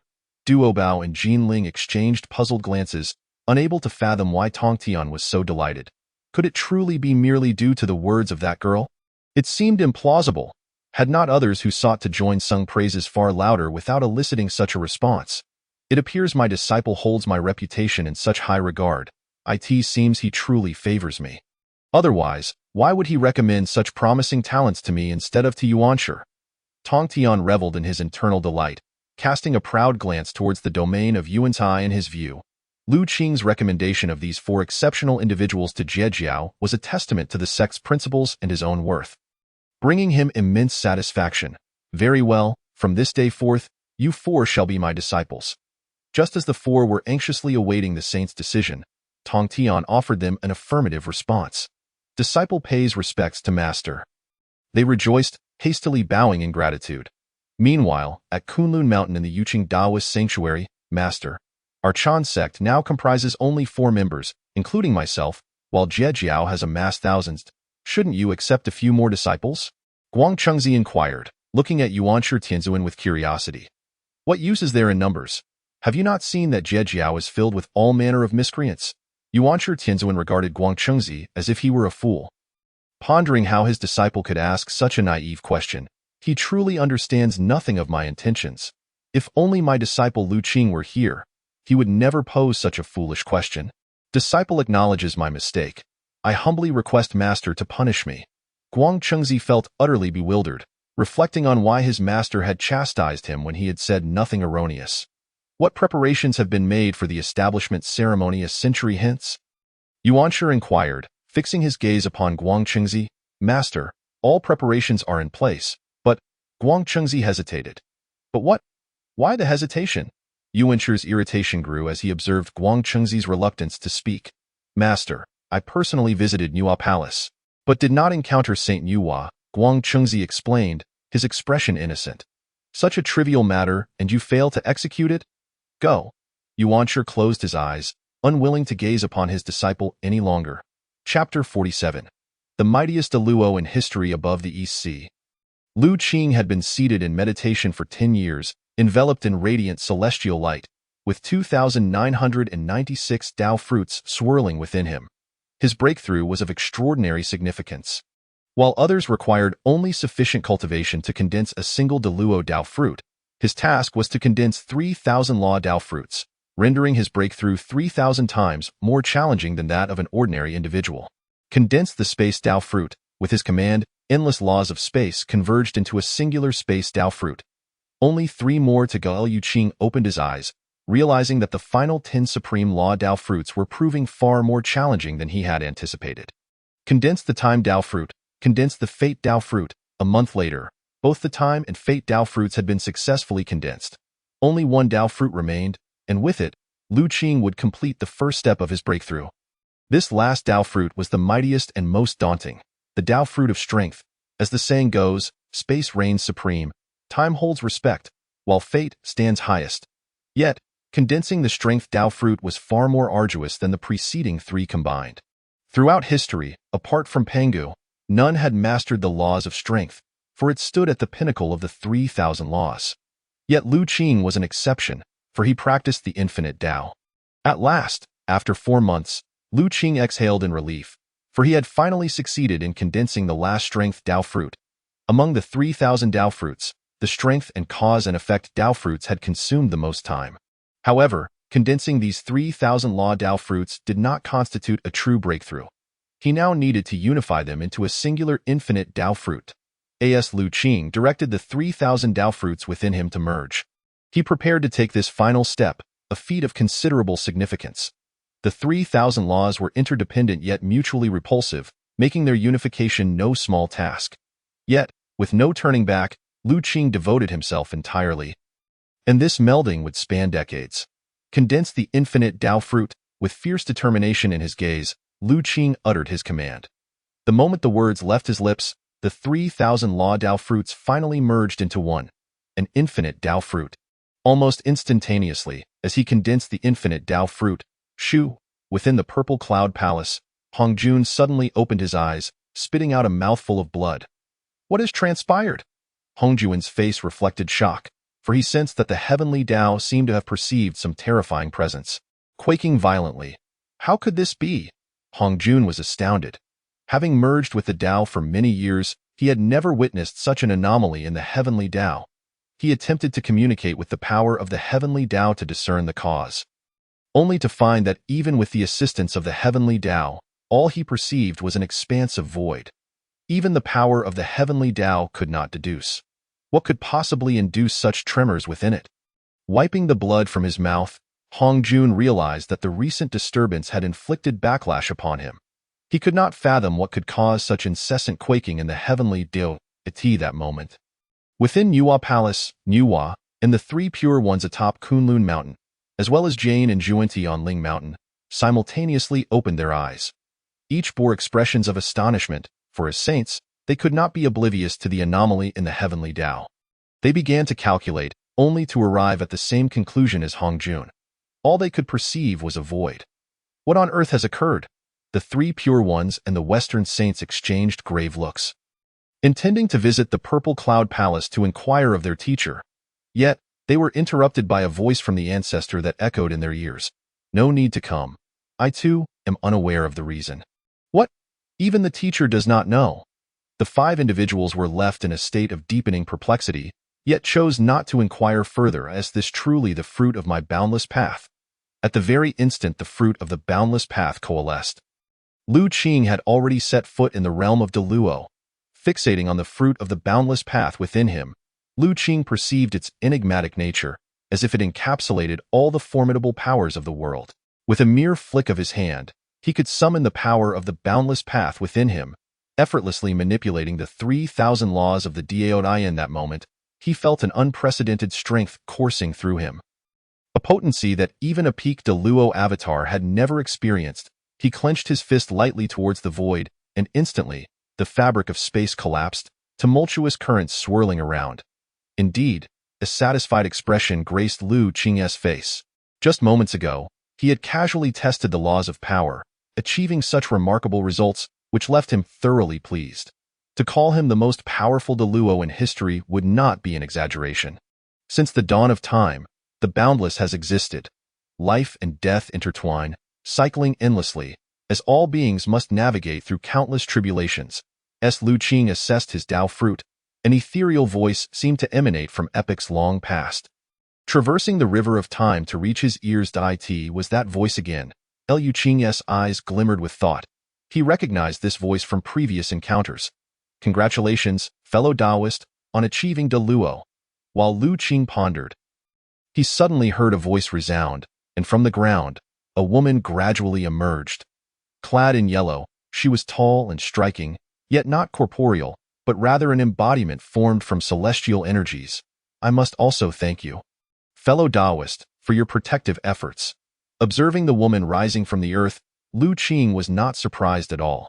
He had sensed her presence since his breakthrough to De Luo. For this woman was none other than the very island upon which he stood, which in Lu Qing's eyes was actually a colossal spiritual tortoise, not just any tortoise, but one of quasi-saint caliber. Previously, this tortoise had been in a deep slumber, its lower half submerged beneath the sea while its upper half remained above, unmoving for countless millennia, leading Lu Qing to initially mistake it for an island. Your talent is astonishing, the likes of which I have rarely witnessed in my lifetime. The woman stepped closer, scrutinizing Lu Qing with admiration etched on her features. Having lived for an eternity, she had encountered many awe-inspiring beings, yet none quite like the man before her. In truth, she had noticed him since his arrival on that very first day, yet she remained still, silently guarding him. She had never before witnessed such a formidable De Luo. Even from Lu Qing, she felt a sense of impending crisis, which was a truly remarkable phenomenon, given her own quasi-saint late-stage cultivation. May I inquire how you are addressed? As the woman appraised Lu Qing, he too took stock of her. You may call me Gue Ling, and you? She inquired with a smile. Gue Ling? The Gue Ling Holy Mother of the Je sect in days to come? A look of astonishment crossed Lu Qing's face as he deduced her identity. I'm Lu Qing. I had intended to seek a tranquil place to undergo my breakthrough, only to mistakenly perceive your form as a treasure island. I must express my gratitude for your protective intentions. Lu Qing genuinely appreciated her efforts on his behalf. It is but a trifling matter. There is no need for thanks, fellow Taoist. It has been an age since anyone has visited this place, and I did not expect to encounter someone like you. Chapter 48. The Gue Ling Holy Mother, it seems you have been here for quite some time. Gue Ling, Lu Qing inquired, perplexed as to why a quasi-saint would willingly remain in this remote location. Ah, it has indeed been a long time, so long that I can scarcely recall how long it has been. Gue Ling's demeanor appeared somewhat melancholic. Why do you not depart from this place? Lu Qing pressed further. Upon hearing this, Gue Ling shook her head, gesturing to the ground. Do you see my true form? My essence is far too immense. Should I move, it would inevitably result in the demise of countless beings. I see Lu Qing had not anticipated such an answer. The reason for her remaining here was merely due to her colossal form, fearing it would endanger other beings. However, upon contemplation, Lu Qing understood. The size of Gue Ling's true form rivaled that of an entire continent. One could only imagine the devastation should a continent move at will. Countless lives would surely be lost. Your heart is kind, Lu Qing admired. Gue Ling had willingly remained here for eons to avoid causing harm to others, which earned Lu Qing's deep respect. After all, how many could achieve such selflessness? Lu Qing reflected inwardly, knowing he himself could never do so. Alas, a lifetime without freedom. Perhaps this is my fate. Gue Ling lowered her head, her mood visibly somber. Observing her distress, Lu Qing remained silent for a moment before speaking. Fellow Taoist, if your confinement to the sea is due to your corporeal form, would you be willing to forsake your body and undergo a rebirth to attain freedom? Dare I ask, how would one abandon their body and be reborn? If freedom could be attained without harming others, Gue Ling would undoubtedly be willing. Gue Ling replied. This method I am not yet at liberty to disclose, but I can assure you that you shall regain your freedom without endangering others. Lu Qing provided a reassuring response to Gue Ling. Should this truly be the case, she would readily accept. Gue Ling's face lit up with joy, and without hesitation, she agreed. Fellow Taoist, rest assured. Today you protect my path, and in the future, I shall guide you. As the words faded, the figure of the man in white had vanished. In the Sanqing courtyard, Laozi, Tongtian, and Yuanshi were seated in meditation. brewing tea and discussing the Dao. In truth, since the transformation of the three pure ones, this courtyard had been their shared abode, though later, as they established their own sanctuaries, their visits became infrequent. Brother, have you deduced anything from the recent disturbances in the heavenly Tao? Tongtian and Yuanshi turned to Laozi, for when it came to divination, aside from the Tao ancestor, none among the saints dared claim superiority over Laozi. After all, the Taiji diagram itself could unveil heavenly secrets, and coupled with Laozi's own profound divination skills, both Tongtian and Yuanshi were in awe. Not at all. I only beheld a void. Moreover, if even our master could not discern it, how could I? Laozi shook his head. Brother, there is something I hesitate to mention. Tongtian appeared indecisive. Speak freely. In this courtyard, do you fear being overheard? Why the hesitation? Yuanshi adopted a brotherly tone. Tongtian glanced at Yuanshi, choosing not to retort, instead saying, I wonder if the two of you have noticed that since attaining sainthood, I have uncovered certain secrets that seem. Speak cautiously. Before Tongtian could finish, Laozi's expression turned grave, signaling him to cease. Tongtian, it is sufficient for the three of us to know. Do not delve deeper into this matter for now. Yuanshi also cautioned. Observing their solemn expressions, Tongtian understood that his brothers had indeed sensed something amiss. Yet their serious demeanor discouraged him from pressing further. It seems Lu Qing has returned. Within the Taichu Taoist temple, Lu Qing had just returned from the Eastern Sea and had not yet settled in when he received a telepathic summons from Yuanshi, urging him to the Sanqing courtyard. Disciple pays respects to the three esteemed masters. Upon arriving at the Sanqing courtyard and seeing all three present, Lu Qing was somewhat taken aback. Oh, Lu Qing, my disciple. You have broken through to Deluo? The three pure ones simultaneously turned their gazes upon Lu Qing, instantly discerning his cultivation level. Thanks to the generous teachings of the three masters and their selfless guidance, I was finally able to break through a few days ago. Lu Qing stepped forward, taking the initiative to brew tea. Excellent. You remain humble and composed. Such qualities are truly commendable. Yuanshi smiled, expressing his satisfaction. Indeed, Lu Qing, your profound foundational strength is unparalleled in my lifetime. Your effort in severing the Tao and recultivating has proven worthwhile. Even Laozi, who typically spoke little, offered his praise. With his keen insight, he could not help but notice Lu Qing's formidable aura. Laozi reflected that even in his own Deluo days, his foundation could not compare to that of his disciple. However, what Laozi did not realize was that he was only perceiving the surface. Lu Qing's true foundation lay within his boundless Tao fruit, shrouded by boundless power, rendering even a sage unable to perceive its depths. Esteemed masters, this is the Tao awakening tea I gathered from the Eastern Sea. Brought back to honor you, Lu Qing poured a cup of the precious tea for each of the three pure ones, presenting it gently. Oh, Tao awakening tea? The three pure ones recognized the rarity of this tea and sampled it. This is exceptional tea. My disciple Lu Qing truly understands filial piety. Yuanshi was the first to speak, looking at Lu Qing with an inexplicable sense of joy, contrasting it with his other disciples, making him feel the tea in his hand had lost its flavor. Lu Qing, your thoughtfulness is appreciated. This tea lives up to its name, enchanting and unforgettable. Tongtian savored a few sips, feeling immensely comfortable. Even Laozi nodded in agreement. If the esteemed masters enjoy it, when the tea leaves bloom again next year, I shall return to gather more. Lu Qing finished speaking and refilled their cups. What a good child.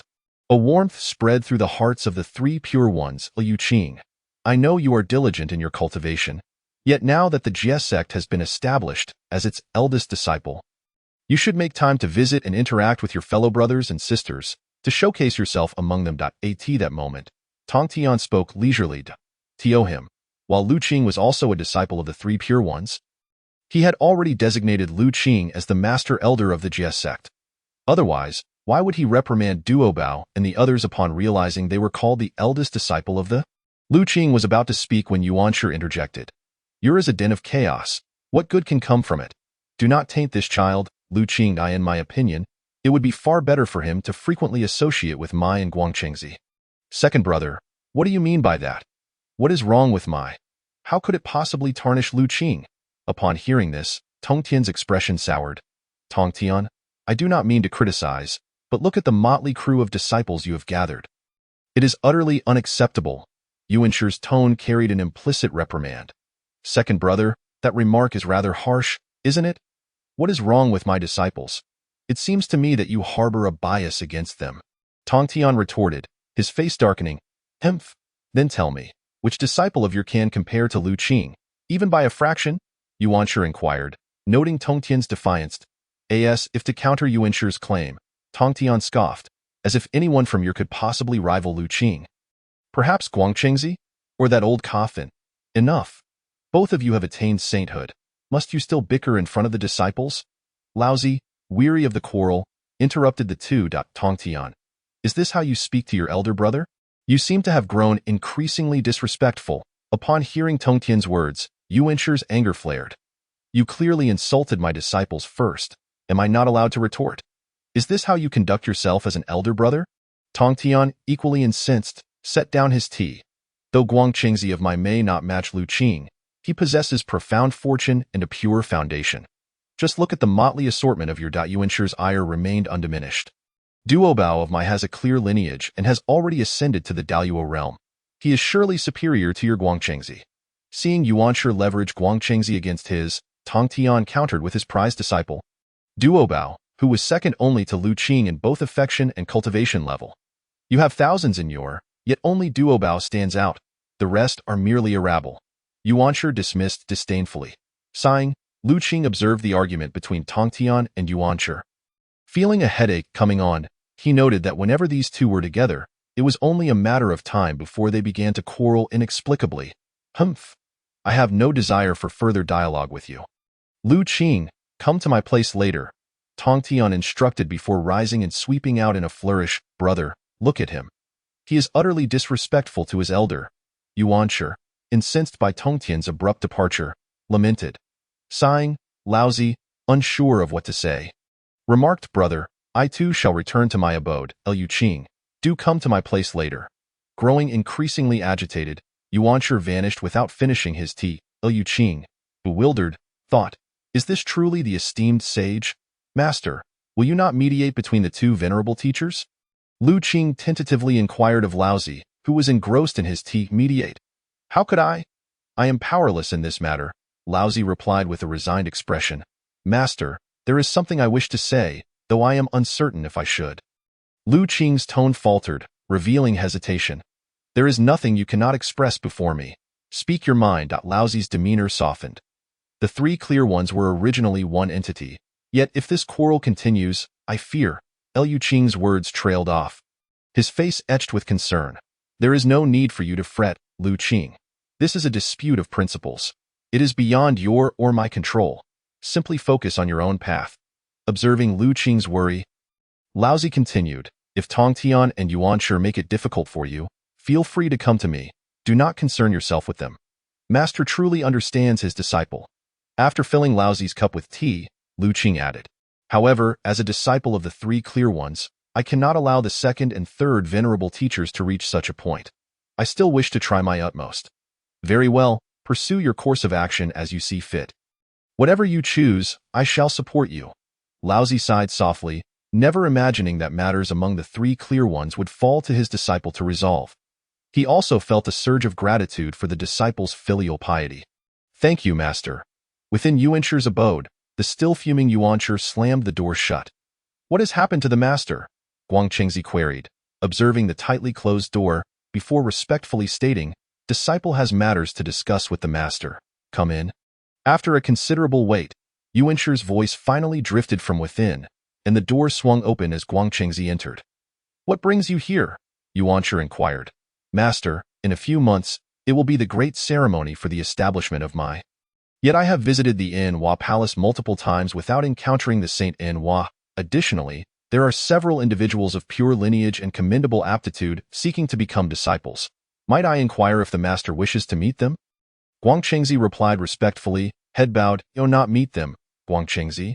I do not mean to reproach you, but what good is your constant busyness if it yields no result? You would be better off dedicating that time to improving your own cultivation. Have you not seen that Duobao of yours has already entered the Daluo realm? Look at you. After years of joining the sect, you remain merely a golden immortal. Why have you not devoted yourself to comprehending the essence of my? Had you grasped even a fraction of its profundity, you would have already ascended to the Daluo realm. Yuanshi scolded Guangqingzi, frustration evident in his gaze. What is wrong, master? Did you not instruct me to deliver the invitation to the Inhua Palace? Did you not say that if individuals of pure lineage and excellent aptitude came to seek discipleship, I should present them to you? Guangqingzi, confused and wronged, wondered why he was suddenly being chastised. Yet, he dared not argue, only saying, "Disciple understands. I have brought shame upon the master, and I humbly request punishment. Enough, you need not concern yourself with the invitation. I shall arrange for someone else to take care of it. You may leave." Seeing Guangqingzi's innocent expression only fueled Yuanshi's irritation. He was tired of this facade of innocence, which he deemed devoid of understanding. Disciple takes his leave. Guangqingzi, sensing the master's displeasure, refrained from saying more and exited. Ah, truly, the heart of a sage is inscrutable. Emerging from Yuanshi's abode, Guangqingzi felt a wave of gloom, just as he intended to head down the mountain to dismiss the few who sought discipleship. A figure clad in white approached slowly. "May I ask who this esteemed brother is?" Guangqingzi inquired, sizing up the newcomer, who radiated an extraordinary aura, deep and profound like the ocean. "I am Lu Qing, here to meet the master. Might I ask which you are?" As Guangqingzi assessed Lu Qing scrutinized Guangqingzi in turn, instantly recognizing the latter's peak golden immortal level of cultivation. "Lu Qing, master, could it be that I am meeting the eldest brother in person?" Guangqingzi, not one to be easily fooled, began to piece it together, recalling fragments of stories he had heard from the master regarding Lu Qing. "Indeed, I am. You must be Guangqingzi, my I have heard my master mention you." Chapter 50. Is this little enough for anyone? With a smile, Lu Qing mused to himself about this being Guangqingzi, the foremost among the 12 golden immortals of. This figure holds considerable renown in later tales. Being one of the key players in the calamity of the brother, I did not realize I was meeting you. Please do not take offense. Following the confirmation of Lu Qing's identity, Guangqingzi, not daring to be negligent, hastily paid his respects and no need for formality. Guangqingzi, do not be so restrained. Lu Qing, still smiling, was not offended. After all, he had been in seclusion for years while his doppelganger roamed outside, making it unsurprising that the disciples of the three teachings did not recognize him. "Eldest brother, the master is inside. Allow me to announce your arrival." Guangqingzi, not wishing to delay Lu Qing, prepared to inform Yuanshi. "That won't be necessary. I shall go myself." Lu Qing smiled, secretly appreciating Guangqingzi's perceptiveness. "On this first meeting, please accept this as a token of my greeting." Before Guangqingzi could respond, Lu Qing had vanished, leaving behind a radiating an aura of rich celestial energy, hovering before Guangqingzi. Guangqingzi gazed at the Dan. Swallowing hard, as a disciple of Yuanshi, he was well aware of the rarity of a celestial elixir only a could concoct. He had merely heard of it, never having seen one, let alone consumed it. To say that with this, he could ascend to the Daluo golden immortal realm after just one period of seclusion was no exaggeration. "Second master, please enjoy your tea." In Yuanshi's abode, Lu Qing and Yuanshi sat together. Brewing tea. Lu Qing, Guangqingzi's talents are woefully inadequate. By giving him that, are you not squandering it? Rather than let him waste it, you would be better off using it to enhance your own cultivation. Yuanshi took the tea, discontent evident in his expression. In truth, he had overheard the conversation between Lu Qing and Guangqingzi, and thus was not blind to the gift that Lu Qing had bestowed. Do not be deceived by his outward appearance of dissatisfaction. Inwardly, he is profoundly delighted. Lu Qing treats his junior brother, whom he meets for the first time, with both gentleness and generosity, even offering to present a 9-turn immortal pill without hesitation. Does this not serve as a testament to Lu Qing's affection for all under the banner of the Chan school, reflecting a sense of belonging? Not at all, master. Guangqingzi, your junior brother, is also my junior, and we are all part of the same family. A mere 9-turn immortal pill is of little consequence. Lu Qing replied with an earnest expression. Alas, my child, your heart is simply too kind and too considerate of others. Yuanshi remarked, his face ostensibly conveying admonition, yet internally he was quite pleased with Lu Qing's recent response. Lu Qing, my disciple, in a few months, the grand ceremony for the establishment of the three teachings will take place. As the eldest brother of the Chan school, your presence will be essential. Additionally, whenever you find the time, do endeavor to guide my few underachieving disciples. As for the Jie school, they are merely a motley crew. It is best not to involve ourselves with them. Yuan Shi spoke leisurely. Master, will the grand ceremony for the 3 teachings be held together? Lu Qing inquired, somewhat astonished, for such a joint event was unprecedented in the Honghuang era. However, upon reflection it made sense, as the 3 purities had yet to separate and were all still residing in Kunlun Mountain, rendering a joint ceremony more convenient. Indeed, but there is another matter I wish to entrust to you. Yuan Shi stated, pausing momentarily. Please instruct me, Master. Lu Qing, harboring curiosity, refrained from probing further. Ever since Nuwa attained sanctity, she has remained secluded, and Guang Chengzi and the others have made several attempts to deliver invitations without success.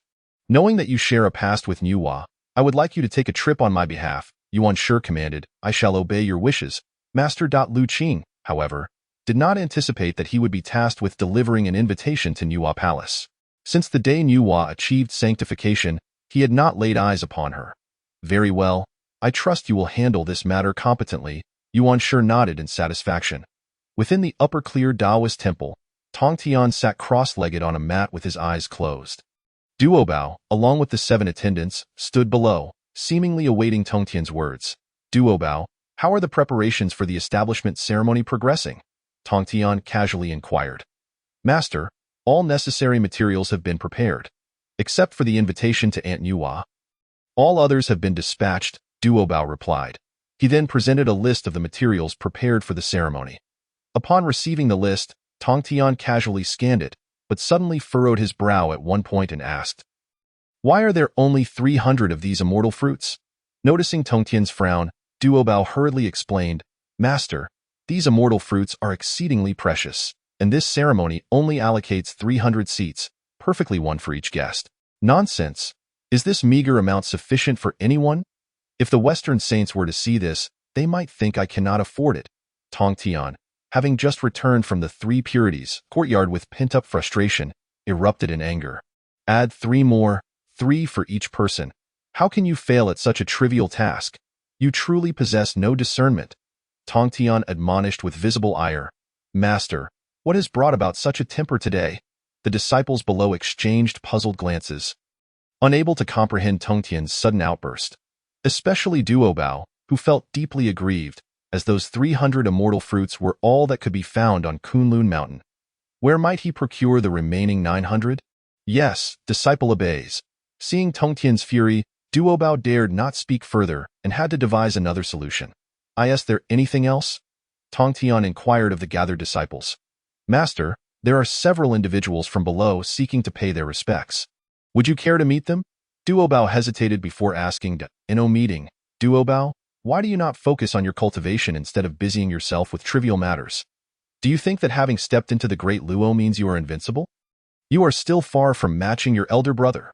Tongtian glared at Duobao, unclear why he consistently compared him to Lu Qing, igniting another wave of unnameable anger within him.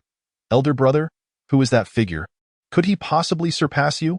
Upon hearing this, the others displayed expressions of bewilderment, as none had ever encountered the legendary elder brother, merely hearing scattered rumors, particularly the 7 attendants, who had previously referred to Duobao as elder brother, only to face Tongtian's severe reprimand upon discovery. They had been told that the true elder brother of the Jie school was someone else entirely. How unfortunate it was that they had never even seen that elder brother's face, yet had been unjustly scolded because of him, and you lot, constantly flitting around me, yet still merely golden immortals. Do you not know what you are doing? Gongming and Yunxiao have already surpassed you in cultivation. Truly, you demonstrate a lack of scholarly pursuit. Tongtian turned his gaze to the 7 attendants, exuding disappointment. These disciples merely knew how to curry favor, offering nothing of substance. Had they the ambition to improve? He would not have found himself the target of Yuan Shi's mockery today. With this thought, Tongtian's anger surged anew. Chapter 51. Nuwa Palace, why have we become entangled in this? The 7 attendants appeared equally innocent, having said and done nothing to warrant such reprimand. Disciples, acknowledge our faults. Please punish us, master. The 7 dared not defy their master and could only admit their wrongdoing, even though they were unaware of their specific faults. Leave! Tongtian closed his eyes, unwilling to gaze upon them further. Disciples, take their leave. The disciples, not daring to speak further, hurriedly exited. Duobao, what on earth is the matter with Master today? Why is he in such a foul mood? After departing from Tongtian's temple, Dingguang Xian looked at Duobao with a puzzled expression. You ask me, and I ask whom? Do you wish for me to become the subject of Master's ire once more? Duobao glared at Dingguang Xian. I misspoke. I had no such intention. Realizing his faux pas, Dingguang Xian quickly clarified. I simply cannot fathom why, with your profound cultivation and Master's trust, you handle nearly all matters within the sect. Yet he has not appointed you as the elder brother of the Jie school. Jingguang Xian expressed his indignation.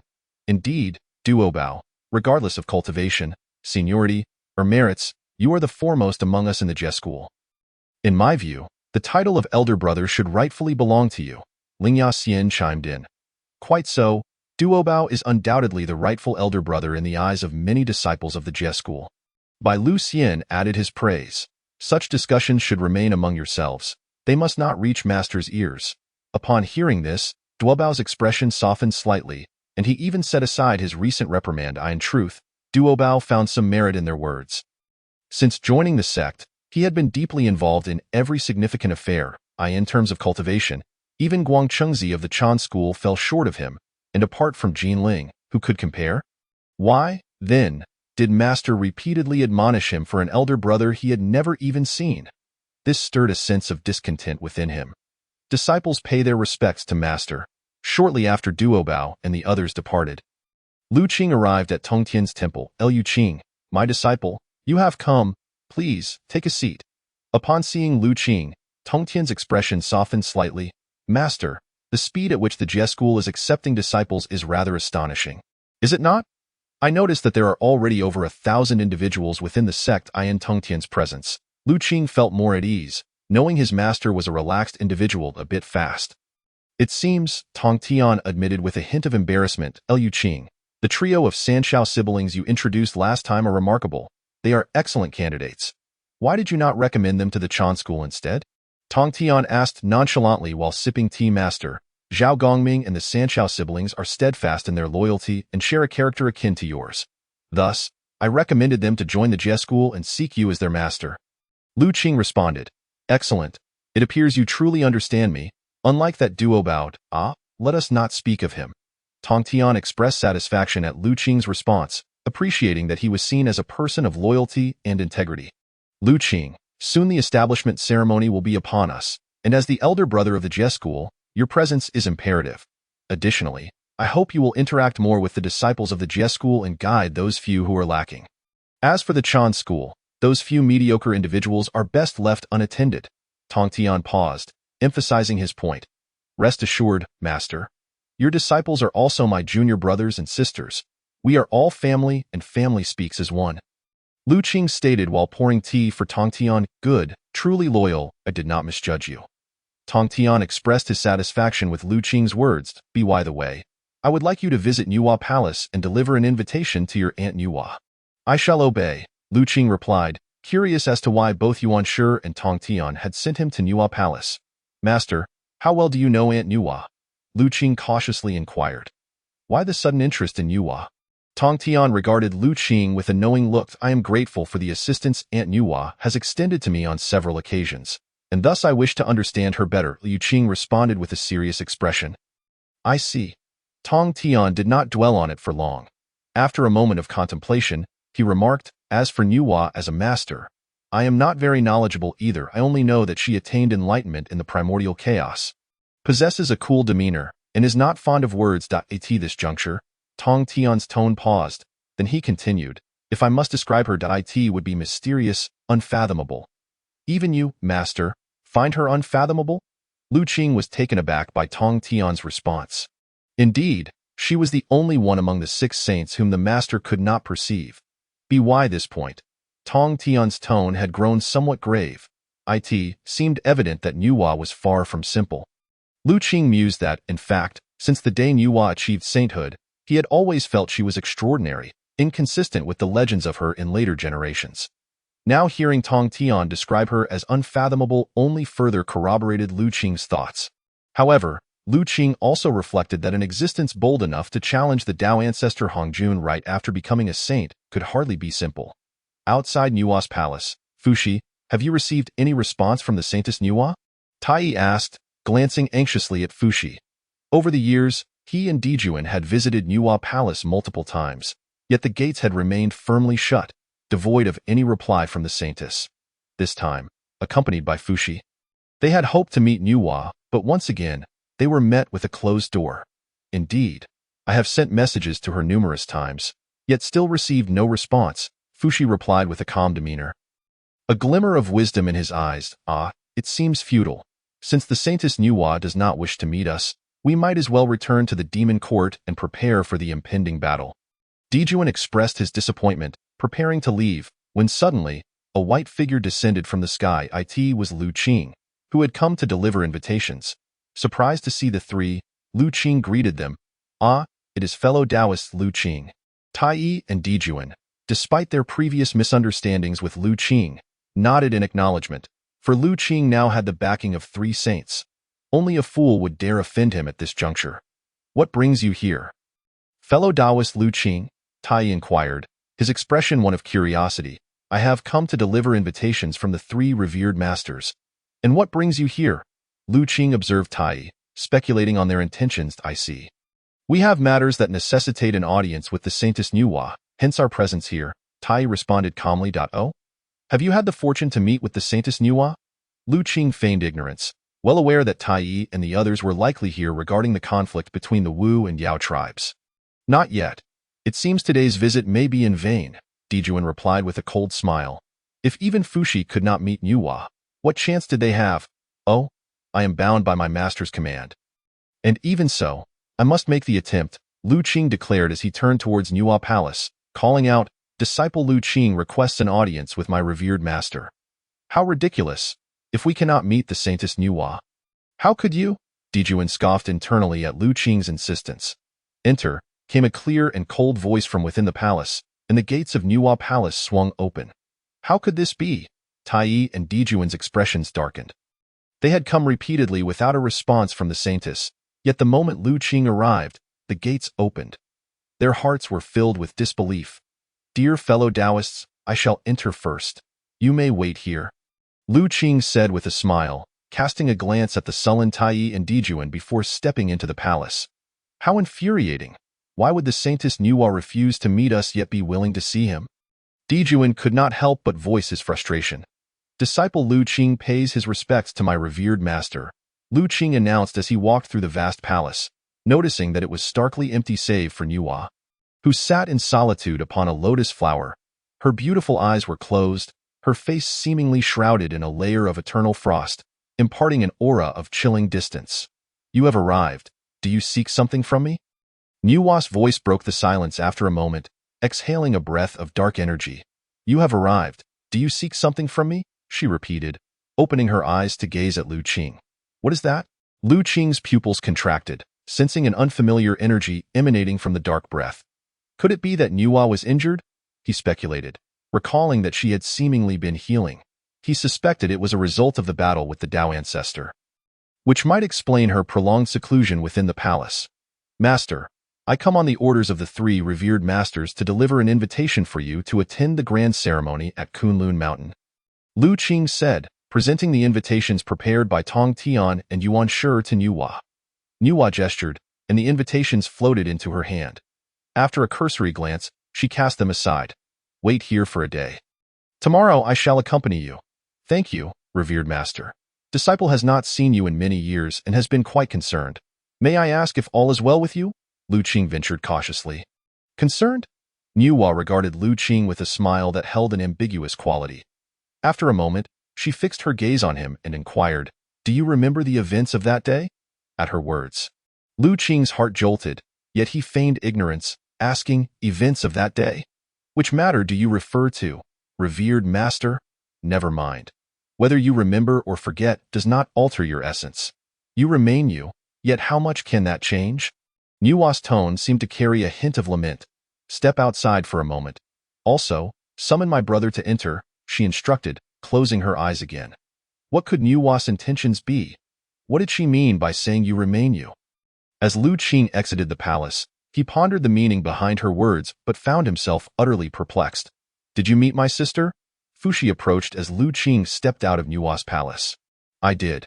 Please allow Fushi Daoist to enter," Lu Qing replied. Lu Qing held no ill will towards Fushi. Although he belonged to the demon court, he had never caused Lu Qing any trouble, and since he was Nua's brother, Lu Qing treated him courteously. "Fellow Taoist Lu Qing, I have a request, and I hope you will agree," Fushi said earnestly, bowing to Lu Qing. "Why this formality, fellow Taoist? If you have a matter, please speak freely." "I would never dare accept such a bow," Lu Qing replied, supporting Fushi, puzzled by his sudden formality. "Fellow Taoist Lu Qing, you must know that the calamity between the Wu and Yao tribes has begun. And as a member of the demon court, I cannot escape its grasp," Fushi said, his expression filled with a sense of resignation. "What do you mean? You are a quasi-saint and the brother of Saintess Nua. Can you not evade the calamity?" Lu Qing asked, feigning ignorance. "Under the great calamity, karma looms. Who but a saint can claim to be unaffected?" Fushi's demeanor grew heavy as he spoke. "I have heard that your divination skills are unmatched in the Honghuang realm. Surely you can foresee the outcome of the conflict between the Wu and Yao tribes. Why not withdraw and seek refuge with Saintess Nua?" Lu Qing questioned, perplexed. "Alas, this is the decree of heaven. Whether I remain in the demon court or not, I am fated to face this calamity. As for Nua, I do not wish to involve her." Fushi's tone became increasingly somber. "If it is the decree of heaven, what can I change?" Lu Qing replied, appearing helpless. "The Tao has 50, the number of heaven's transformations is 49. If one escapes, I have foreseen that I cannot avoid this calamity. Yet there remains a glimmer of hope. If I am not mistaken, that hope may lie with you." Fushi's eyes shone with intensity, gazing deeply at Lu Qing. "Oh? With me?" Lu Qing replied, intrigued. "I must confess, from the moment you took form, I have divined your fate. Yet I saw only a void. Your destiny, your karma, your past and future seem to be entirely non-existent. It appears you do not exist within this ancient history. I believe if anyone can allow me to evade this calamity, it must be you," Fushi declared earnestly, his eyes pleading with Lu Qing. Seeing the earnestness in Fushi's gaze, Lu Qing remained outwardly impassive, yet internally he was profoundly shocked. He had heard similar words before from the demon ancestor Luo Ho. After a moment of contemplation, Lu Qing asked, "What do you wish for me to do? I can only discern that there remains a sliver of hope for me, but how to act, I do not know." Fushi shook his head, indicating his uncertainty. Faced with Fushi's earnest request, Lu Qing did not respond immediately, but instead pondered the matter in his heart. Kunlun Mountain, disciples of the three teachings gathered together, standing in anticipation of the arrival of esteemed guests. Today marked the grand ceremony for the establishment of the three teachings, and the disciples had assembled not for any other reason, but to welcome the distinguished attendees.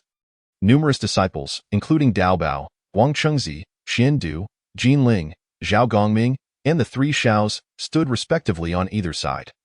Receiving guests is certainly not a task that the three pure ones would undertake personally. Such responsibilities naturally fall upon the shoulders of their numerous disciples. Yet, these disciples exhibit no signs of reluctance. Instead, each one bears an expression of eagerness and anticipation. It is noteworthy that those who have come to participate in the grand ceremony are distinguished figures of the primordial world. To witness firsthand the legendary personalities is an extraordinarily rare opportunity for the disciples of the three teachings. Chapter 53. The grand ceremony of establishing the teachings, a gathering of great powers at this moment. Two figures are seen stepping gracefully upon the clouds. Point 1. Holding a whisk, treads upon white clouds with an air of leisure. The other stands upon red clouds, hands clasped behind his back, exuding a demeanor of ease and comfort.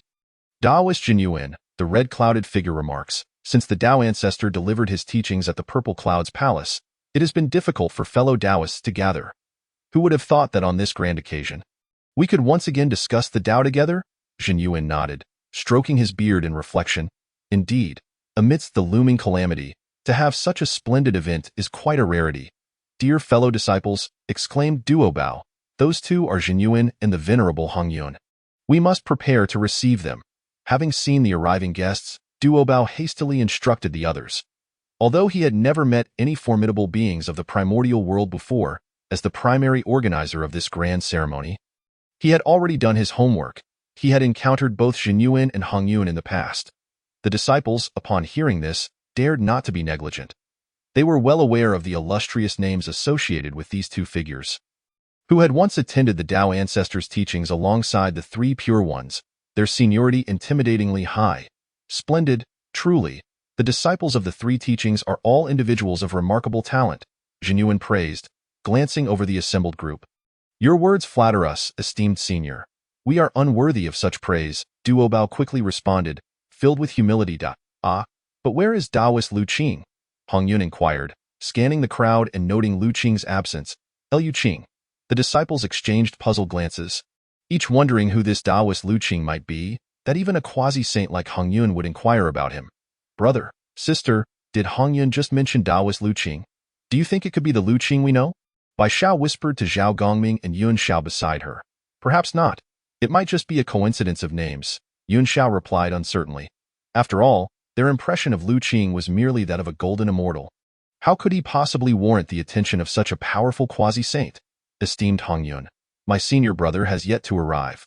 I believe he will be here shortly, Xuandu said, stepping forward to address Hongyun. While the others might not know who Lu Qing was, Xuandu certainly did, for Lu Qing was not only his senior brother, but also the revered patriarch of the human race. How could he possibly be unaware? Senior brother? Could it be that mysterious master of the Tao? The realization dawned upon the crowd. They understood that the Taoist master was indeed named Lu Qing. Upon hearing Xuandu's words, the others finally grasped the significance. Within the three teachings, there existed 4 sacred grounds, 3 belonging to the 3 saints, while the 4th was rumored to belong to that enigmatic master of the Tao. Most disciples were aware of this. Even those who had recently joined, like Zhao Gongming and the Sanxiao, had heard of it. It was said that this master of the Tao had been simultaneously accepted as a disciple by the 3 saints, Ta Qing, Yu Qing, and Shang Qing. However, none of the disciples of the 3 teachings had ever laid eyes on this master. Some claimed he was in seclusion at the 4th sacred ground, while others suggested he had long since perished. There were even rumors that such a person never existed at all, merely a figment of hearsay. Lu Qing again, that master brother once more. Duobao's expression darkened. He had grown weary of hearing this name, as his master frequently compared him to Lu Qing, often chastising him in the process.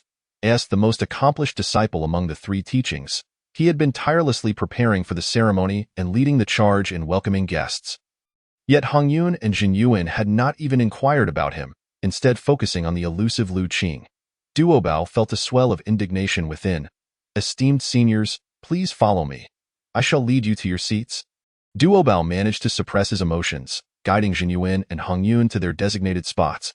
Senior sister Jinling, having entered the sect earlier, have you ever met that master of the Tao? Qiong Xiao asked curiously.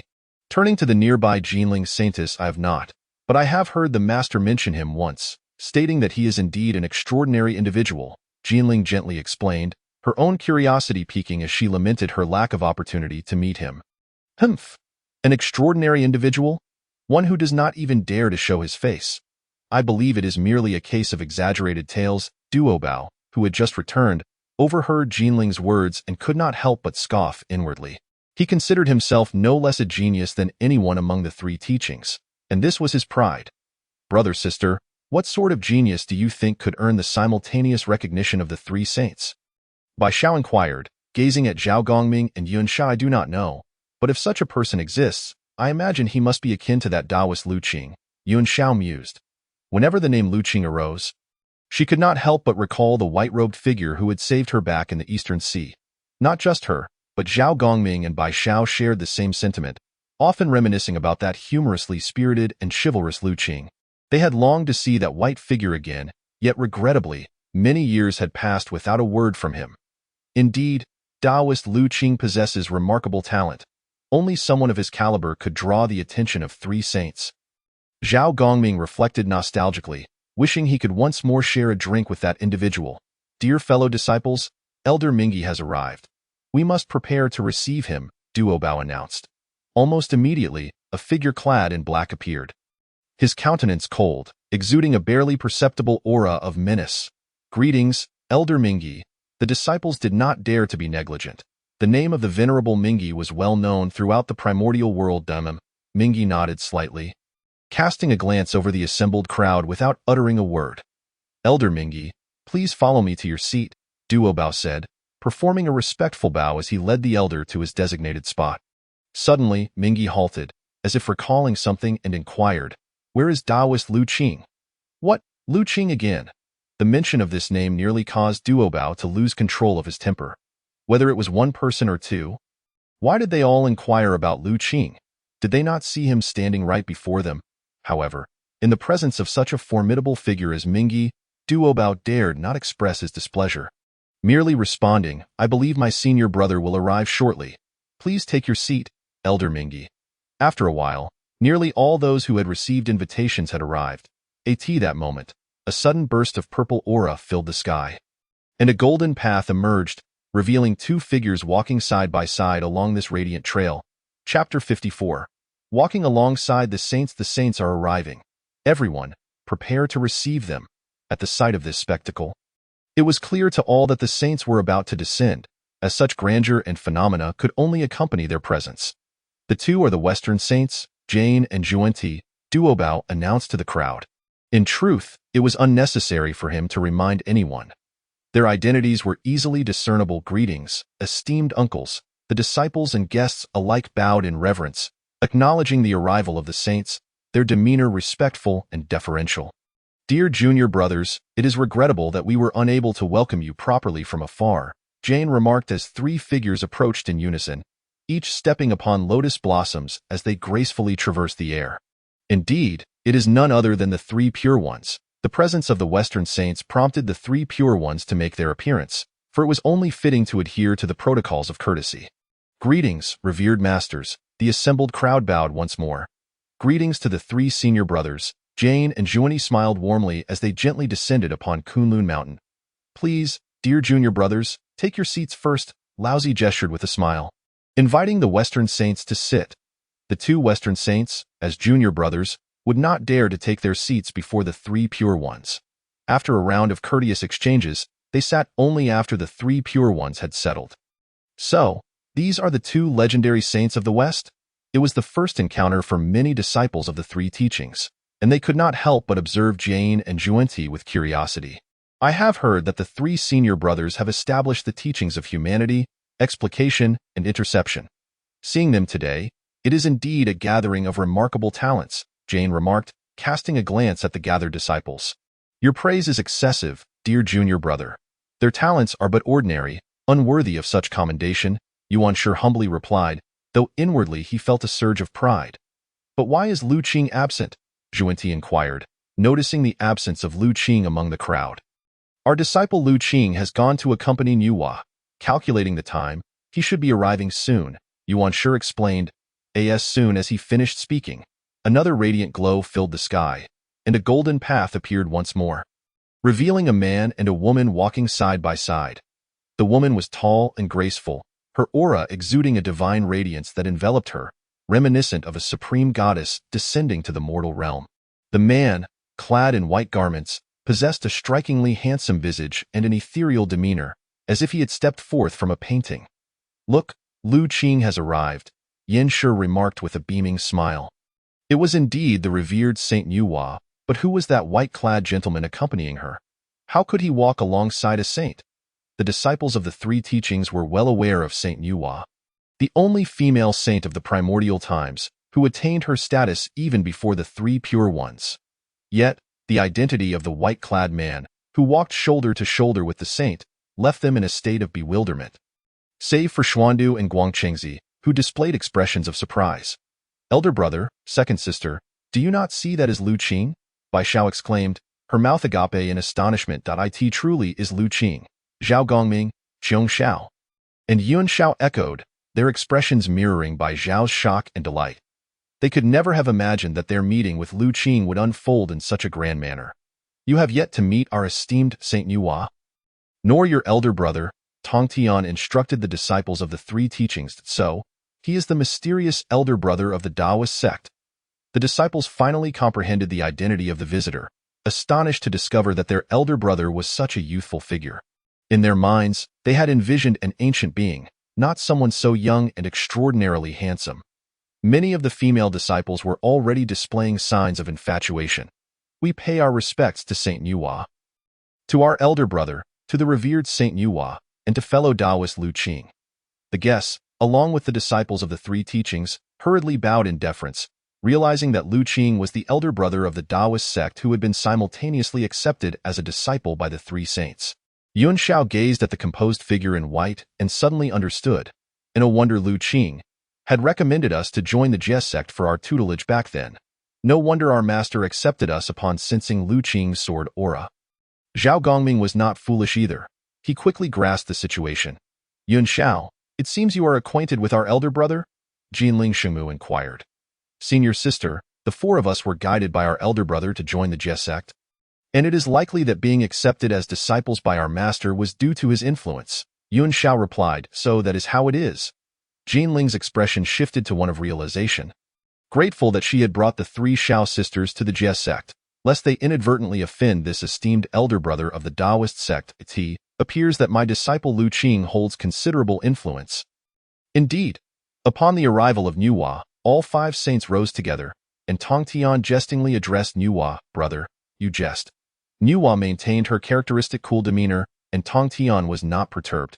He understood her nature. Sister, please take your seat. Yuan sure wore a smile. Clearly in high spirits, Nuwa did not engage in pleasantries, directly seating herself beneath the three pure ones. Lu Qing respectfully greeted the three masters, the two uncles, and all the esteemed guests and fellow disciples. Bowing in reverence, upon spotting Zhao Gongming and the three Shao sisters, a smile graced his lips, and he subtly signaled to the fourth, second sister, third sister, Lu Qing has just signaled to us. Did you see?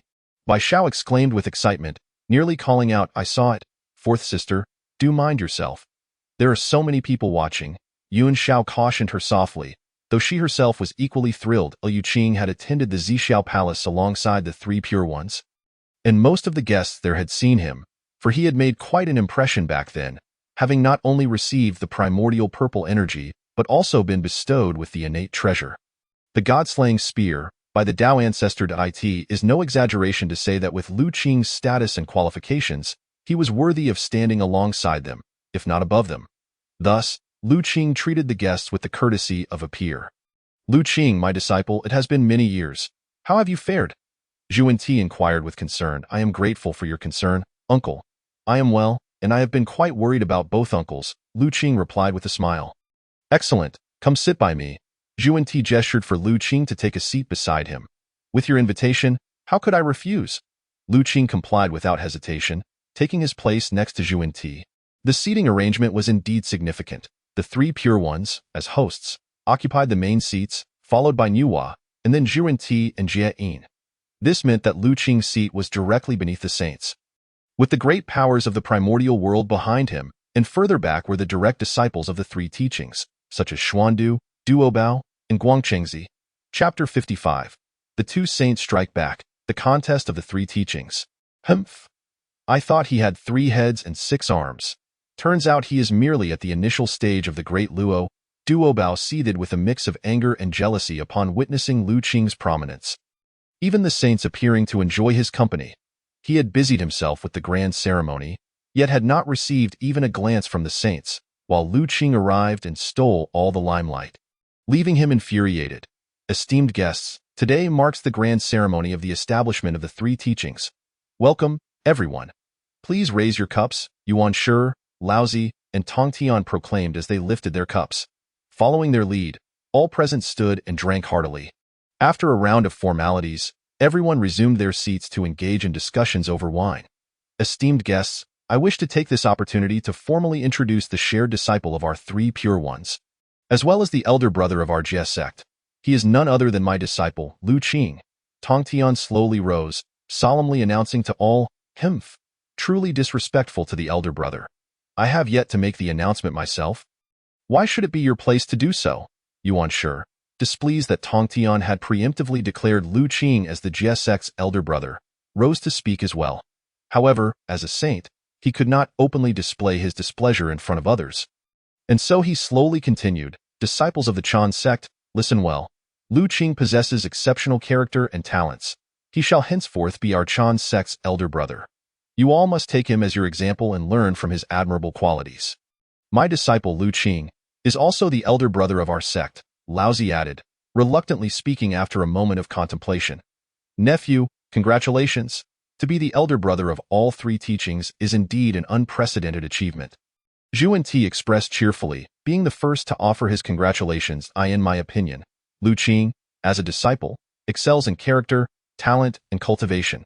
He is truly deserving of the title of elder brother of the three teachings. Jie Yin chimed in with praise. Upon hearing these words, smiles spread across the faces of the three pure ones, clearly pleased and perhaps even a bit proud. You flatter me, uncles. I do not deserve such praise. Lu Qing replied humbly. Congratulations, Taoist Lu Qing. We pay our respects to the elder brother. The guests and disciples of the three teachings rose in unison to congratulate Lu Qing. It was clear that the earlier proclamations by the three saints had officially announced Lu Qing's position to the primordial world and the disciples of the three teachings. The title of elder brother of the three teachings carried immense weight, placing him just below the saints, above countless others. He enjoyed the authority over ordinary disciples and shared in the boundless fortune of the three teachings. Facing the accolades, Lu Qing remained composed, gradually making his way to the three pure ones, bowing respectfully before speaking. I am deeply grateful to the three masters for entrusting me with such a significant responsibility. I am truly moved. After this, Lu Qing turned to address the disciples of the three teachings. As the protagonist, he felt compelled to deliver a few words of appreciation. Dear fellow disciples, I am honored by the three masters' love and trust in appointing me as the elder brother of the three teachings. Clad in white, Lu Qing's tone was gentle, and his words felt like a refreshing spring breeze, instantly winning over the affections of many. After a brief pause, Lu Qing continued, though I am unworthy, I wish to share a thought. I ask you all to listen closely. Red lotus, white lotus, and green lotus leaves. The three teachings are indeed one family. He expressed his hope that all disciples would always remember their bond with the three teachings. To unite in friendship, assist one another, promote our teachings, and together pursue the supreme Tao. Upon hearing this, the disciples of the three teachings did not dare to neglect their response, collectively proclaiming, We shall heed the elder brother's command. This indeed reflects the spirit that an elder brother of the Taoist sect should embody. Yuan Shi praised, and even Laozi and Tongtian nodded in agreement, clearly resonating with Lu Qing's words. After all, the three pure ones were brothers, and their sect should reflect that unity. Brother Duobao, this is truly unfair. You have toiled tirelessly for the Jie sect, yet the position of elder brother has been taken by another. At the back of the seating area, Jian Guangxian voiced his grievances to Duobao. Upon hearing this, Duobao's already darkened expression grew even more somber. Indeed, brother Duobao, I believe that elder brother's cultivation is merely on par with yours. He rarely reveals himself, yet when he does, he seizes all the credit. This is simply too unjust. Ding Guangxian chimed in to echo his sentiments. Enough, cease your complaints, Duobao admonished the two, though inside, he was seething with intense anger. The position of elder brother of the Jie sect was tied to fortune, power, and status. Duobao had invested so much effort for the Jie sect, yet now he found himself with nothing to show for it. How could he possibly accept such a fate? Hearing of the three teachings' hidden talents, apart from Lu Qing's esteemed disciple, there are indeed numerous exceptional individuals. Why do not a few of my senior brothers allow me to witness their prowess? At that moment, Zhu Ti, with a smile gracing his features, turned his gaze towards Sanqing and inquired, Oh, how does junior brother Zhu Ti wish to observe? The moment Zhu Ti spoke, Sanqing sensed his ulterior motives, and Laozi remained indifferent, choosing to ignore him. Tongtian, deep in thought, was the only one among them to voice his thoughts on this day of the grand ceremony for the establishment of the three teachings. Why not hold a competition? It would allow us to behold the young talents amongst our ranks. Jane, taking note of Yuan Shi's proposal, responded, It appears that the Western two saints have begun to set their sights on the three teachings. Upon hearing the words of the Western two saints, Lu Qing understood the implications immediately. Their suggestion for a competition among the disciples of the three teachings was twofold: to sow discord among Sanqing and the disciples, and to seize the opportunity to identify noteworthy talents within the three teachings. With the Western sect already established, it was evident that various conflicts would inevitably arise between East and West in the near future. Thus, undermining the camaraderie among the three teachings would only serve the West's interests, as anticipated. Upon hearing Jane's words, Sanqing exchanged glances, their expressions revealing a hint of concern. How could they be unaware of the intentions of the Western two saints? However, accepting their proposal would inevitably tarnish the bonds between the disciples. Conversely, to refuse would seem somewhat disingenuous, risking a loss of face in front of the myriad powerful beings gathered here. If Sanqing were to decline, others would merely conclude that they lacked confidence in their own disciples. The cunning of the Western two saints was indeed profound. Having considered these factors, Lu Qing felt a heightened sense of vigilance towards Jane and Zhu Ti. Very well, since that is the case, let us engage in a contest, but let it be a friendly exhibition, merely to entertain our two esteemed uncles, Yuan Shi remarked casually to the disciples of the three teachings. In truth, Sanqing were all too aware of the Western two saint schemes, yet their pride rendered them unable to refuse outright. Chapter 56. Sanqing's retort to the Western two saints as it is a contest. Rewards must surely accompany it. Jane glanced at Sanqing and then waved his hand, summoning a golden Vajra circle into his grasp. He continued, "This object is known as the Vajra subduing demon circle, a post-heaven spiritual treasure, possessing the formidable power to subdue demons and vanquish evil. I shall offer this as a prize for the grand competition." Post-heaven spiritual treasure. Upon sighting this artifact, the disciples of the three teachings reacted with palpable excitement. Clearly intrigued that Jane's cunning was indeed profound, Lu Qing, upon seeing Jane produce a post-heaven spiritual treasure, immediately discerned his intent. This move was evidently to stoke the flames of competition among the disciples, as without sufficient temptation. It would be challenging to ensure they gave their all, however. With such a coveted treasure at stake, it was likely that no one would yield easily, and all would strive for victory. I too possess a blood bodhi. Consuming it can enhance one's cultivation by 3,000 years. I shall use this to further embellish the competition, Zhu Ti proclaimed, producing a blood-red bodhi fruit from his hand. Enhancing cultivation by 3,000 years? At the revelation of this treasure, the disciples of the three teachings erupted into fervent discussions, and even the gathered guests were visibly moved. Clearly, the Western two saints had invested significantly, aiming to exploit this grand event to fracture the bonds within the three teachings. Lu Qing thought to himself, "Humph, the Western two saints are truly shameless." Tong Tian wore a disapproving expression. He too could discern the intentions of the two. He waved his hand, causing 24 shimmering pearls to hover in the air. "Since my two junior brothers are so inclined, I shall contribute a bit as well."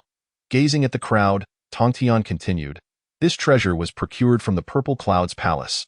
The 24 divine pearls, once unleashed, can suppress the 4 seas, their might rivaling that of a primordial spiritual treasure. Do you think that Master would present such a treasure?" Even Duobao found it difficult to maintain his composure. Such an artifact was something he lacked even in his own possession. If he were to obtain it, it would be like adding wings to a tiger. His eyes narrowed slightly, clearly contemplating. The sea-settling pearls? Lu Qing's eyes widened in astonishment. He had heard of these pearls before.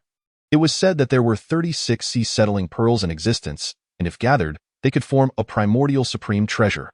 However, 12 of them had never appeared in the wilderness, while the remaining 24 were bestowed upon Zhao Gongming by Tong Tian. With these 24 pearls, Zhao Gongming had bested the golden immortals of the Chan sect. Tong Tian truly had an extraordinary hand. Zhu Ti expressed his admiration. Seeing Tong Tian present such a treasure, both Zhu Ti and Jane beamed even brighter. Trivial treasures are of little concern. In the East, we may lack in many things, but we are abundant in treasures. Tong Tian feigned indifference, yet inwardly smirked, thinking to himself that they were still far from matching him in terms of treasures. Indeed, as Tong Tian uttered these words, a flicker of discomfort crossed Jane and Zhu Ti's faces. Tong Tian's words rang true. Mere treasures were insignificant to the East. Yuan Shi smiled lightly and waved his hand, revealing dozens of gleaming treasures, including swords, mirrors, and various other artifacts, each appearing extraordinarily remarkable. Heavens! So many treasures! The disciples of the three teachings had never witnessed such a spectacle, and they were left utterly dumbfounded. Lu Qing, however, merely smiled, unfazed. If anyone possessed the most treasures in the wilderness, it was undoubtedly his second master, for he was the foremost master of artifact crafting. Who would dare to compete with him in terms of the number of treasures? Yuan Shi indeed lived up to his reputation as the preeminent artifact smith of the age, presenting such extravagant offerings. Zhu Ti, with a forced smile, remarked, "Junior brother, you flatter me. These are simply items I use to adorn the palace walls. Nothing more. I would not dare to compare with your illustrious Western treasures."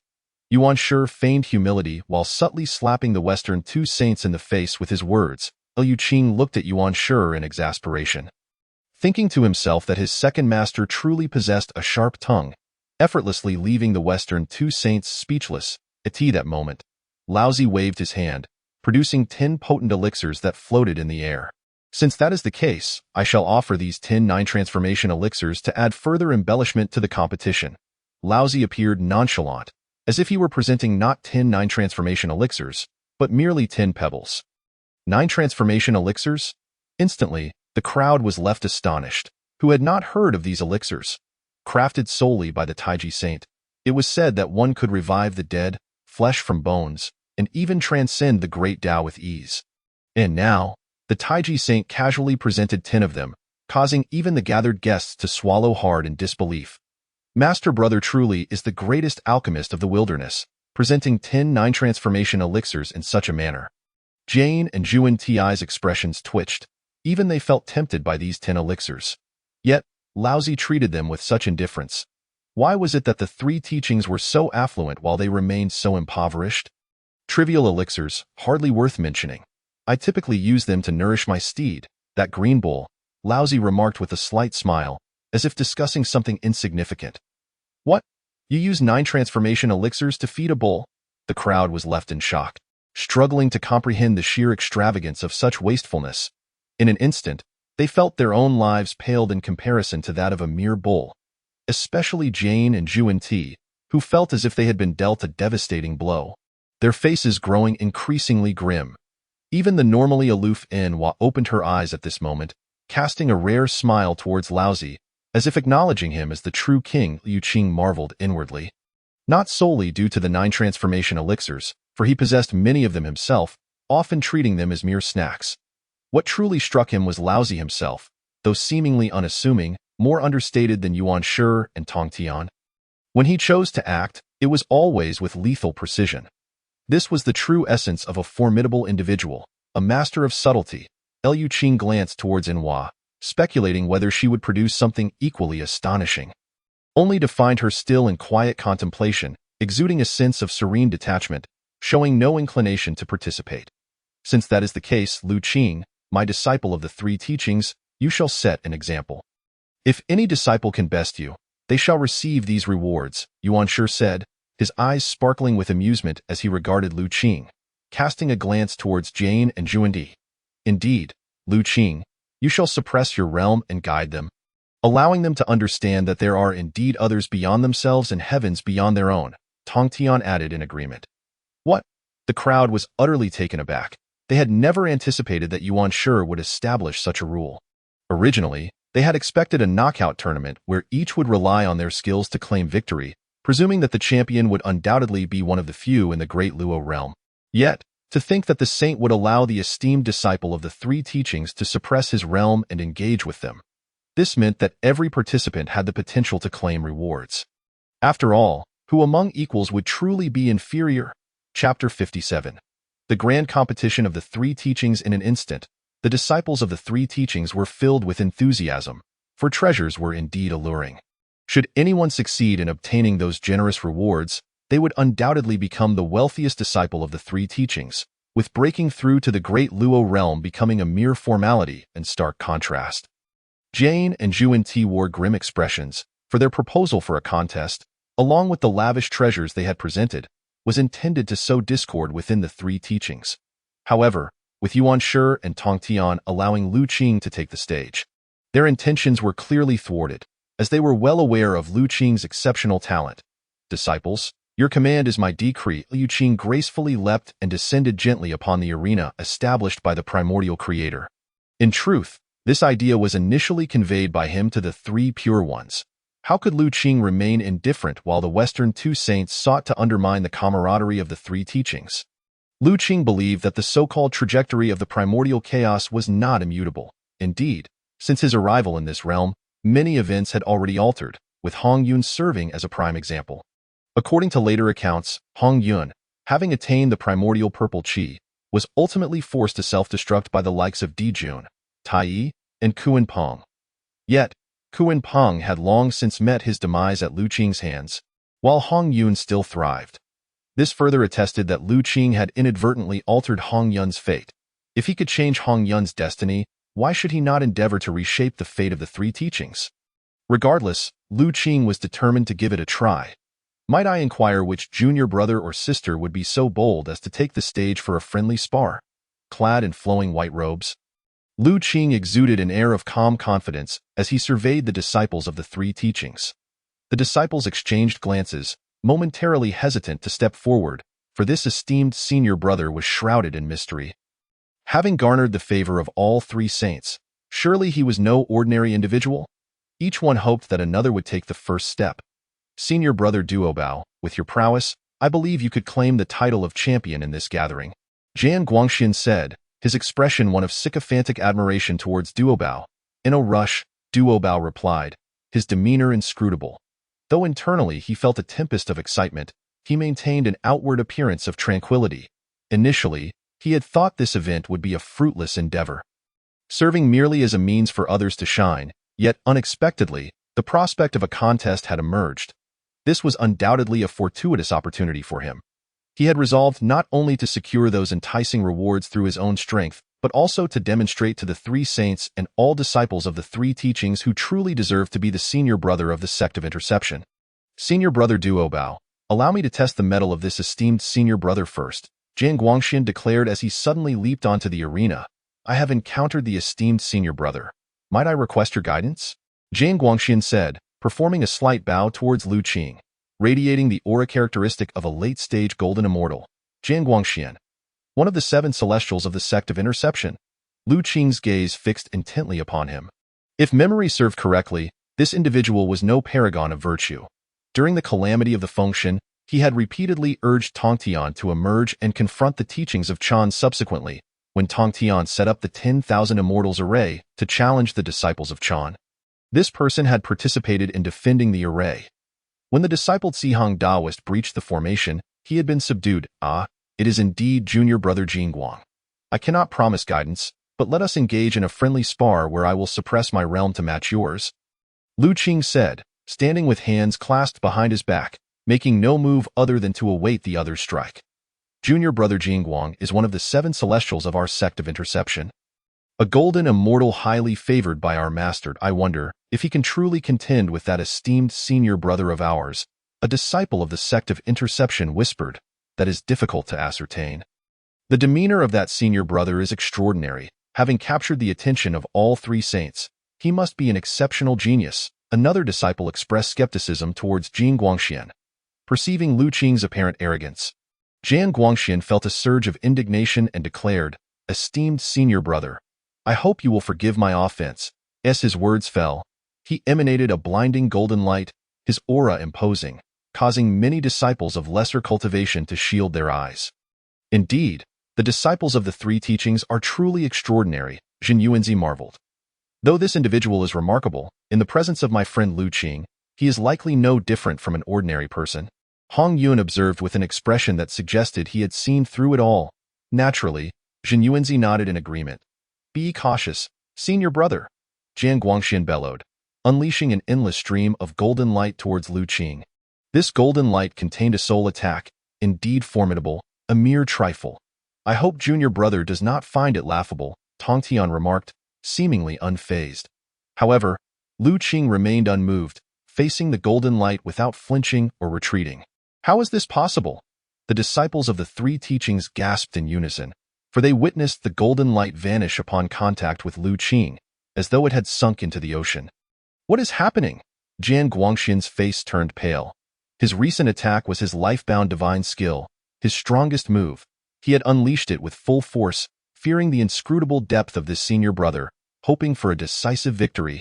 Yet he had not even managed to graze the hem of Lu Qing's garment. If that was merely a warm-up, how about you receive one of my own techniques? Lu Qing spoke softly.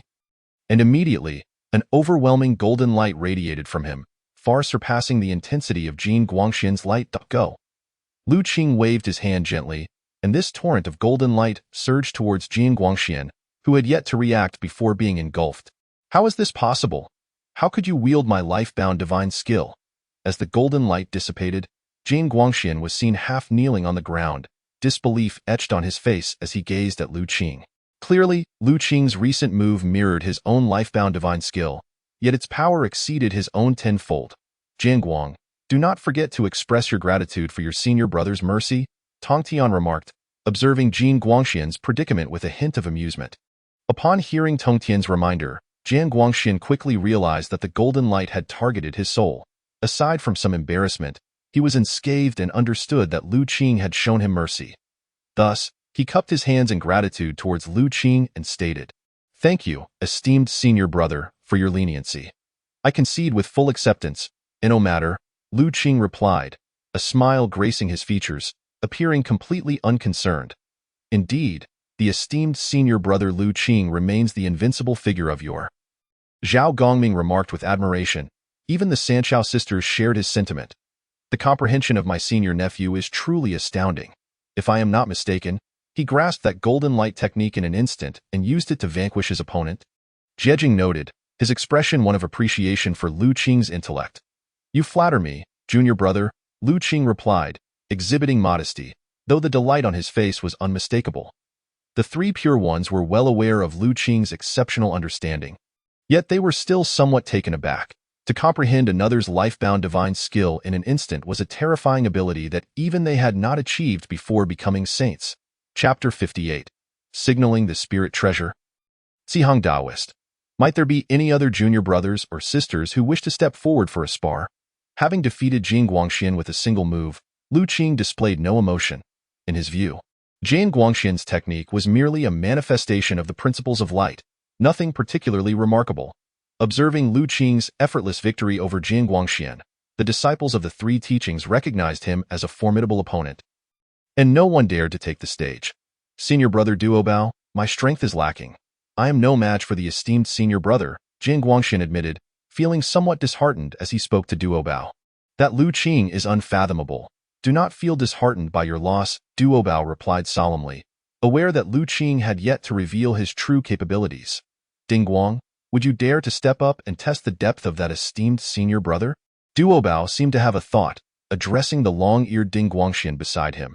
"How could I refuse such an order?" Without hesitation, long-eared Ding Guangxian sprang onto the arena. "I am but a humble disciple, eager to learn from the esteemed senior brother's expertise."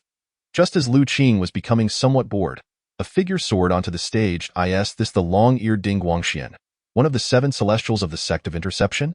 Lu Qing scrutinized the individual, whose ears were notably longer than most, a fleeting glimmer of concealed hostility flashing in his eyes. If memory served, this individual had played a pivotal role during the calamity of the Fengshen. Without his betrayal, the 10,000 immortals array of the sect of interception would not have been breached, leading to the demise or capture of many adept practitioners. He had first betrayed Tong Tian and the sect of interception, only to later ally himself with the Western Church. While maintaining an expression of indifference, Lu Qing contemplated whether he should seize an opportunity to eliminate this traitor. "Ah, it is indeed junior brother Ding Guang. Please proceed," Lu Qing said, his face betraying no emotion, maintaining an air of nonchalance. "Esteemed senior brother, be cautious," long-eared Ding Guangxian cautioned. Unwilling to underestimate the mysterious senior brother, he summoned a treasured artifact to strike at Lu Qing. This artifact, known as the Black Soul Spike, was a spirit treasure bestowed upon him by Tong Tian. Should it strike true, it could cause grievous harm to the body or even shatter the soul, resulting in death and obliteration of one's path. "Tong Tian, what sort of disciples are you gathering in your sect of interception?"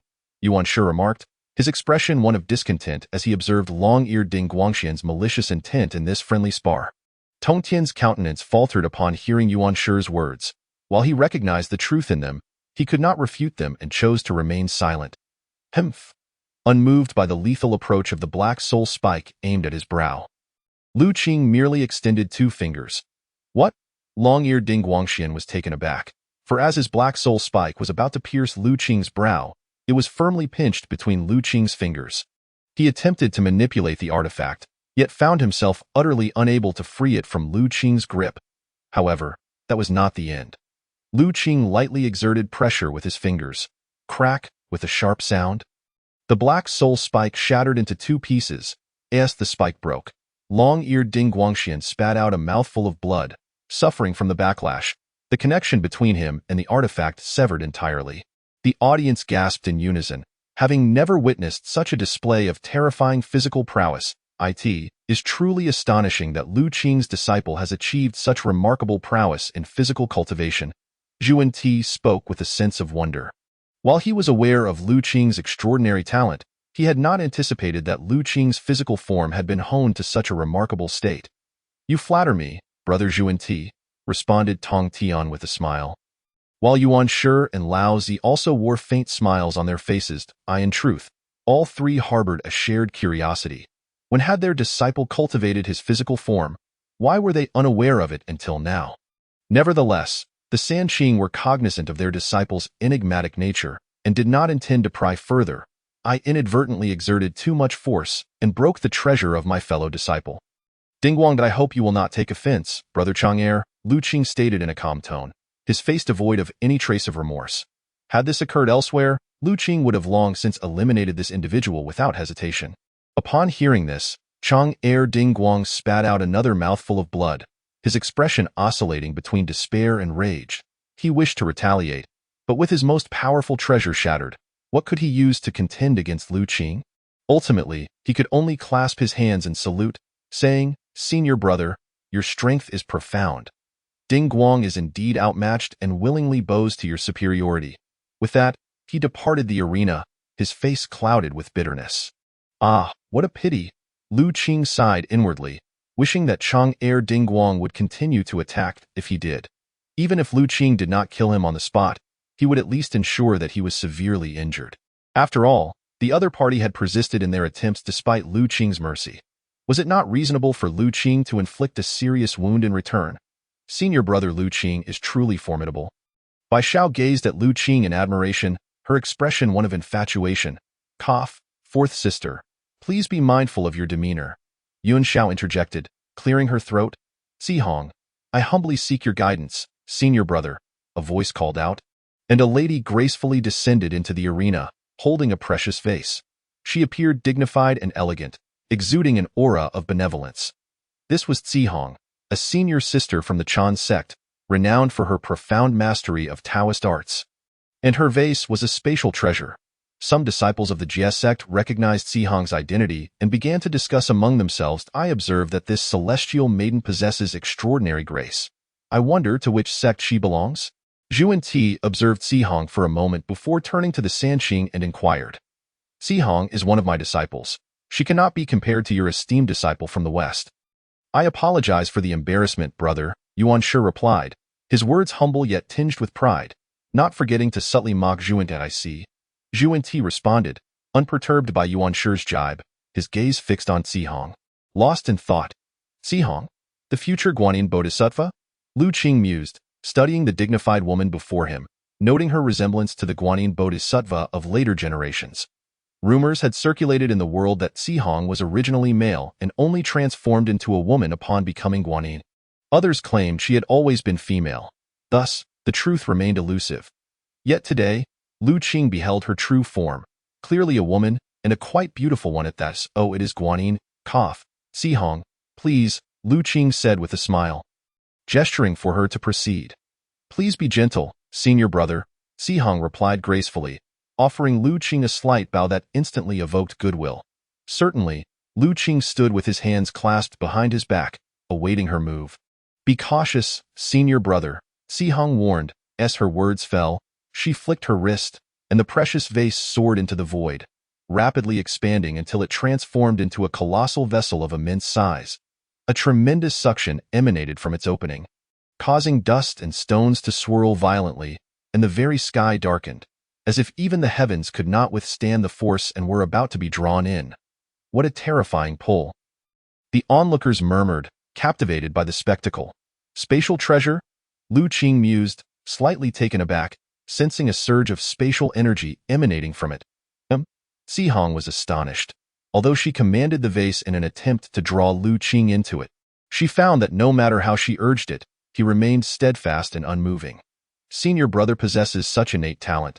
He can comprehend the laws of space. I am truly humbled, she conceded. Realizing that her spatial treasure was ineffective against Lu Qing, she promptly retracted the vase. Thank you, Sister Zihong, Lu Qing replied with a smile, saying little more. He was well versed in the laws of space and had condensed the fruit of spatial Tao. How could a mere spatial treasure possibly affect him? Zihong offered Lu Qing a slight bow and gracefully departed. This senior brother is indeed unfathomable, she thought to herself. Disciples from the three sects exchanged whispers, observing that throughout the contest, Lu Qing had not moved an inch yet had effortlessly defeated 3 opponents, causing many who had considered taking the stage to reconsider their intentions. Brother Duobao, will you not compete? Ding Guang inquired of Duobao. There's no rush. Guang Chengzi and Xuandu have yet to take their turn. Why should I hurry? Duobao replied nonchalantly, though internally he felt an immense weight. Lu Qing's recent performance far exceeded his expectations. However, his path was one of self-assertion, and he would not shrink back before a battle. Senior brother, Guang Chengzi also wishes to seek your guidance. Please, I ask for your mercy. Just then, Guang Chengzi leaped into the arena.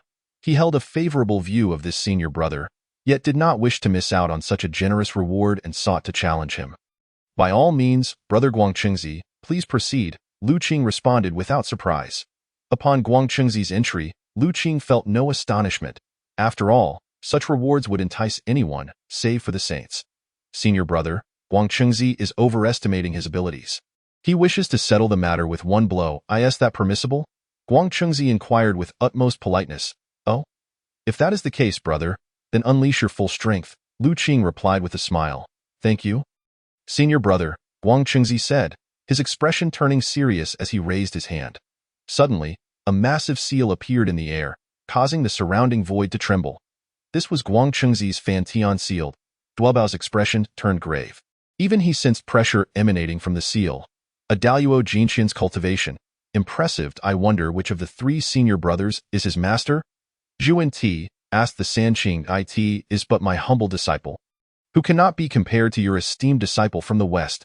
I apologize for the embarrassment, Yuan Shi replied with a smile, though his words concealed barbs aimed at Zhuan Ti. Guang Chengzi's treasure is remarkable, Lu Qing acknowledged, noting the power of this Fantian seal, understanding why several Jie sect experts had perished at Guang Chengzi's hands. This item is known as the Fantian seal. It can subdue all things and possesses immense power. Be cautious, senior brother, Guang Chengzi warned, manipulating the seal to press down upon Lu Qing. Even before it reached him, the surrounding space began to destabilize. You think Guang Chengzi can defeat that senior brother? Jian Guang asked Duobao in a hushed tone. I do not know, Duobao replied hesitantly. After all, Guang Chengzi's cultivation was on par with his own. If anyone in the Chan sect could be seen as his rival, it would indeed be Guang Chengzi. He fixed his gaze on the arena, hoping to discern Lu Qing's depths through Guang Chengzi's efforts. Atop the arena, as the Fantian seal descended upon Lu Qing, he remained undisturbed, hands clasped behind his back, exuding calmness. Halt, Lu Qing uttered softly, and the rapidly descending seal was suddenly held fast in the void by an overwhelming force. Guang Chengzi's eyes widened in shock as he struggled to maneuver the seal against that great power. But to no avail. No matter how he exerted control, the Fantian seal remained suspended, immobile in the air. What an impressive display of divine skill. This technique encompasses the laws of time, space, and causality. Lu Qing's disciple can simultaneously command several supreme laws. He is truly a prodigy unseen in millennia. Zhuan Ti, Jie, and the Sanqing were all taken aback, even Yuhua, who had kept her eyes closed, opened them to gaze intently at Lu Qing. As saints, they could naturally perceive the profound laws embedded within that technique. Throughout history, few had managed to master even a single supreme law, let alone command 3 at once. They had never even heard of someone achieving such a feat. Could this be an unparalleled divine skill passed down by the 3 senior brothers? Jie asked the Sanqing tentatively.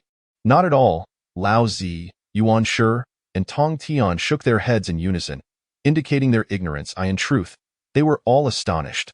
While they knew their disciple was mysterious and exceptionally gifted, they were still taken aback by the recent display of divine skill. So this technique is a creation of Lu Qing's disciple. His talents are truly unparalleled, Jiayin exclaimed, filled with admiration for the Sanqing for having such a disciple. What does Sister Nuwa think of this technique? He inquired. After a moment of contemplation, Nuwa replied, "It is indeed powerful. Only those of extraordinary brilliance could conceive such a thing. Perhaps this is merely the tip of the iceberg." The Sanqing and the two Western saints exchanged glances, both astonished. They had not expected the usually aloof and reticent Nuwa to offer such a glowing assessment. Among the 6 saints, it is almost universally acknowledged that Nuwa is the most unfathomable. Both the 3 pure ones and the 2 Western saints regard her with great trepidation, unable to perceive her true nature. What an impressive young man! When did he develop such formidable abilities? Tongtian wore a puzzled expression, yet his heart brimmed with joy, for Lu Qing is his disciple. In truth. Nuwa spoke not a word amiss. It was indeed Lu Qing's anticipation that this technique's ultimate form could govern heaven, earth, and reincarnation. However, given Lu Qing's current level of cultivation, he was still far from achieving that milestone. Upon the arena, the Grand Senior Brother displayed extraordinary prowess, prompting Guang Chengzi to humbly concede, requesting that the Grand Senior Brother cease his remarkable display of power. Guang Chengzi bowed to Lu Qing, his face revealing neither disappointment nor resentment, for he was already well aware of his Grand Senior Brother's exceptional nature. Losing to him was something he readily accepted. "I yield, Junior Brother Guang Chengzi." As Lu Qing's words fell, the Tianfan seal instantly shrank and returned to Guang Chengzi's grasp. In the primordial struggle of magic, while magical artifacts are indeed significant, one's own strength is paramount. Although Guang Chengzi had ascended to the Great Luo, he faced Lu Qing, the most formidable Great Luo in history. Even wielding the Tianfan seal, he could not contend with Lu Qing. Witnessing Lu Qing effortlessly defeat 4 opponents, silence enveloped the arena, leaving no one eager to step forward. Was there no one else willing to ascend the stage? If not, then this competition would conclude here. Seeing that no one was forthcoming, Tongtian turned to the disciples of the 3 teachings and inquired, "Master, I, lacking in talent, wish to step forth and learn from the Grand Senior Brother's esteemed abilities." Just as no one responded, a man slowly descended from the void. Chapter 60. Daobao Daoren, Contesting the Sword Path. This man walked upon the air, exuding an aura of battle, his gaze piercing and disdainful, each step resonating through the void. It was Daobao. Had he finally decided to take action? The disciples of the 3 teachings began to murmur, for before Lu Qing's arrival, Daobao was the second in command of the Jiejiao, subordinate only to Tongtian. "Very well, Lu Qing, since Daobao harbors such intentions, do grant him a few lessons." Tongtian, seeing Daobao take the stage, felt no surprise. He understood that Daobao's path was one of supreme self-importance and would not let such an opportunity slip by. Daobao, having met the Grand Senior Brother, offered a slight bow, yet his battle intent intensified. "Daobao, is this rotund figure to become the future Buddha?" Lu Qing scrutinized Daobao, recognizing that his name resonated profoundly in later generations. During the heavenly punishment, the Jiejiao suffered a crushing defeat, leading Daobao to ally with the West, transforming into the Buddha and becoming the foremost figure in Buddhism. "So it is Daobao, Junior Brother." Lu Qing smiled, maintaining an air of nonchalance. Upon hearing of Lu Qing's extraordinary gifts, Daobao, unreasonably confident, sought to challenge the Grand Senior Brother today. With a fierce glint in his eyes, Daobao fixed his gaze on Lu Qing, aware of Lu Qing's strength. Yet he, too, was no weakling, undefeated among his peers. "Very well, Junior Brother Daobao, please proceed." With one hand behind his back, Lu Qing gestured invitingly with the other. "Humph! How dare you be so presumptuous in my presence?" Anger surged within Daobao upon witnessing Lu Qing's indifferent demeanor, interpreting it as a slight against him. "As the foremost disciple of the Jiejiao, you must have received the true teachings from our master. Your comprehension of the sword path must have reached the realm of transformation. Today, I shall first seek your insights on the master's sword path. I wonder how you feel about this." With a grand gesture, a long sword materialized in Daobao's hand, appearing to be an exceptionally formidable celestial sword. "Oh? You wish to discuss the sword path with me?" Lu Qing expressed mild surprise, not expecting Daobao to propose such a duel. "Tongtian, it seems your disciple is quite remarkable." Kaitai smiled, though it was unclear if it was mockery or something else and why disciple is proud. Perhaps it would serve Dao Bao well to gain some insight from Lu Qing. Tong Tian appeared unfazed, fully aware of Lu Qing's sword abilities. What? He wishes to compete with my friend Lu Qing in swordsmanship. Jin Yuanzi, Hong Yun, Mingyi, and other great beings regarded Dao Bao as if he were a fool, unable to grasp why he would make such a foolish proposal. Only they knew that Lu Qing had once set up the extermination sword array, reversing the tides against Kunpeng, and stood against 7 quasi-saints of the demon court. To suggest a contest of swordsmanship against Lu Qing was, in their eyes, akin to a donkey kicking its own head. Could it be that the grand senior brother is not proficient in swordsmanship? Dao Bao's words seemed innocuous, but were clearly laden with ulterior motives. Indeed, he sought to compel Lu Qing into a contest of swordsmanship, believing that since Lu Qing had to cultivate both the Tao of Laozi and the Tao of the primordial beginning, his proficiency in swordsmanship would surely be inferior to his own. Having received the teachings of swordsmanship from Tong Tian and devoted considerable time to its study, he intended to leverage his strengths against Lu Qing's weaknesses. More importantly, if Lu Qing agreed to the contest, he would effectively forsake his mysterious abilities, binding his own hands. Should Lu Qing refuse, his reputation would suffer in front of so many, given that Tong Tian primarily cultivated the sword path. It would be unacceptable for Lu Qing, as Tong Tian's eldest disciple, to shy away from such a challenge. Sister, what if grand senior brother Lu Qing is not skilled in swordsmanship? Bai Xiao anxiously queried Yun Xiao. Even Zhao Gongming and Xiong Xiao wore troubled expressions, having discerned Dao Bao's intentions that I believe in grand senior brother Lu Qing. Yun Xiao hesitated, having never witnessed Lu Qing wield a sword, unsure of his actual proficiency. Yet she ultimately chose to trust him. Humph. Dao Bao's actions are not those of a gentleman. Zhao Gongming coldly snorted, evidently displeased with Dao Bao's cunning tactics. Tong Tian, your disciple plays tricks and schemes, which is not the way of the Tao. You ought to educate him well. Yuan Shi cast a disapproving glance at Tong Tian, for Lu Qing was his cherished disciple. Seeing Dao Bao employ such unrefined tactics to pressure Lu Qing, how could he maintain a pleasant demeanor? Humph. Tong Tian snorted softly, choosing silence, though it was apparent he was perturbed. Whether by Yuan Shi or Dao Bao remained unclear. Very well, if that is the case, I shall engage you in the sword path, Lu Qing. Possessing keen insight, understood Dao Bao's intentions. Since the opponent sought punishment, Lu Qing was unperturbed about providing him with an unforgettable lesson, ensuring he understood that some individuals could not be outmaneuvered, and that attempting to scheme against them would exact a painful toll. In that case, where is your sword, grand senior brother? Dao Bao sneered.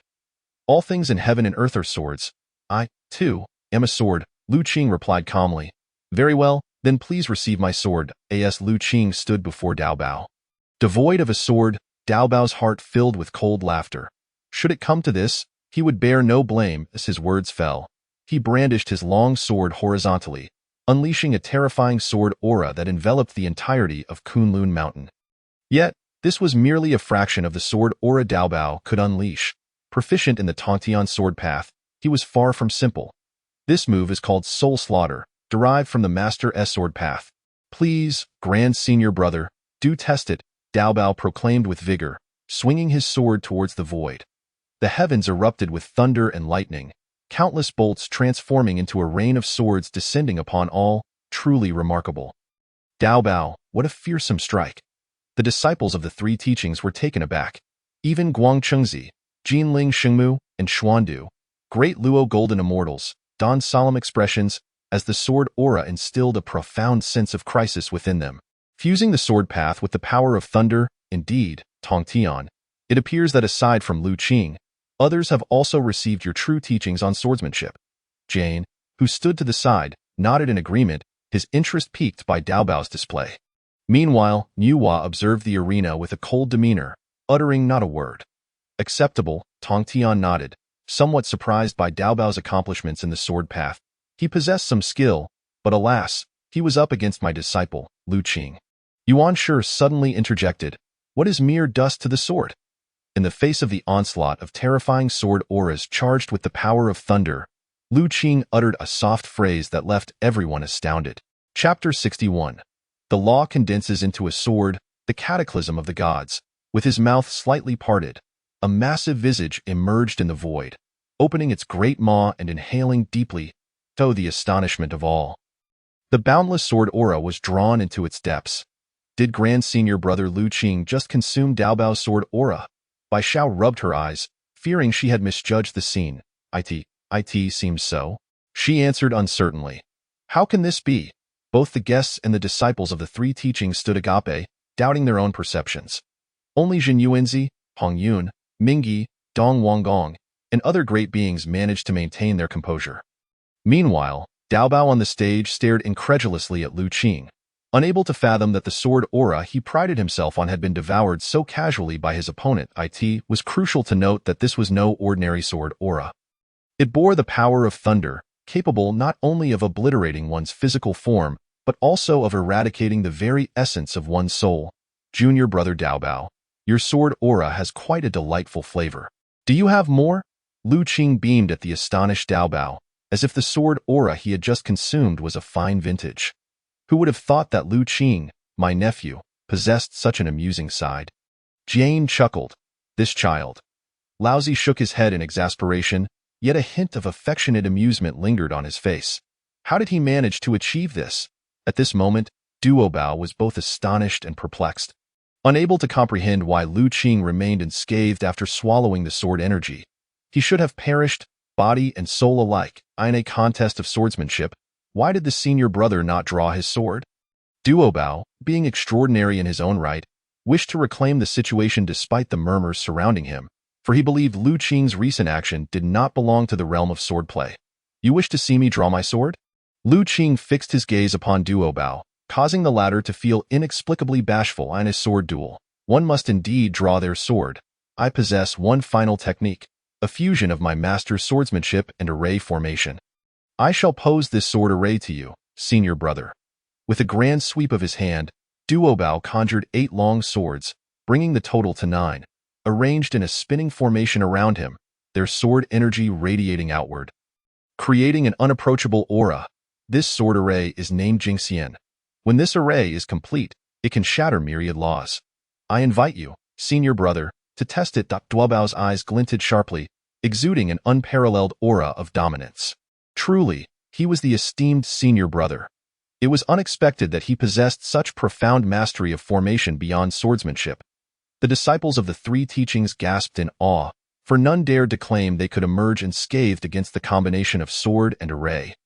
Not even figures like Guangqingzi and Xuandu. Senior brother Tongtian, you have indeed taken on a remarkable disciple. To arrange such a sword array must be a testament to your true teachings, Zhuan-Ti remarked. Nodding in approval, he has merely scratched the surface. It is of little consequence, Tongtian replied nonchalantly, though inwardly he felt a flicker of pride, for Duobao was the only one, apart from Lu Qing, who had grasped his swordsmanship and array art to such an extent. It is no wonder he is called Duobao. Indeed, he possesses many treasures. Witnessing Duobao unleash over 10 precious items, Lu Qing mused that the name truly suited him. Very well, if that is the case. I shall grant you a sword. Seeing Duobao's insistence on seeking a challenge, Lu Qing could hardly refuse. Duobao was indeed exceptional, one of the most formidable individuals Lu Qing had encountered in the same realm. Thus he decided to reveal a fraction of his strength. In an instant, Lu Qing's demeanor transformed. His black hair billowed without wind, and his gaze sharpened to an extraordinary degree. If the Lu Qing of before had been graceful and refined, now he resembled a razor-sharp sword, exuding a terrifying aura. What an intimidating sword in tint! The expressions of the crowd turned grave. Even the 6 saints, including Nuwa, could not help but focus intently on Lu Qing. What is happening? At that moment, every sword wielder present looked on in horror, for their swords trembled as if terrified by that sword intent. Why swordsmanship is known as the extreme sword path. And this technique is called the 10,000 Gods Calamity. I shall bestow upon you a sword with this technique. Yu Qing's very being became akin to a transcendent sword, emanating boundless sword intent. Before the sword was even unleashed, Duobao felt as though he could scarcely breathe, sensing his sword array beginning to falter. The sword comes, Lu Qing uttered softly, pointing his fingers skyward, causing the ground to tremble and coalesce into a colossal sword that soared into the heavens. The law of earth, the law condensed into a sword. Tongtian's gaze deepened. As the foremost master of swordsmanship in the primordial world, he discerned that the sword was formed by Lu Qing through the law of earth. What a remarkable condensation of law into a sword. Your disciple truly is a prodigy, Zhuan-Ti exclaimed. Condense the sword of gold. Condense the sword of water. Condense the sword of fire. Condense the sword of wood. With each soft command from Lu Qing, 5 colossal swords, each representing one of the 5 elemental laws, emerged, radiating an exquisite sharpness that exerted immense pressure even from a distance. Yet another 5 laws. How many laws has Lu Qing comprehended? Upon the appearance of the 5 law swords, Zhuan-Ti's tone reflected astonishment, and the other saints were similarly moved. The 3 supreme laws Lu Qing had previously displayed had already left them in shock. Yet he now unveiled the 5 elemental laws, bringing the total number of laws he had showcased, including those of swordsmanship, to 9. How can this be? At this moment, Duobao's face paled, for he had never anticipated that Lu Qing could condense laws into swords. Achieving such terrifying mastery in swordsmanship, just as the audience believed it had reached its climax, Lu Qing pointed skyward once more. Condense the sword of cloud. Condense the sword of wind. Condense the sword of thunder. Condense the sword of destruction. Condense the sword of slaughter. Moments later, 99 colossal swords filled the sky, casting a shadow over the entire Kunlun mountain. Thankfully, the power of the saints contained the chaos, for had this occurred outside in the primordial realm, countless beings would have been terrified by that overwhelming sword energy. Is it truly possible for someone to comprehend 99 laws? Jejing murmured, and the saints displayed expressions of astonishment. Even Laozi, usually composed, stood up in shock. Such innate talent is indeed unprecedented. Yuan Shi's eyes sparkled with realization. Although he had always known his disciple was gifted, he had never expected such heights. Nuwa appeared contemplative, lost in her thoughts. Is this truly the might of the senior brother of the 3 teachings? Only now did the disciples of the 3 teachings grasp the extent of their senior brother's fearsome prowess. To coexist with such a person in one lifetime is indeed a misfortune. Yet simultaneously a stroke of luck. For many years hence, they would be grateful to have witnessed the rise of a supreme being. How did you achieve this? Duobao's face turned ashen, for the sword array he had so proudly constructed from 9 swords had disintegrated under Lu Qing's sword intent. Unable to withstand the pressure, I have stated before, all things in heaven and earth are sword, and I too am a sword. Clad in white robes, with long hair flowing, Lu Qing appeared as a transcendent sword immortal from ancient times. Evoking a sense of reverence, I am defeated. With those words, Duobao resembled a deflated balloon. The light in his eyes extinguished. To hold dominion over heaven and earth was his path, but it depended on whom one faced.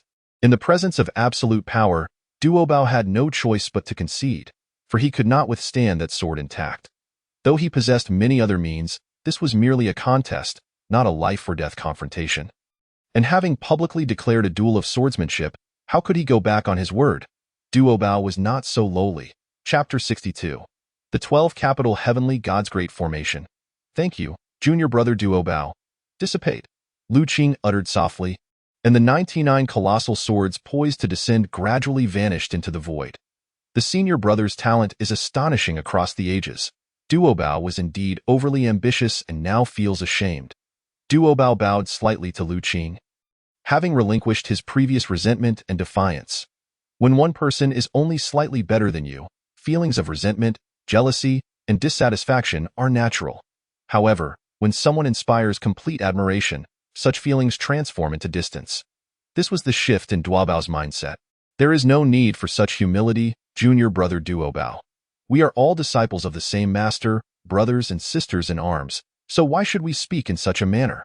Lu Qing seemed to revert to his gentle and refined self. Speaking in a soft tone, indeed, your disciple has calculated well.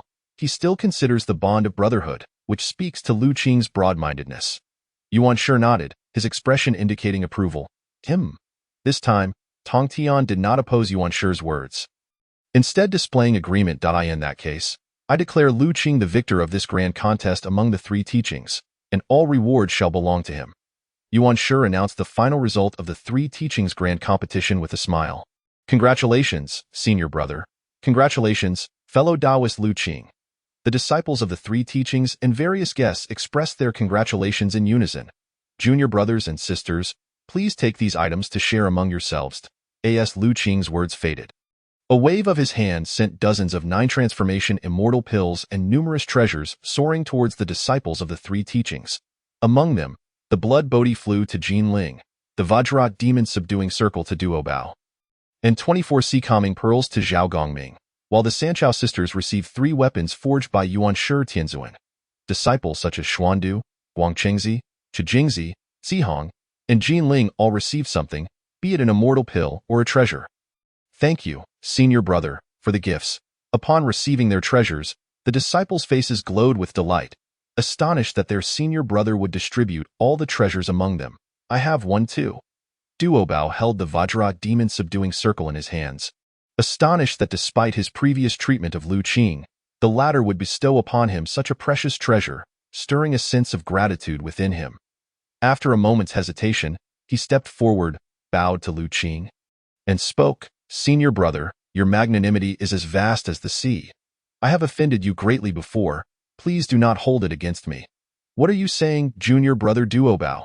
All of us disciples of the 3 teachings are disciples of the 3 masters. You are all my brothers and sisters.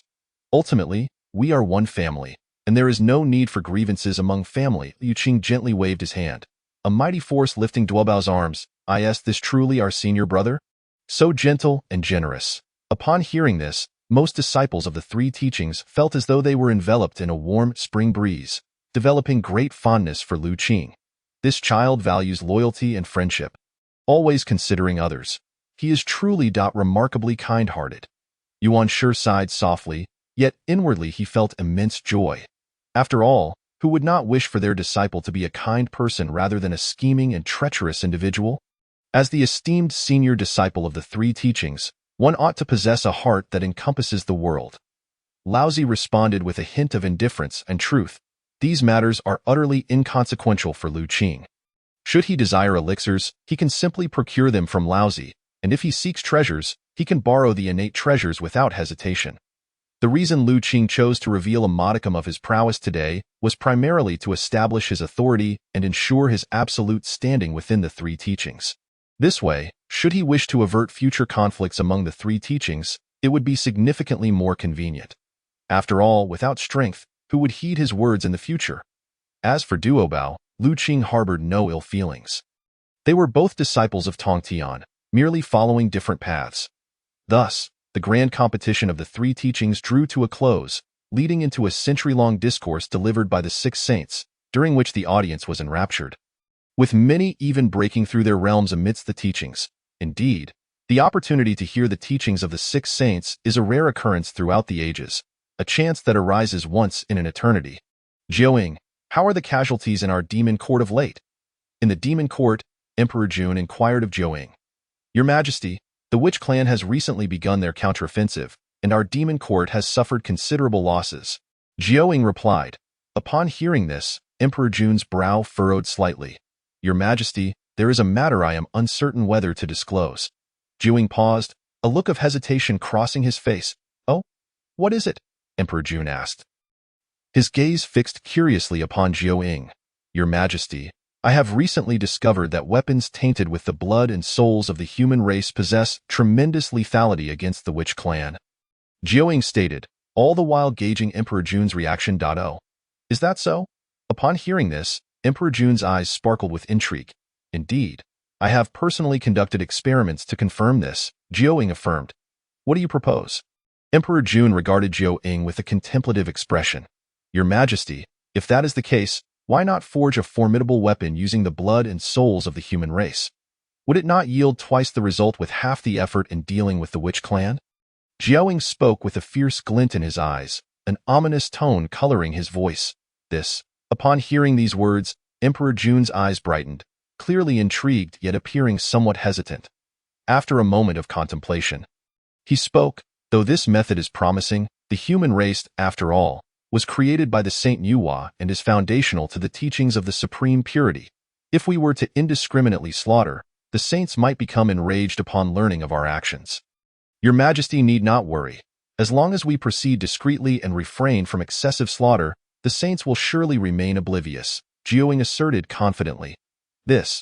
Witnessing Jiaoying's unwavering conviction, Emperor Jun still hesitated. Yet being a figure of great prowess, he was not one to lack decisiveness. After a brief pause, he spoke with a fierce expression. If that is the case, I entrust this matter to you. Exercise utmost caution and ensure that the saints do not catch wind of our actions. Jiang understood and assured, rest assured, Your Majesty. With Emperor Jun's consent, Jiang turned with a fierce demeanor and departed. Meanwhile, the witch clan, as the adversaries of the demon court, remained entirely unaware of these developments. At this moment, the 12 ancestral witches sat solemnly in various positions, as they rehearsed a formidable formation known as the 12 Capital Heavenly God Slaughter Formation. This formation harnesses the powers and spirits of the 12 ancestral witches to evoke the essence of Panga's blood. It gathers the malevolent energy of the heavens and earth, coalescing into the celestial demon gods capable of manifesting the true form of Pangu. Equating to the might of a saint in physical form, this formation is imbued with immense malevolence and possesses the potential to obliterate the world. Moreover, its power intensifies during cataclysmic times as the emergence of calamities envelopes the heavens, allowing the formation to absorb the malevolent energy. Thus, it is not an exaggeration to proclaim this formation as the most fearsome of all. Enough. It was unclear how much time had passed, but the 12 ancestral witches simultaneously opened their eyes. Exhaling a sigh of relief, for executing this formation drained them considerably. Eldest brother, this formation is far more powerful than I had anticipated. Since that is the case, what are we waiting for? I propose we march upon the demon court and annihilate Emperor Jun and Tai Yi. Zhurong, with his fiery temperament, declared fiercely to Di Jiang.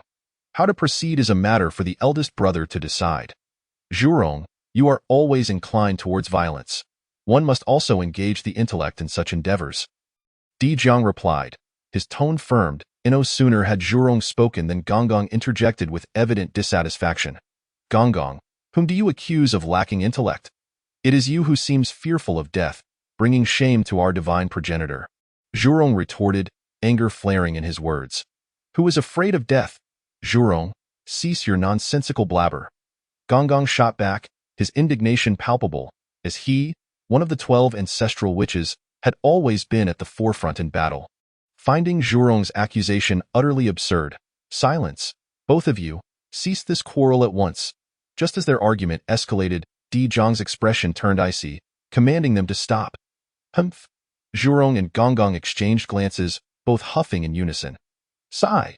The other 10 ancestral witches wore expressions of exasperation, feeling powerless before their two brothers, for whenever they were together, disputes were invariably sparked, akin to the clash of fire and water. Thankfully, Di Jiang, the eldest brother, possessed some authority. Otherwise, it was uncertain how tumultuous their quarrels would become. Sister Hutu, what troubles you? You appear perpetually glum of late, Di Jiang observed with concern. Indeed, Sister Hutu, what weighs upon your heart? Are you perhaps worried about the affairs of the demon court? Even Zhurong, typically brash, noticed Hutu's unusual demeanor, prompting him to inquire. Sister Hutu, fret not. With the 12 Capital Heavenly God Slaughter Formation, the demon court is bound to meet its demise. Before Hutu could respond, Zhurong confidently proclaimed, Fine. Brothers, there is no need for concern.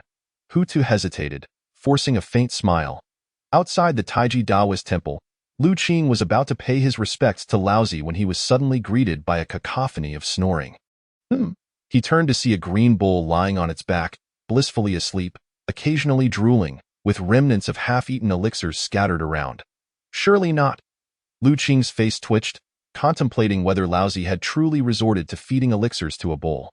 Fortunately, upon closer inspection, he realized these were merely ordinary elixirs, not the coveted 9-turn elixir. Oh, you little bull, how dare you squander elixirs so? Lu Qing glared at the ground strewn with remnants, fuming. A thought strikes me. His eyes sparkled mischievously as he devised a plan, a sly grin spreading across his face. With fingers poised, he cast a spell, adorning the slumbering bull with a green hat atop its head and a pair of red shorts on its rear. Ah, the green hat paired with red shorts, truly splendid.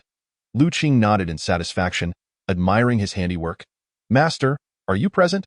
Your disciple has come to pay his respects. In the Taiji Daoist temple, Laozi, who had been in a meditative trance, opened his eyes and waved his hand, summoning Lu Qing inside. My disciple has arrived. Laozi beamed warmly. Master, I have come to pay my respects. Lu Qing bowed respectfully. Good. It has been some time since we last met. Please, take a seat. Laozi nodded, gesturing for Lu Qing to sit. Disciple, I wonder if you have delved into the art of alchemy I taught you. Laozi inquired, his gaze fixed on Lu Qing in response to my esteemed master. Your alchemical teachings are vast and profound.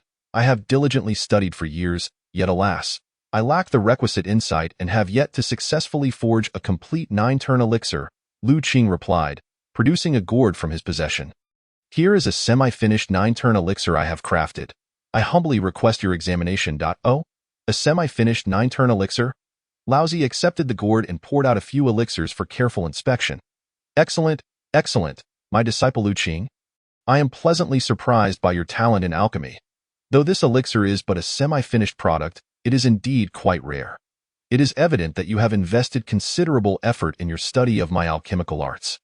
Laozi smiled, initially believing Lu Qing to be solely proficient in the swordsmanship of Tongtian and the teachings of Yuanshi, but he had not anticipated Lu Qing's aptitude in alchemy as well. The process of crafting the 9-turn elixir is notoriously intricate, and for Lu Qing to produce a semi-finished product is a testament to his extraordinary talent. Laozi expressed his satisfaction, realizing that his disciple had never neglected his studies in alchemy. You flatter me, master. I feel unworthy of such praise. Please, enjoy some tea, Lu Qing replied, a hint of bashfulness crossing his features as he poured a cup of tea for Laozi. By the way, my disciple, if you have the time, do pay a visit to your second and third masters. Laozi seemed to recall something suddenly, instructing Lu Qing. Could it be that the second and third masters have quarreled again? Lu Qing pondered inwardly. I shall comply with your wishes. Outside the Taiji Daoist temple, Xiandu had just returned from outside, intending to enter and pay his respects to Laozi, when he abruptly halted in his tracks. What is going on here? Xiandu stared in astonishment at the green bull sprawled on the ground, rubbing his eyes to ensure he was not mistaken. Green bull, what on earth has happened to you? He called out, attempting to rouse the bull, confusion etched on his face. Oh, senior brother Xiandu, what brings you here? The green bull, still dazed, inquired, having been abruptly awakened from a dream of a romantic rendezvous with an immortal maiden. What is happening here? How did you end up in this state? Xiandu gestured toward the green hat on the bull's head and the red shorts on its rear. What is there to explain? The azure bull, filled with perplexity, glanced downward at its own form. This glance proved to be a grave mistake, for it was met with a cacophony reminiscent of a slaughterhouse. What is this? Who is responsible for this? The azure bull's spirit gazed upon its lower half, now clad in a pair of crimson undergarments, its expression akin to that of a ghostly encounter. It distinctly recalled that prior to slumber, such an accessory was absent. How could it have awakened to find itself adorned in these red shorts? Xiandu, what has transpired? How could this be? The azure bull wore an expression of utter despair. For these shorts were no mere fabric, but had become inseparably fused with its very being, and no matter the effort, it could not rid itself of this indignity. I know not, for upon my return, I found you in this state. And look, there is something upon your head as well. Xiandu produced a mirror and tossed it to the azure bull. What? Something on my head too? The azure bull caught the mirror, and upon peering into it, was rendered speechless, for atop its bovine cranium rested a green hat. What is the meaning of this? Just then, a figure approached leisurely. It was none other than Lu Qing. Master brother, you have arrived, Xiandu exclaimed, astonished by Lu Qing's presence. Indeed, I have come to pay my respects to the master. What is this? Lu Qing inquired, pointing at the azure bull with a look of bewilderment. Great immortal, no, master brother, you have come at a fortuitous moment. Please, rescue the little bull, for it is at death's door. Upon recognizing Lu Qing, the azure bull burst into tears, resembling a wronged bride. Little bull, what has befallen you? Why do you appear thus? Lu Qing asked, his brow furrowed in confusion. Master brother, I know not. I awakened to find myself in this predicament. You must help the little bull, the azure bull lamented, its face a mask of abject misery. Alas, little bull, I must admonish you. You are a dignified steed of a sage. In such a state, what will the master think? How can the master ride you out to face the world? Lu Qing admonished with earnest gravity. But, master brother, you possess great powers, I beseech you. Help me rid myself of this hat and these shorts. The very thought of being paraded before the Qing sage in such a state filled the azure bull with despair. It was the great bull demon king. How could it face anyone in this guise? Very well, I shall make an attempt. Liu Qing pointed at the azure bull, and a beam of celestial light shot forth. Yet the green hat and red shorts remained steadfastly affixed to the azure bull's form. Little bull, you see, it is not that I do not wish to help. Rather, I am powerless to do so. Liu Qing expressed, his face betraying a sense of helplessness. What? Even you, Master Brother, cannot remove this hat and shorts? The azure bull felt its heart plummet. Indeed, though I must admit, the hat and shorts suit you rather well. They are quite striking. Liu Qing appraised the azure bull with a nod of approval. Master Brother, do not jest. If the sage were to witness this, I would surely meet my end. The azure bull's expression was one of utter hopelessness. Fool, even if you were to receive a grievous injury, death does not come so easily. Liu Qing offered a solemn consolation. Very well, I must take my leave now, for I have other matters to attend to. With that, Liu Qing turned and departed. In the Yuanshi Daochang. Randang, you have broken through to the quasi-saint level. Very good indeed. Yuanshi Tianzun regarded Randang with a hint of satisfaction. All credit goes to the master's nurturing. It is through your guidance that I have achieved this. Randang replied respectfully. Is the second master present? I have come to pay my respects. Just then, a voice echoed from outside at it. Seems my disciple Liu Qing has arrived. Come in. Upon hearing the voice, Yuanshi's smile broadened. Oh? A quasi-saint? As Liu Qing entered, he was met with the sight of an unfamiliar Taoist.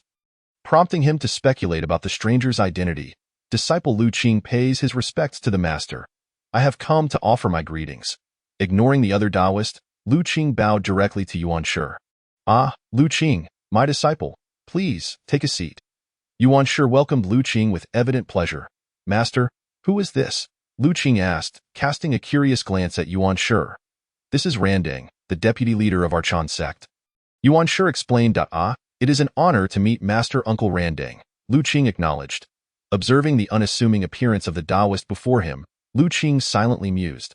So this is the so-called Randang? A lesser figure?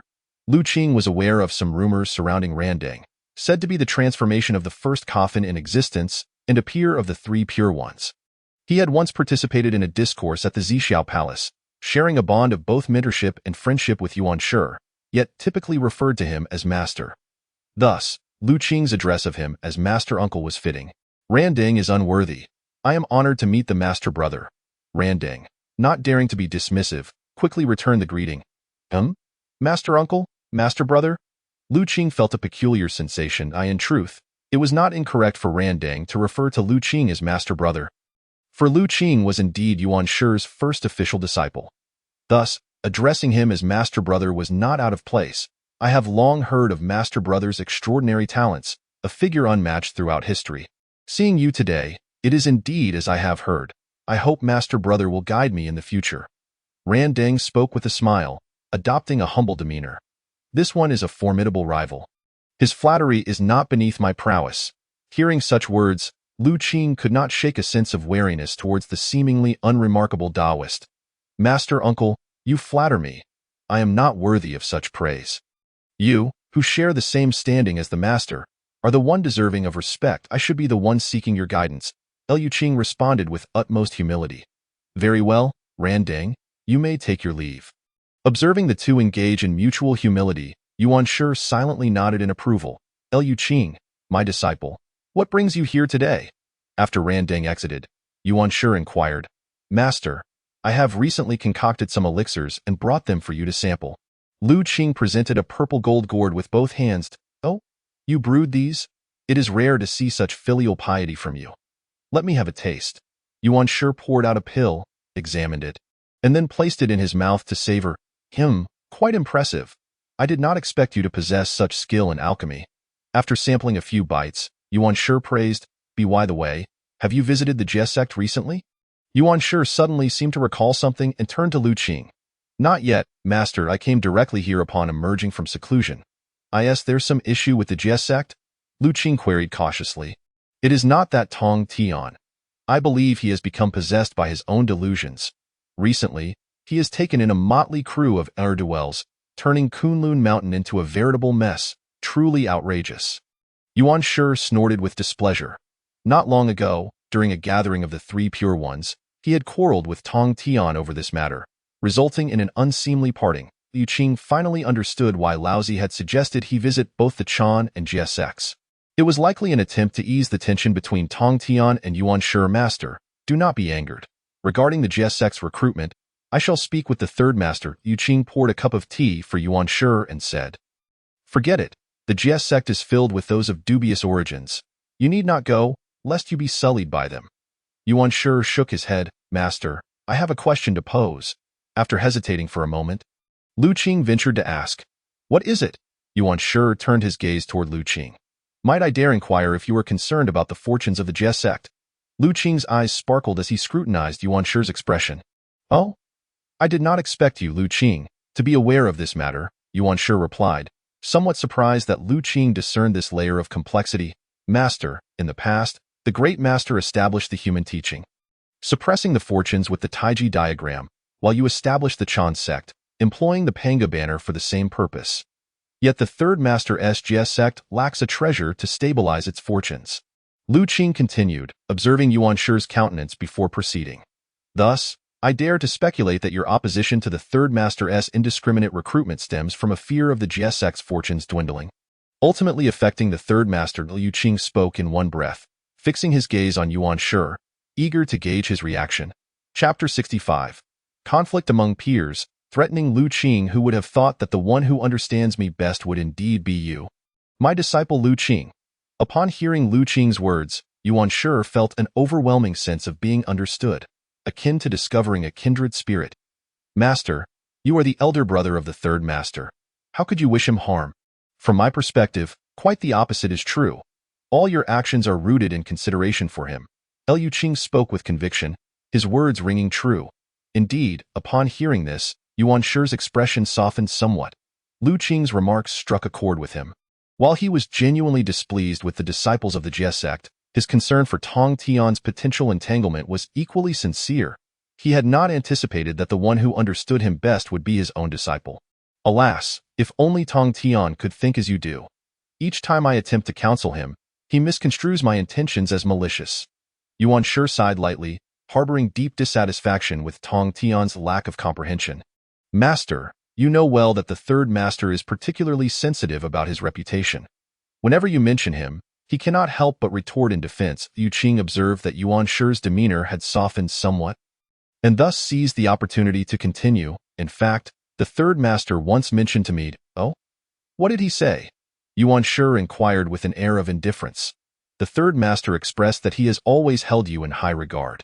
He remarked that you possess many admirable qualities, yet at times your tone can be rather severe. He, being of an impulsive nature, occasionally finds it difficult to restrain himself from retorting against you. Nonetheless, he is fully aware that your intentions are always in his best interest." Liu Qing replied with utmost seriousness. "Oh? Did he truly say that?" Upon hearing this, Yuan Shi's expression had noticeably relaxed. "Indeed, that is precisely what the third master conveyed," Liu Qing affirmed resolutely. "Could it be that my usual tone is indeed too harsh?" Yuan Shi pondered, recalling past arguments with Tong Tian and realizing that he too sometimes spoke with undue severity. "Very well, since I understand that my intentions are for your benefit, I shall be more mindful of my tone henceforth," Yuan Shi resolved inwardly. "Master, you need not fret. I shall attend to matters regarding the recruitment of disciples for the Jiejiao. And I will also speak to the third master," Liu Qing said, observing the devoted expression of this disciple. "Alas, it is indeed burdensome for you, and one must also blame Tong Tian for being so unreasonable, compelling you, a disciple, to concern yourself with his trivial matters." Yuan Shi reflected, ultimately nodding in agreement. "It is the duty of a disciple to alleviate the burdens of the master. I have never found it to be arduous." Liu Qing added as he poured more tea. "What a good child you are. Your filial piety is well understood by me," Yuan Shi thought, touched by the fact that this disciple not only comprehends his feelings but also proactively offers to share his worries. Where might one find such an exemplary disciple?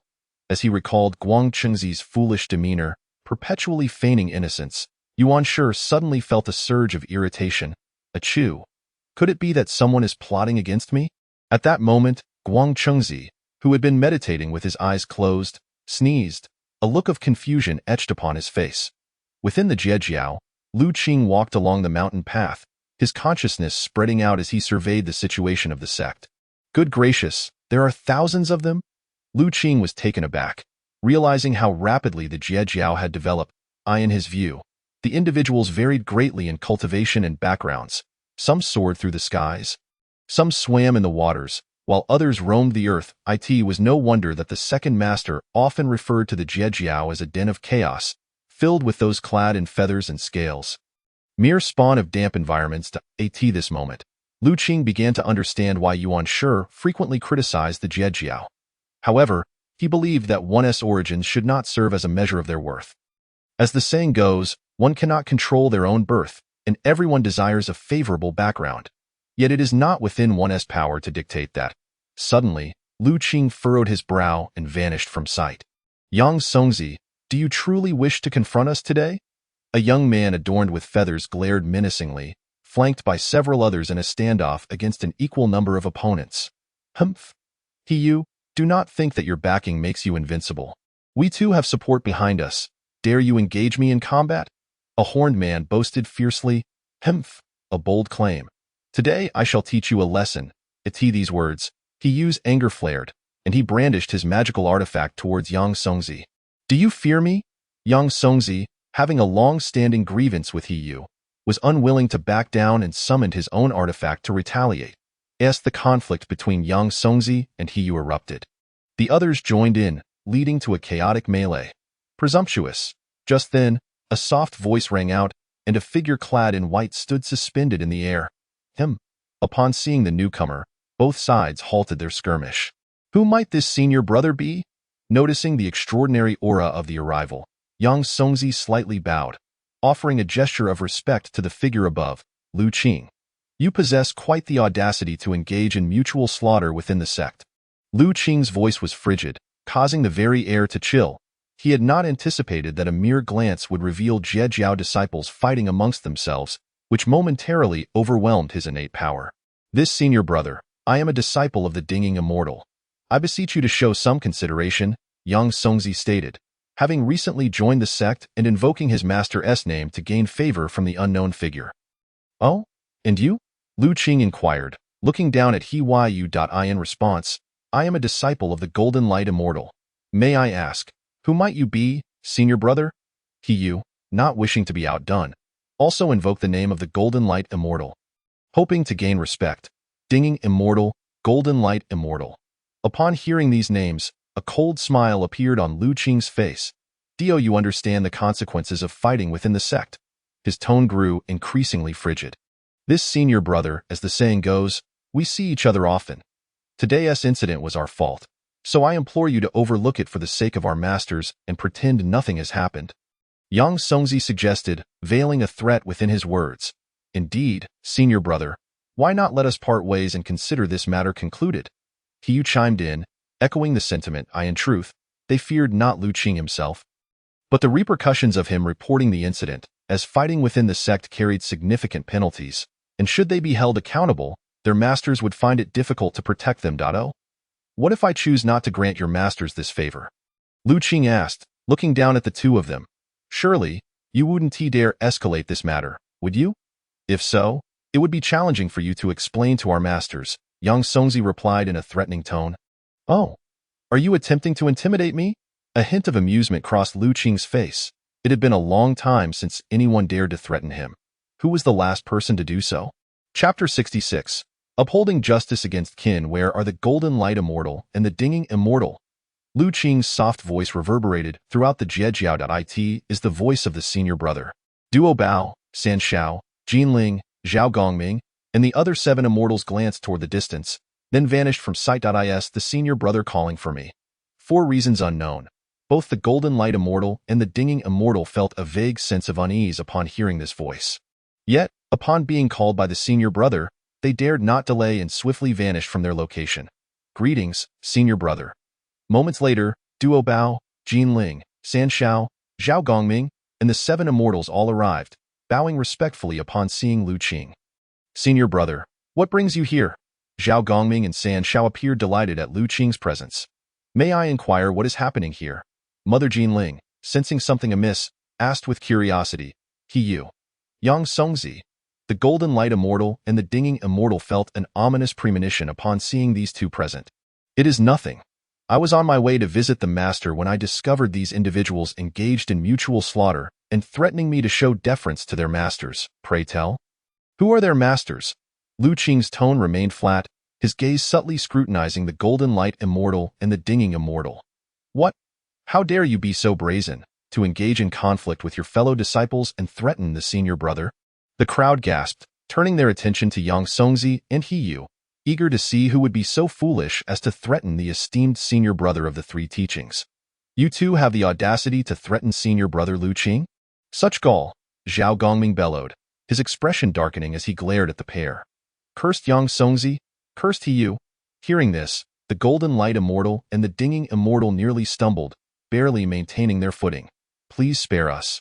Master Uncle, we were unaware of your presence, and we have offended you. We beseech you to forgive us. Upon hearing this, Yang Songzi and He Yu hastily knelt, begging for mercy from Lu Qing. As they saw Lu Qing's expression remain impassive, they turned to plead with their own masters for salvation. Yang Songzi, you wretched scoundrel! How could you commit such an act and still dare to call me master? I have no disciple like you. Long-eared Dingguangxian was instantly consumed by fury, pointing at Yang Songzi and unleashing a torrent of invective, as if he himself were the one who had been wronged. Hey, He Yu, I initially took pity on you and took you under my wing. Yet you dare to commit such outrageous acts. Even if the senior brother spares you today, I shall not show you mercy. Jian Guangxian wore a heartbroken expression, appearing even more agitated than long-eared Dingguangxian. It was hard to believe that these two possessed the potential to be great actors. Liu Qing felt a twitch in his cheek, astonished by their theatrical display. Turned out these individuals were all disciples of Jin Guang and Ding Guang. The crowd regarded the two with a mixture of curiosity and skepticism, as they were somewhat familiar with the duo's notorious reputation. Since they're your disciples, how do you think they should be dealt with? Lu Qing inquired, looking at the two with a dispassionate gaze. Senior brother, they are utterly oblivious to their own insignificance, daring to offend you. In my opinion, they should be dealt with according to the sect's rules. Ding Guangxian replied earnestly, indeed, their cultivation should be abolished, and they should be expelled from the Jie sect. Jian Guangxian echoed with a fierce glint in his eye. Very well, since that is the case. Let the two of you handle the abolishment of their cultivation, Lu Qing remarked with a hint of mirth in his gaze. That is only fitting. Upon hearing this, the two displayed no hesitation on their faces. Wretched disciples, you have committed an unforgivable crime. Today, I shall enforce the sect's rules and abolish your cultivation, expelling you from the Jie sect. With no one stepping forward to intercede, Ding Guangxian steeled himself to proceed with the punishment. Indeed, the sect's rules are not to be flouted. Those who err must be punished. Today, I shall act with righteousness and sever ties with you. Jian Guangxian disregarded the pleas of his disciples and prepared to take action. Enough! Regardless, these individuals are disciples of the two of you. So I shall intervene personally, Lu Qing stated just as the two were about to strike. With a sweeping motion, he sent Yang Songzi and He Yu tumbling onto the vast expanse of the primordial earth. Uncertain of their fate, in truth, he had merely wished to test the character of Jian Guangxian and Ding Guangxian, for hearsay from the future should not be blindly trusted. Lu Qing only believed what he could witness with his own eyes.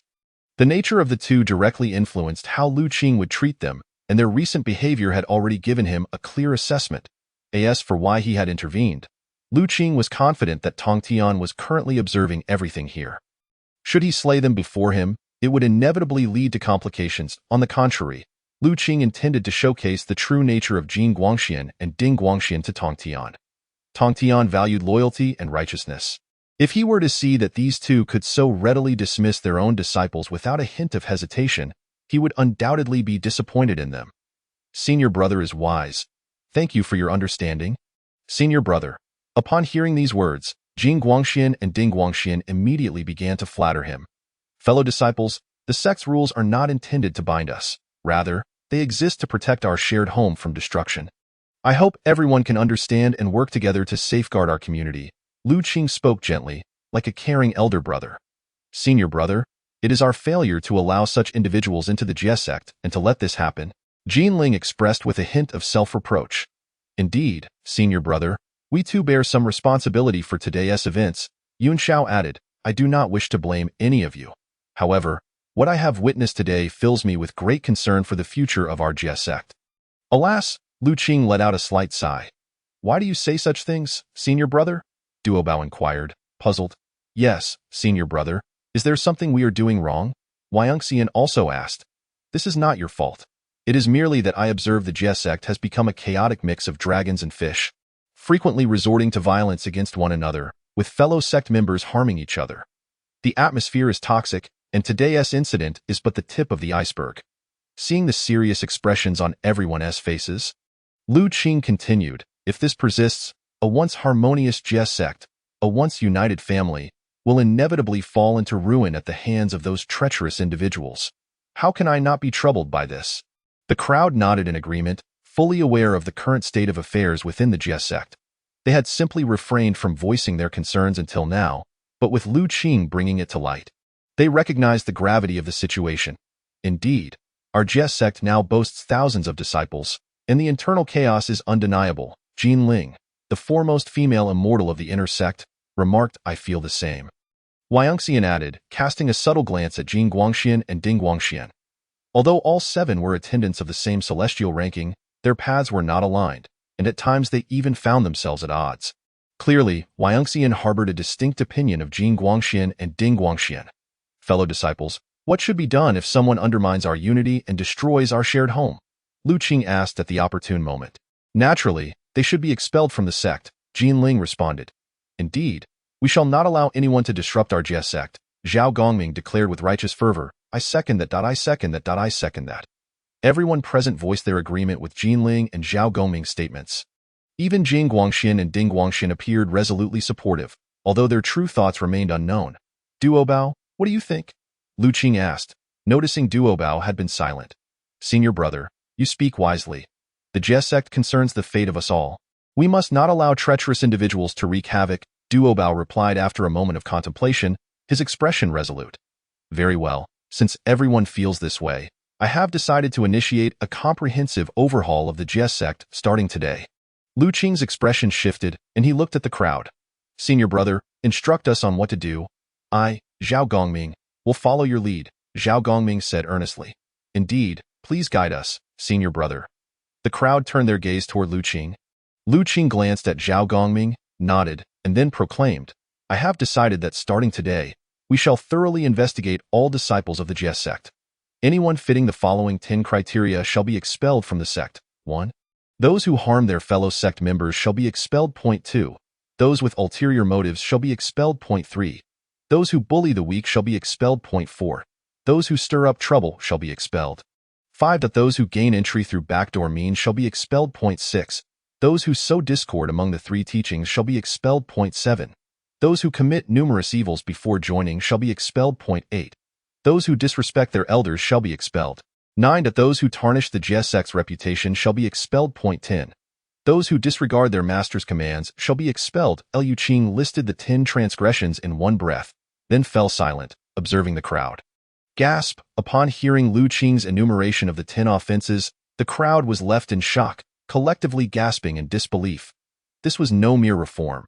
It was a sweeping and decisive purge. The senior brother was truly serious about this. The crowd quickly realized that the senior brother intended to cleanse the Jie sect entirely. Fellow disciples, I did not wish to take such measures, but to protect our shared home from destruction and to honor the hard work of our master. I must assume this undesirable role. I am your senior brother, and each of you is my kin. I have the duty to safeguard our home and the responsibility to protect you, Lu Qing declared with righteous fervor.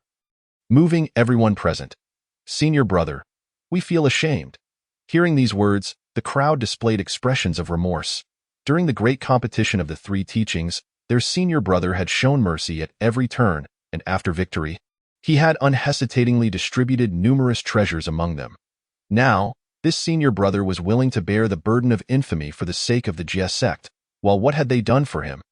They had merely enjoyed the fruits of his labor, and how could they not feel ashamed? The senior brother is too good to us. Bai Zhao's eyes glistened with tears.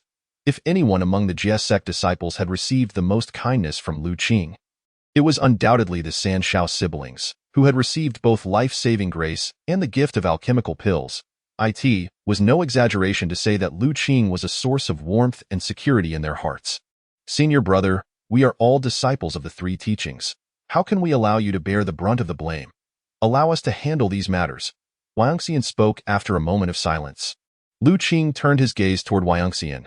If memory served correctly, Wangxian was fiercely loyal to the Jie sect, even willing to confront the Western saints. Such individuals were rare. Yet, regrettably, he ultimately became a pet of the Western saints. A lamentable fate. Indeed, as you said, we are one family, all part of this household, and we share the responsibility to protect our common home, spoke Pilusian, one of the 7 attendants. Senior brother, Duobao is willing to undertake this task. We are all willing, the crowd chimed in. Very well, seeing that you are all willing to contribute to our family brings me great comfort. You may proceed boldly with this matter. I shall explain the situation to our master. Lu Qing nodded, expressing his satisfaction with the crowd's response. Ado, and Duobao, Jinling, Yunxiao, there is one more matter I need you to attend to. Lu Qing suddenly recalled, turning to address Duobao and the others. Please, master brother, grant us your guidance, spoke Duobao and the others with unwavering resolve. From now on, any disciples accepted by them must be personally vetted by the 3 of you. Are you willing to comply? Lu Qing inquired, fixing his gaze upon Duobao, Jinling, and Yuan Shao. We are willing, they replied in unison. Well, if that is the case, my fellow junior brothers and sisters, proceed with your duties. Thus, under the leadership of these few individuals, they embarked on an unprecedented cleansing campaign. Originally numbering in the thousands, the disciples of the were reduced to merely over 300 after this initiative. Most of those who remained were individuals of commendable character, while the majority of those expelled were guilty of the 10 grave sins. Moreover, the difficulty of joining the had increased tenfold. After all, admission now required the simultaneous approval of the 3 chief disciples of Tongtian, making the process anything but simple. This should resolve the major issues, I believe, Lu Qing mused, his gaze profound. Following this cleansing, he was confident that no significant problems would emerge in the near future. As for Jing Guangxian and Ding Guangxian, Lu Qing had already arranged meals for them. Lu Qing, come to me. A sudden voice from Tongtian interrupted Lu Qing's thoughts. Chapter 68. Mediation between the 2 teachings. The concept of fate. It seems that the 3rd master cannot contain himself any longer. Upon hearing Tongtian's transmission, Lu Qing revealed a hint of helplessness. In truth, today's events had long been a resolution he had firmly made. The brawl merely served as an excuse for his sweeping reforms within the. This was merely the first step in preventing the schism among the 3 teachings. If the were to continue down its current path, it was almost certain that the 3 pure ones would separate, leading to an inevitable conflict between the and. Should that come to pass, with Yuan Shi and Tongtian divided, it would be a dilemma of choosing sides for him. Thus, he would never allow such a tragedy to repeat itself. However, this could not be a solitary endeavor. Therefore, he enlisted the support of Tongtian and his disciples, which would help alleviate some of the pressure coming from Tongtian. Disciples pay their respects to the master. Within the realm of the upper clear, Lu Qing observed Tongtian, who sat alone on a mat, his expression deep in thought, and felt somewhat apprehensive. After all, his 3rd master was known for his obsession with accepting disciples. And now Lu Qing had nearly purged his entire assembly. Despite his usual favor, Lu Qing felt a twinge of anxiety. Oh, it is you, Lu Qing, come and sit, Tongtian greeted, his expression devoid of mirth, indicating for him to take a seat. Why does the 3rd master seem somewhat unusual? Lu Qing pondered, expecting Tongtian to unleash a scolding. Master, I have something to report to you. Lu Qing poured a cup of tea for Tongtian, deciding to take the initiative in sharing the matter. A sage perceives the past and future in an instant. How could Tongtian remain unaware of the commotion Lu Qing had caused? Lu Qing would wager that Tongtian had been covertly observing from the outset. Oh? You are referring to the matter of your expulsion of the... Tongtian sipped his tea, revealing no discernible emotions. Ahem, master, my actions were driven by necessity, Lu Qing stated, slightly embarrassed. Could it be that your 2nd master instructed you to do this? Tongtian inquired nonchalantly. Master, the 2nd master has never commanded me to act in such a manner. This is entirely my own decision, Lu Qing asserted earnestly, unwilling to betray his second master. Oh, if that is the case, I would like to hear your reasons for such actions, Tong Tian said, maintaining a serene demeanor as he regarded Lu Qing. Master, your great compassion aims to save the world, offering a glimmer of hope to all beings, which I deeply admire. However, as you have seen, there was previously a chaotic amalgamation, with many unscrupulous individuals infiltrating under the guise of your benevolence. Among them are those who harm their fellow disciples, driven by greed and malice, undermining the foundation of the and sullying your reputation. Liu Qing observed Tong Tian's contemplative expression before continuing. As the master brother of thee and your first disciple, this sect is my home, and my fellow junior brothers and sisters are akin to my family. How could I stand idly by while such miscreants threaten our sanctuary? Lu Qing, your intentions are not lost on me, Tong Tian remarked, somewhat softened. However, might your approach have been a tad too severe? Tong Tian understood Lu Qing's character well. He saw him as kind-hearted, loyal, open-minded, and filial. How could he not perceive that Lu Qing's actions stemmed from a place of genuine concern? Moreover, during the brawl, Tong Tian had been observing from the shadows, hearing Lu Qing's words to his fellow disciples, witnessing his deeds, eye in his eyes. Lu Qing truly regarded thee as his home and its disciples as his kin. Given Lu Qing's loyalty and righteousness, how could Tong Tian bear to reproach him?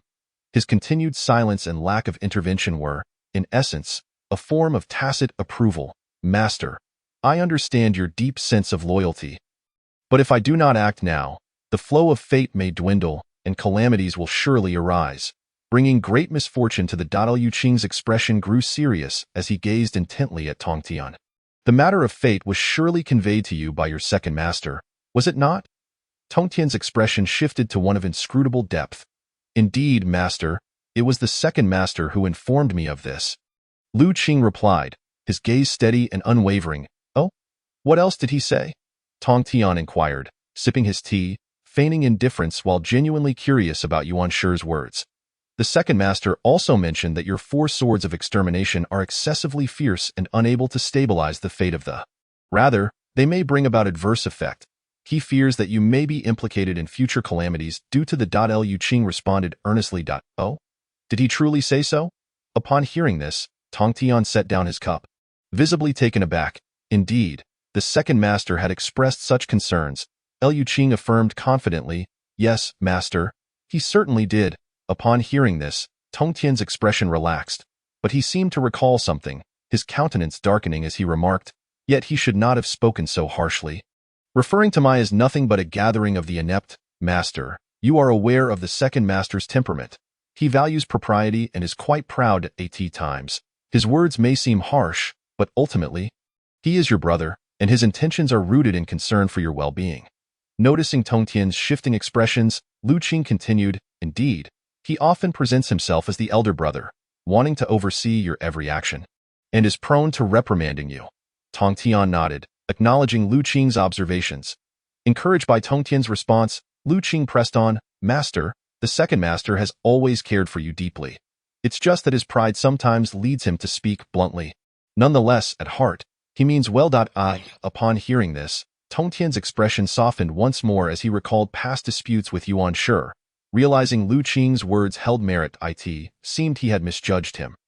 Regardless of his tendency to assert his elder brother's status and his harsh words, it was ultimately for my benefit. Perhaps I should yield to him a bit more in the future. With this realization, Tong Tian found much of his previous resentment towards Yuan Shi dissipated, and his mood improved significantly. It appeared that the situation had stabilized for the time being. Observing Tong Tian's newfound smile, Lu Qing felt a sense of relief, knowing that the relationship between Yuan Shi and Tong Tian was temporarily secured. He sighed inwardly. One was an obsessive disciple collector, and the other a strict disciple controller. Having both in close proximity was somewhat of a headache for Lu Qing. Yet he remained confident that with his mediation between the two and the teachings, the issues at hand would be manageable for now. On the vast expanse of the primordial land, a man dressed in black wielded a blood-red sword, ceaselessly traversing through the void, seemingly in search of something.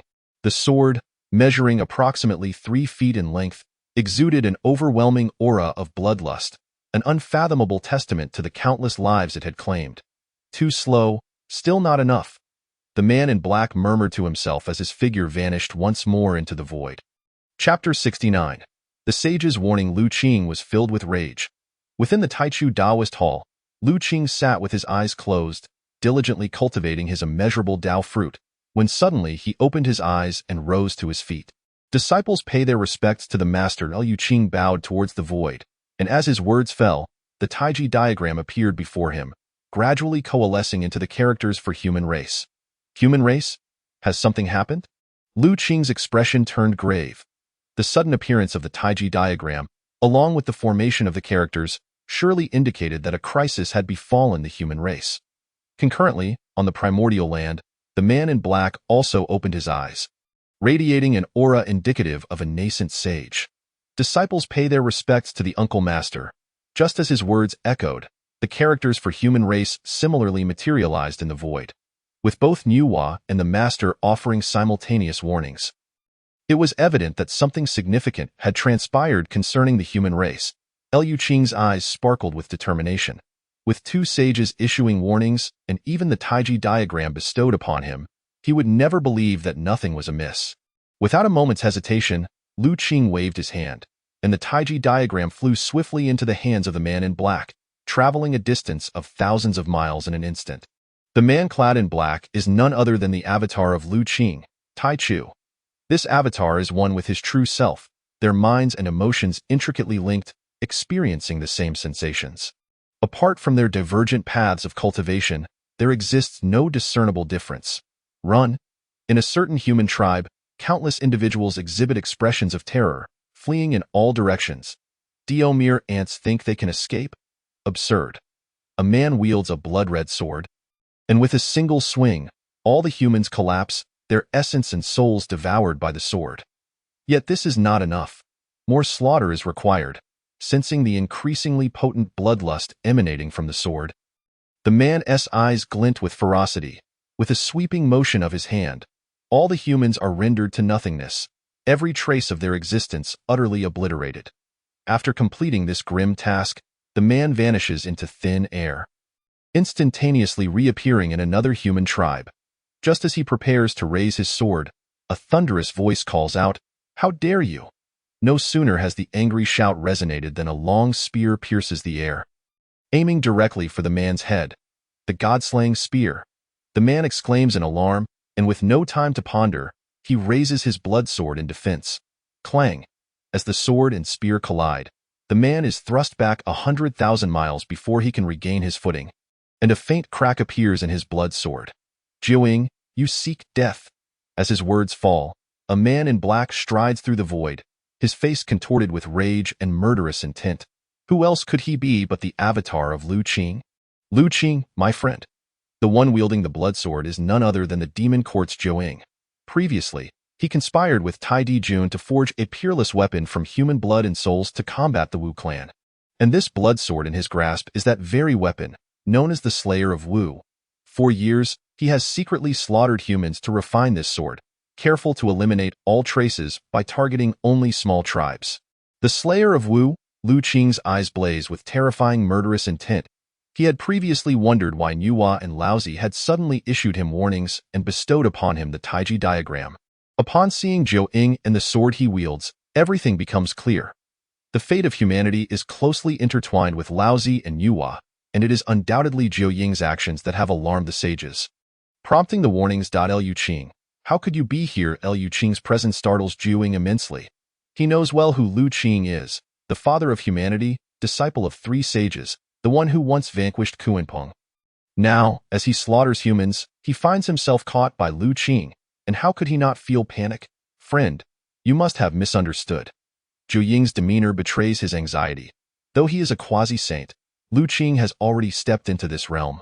Lu Qing, who once defeated Kunpeng at the pinnacle of Daluo, how formidable is he now as a quasi-saint?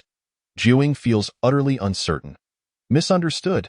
Jiuying, no matter how eloquently you speak, today you shall undoubtedly perish. No one can save you. Lu Qing's eyes blaze with overwhelming murderous intent as he raises the god-slaying spear. Ready to strike? Friend, wait. This matter is not as you perceive. I implore you to spare me in consideration of the esteemed Tai Jun and Tai Yi.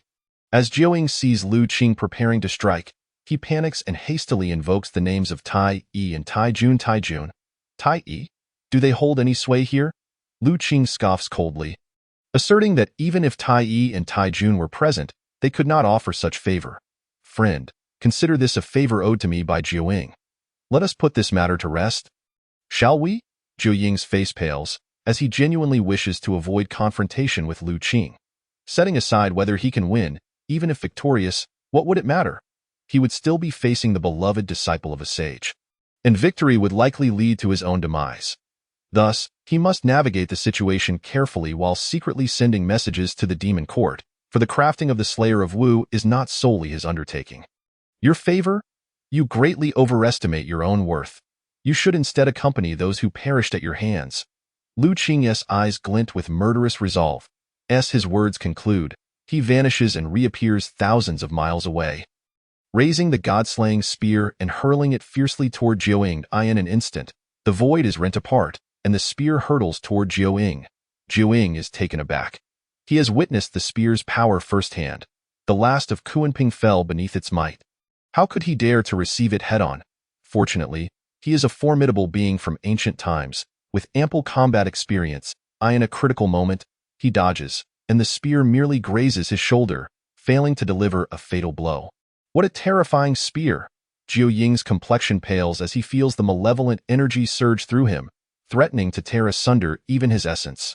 Clearly, this singular strike has left him gravely wounded, nearly leading to his demise. My elder brother is so formidable. Within the Bi Xiao watches Lu Qing's figure in awe, clapping her hands in admiration. Even Xiong Xiao and Yun Xiao beside her wear expressions of infatuation. Elder brother is too powerful. Wu Yun cannot help but exclaim, "This is nothing. Your elder brother has slain quasi-saints even at the Daluo stage." Tongtian sips his tea, appearing utterly unfazed. What? He killed a quasi-saint at Daluo? The crowd is rendered speechless, astonished by Lu Qing's illustrious achievements, especially Dao Bao, who now realizes how foolish his challenge to Lu Qing was, his expression turning awkward. Why haven't the two emperors arrived yet? Jiuying's face turns ashen. He has secretly messaged Tai Jun and Tai Yi, who ought to have arrived by now. Yet unbeknownst to him, Tai Jun and the others are currently watching the scene with grim expressions. Damn it, didn't Jiuying say he wouldn't be discovered? He can't even handle this trivial matter. What a failure! Tai Jun curses furiously. Your Majesty, will you not intervene? Ji Ming inquires. Intervene? Do you wish to bring about my demise? Tai Jun nearly slaps Ji Ming in response. He suspects Ji Ming of secretly colluding with the Wu clan, intending to lead him to his death. Yet as the lord of the demon court, he cannot afford to lose his composure, so he calms himself and replies, Ji Ming, it is not that I do not wish to intervene. The Wu clan remains a looming threat if I act now. I would offend the three sages and doom the demon court. Alas, Ji Ming sighs, refraining from further comments, knowing that Tai Jun has completely abandoned Jiuying for self-preservation. Meanwhile, Tai Yi's eyes shimmer with intensity. Deep in thought, friend, can you not spare me? After a brief exchange of blows, Jiuying has felt the might of Lu Qing and the power of the god-slaying spear, and so he asks with a glimmer of hope. I have stated that you shall surely die today. With a swift flourish of the god-slaying spear in Lu Qing's grasp, he pointed it directly at Jiuying. How could he fail to perceive that Jiuying was awaiting reinforcements from the demon court? Yet, would Tai Yi and Di Jun dare to come? Lu Qing needed not ponder this. It was evident that the slaughter which soared had undoubtedly been sanctioned by either Tai Yi or Di Jun. Now that the matter had come to light, their best course of action would be to feign ignorance and distance themselves from the slaughter which soared. How could they possibly dare to rescue Jiuying? Very well, since you press me so relentlessly, let us engage in a battle to the death. Jiuying, a formidable being of quasi-saint status, recognized that Lu Qing would not relent. Rather than engage in further dialogue, he resolved to stake everything on this confrontation.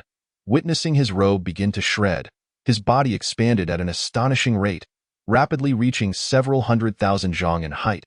It was evident that Jiuying had transformed into his true form. He possessed 4 limbs. His entire body was encased in scales, and he bore 9 heads, neither dragon nor snake, yet a terrifying sight indeed. With a simultaneous roar from his 9 heads, the very heavens trembled. Had they not been in an endless void? That roar alone could have obliterated countless beings. Humph! Do you think that I cannot slay you simply because you have 9 heads? It merely means I must wield my spear a few more times.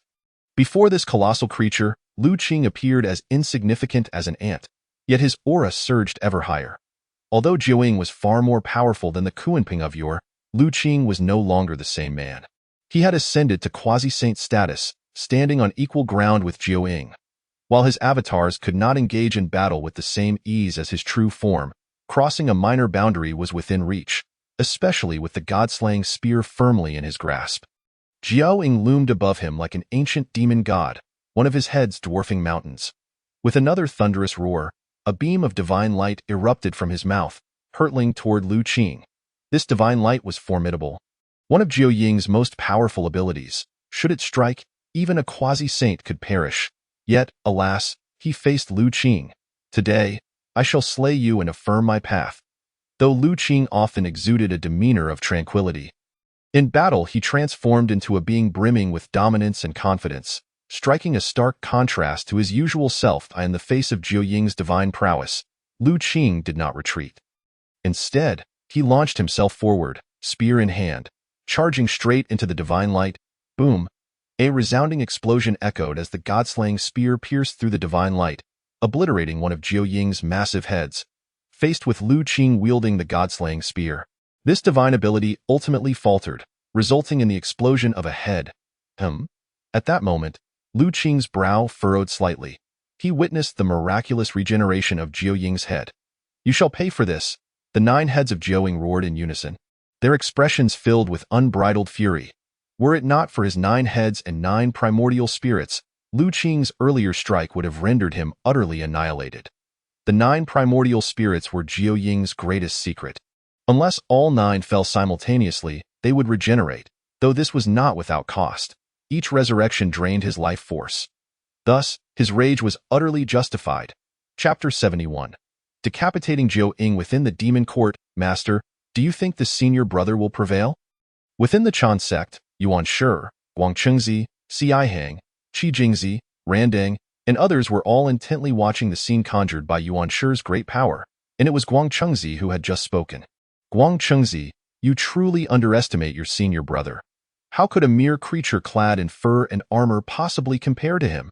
Yuan Shi sat serenely upon his mat, betraying no trace of concern. He possessed unwavering faith in his disciple's capabilities. Lu Qing's strength was known to him, albeit only partially, yet he believed Lu Qing would not falter as this truly his full strength. Randang's eyes glimmered with insight. Although he too was in the early stages of quasi-sainthood, he humbly acknowledged that he was far inferior to Lu Qing in the boundless void. Jiuying seethed with rage, having existed since ancient times. He had never suffered such a significant setback. He unleashed his 9 massive heads, emitting beams of divine light that surged toward Lu Qing. Humph! Lu Qing snorted coldly, instantly multiplying his form from 1 to 10. Then from 10 to 100, and from 100 to 1,000. Each of these apparitions bore no distinction, even their aura and cultivation level appearing identical. More astonishingly, even the aura of the god-slaying spear remained uniform. Of course, not all of these manifestations were genuine. This was merely a technique conjured by Lu Qing. Among the countless images, only one was his true form, and only one spear was authentic. The rest were mere simulacra, devoid of real combat capability. However, this technique was not a typical illusion. Unless faced with an opponent whose primordial spirit vastly surpassed his own, discerning the genuine from the false would be an arduous task. Let us see how many heads you can offer for my slaughter. As Lu Qing's words fell, 1,000 figures wielding god-slaying spears vanished into the void, only to reappear in various locations like phantoms. Jiuying unleashed his formidable divine sense, attempting to discern Lu Qing's true form amidst the thousands, but found himself utterly confounded. In desperation, he summoned all 9 heads, unleashing beams of divine light to annihilate the Lu Qings that were struck, one by one dissipating into the void. However, while Jiuying was preoccupied with dispatching Lu Qing's avatars, unbeknownst to him, one figure had already taken position directly above him. A chilling sensation gripped Jiuying. As a seasoned quasi-saint, he wasted no time in employing his divine powers to retreat into the river of time. Yet, it was too late. A force had already locked onto him. Liu Qing, from his elevated vantage, hurled the god-slaying spear toward Jiu Ying's massive form. Before the spear even arrived, the void fractured for 1,000,000 miles, causing even time and space to become disordered. Jiu Ying's intent to escape into the river of time was utterly thwarted. Boom! A thunderous crash resounded as the god-slaying spear, imbued with tremendous power, obliterated Jiu Ying's body in an instant, causing all 9 heads to explode in unison. Is he dead? Within the and, disciples stared in shock at the dismembered and floating remnants of Jiu Ying's corporeal form, their eyes wide with disbelief. Meanwhile, within the void, Liu Qing's cold gaze was devoid of mercy as he held the god-slaying spear, droplets of quasi-saint blood falling from its tip, resembling a supreme warrior. Thus ended the era of a quasi-saint. This battle was fierce yet fleeting, devoid of any unforeseen circumstances. Liu Qing even refrained from utilizing the Tai Chi diagram. Although Jiu Ying was powerful, he paled in comparison to the likes of Tai Yi, Di Jun, and Zhen Yuanzi. With Liu Qing's current quasi-saint early-stage avatar, coupled with the innate treasure of the god-slaying spear, slaying a quasi-saint in the mid-stage like Jiu Ying was not an extraordinary feat. Had Jiu Ying possessed an innate treasure, the outcome might have been different, but alas, he did not. Furthermore, the slaughter witch sword in his possession was, at best, a formidable weapon for Liu Qing, as it was primarily effective against the flesh of witch demons. Liu Qing beckoned with his right hand, retrieving the slaughter witch sword that floated in the void, observing it momentarily before stowing it away. With a single step, he vanished completely from the void. Senior brother has triumphed within the and. The disciples exhibited a mixture of excitement. Today, they had witnessed the fall of a quasi-saint and the rise of another. Meanwhile, Tong Tian and Yuan Shi remained composed. In the eyes of saints, such skirmishes were mere trifles, hardly worthy of astonishment. Alas, within the demon court, Di Jun and others sighed heavily. Even before the witch and demon clans had engaged in their true battle, 2 quasi-saints had already perished at the hands of the same individual.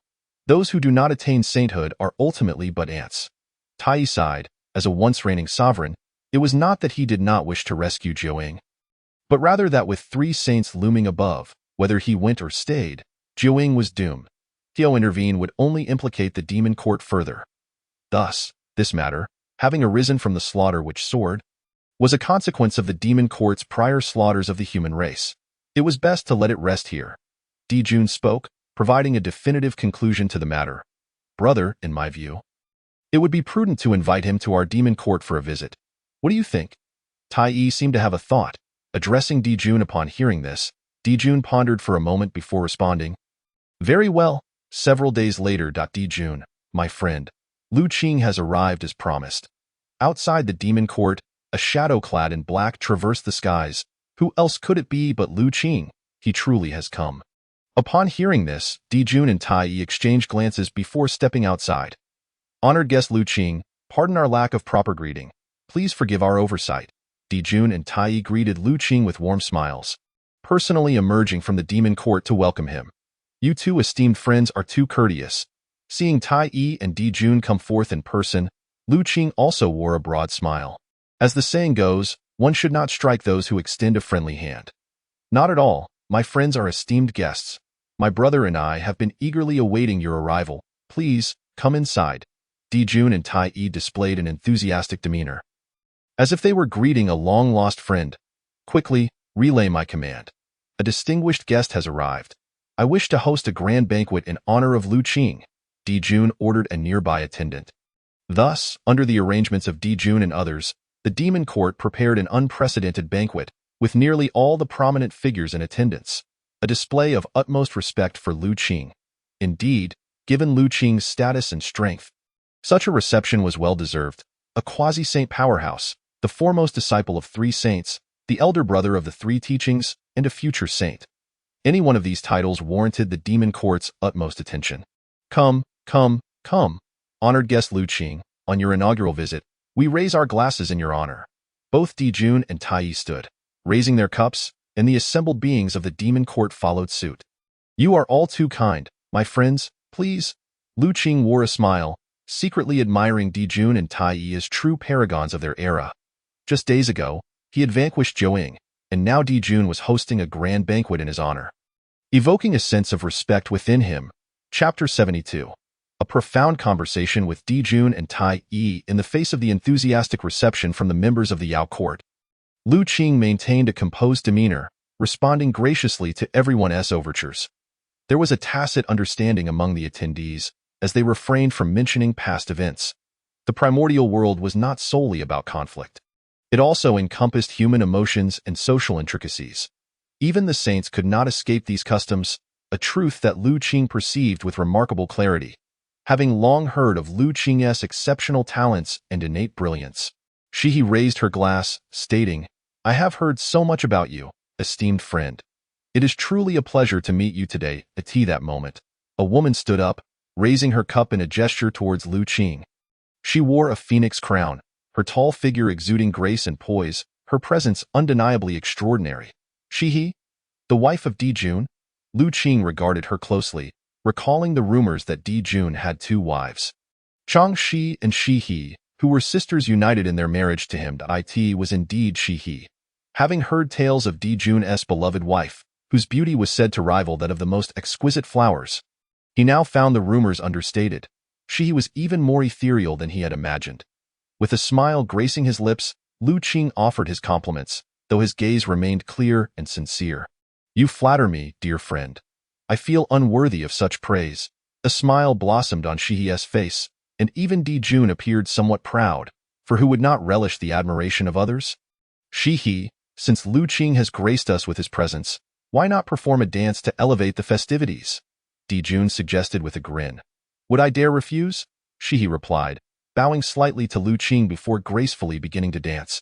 Captivating everyone present, who nodded in appreciation as Lu Qing watched Shi's enchanting performance, his heart remained as transparent as crystal. Dijun's extravagant hospitality, even summoning his own wife, was clearly a tactic to win his favor. "Enough, everyone may depart. I have matters to discuss with Lu Qing," Dijun declared as the banquet neared its conclusion, dismissing the guests while retaining only Tai Yi. "What is your impression of our Yao court, esteemed friend?"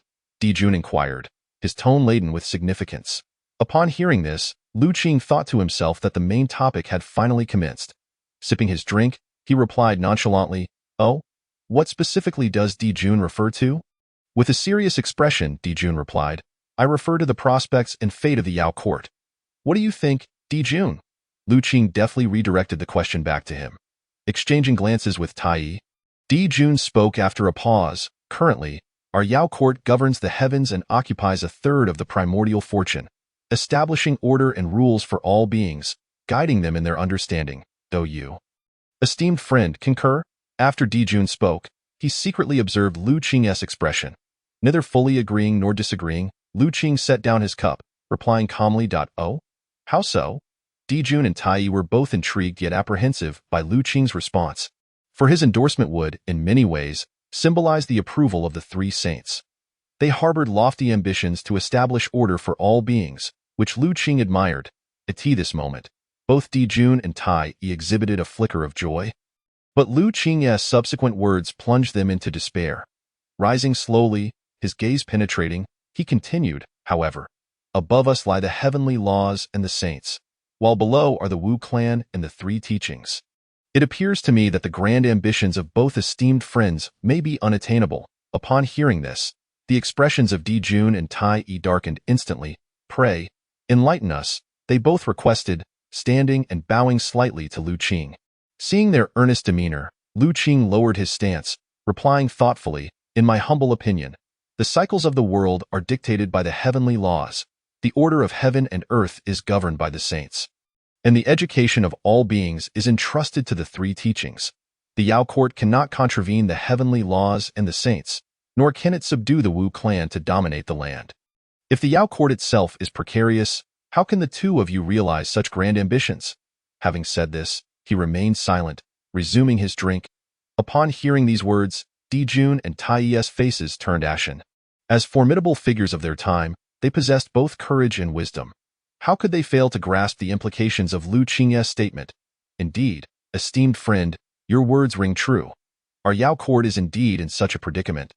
Di Jun admitted, his face paling as if deflated. Reluctantly, they acknowledged the validity of Lu Qing's insights, which they had contemplated before, yet hearing them articulated so plainly left them momentarily disoriented. Although the demon clan was a dominant force in the primordial realm, they were but ants beneath the saints. Could they usurp the will of the Tao ancestor and the heavenly laws? No, for ants cannot defy the heavens. Could they replace the order of the world with their own? No. After all, it is the saints who are the true architects and overseers of the cosmic order. Could they impose their teachings upon all beings? No, for the Wu clan and the three great teachings remain. Could they subdue the Wu clan to claim supremacy over the primordial realm? No, for that would only lead to mutual destruction. If the saints do not consent, regardless of who emerges victorious between the demon and Wu clans, both will ultimately be losers. Though the Yao court may outwardly appear resplendent, it has reached a juncture of irreconcilable dilemmas. The reason the two clans have merely engaged in minor skirmishes rather than a full-blown war is due to the awareness of their leaders. Both sides comprehend that should the conflict escalate, the outcome will be mutual annihilation, leaving the saints to pick up the pieces while the demon and Wu clans vanish from history. Yet, as the rulers of the Yao court, Di Jun and Tai bear the weight of countless demon lives. How could they contemplate retreat? Moreover, the calamity has already begun. Amidst the impending conflict, the calamity's aura engulfs the world, rendering any desire to withdraw futile. Lu Qing, does it mean that the fate of my demon clan is sealed, unchangeable? Tai questioned, a look of defiance on his face. The calamity has reached its denouement. Even the saints cannot intervene. A truth both of you are surely aware of, Lu Qing replied, his gaze unwavering upon Di Jun and Tai, devoid of any subtlety. Initially, Di Jun and Tai had hoped to leverage their connection with Lu Qing to gain the support of the saints. Yet this pronouncement shattered their final glimmer of hope. Observing the despair etched upon their faces, Lu Qing offered no words of consolation. In truth, he had not deceived them. The calamity between the Wu and demon clans had escalated beyond the realm of human intervention, even beyond that of the saints. And why would the saints alter this course? It was against their interests. Take Nuwa, for instance. Though she is of the demon lineage, she does not partake in their affairs. For she is the mother of humanity. How could the demon and Wu clans annihilate humanity and expect to be the protagonists of the heavenly realm? Esteemed friend, I have a request. I implore you to grant it. Tai's expression turned grave as he bowed deeply to Lu Qing. His words laced with earnest entreaty. Chapter 73. Within the hall of Penghu, after a profound discussion with Tai and Di Jun, Lu Qing departed from the Yao court, the content of their conversation known only to the three of them. Stepping out, he arrived at a settlement inhabited by the human tribe. With a sweep of his divine sense, he surveyed the condition of humanity. Although the human race had suffered considerable losses at the hands of Qing, overall, they remained largely unaffected, continuing their steady development. Under the watchful eyes of the saints, it would be challenging for humanity to face significant peril. Once the calamity of the Wu clan concludes, humanity will emerge as the true protagonists of the heavenly realm. Dao friend Tai Chu. At that moment, a voice rang out, and a woman gracefully descended from the sky. Little Tu Dao friend. Upon hearing the name Tai Chu, Lu Qing instantly recognized the newcomer. He turned, astonished to encounter Ho Tu here. Dao friend Tai Chu, it has been a while. I did not expect to meet you here. Ho Tu, equally surprised, responded, indeed, I did not foresee this either. May I inquire why you are here? Lu Qing asked, I merely came to check on the human race. And you, little Tu Dao friend? Lu Qing returned the question. Same as you, Ho Tu replied, a smile breaking through her previous worried eye. In truth, Ho Tu possessed a kind heart and occasionally visited the human tribe to offer her support. Understanding this, Lu Qing refrained from further questioning. How have you been, little Tu Dao friend? Lu Qing casually inquired. However, upon hearing this, Ho Tu's smile gradually faded, reverting to a somber expression. Not well, she replied, shaking her head. Noticing her distress, Lu Qing furrowed his brow and asked, Are you troubled by the calamity between the Wu and demon clans? Surprised by his perceptiveness, Ho Tu paused before admitting, Indeed, Tai Chu Dao friend. I fear the Wu clan may not escape this tribulation. Observing the dejected Ho Tu, Lu Qing fell silent. He felt powerless regarding this matter. Until the calamity claimed the vast majority, the turmoil would not cease, preventing humanity from claiming their rightful place as protagonists. Yet he knew Ho Tu would survive. The fate of others was of no concern to him. Perhaps. Let us do this. Take me to see your elder brother, Lu Qing proposed after a moment of contemplation. Tai Chu Dao friend wishes to meet my elder brother? Ho Tu exclaimed, her face a picture of surprise. Yet she did not dwell on it and led Lu Qing to Buzhou Mountain. Lu Qing Dao friend graces us with his presence. My brothers and I have failed to welcome you appropriately. As Ho Tu and Lu Qing arrived at Mount Buzhou, they were greeted by Di Jiang and the other ancestral witches, indicating that Ho Tu had sent word ahead. Esteemed friends, I have come uninvited. I hope you will not take offense, Lu Qing said, cupping his hands in a gesture of respect as he acknowledged each of the ancestral witches in turn. Not at all. It is a joy for us that Taoist Lu Qing has chosen to visit our Wu clan. How could we possibly harbor any resentment? Di Jiang replied with a broad smile. Indeed. I just heard from Sister Ho Tu that you were coming. My brothers and I could not be more delighted. Zhu Rong chimed in, his face alight with joy. Quite so. Just a few days ago, Taoist Lu Qing displayed remarkable prowess by slaying Zhuang, an act we all witnessed. I, Zhu Rong, hold you in great esteem. Zhu Rong, known for his fiery temperament, nonetheless admired Lu Qing for his feats against Kunpeng and Zhuang, which left a lasting impression on him. It was not just Zhu Rong. The other ancestral witches felt the same. After all, given the prolonged conflict between the Wu and Yao clans, it was rare for a person of quasi-saint caliber to perish, yet Lu Qing had single-handedly vanquished 2 quasi-saints from the Yao court, inadvertently aiding the Wu clan. Moreover, the Wu clan revered strength in warriors. Thus, a formidable individual like Lu Qing would always be met with respect and hospitality. You are too kind, Lu Qing responded with composure.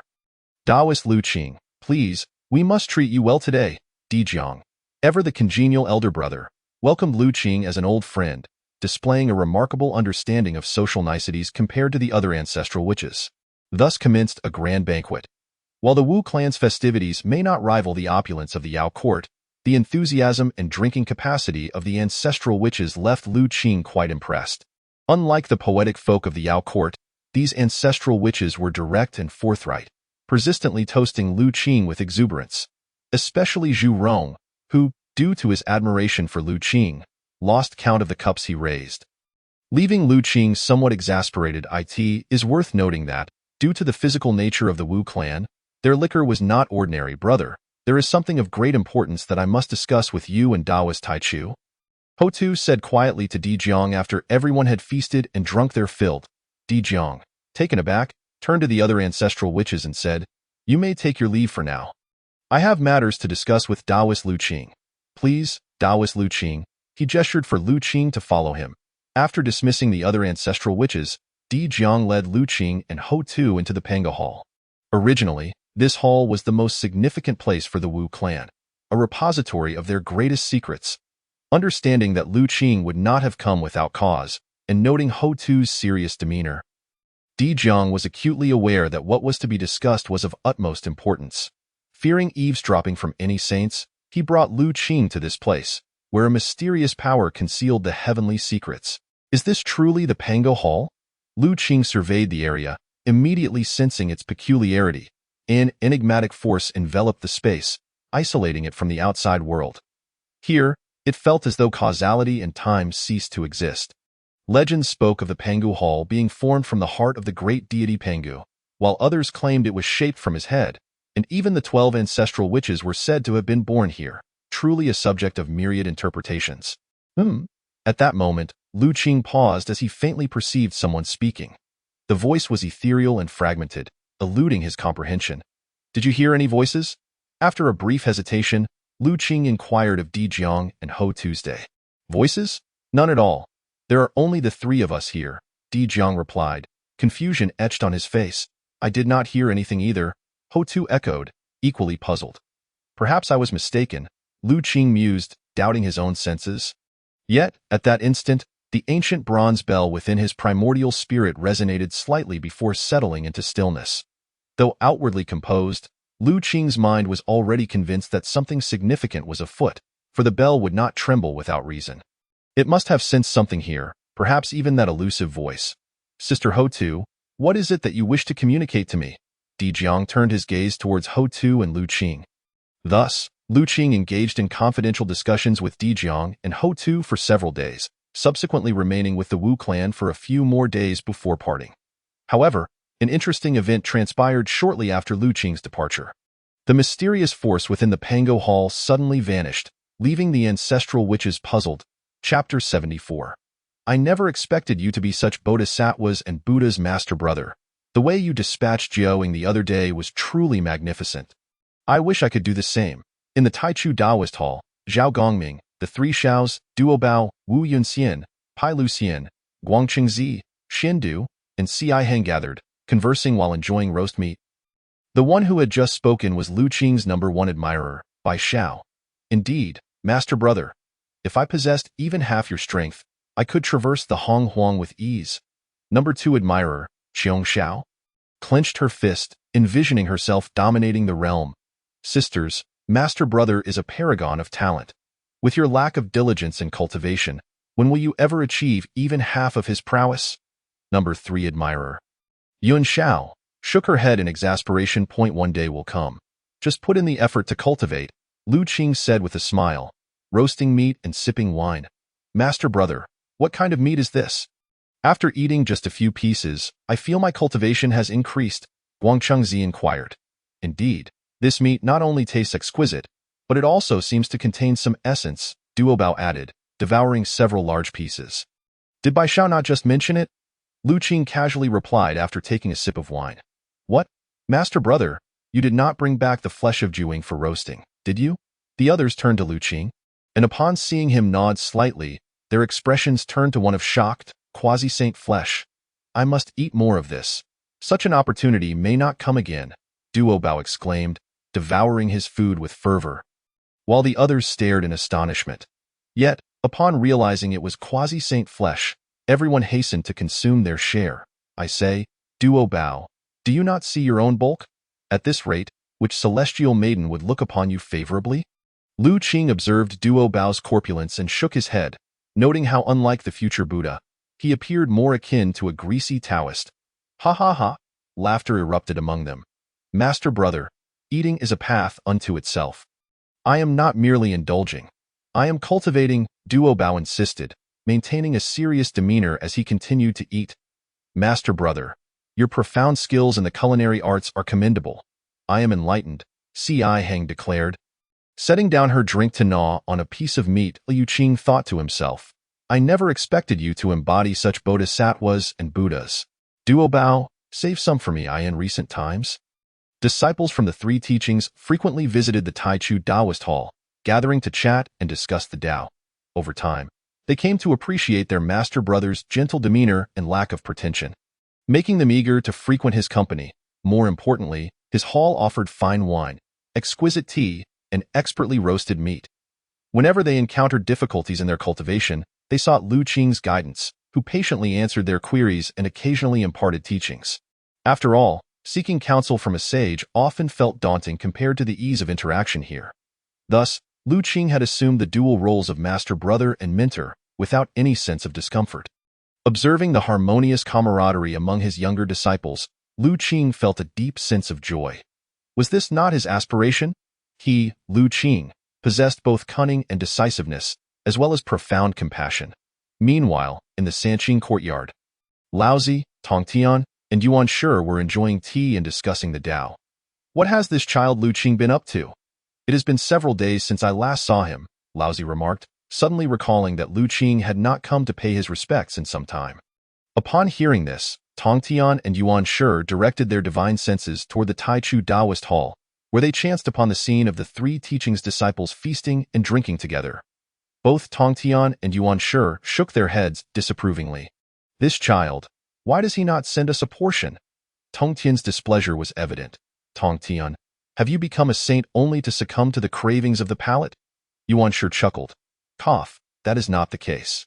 I merely wonder how skilled this child is at roasting meat, Tongtian insisted, unwilling to admit his true feelings. That is simple enough. Yuan Shi waved his hand, and an assortment of roasted meat and fine wine appeared on the table. Where have the wine and meat gone? The disciples in the Taichu Taoist Hall suddenly noticed a significant reduction in their supplies, their expressions filled with confusion. Indeed. I never expected this child Lu Qing possessed such culinary talent. He has never mentioned it before, Yuan Shi said, sampling a piece of roasted meat and nodding appreciatively. Brother, come and taste this wine. Tong Tian poured for the two and then began to try the roasted meat.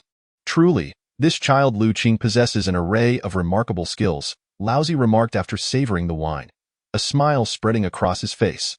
Since the time Lu Qing had spoken with Yuan Shi and Tong Tian, and following the great cleansing of the Jie sect, relations had significantly improved, leading to an absence of disputes between the two. This left Laozi astonished, pondering how Lu Qing had managed such a feat, something he himself could not achieve. On this day, for reasons unknown, Hutu felt an unsettling disturbance in her heart, as if a voice were persistently echoing in her mind, yet she could not ascertain its origin. Thus, she departed from Mount Buzhou alone. Embarking on a journey through the vast and desolate wilderness, as she traversed the land, she beheld the myriad scars upon it. The suffering of countless beings laid bare. It was evident that these afflictions stemmed from the relentless conflict between the witch and demon clans. Hutu, filled with compassion, yearned to effect change, yet the cosmic tribulations rendered her powerless. In her helplessness, she could only shed two streams of clear tears. Unbeknownst to her, she found herself at the very edge of the Blood Sea. Legends spoke of the Blood Sea as having been formed from the navel of the great Pangu, a vessel for the foul blood of Pangu himself, absorbing the lifeblood of countless souls after death. As Hutu gazed upon this place, the boundless resentment surged skyward, where billions of souls, transformed into vengeful spirits, drifted in the Blood Sea, eternally ensnared in their torment. Some of these spirits were devoured by the sea, while others were transformed into asuras by its master, the river of the underworld. Witnessing this tragic sight, Hutu's heart ached even more, her tears flowing freely. Moved by sorrow, she longed to establish a sanctuary for these vengeful spirits, to liberate them from their eternal plight. Yet she was at a loss as to how to proceed, leaving her in a state of anguish and confusion. In that moment, she recalled the day when Lu Qing had gifted her a silken pouch amidst the 10,000 great mountains. He had advised her that if she ever felt lost and helpless, she should open the pouch, for it might hold the answers she sought.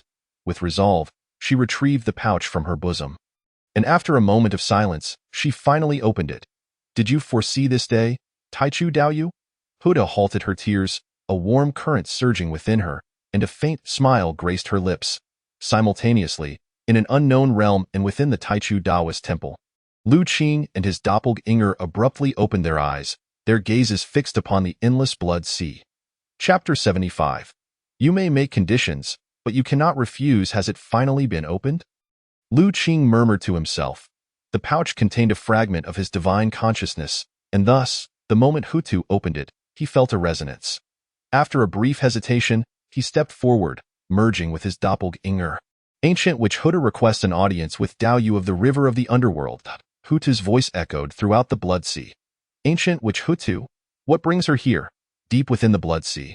The River of the Underworld wore a puzzled expression, unable to fathom why the Witch clan had suddenly come to this place, given their usual lack of interaction.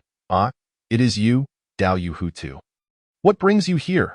The River of the Underworld, clad in dark garments, slowly approached from the depths of the sea. Greetings, Daoyu of the River of the Underworld. I come today with a request. Hutu offered a slight bow. What is it? The River of the Underworld's expression remained inscrutable. I observe that the resentment here is overwhelming, and countless vengeful spirits are trapped within the Blood Sea. Unable to find release, I wish to establish a cycle of reincarnation here, to provide a refuge for the souls of the deceased. Hutu's gaze was sincere. Since the Blood Sea was the domain of the River of the Underworld, she understood the necessity of obtaining his consent before proceeding with her intentions. Tio established the 6 paths of reincarnation here. Upon hearing this, the River of the Underworld initially displayed surprise, but his countenance soon darkened. Indeed, I implore you, Daoyu, to facilitate this for the souls of the world. Hutu expressed her heartfelt gratitude. You jest, Daoyu. This Blood Sea is the foundation of my existence. How could I allow it to be used by another? The River of the Underworld's tone was frigid, as he positioned himself firmly against any external encroachment. It was well known that he himself had emerged from this Blood Sea. It was his stronghold. His lifeblood, I cannot allow others to slumber beside my resting place. Thus, he resolutely declined. I earnestly request you to grant this favor. Hutu, seeing the river of the underworld's refusal, remained undeterred, as the fate of countless souls hung in the balance. Compelling her to plead further, impossible. I advise you to abandon this notion. The river of the underworld remained unmoved by Hutu's entreaties, indifferent to the plight of the souls. For him, the deeper the blood sea, the more souls it contained, which only served to strengthen its origin, fostering the growth of the Azura clan. Why should you be so obstinate, Dao Yu? The matter of reincarnation would bring you great merit as well. Just as Hutu found herself in a predicament, a white figure descended from the sky. It was none other than Lu Qing. Taichu Dao Yu? Lu Qing Dao Yu? Both Hutu and the river of the underworld were taken aback, questioning why Lu Qing had appeared in this place. Taichu Dao Yu, you. Huda seemed perplexed. Little Earth Dao Yu, allow me to handle this, Lu Qing said with a gentle smile, offering Hutu a reassuring glance. I wonder why Dao Yu Lu Qing has come here? The river of the underworld, upon recognizing Lu Qing, did not dare to act dismissively and offered a slight bow. After all, Lu Qing's status was extraordinary, and even the river of the underworld would not dare to offend him lightly. Dao Yu of the river of the underworld, I have come regarding the matter of reincarnation. Lu Qing fixed his gaze upon the river of the underworld. Oh, what does Dao Yu Lu Qing intend? The river of the underworld maintained a composed facade, though inwardly he felt a weighty gravity. Little Earth Dao Yu possesses great compassion, wishing to rescue the souls of the world from their descent into despair. This is a matter of immense merit. Why not assist her? Lu Qing spoke with a calm demeanor, neither pleading nor coercing. Are you aware that this blood sea is my foundation, the very home of my Azura clan? Upon hearing this, the river of the underworld's tone grew slightly colder. The blood sea was of great significance. Even though Lu Qing held a prominent position, he could not expect to relinquish the blood sea simply due to a few words. Dao Yu of the river of the underworld, the establishment of reincarnation here is not an act of usurpation. You and your Azuras can still reside here, and you would also receive a share of the heavenly merit. What is there to oppose? Observing the river of the underworld's wavering stance, Lu Qing continued to persuade him. This, Dao Yu Lu Qing, and Dao Yu Hutu, it is not that I lack compassion, but the blood sea is of great importance. Please forgive me for my inability to acquiesce. After a moment of contemplation, the river of the underworld ultimately expressed his refusal. At this, Lu Qing's expression grew slightly cold, and Hutu's demeanor also shifted. Dao Yu of the river of the underworld, you may propose conditions, but refusal is not an option. As the river of the underworld remained unyielding, Lu Qing's gaze bore into him, resolute that the establishment of reincarnation must occur today. Are you threatening me? The river of the underworld, born of the blood sea, was a formidable entity who had survived since ancient times, possessing overwhelming power. Even the Taichi would not dare to claim victory over him, let alone bow to threats. The river of the underworld was confident in his hidden trump card, his ability to transform into 480 million blood deities, as long as the blood sea remained. He would not truly perish, as he could infinitely resurrect through those blood deities. To destroy him utterly would require the complete depletion of the blood sea, a daunting task even in the eyes of a sage. However, he was mistaken. Sages could indeed vanquish him, but they would not act without cause. The blood sea, gathering the lifeblood of countless beings throughout history, was intricately linked to profound karmic ties, rendering it the most tainted of realms. Hence, unless absolutely necessary, a sage would not intervene. Yet this did not imply that they were incapable of defeating him. Sages could shatter the very fabric of the wilderness, so how could they not eliminate a mere river of the underworld? Any being who had not truly ventured into that realm could never grasp the terrifying power of a sage. You may assert that if you wish. I in the face of the river of the underworld's icy inquiry. Lu Qing remained unfazed, his implication clear. Whether the river of the underworld agreed or not, today he would comply. Thus, the atmosphere grew increasingly tense.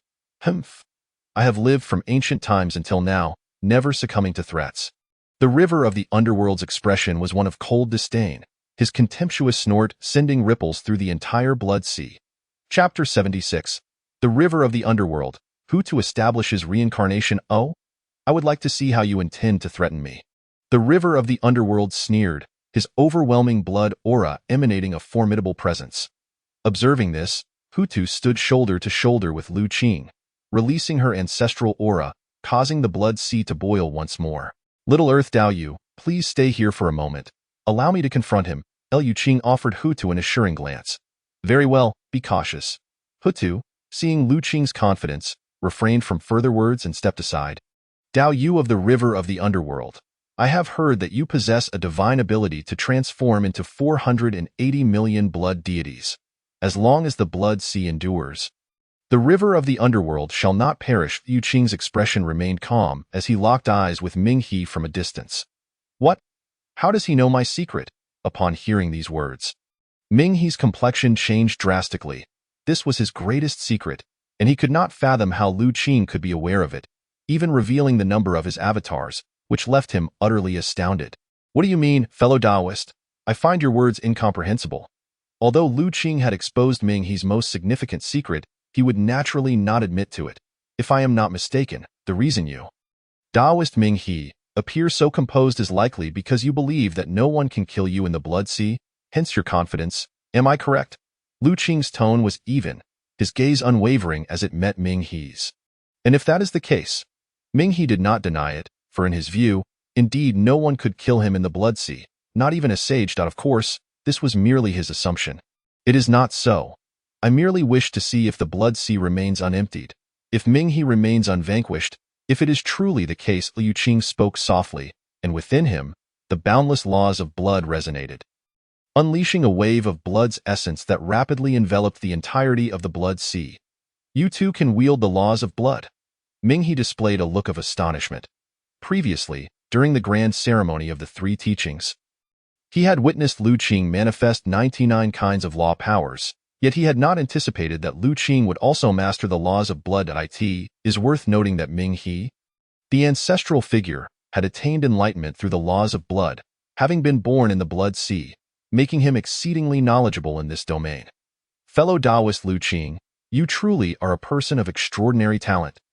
But this is my territory. Even if you are proficient in the laws of blood, I fear it may not suffice to subdue me.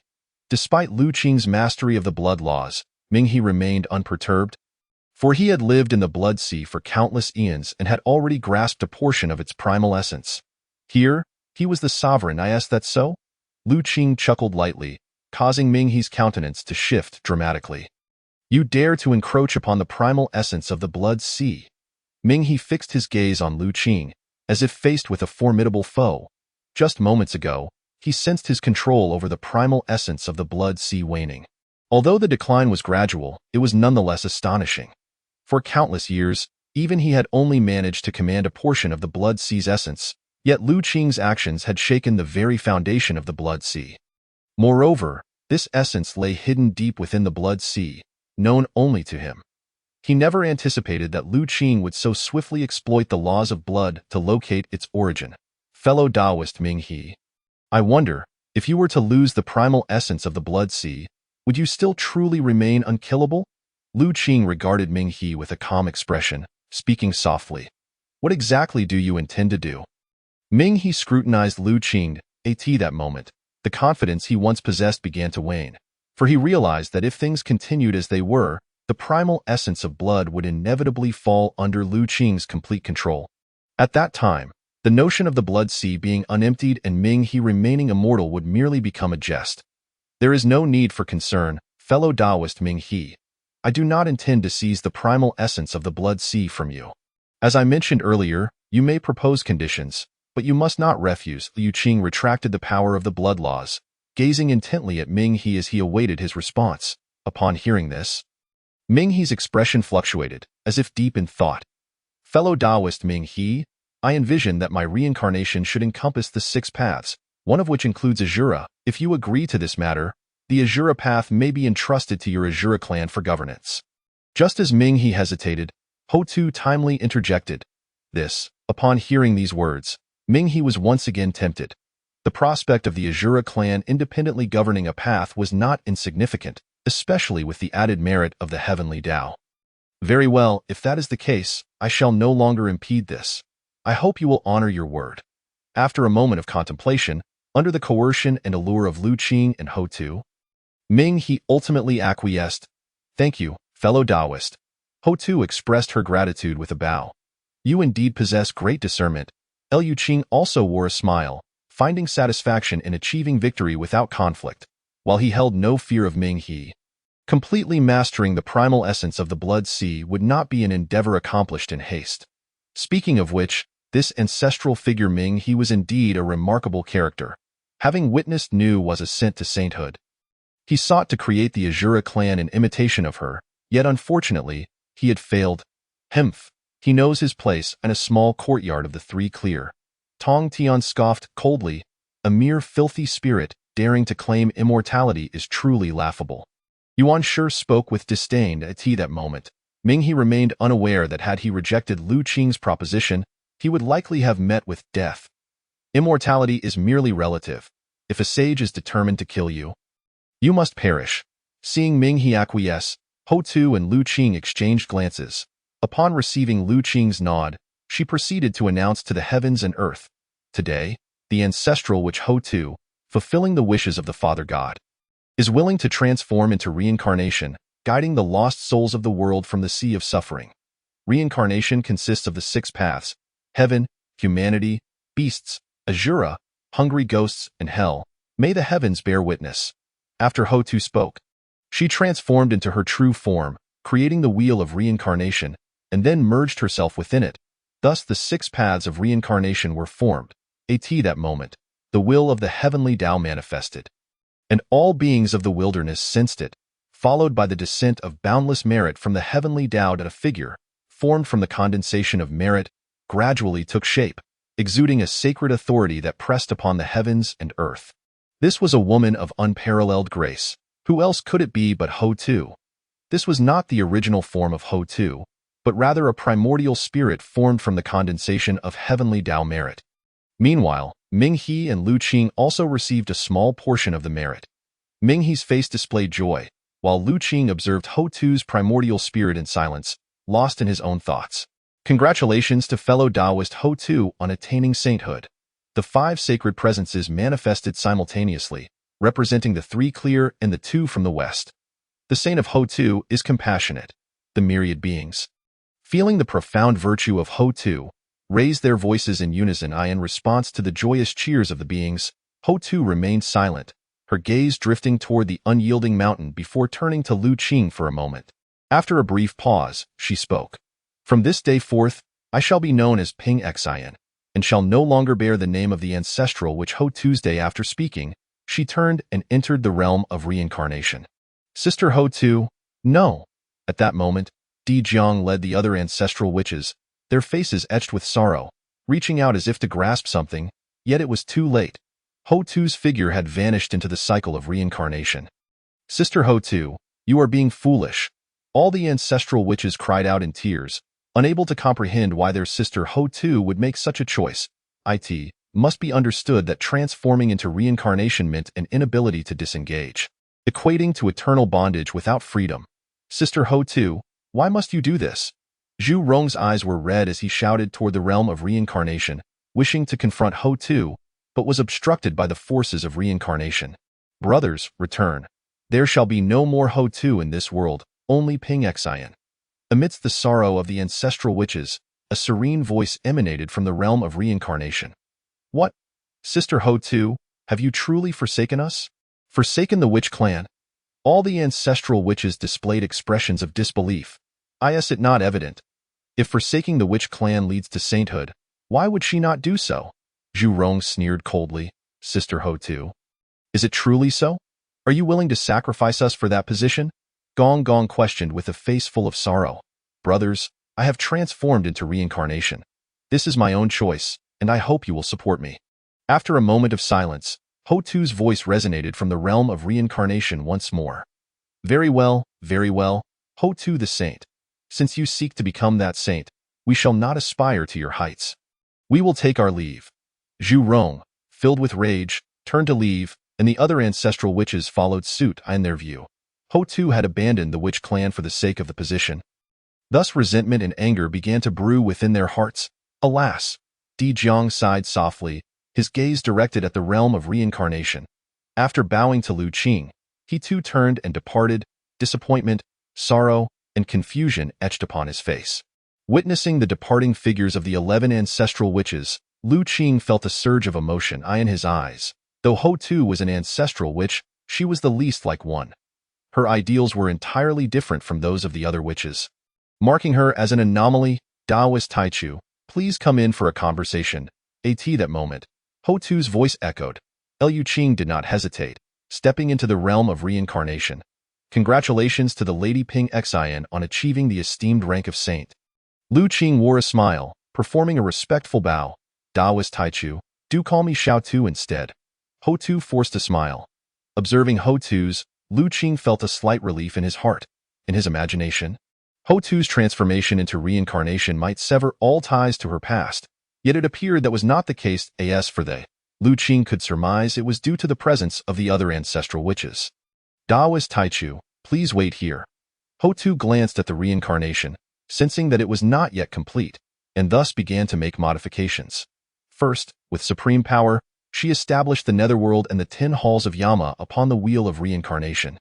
A door was erected before the hall, inscribed with the words Ghost Gate, and behind it, the Naiha Bridge was constructed, with the Wangshuan River flowing beneath, bordered by blooming forget-me-not flowers.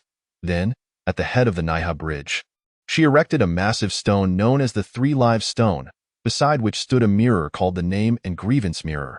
Standing next to the 3 Lives Stone would reflect the 3 lives. Finally, beneath the Netherworld, she established 6 channels, each inscribed with Heavenly Path, Human Path, Azura Path, Beast Path, Hungry Ghost Path, and Hell Path, perfectly aligning with the 6 paths of reincarnation. Below the 6 paths, she also created 18 layers of hell. With these, the complete framework of reincarnation was established.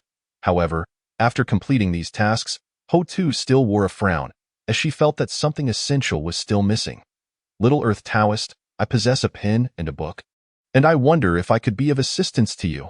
Upon seeing this, Lu Qing furrowed his brow slightly, and with a grand gesture, a tome and a brush floated before the earth. So it is, the earth immediately grasped the significance of the pen and book. As a sage now, she could perceive the origins and functions of these items with but a thought, with a wave of her hand. The words Register of Life and Death appeared on the tome, while the brush bore the inscription Judge's Pin. These items were indeed acquired by Lu Qing from the Purple Cloud Palace. Transformed from the essence of humanity among heaven, earth, and man, they not only have the power to suppress the cycle of reincarnation, but also to govern the lifespans and destinies of all beings in the world. That should suffice. After completing these tasks, the earth nodded, expressing her satisfaction with her creation. Taichu, what are your thoughts on this cycle of reincarnation? The earth turned to Lu Qing, eager to hear his opinion. Perfect, Lu Qing responded with a smile, giving a thumbs up. Your praise is appreciated, Taichu. Seeing Lu Qing's expression of admiration, the earth couldn't help but smile as well. Taichu, I have a request. Ping Xian suddenly spoke up. Oh, what is it? Please, Little Earth Taoist, speak freely. Upon hearing this, Lu Qing had already formed a suspicion in his heart. I wish to establish the palace of the great Emperor Feng Du above, the courts of the 5 ghost emperors in the middle, and the 10 halls of Yama below, along with the Yin and Yang judges. Here, the earth paused momentarily before continuing. Taichu, your wit and wisdom are unmatched. Thus I would like to invite you to take on the role of the great Emperor of Feng Du, assisting me in managing the underworld. Would you be willing to be the great Emperor of Feng Du? Lu Qing was somewhat taken aback. It was surprising that the earth would offer him such a prestigious position, one beneath no other but above countless others. However, upon reflection, it made sense. Although the earth was the master of the cycle of reincarnation, her primary duty was to oversee it, and she could not personally attend to all matters.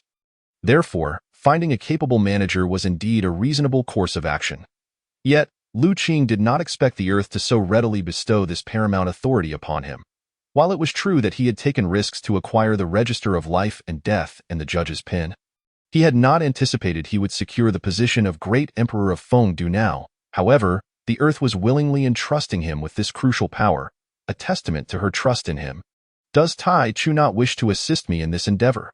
Seeing Lu Qing's silence, the earth's expression dimmed slightly, as she assumed he was unwilling to remain in the underworld. How could I refuse such faith you place in me? Little Earth Taoist? Lu Qing replied with a smile. Whether out of mutual friendship or personal gain, he found no reason to decline. There is one more matter for which I may require your assistance. The Earth seemed to recall something and looked at Lu Qing. Oh? What is it? Lu Qing inquired, a hint of curiosity on his face. As the cycle of reincarnation is newly established, we are in need of personnel. Therefore, I wish to entrust you with the authority to appoint all major positions in the underworld. Additionally, I would like to request that you visit the Witch Clan and bring back some of their finest members. This will not only aid the underworld in its affairs, but also protect them from impending calamities. Upon mentioning the Witch Clan, a trace of sorrow crossed the Earth's face. Although she had achieved the status of a sage, she was still unable to fully protect the people of the Witch Clan and could only endeavor to safeguard some of them in this manner. I understand now. Rest assured, Little Earth Taoist. I shall undertake this task. Lu Qing would naturally not refuse. With the cycle of reincarnation newly established, how could a solitary figure manage the underworld's operations without more hands? Ping Xian, the Lord of the Underworld, requests an audience. Just as the two were conversing, the voice of the ancestor of the underworld echoed from outside. I had almost forgotten about him. Lu Qing and the Earth exchanged a knowing smile, having just utilized the blood sea of the underworld to establish the cycle of reincarnation. Only to leave him unattended. Come in. With a wave of her hand, the ancestor of the underworld was summoned before them. I greet the Lady Ping Xian. The ancestor bowed to the Earth, for she had now attained the status of a sage and could no longer be addressed as a fellow Taoist. Of course, Lu Qing was an exception. There is no need for such formalities, ancestor of the underworld. The Earth replied with an approachable demeanor, devoid of any aloofness befitting a sage. Ahem, I wonder about the matter of the Azura path that Lady Ping Xian had previously promised me. The ancestor wore an expression of bashfulness, hesitating to voice his concerns. Rest assured, ancestor of the underworld, as promised, the Azura path shall indeed fall under the management of your Azura clan. The Earth provided a reassuring answer. Thank you, Lady Ping Xian. Upon receiving her affirmation, the weight on the ancestor's heart finally lifted. After all, he had waited outside for quite some time without being summoned. Lu Qing cast a glance at the ancestor. A smile gracing his features, as it dawned on him that the ancestor had now effectively become his subordinate. I, Ping Xian, hereby appoint Tai Chu as the great emperor of Fengdu, responsible for managing all affairs of the underworld. With the courts of the 5 ghost emperors established above, and the 10 halls of Yama set below, jointly governing the underworld, on this day, the voice of the Earth resonated throughout the vast wilderness. And all beings felt its reverberations. Indeed, this child, Lu Qing, was truly a person of profound fortune. In the courtyard of the 3 Clear, upon hearing the proclamation of the Earth, Yuan Shi nodded in satisfaction. Given Lu Qing's identity and intellect, he was indeed worthy of the position of Great Emperor of Feng. Du Tong Tian wore a smile, evidently pleased to hear this news. With the cycle of reincarnation established, the completion of the heavenly Tao drew ever closer. Lao Zi's tone was laden with meaning as his deep-set gaze pierced the endless void. Brother, this move by Ping Xian likely carries deeper intentions. What are your thoughts? Zhu Ti's gaze turned toward the site of the reincarnation, a contemplative expression crossing his face. Regardless, we must ensure that one of the positions of the 5 ghost emperors is secured for the West. After a moment of thought, Jane added, what Ping Xian just mentioned, that the position of the great emperor of Fengdu is held by Lu Qing, indicates that we must approach him for this matter. However, this may provoke intervention from the 3 Clear. Zhu pondered, originally intending to request 2 positions of the 5 ghost emperors from the Earth, but now they were directed to Lu Qing instead. In that case, I shall personally visit Lu Qing and have a word with him. It has indeed been quite some time since our last meeting. Jane recalled Lu Qing, a smile appearing on his face. After all, it was Lu Qing who had guided them to achieve the status of sages, leaving them with a significant debt of gratitude. Within the underworld, Zhifeng, how have you arranged the personnel in the underworld? Lu Qing, seated upon the imperial throne, inquired of a woman before him. Reporting to your majesty, the positions of the 6 cases, the reincarnation office, the judge's office, and the Yin office have all been arranged. Currently, we are still in need of 6 Yama kings and the 5 ghost emperors. The speaker was none other than Zhifeng, a prominent witch whom Lu Qing had brought back from the Witch Clan. Months prior, Lu Qing had personally visited Mount Buzhou and after discussions with Dijiang, selected several thousand of the finest members from the witch clan, with Jiufeng among the most distinguished. Not only was she powerful and diligent, but she also possessed a natural leadership ability. Within a few short months, she had effectively organized all affairs, earning Lu Qing's admiration. Consequently, Lu Qing appointed her as the central ghost emperor. The foremost among the 5 ghost emperors, subordinate only to Lu Qing, the great emperor of Fengdu. This decision was made after careful consideration. Since the earth had entrusted him with authority, he had to reciprocate by honoring her kin. Ultimately, despite achieving sagehood, the earth remained a member of the witch clan. It would be unreasonable for Lu Qing not to allocate a prominent position for the witch clan. Not only did Lu Qing appoint Jiufeng as the central ghost emperor, but he also established the positions of the 6 cases, the Reincarnation Office, the Judge's Office, and the Yin Office, and entrusted most of these foundational roles to members of the witch clan. As for Lu Qing himself, he primarily oversaw the overall operations of the Underworld, seldom needing to concern himself with minor matters. Moreover, this was merely a newly manifested avatar. His true self had long since returned to Kunlun Mountain. Excellent, you have done well. I shall handle the appointments of the Yama Kings and Ghost Emperors. Hearing Jiufeng's report, Lu Qing nodded in satisfaction. For now, the cycle of reincarnation was truly beginning to function. Outside the Taiji Hall on Kunlun Mountain, Master, are you present? Your disciple has come to pay my respects. Lu Qing's true self stood outside, awaiting Lao Zi's response. Enter. After a brief silence, Lao Zi's voice resonated. And upon entering, Lu Qing found Lao Zi seated on a mat, his eyes closed, a benevolent expression on his face. Although he seemed close at hand, he emanated an aura of distance, as if he had long transcended this realm. Disciple bows to Master. Lu Qing performed a respectful gesture, inwardly reflecting on how increasingly unfathomable his master had become. If previously Lao Zi had felt like an unfathomable ocean, now he resembled an incredibly profound sea of stars. Ah, it is my disciple Lu Qing. Please, take a seat. Moments later, Lao Zi opened his eyes, gazing at Lu Qing with a warm smile. Master, I have brought this newly harvested enlightenment tea from the Eastern Sea for you to enjoy. Lu Qing presented a pound of tea and brewed a pot, pouring a cup and offering it to Lao Zi with both hands. My disciple's thoughtfulness is appreciated. Lao Zi accepted the tea and took a sip. Expressing satisfaction with Lu Qing's filial piety, did you come to see me for a particular matter? Lao Zi inquired. Master, I am here to return the Taiji diagram. Lu Qing stated, producing the Taiji diagram. Just leave it with you. It holds little significance for me. After casting a glance at the Taiji diagram, Lao Zi remarked with an air of indifference. In truth, at my level of understanding, the so-called treasures are seldom utilized. Apart from subduing the flow of destiny, they are only employed during battles of magic. However, it is likely that few would dare to engage in a contest of magic with me, hence the Taiji diagram could very well remain with Lu Qing. Thank you, Master. Lu Qing, not one to be overly sentimental, accepted the Taiji diagram. While it may not hold great value for Lao Zi, it certainly had its uses for him, as he could utilize it not only in magical duels, but also for strategic calculations. Master, I find myself with a question I wish to pose to you. Once the tea had been sufficiently consumed, Lu Qing addressed Lao Zi. Oh, pray, do tell. Noticing Lu Qing's earnest demeanor, Lao Zi set down his tea and turned his attention to him. Might I inquire, Master, what is the Tao of Heaven? Lu Qing asked, his expression one of genuine scholarly curiosity. The Tao of Heaven is fundamentally impartial, devoid of emotion, sensation, or selfishness. It embodies order, principles, and serves as the foundation for the balance and operation of the world. Lao Zi's eyes sparkled with insight as he slowly elucidated, I understand now. I am grateful for your enlightenment, Master. A contemplative look crossed Lu Qing's face.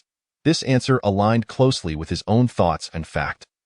The reason for his inquiry today stemmed from the day the cycle of reincarnation was established. He felt as though the entire world had undergone a transformation. If pressed to define this change, it seemed as if the world was becoming stronger. No, it was evolving. Lu Qing no longer measured the present wilderness against the memories he held, for many things had indeed changed, and numerous rumors had proven inaccurate. As one of the most profound sages, Lao Zi naturally possessed a broader perspective, which was why Lu Qing sought his guidance. Yet at that moment, he suddenly perceived a flaw in Lao Zi's explanation. The Tao of Heaven is fundamentally impartial.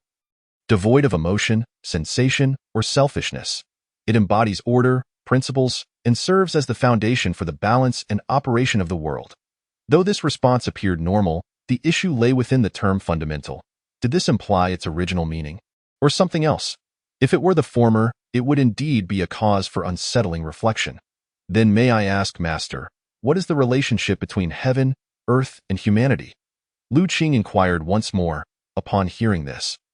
Laozi remained silent for a moment before waving his hand, causing the characters for heaven, earth, and humanity to materialize in the void, arranged in a triangular formation. He then extended a finger, connecting the three characters with a circular motion. What is this?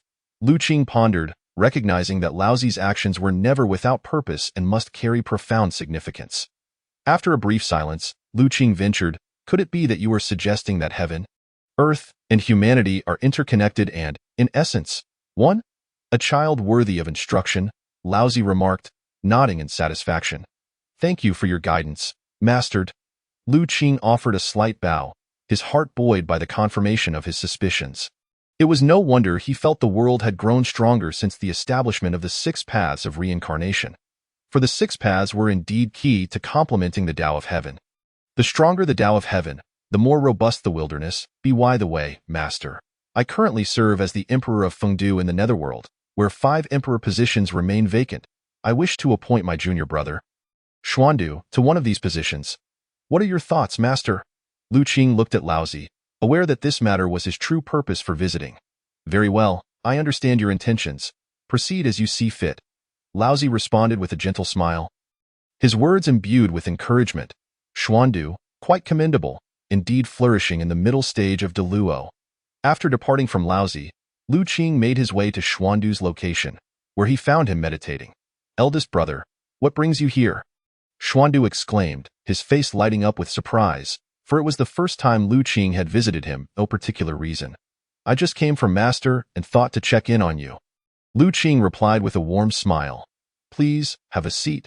I have nothing to offer you, but I shall prepare you a cup of tea. Must be said that Xuandu had inherited Laozi's serene demeanor. His abode was exceedingly simple, infused with a natural essence. Very well, Lu Qing casually selected a stone bench to sit upon, unfazed by the modest surroundings, as his own Taichu Taoist temple often hosted barbecues. Here, eldest brother, enjoy some tea. In no time, Xuandu returned with a freshly brewed cup. Indeed, Xuandu, I have come to discuss a matter with you today. Lu Qing took a sip of tea and delved straight into the topic. What is it, eldest brother? Please, command me.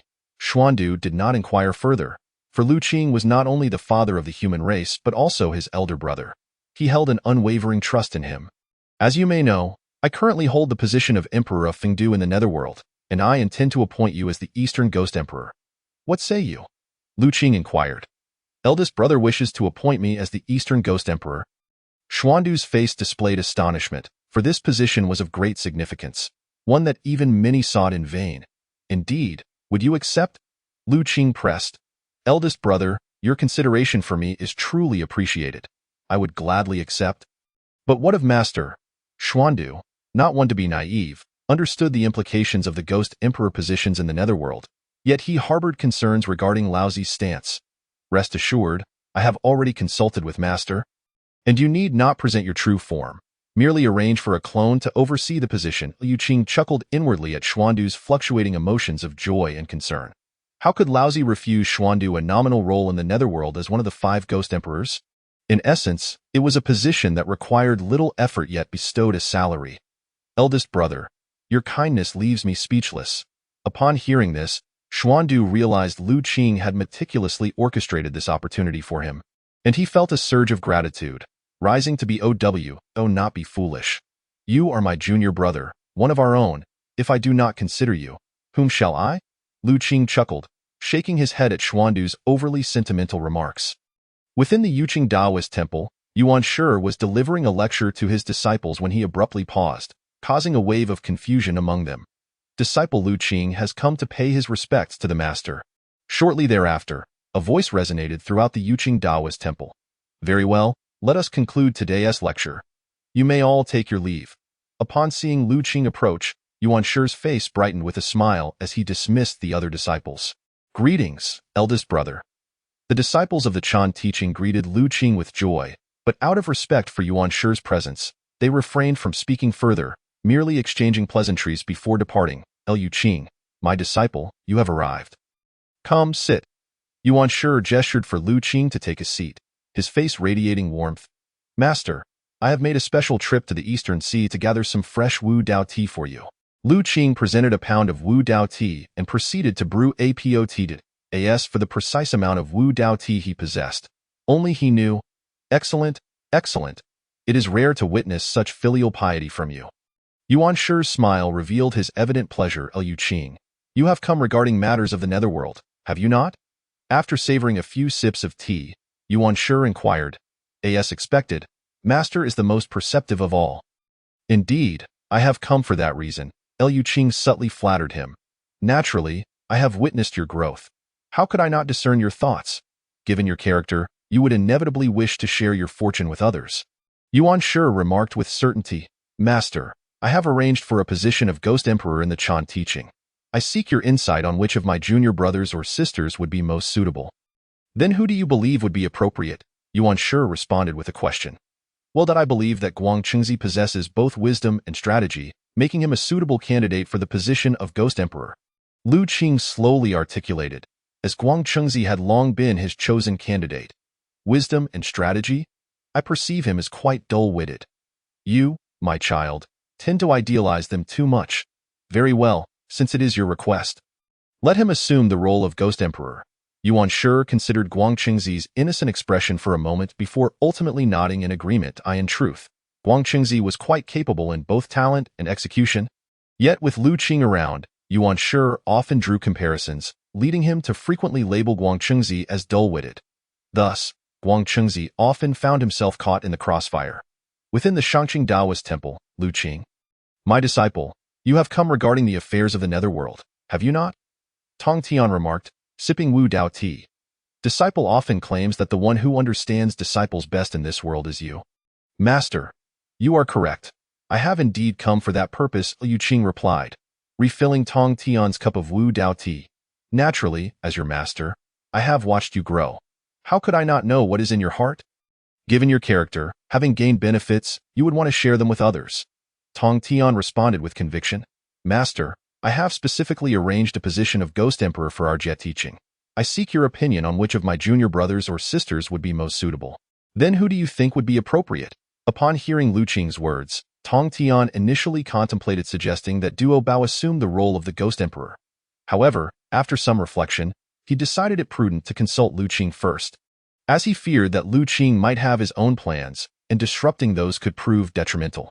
Master, I believe that junior brother Duo Bao possesses exceptional abilities, remarkable cultivation, and is adept at management. He is well suited for this significant responsibility. Noticing Tong Tian's silence, Lu Qing took the initiative to mention Duo Bao.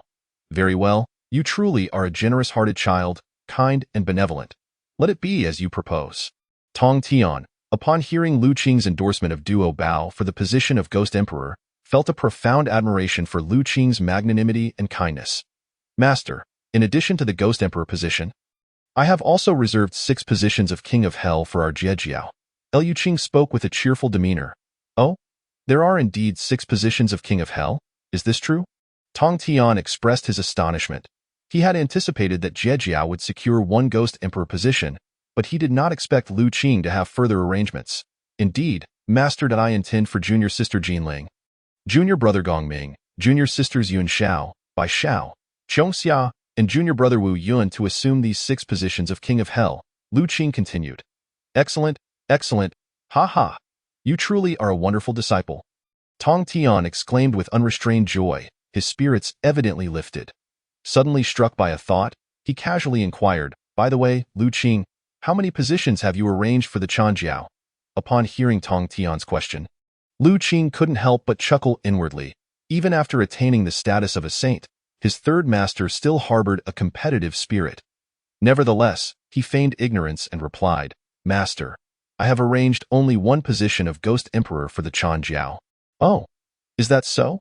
Tong Tian maintained an air of calm, yet inwardly felt a sense of pride. In his view, his disciple's arrangement indicated that Lu Qing held Jiejiao in higher regard. How could he not feel pleased? Master, surely you are aware of my intentions. Lu Qing spoke with an understanding look. Yes, I comprehend. Ha ha. Tong Tian laughed heartily, appearing to be fully in the know. Observing Tong Tian's cheerful demeanor, Lu Qing seized the moment to say, Master, as you know, the underworld is newly established and I require assistance. Thus, I wish to send junior brother Jingguang and junior brother Dingguang to aid in this endeavor. After a brief silence, Tong Tian replied, You may proceed as you see fit. Choose whomever you need to assist you. Your wisdom is unmatched, Master. With Tong Tian's consent, Lu Qing smiled knowingly and promptly poured a cup of tea for him. After departing from Tong Tian, Lu Qing summoned Duo Bao, Jinling, Zhao Gongming, Wu Yun, the three Xiaos, Jingguang, and Dingguang to gather together. Senior brother, do you have something to convey? The assembled group, aware that Lu Qing had called them together for a purpose, looked at him expectantly. Indeed, as you likely know, I now hold the esteemed position of the great emperor of Fengdu in the underworld, Lu Qing stated, casting a glance at everyone. Senior brother, do you require our assistance? Zhao Gongming inquired.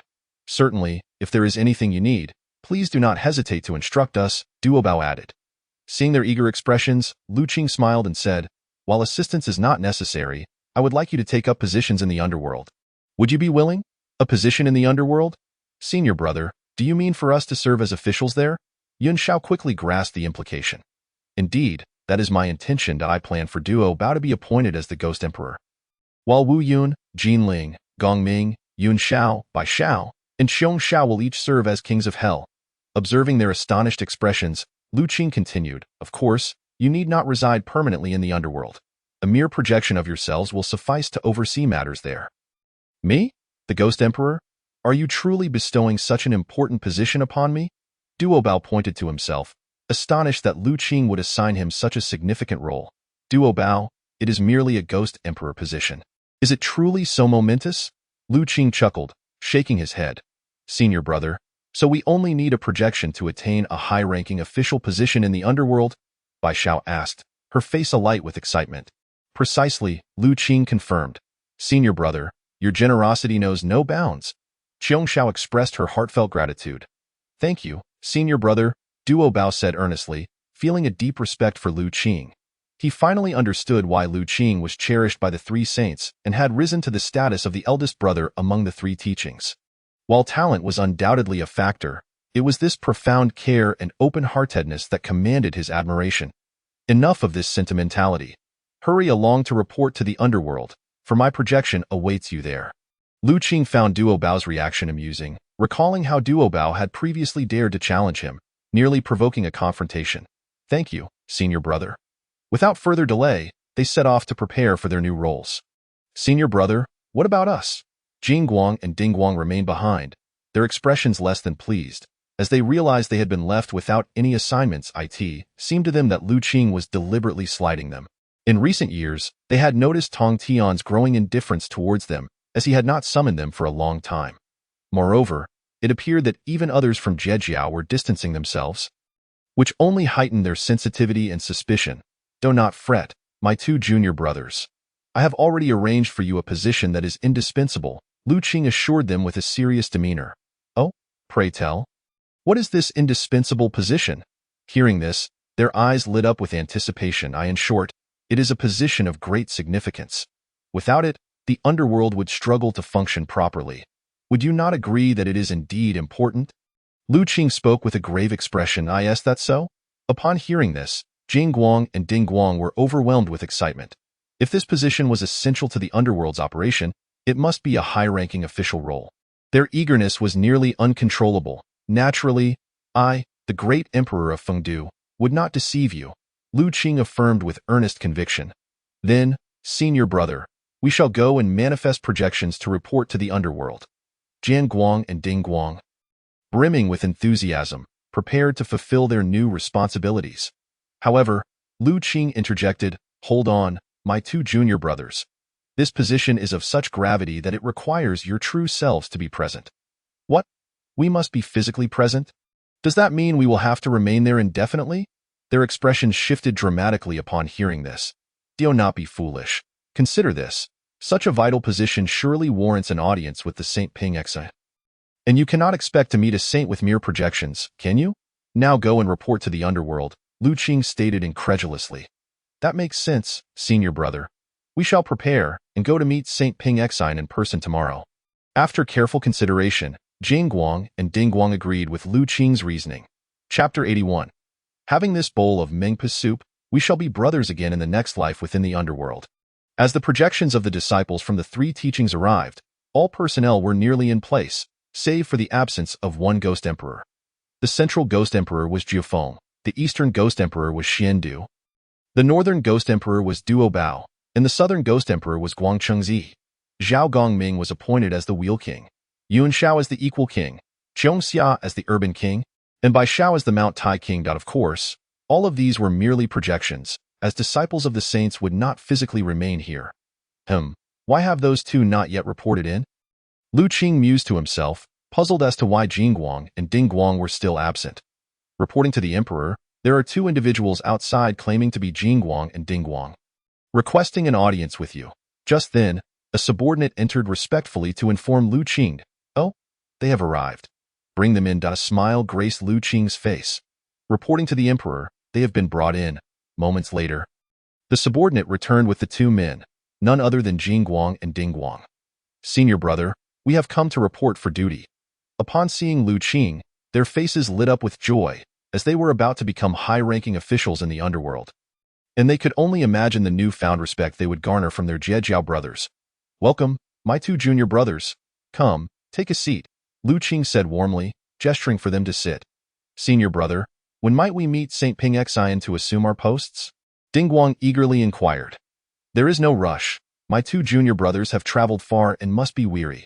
Please, have a seat for now, Lu Qing replied, then instructed his subordinate, go and fetch a few bowls of Mingpa soup. No, bring several bowls. I wish to properly host my two junior brothers. Mingpa soup? The subordinate paused momentarily, casting a meaningful glance at Jing Guang and Ding Guang before departing. Could it be that this Mingpa soup was some extraordinary celestial beverage? Jing Guangxian and Ding Guangxian, upon witnessing the astonished expressions of their subordinate, surmised that Mingpa soup must indeed be an extraordinarily precious celestial beverage. Otherwise, why would their subordinate regard them with such an intense gaze? It was evident that this was a delicacy reserved for esteemed guests, and only they, as disciples of the Emperor, possessed the privilege to partake. Reporting to the Emperor, the Mingpa soup has arrived. Shortly thereafter, the subordinate presented 6 substantial bowls before Jing Guangxian and Ding Guangxian. You two disciples have traveled a long way. Please enjoy a few bowls of soup to quench your thirst. Afterward, I shall escort you to meet Sage Pingxin. Lu Qing smiled warmly and gestured for them to indulge in the soup. How fragrant! This soup is intoxicating to the senses, truly a rare celestial drink. The two disciples lifted a bowl of Mingpa soup to their noses, and an indescribable aroma enveloped them. However, they appeared to have recalled something, and addressed Lu Qing, elder brother, please go ahead. Foolish ones, I have already had my share. Asked the Emperor, I can drink whenever I wish. Do enjoy. It would be a pity if it were to cool down. Lu Qing's demeanor was gentle, akin to that of an elder brother. Thank you, elder brother. Jing Guangxian and Ding Guangxian felt a surge of warmth in their hearts at Lu Qing's thoughtful consideration, and they promptly consumed 2 large bowls. Indeed, the flavor is exquisite. This soup deserves its reputation as a celestial drink. I have never tasted such a delightful soup even in the Jiejiao. Ding Guangxian exclaimed after finishing a bowl. Indeed, I have never encountered such a marvelous celestial beverage in my life. It is utterly enchanting. Jing Guangxian echoed in agreement. Enjoy it while you can. You might as well finish the remaining bowl. Lu Qing remarked, observing their rapturous expressions, which made him yearn to taste it himself. Come, brother Jing Guang, let us toast with this bowl of Mingpa soup. Ding Guangxian lifted the final bowl and drank it in one gulp. Cheers! With the thought of soon assuming a significant official position, Jing Guangxian felt a surge of bravado and downed his bowl of Mingpa soup in one go. Elder brother, may we now proceed to meet the sage? Just as Jing Guangxian and Ding Guangxian were about to speak, they suddenly felt dizzy, their memories slipping away rapidly. Who am I? Where am I? Within half an hour, the two seemed to have forgotten everything, even their own identities. Appearing as two simpletons, alas, this Mingpa soup is indeed formidable. Observing their bewildered state, Lu Qing abandoned any thoughts of sampling the soup himself. From now on, You shall be known as Ox Head. With a grand gesture, Lu Qing replaced Jingguangxian's head with that of an ox. And you shall be Ma Mian. With another wave, Dingguangxian's visage transformed into that of a horse's face. Very good. Liu Qing stroked his chin, admiring his handiwork with satisfaction. And one would suspect that these two ox head and Ma Mian figures were once Jingguangxian and Dingguangxian of the Jiejiao. Go. Summon Jufeng to come here. Having completed these tasks, Lu Qing instructed a subordinate nearby. Did the emperor summon me? Soon after, Jufeng entered, her eyes narrowing in confusion as she regarded the two grotesque figures, pondering where these two oddities had come from. Jufeng, these two are named Oxhead and Ma Mian. Take them away and train them well. We shall create two positions for soul collectors, and they will be tasked with capturing malevolent spirits from now on. Lu Qing commanded Jufeng. Understood. Although Jufeng was puzzled as to why the emperor personally appointed two soul collectors, she did not inquire further and led the two away. Surely, this will resolve the issue. A smile played on Lu Qing's lips as he contemplated Jingguangxian and Dingguangxian, whom he deemed an unstable factor. He needed to eliminate them. Although he had not slain them, the effects of the 3 bowls of Mengpi soup crafted by the Sage of Earth rendered it impossible for them to regain their memories. At that moment, Lu Qing stood up, his form vanishing from the underworld, only to reappear 100,000 miles away. Disciple greets Uncle Jian. Liu Qing offered a slight bow to the void, as a golden pathway materialized. Revealing a figure slowly approaching, Lu Qing, my dear nephew, it has been a long time. How have you been? The visitor was none other than the Western sage Jane, who approached with a warm smile. Thanks to your blessings, all is well, Uncle. I have missed both you and Uncle Xuanti greatly. Has he not accompanied you? Lu Qing inquired, noticing the absence of Xuanti. He has some matters to attend to. I am here alone today, Jane replied with a chuckle. I see. Your esteemed presence is always welcomed. Please, come in and rest, Liu Qing responded with a smile, appearing in good spirits. There's no need, my dear nephew. I have come specifically to seek your assistance. As the Underworld belonged to the Sage of Earth, Jane naturally would not venture within. What can I do for you, Uncle? Lu Qing feigned ignorance, though he had already guessed the purpose of Jane's visit. Lu Qing, my dear nephew, I have heard that you now govern the position of the Emperor of Fengdu in the Underworld. Therefore, I wish to request the position of the 5 Directions Ghost Emperor. Would that be acceptable? Jane asked, his expression full of mirth. That, upon hearing this, Lu Qing's face reflected hesitation, caught between words. There's something troubling you, dear nephew? Noticing Lu Qing's demeanor, Jane furrowed his brow. He had come today with the intention of securing a position as the 5 Directions Ghost Emperor. And the Underworld's affairs were of great importance. How could the West not have a stake in them? Forgive me, Uncle, but the positions of the 5 Directions Ghost Emperor are currently filled. There is only one remaining, which I had originally arranged for a member of the Witch clan. However, Lu Qing paused, gauging Jane's reaction. Oh? However, what? Jane inquired, his brow furrowing further. However, since it is Uncle who has made this request, I shall take the liberty of granting you that last position of Ghost Emperor. And I will explain the situation to the Lady Pingxin. What do you think, Uncle? Lu Qing proposed.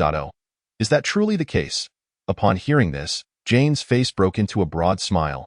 He had not anticipated that Lu Qing would find a way to accommodate him even with all positions filled. Leaving him quite touched, Uncle, you are one of the individuals I hold in the highest regard. How could I refuse your request? Consider it my small contribution to assist you in revitalizing the West. Lu Qing declared earnestly, though he had already devised a plan in his mind. The reason the last Ghost Emperor position remained unassigned was precisely to reserve it for the West. With 4 Ghost Emperors in the East, it would be unbalanced for the West to have none.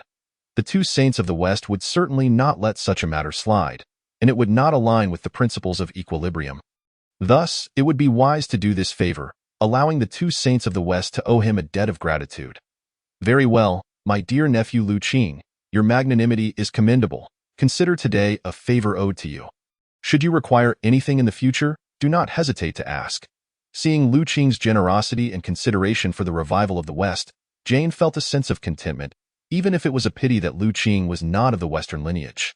Uncle, you are too kind. Might I inquire whom you wish to appoint to this position? Lu Qing thought to himself, quite satisfied to have secured a favor from a sage without much effort. After some contemplation, I have a disciple named Dizong, who possesses great wisdom and a compassionate heart. He would be well suited for this important role. Dizongwang. Lu Qing expressed mild surprise before continuing. Ah, so he is your esteemed disciple. As he is your disciple, he is also my junior brother. Please have him come directly to assume his position. Excellent, excellent. In that case, I shall take my leave. Dio, remember to visit me when you have the opportunity. Jane beamed, clearly in good spirits. Safe travels, uncle. As soon as the words left his lips, Jane's figure vanished from sight. Upon the vast expanse of the primordial earth, the Witch clan and the Demon clan were embroiled in an unceasing war, causing mountains to crumble and the earth to quake, with countless corpses strewn about. This fierce conflict resulted in an accumulation of boundless malevolent energy, intertwining causality, with the calamity's potency reaching its zenith. This malevolent energy rendered the souls of living beings bewildered. Some were left in a daze, losing their rationality, while others were completely consumed by it, transforming into mere machines of slaughter. Even the Deluo golden immortals and quasi-saints were not exempt from its effects. Consequently, Yuan Shi and Tong Tian issued strict orders forbidding their disciples from venturing outside, lest they become tainted by this entanglement of causality. Elder brother, now that the Sage of Earth has transformed into the cycle of reincarnation, what shall we do about our 12 capital heavenly god-killing formation? On Mount Buzhou, Gonggong expressed concern as he looked towards Dijiang. What shall we do? Gonggong, do you fear the Demon clan now that we lack the 12 capital heavenly god-killing formation? Zhu Rong replied with a hint of disdain. Zhu Rong, when have I ever claimed to fear the Demon clan? Do not slander me, Gonggong retorted, anger flaring at Zhu Rong's words. Humph, am I the one slandering? Or is it you who harbors trepidation? You know in your heart the truth. Zhu Rong regarded Gonggong with a dismissive expression. Enough. Stop the bickering. Dijiang, their elder brother, who was already in a foul mood, could no longer contain his frustration at the squabbling between Gonggong and Zhu Rong. Ever since the Sage of Earth had transformed into reincarnation, Dijiang's spirits had been low, for she was their most beloved sister and one of the controllers of the 12 capital heavenly god-killing formation. Now, with only 11 ancestral witches remaining, the formation could not operate normally. If the witches and demons were to clash in a final battle, the Witch clan would be hard-pressed to secure a victory. After a moment of contemplation, Emperor Jiang spoke. The 12 capital heavenly gods and evil formation cannot afford any mistakes. Since Ho-Tu is no longer present, we must seek someone to take her place. Thus, Emperor Jiang approached the great shaman Qiyu within the tribe, intending to have him fully comprehend the 12 capital heavenly gods and evil formation to assume Ho-Tu's position. However, Qiyu, being merely a shaman and lacking the prowess of the ancestral shaman, was far from possessing the same level of enlightenment as Ho-Tu's day. Consequently, Emperor Jiang and the others had no choice but to collaborate with him in seclusion. Hoping to maximize the formation's potential in the boundless void, 5 ethereal figures were converging. Brothers, the cycle has been completed, and the calamity should soon come to an end. One voice spoke first. Excellent. 3 other faint voices chimed in. And then all 5 figures simultaneously dissipated, as if they had never existed. Within the realm of the demon court, Emperor Jun's expression was grim, and beneath him stood 10 youths, their heads bowed in fear as if they had committed a grave error. Too frightened to meet his gaze. You audacious children, with your meager cultivation, how dare you venture into the lower realms? Do you even comprehend the gravity of the situation? I see you have become increasingly reckless. Emperor Jun scolded the 10 youths fiercely. These 10 were none other than the offspring of Emperor Jun and Shi He. Except for the youngest, Xiao Shi, they were all inherently mischievous, as the children of the heavenly emperor of the demon court and possessing the essence of the golden crow. None dared to discipline them, allowing them to frequently sneak out to play. Go to the Tangwu Valley for 1,000 years of confinement. We shall see if you dare to venture into the lower realms again. Emperor Jun, exasperated by the 10 little golden crows, felt a surge of anger. This was a tumultuous period, with calamity looming over the world. He never anticipated that the little golden crows would dare to roam freely. A single misstep could lead to their demise.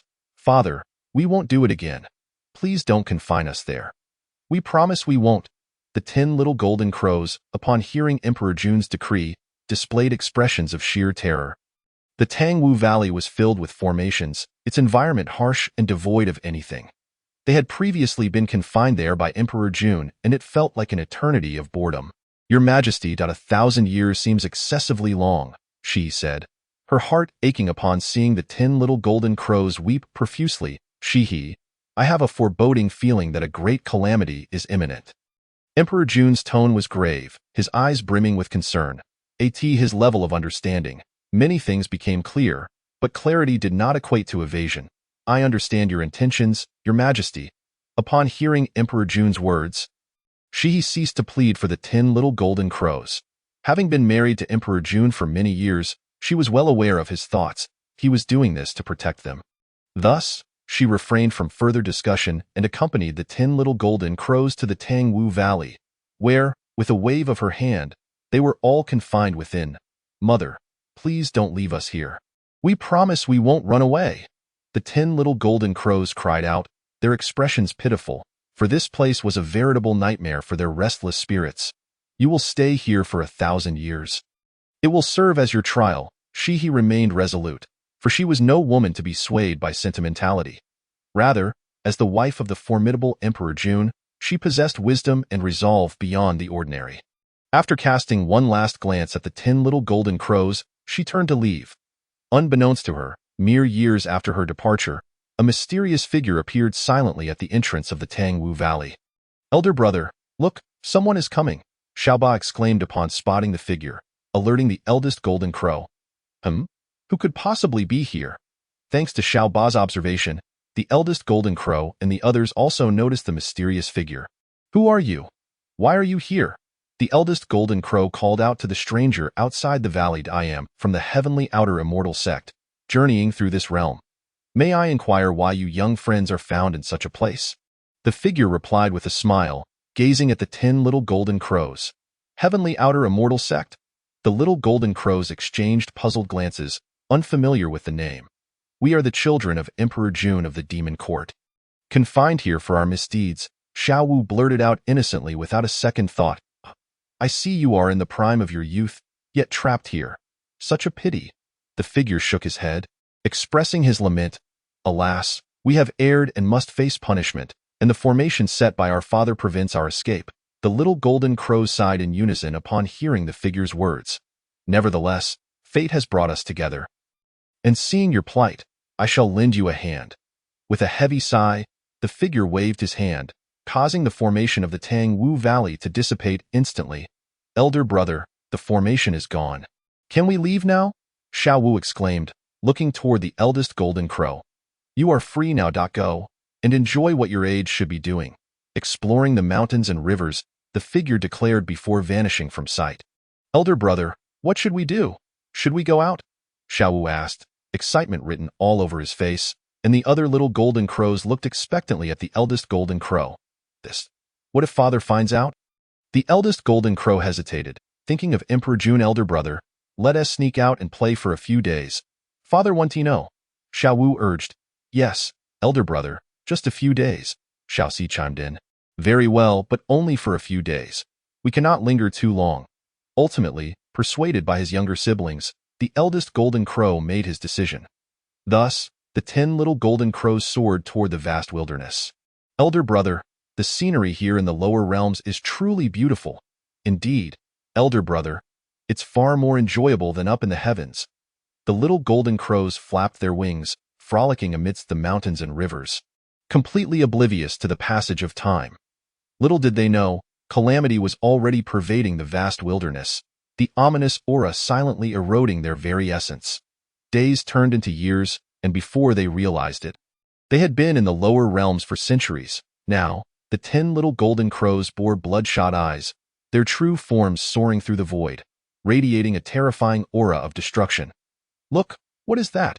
In the shaman tribe. Many members gazed up at the sky, as they beheld 10 moving suns emitting an intense heat and destructive energy that ignited the very flora of the earth. Run, the members of the shaman tribe. Upon witnessing this scene, fled in terror, with many of the weaker ones succumbing to the flames. Amidst all this chaos, the 10 little golden crows remained utterly unaware, for they had been entirely consumed by the ominous aura. Transforming into entities driven solely by the urge to kill, they flapped their wings, unleashing torrents of scorching solar flames upon the land, each sweep incinerating vast expanses and claiming countless lives among the shaman tribe. In an instant, flames engulfed the earth, and cries of despair filled the air, as if the apocalypse had descended. "How dare you!" Just then, a thunderous roar resonated, as a massive figure lifted a great mountain and hurled it toward Shaolu. This towering figure was none other than the great shaman Kua Fu, who had been deep in meditation until he sensed the overwhelming heat. Rushing over, he discovered the 10 little golden crows slaughtering his kin, igniting an uncontrollable fury within him as he sought to eliminate one of the golden crows. With a resounding crash, the mountain struck Shaolu, causing him to spit blood and sustain grave injuries. Yet, rather than succumb, he grew even more savage. The other golden crows, seeing Kua Fu's immense form, recognized a new target and began unleashing a barrage of terrifying solar flames upon him. Although only the eldest was a Daluo golden immortal, the solar flames could incinerate all, and Kua Fu dared not face them head-on, opting instead to evade. However, it was futile. As the 10 golden crows attacked in unison, vast tracts of land were vaporized. Even if Kua Fu dodged the onslaught, his formidable body could not withstand the overwhelming heat. Had he not possessed the robust physique of the shaman tribe, he would have perished alongside the earth. Yet, even so, he sustained significant injuries. Realizing that the distance between him and the 10 little golden crows was growing, Kua Fu understood that continuing in this manner would lead to his defeat. With a powerful leap, he soared toward the golden crows, seeking to engage them in close combat. However, the 10 little golden crows evaded him, soaring through the void, rendering Kua Fu's great strength useless. Chasing them across the land, Kua Fu resorted to hurling mountains in an attempt to strike them down. After an exhaustive pursuit, he found himself battered and weary, covered in wounds. In a moment of carelessness, he was struck by 2 beams of solar flames, igniting his body. Thus, the once great shaman met his tragic end, overwhelmed by the relentless assault of the 10 little golden crows. Chapter 84. De Yi shoots the suns. Emperor Jun's fury. Meanwhile, upon hearing of this calamity, the great shaman De Yi was filled with rage. Kua Fu was his closest brother, and now he had perished at the hands of the golden crows. Thus, he sprinted forth, finally locating the little golden crows. Yet, he encountered the same dilemma that had befallen Kua Fu. The little golden crows soared through the void, refusing to engage him in direct confrontation, leaving De Yi at a loss for how to deal with them. At that moment, a bow and arrow materialized before De Yi, emanating an exceedingly terrifying chill that seemed to freeze the very void around it. Without pausing to ponder the origins of this bow, De Yi, consumed by a singular desire for vengeance, seized it and loosed 2 arrows in quick succession. The arrows, forged from the essence of icy cold, pierced through the air and, in the blink of an eye, struck down Xiao Wu and Xiao Lu. Their bodies slowly descended to the earth, evidently felled by arrows specifically designed to counter the Jinwu clan, resulting in the simultaneous demise of the 2 young golden crows. Yet De Yi, unsatisfied with this initial triumph, was engulfed by rage, vowing to annihilate all 10 golden crows. With the bow in his left hand and the string drawn back with his right, he unleashed 3 more arrows, each one leaving ripples in the void as they sped forth, instantly piercing through 3 additional young golden crows. 5 of the 10 golden crows had now fallen. But De Yi showed no signs of halting. He fired 4 more arrows into the air. Unsurprisingly, these arrows found their marks, striking down 4 more young golden crows, who plummeted from the sky to the primordial earth below. With 9 of the 10 golden crows now slain, the sole survivor remained oblivious to fear, his eyes still filled with bloodlust and fury, clearly under the thrall of malevolent energy. Die! Dee's long hair billowed as he drew back the bow once more, intent on delivering the final blow to this last golden crow, seeking vengeance for his brother Kua Fu and his kin. Kill! Channeling all his physical might, he drew the bowstring taut, this arrow far more formidable than the previous 9, shattering the void in its wake, poised to pierce through Xiao Shi. Yet, in that crucial moment, a colossal hand emerged from the void, swiftly seizing Xiao Shi and vanishing without a trace, as if it had never existed. Meanwhile, within the demon court, Di Jun felt an inexplicable sense of unease. He attempted to discern the cause but found nothing. Just then, Tai Yi arrived. "Brother, why have I not seen my nephews?" Tai had initially intended to check on the 10 young golden crows, but upon discovering their absence, sought answers from Di Jun. Those worthless creatures ventured out on their own.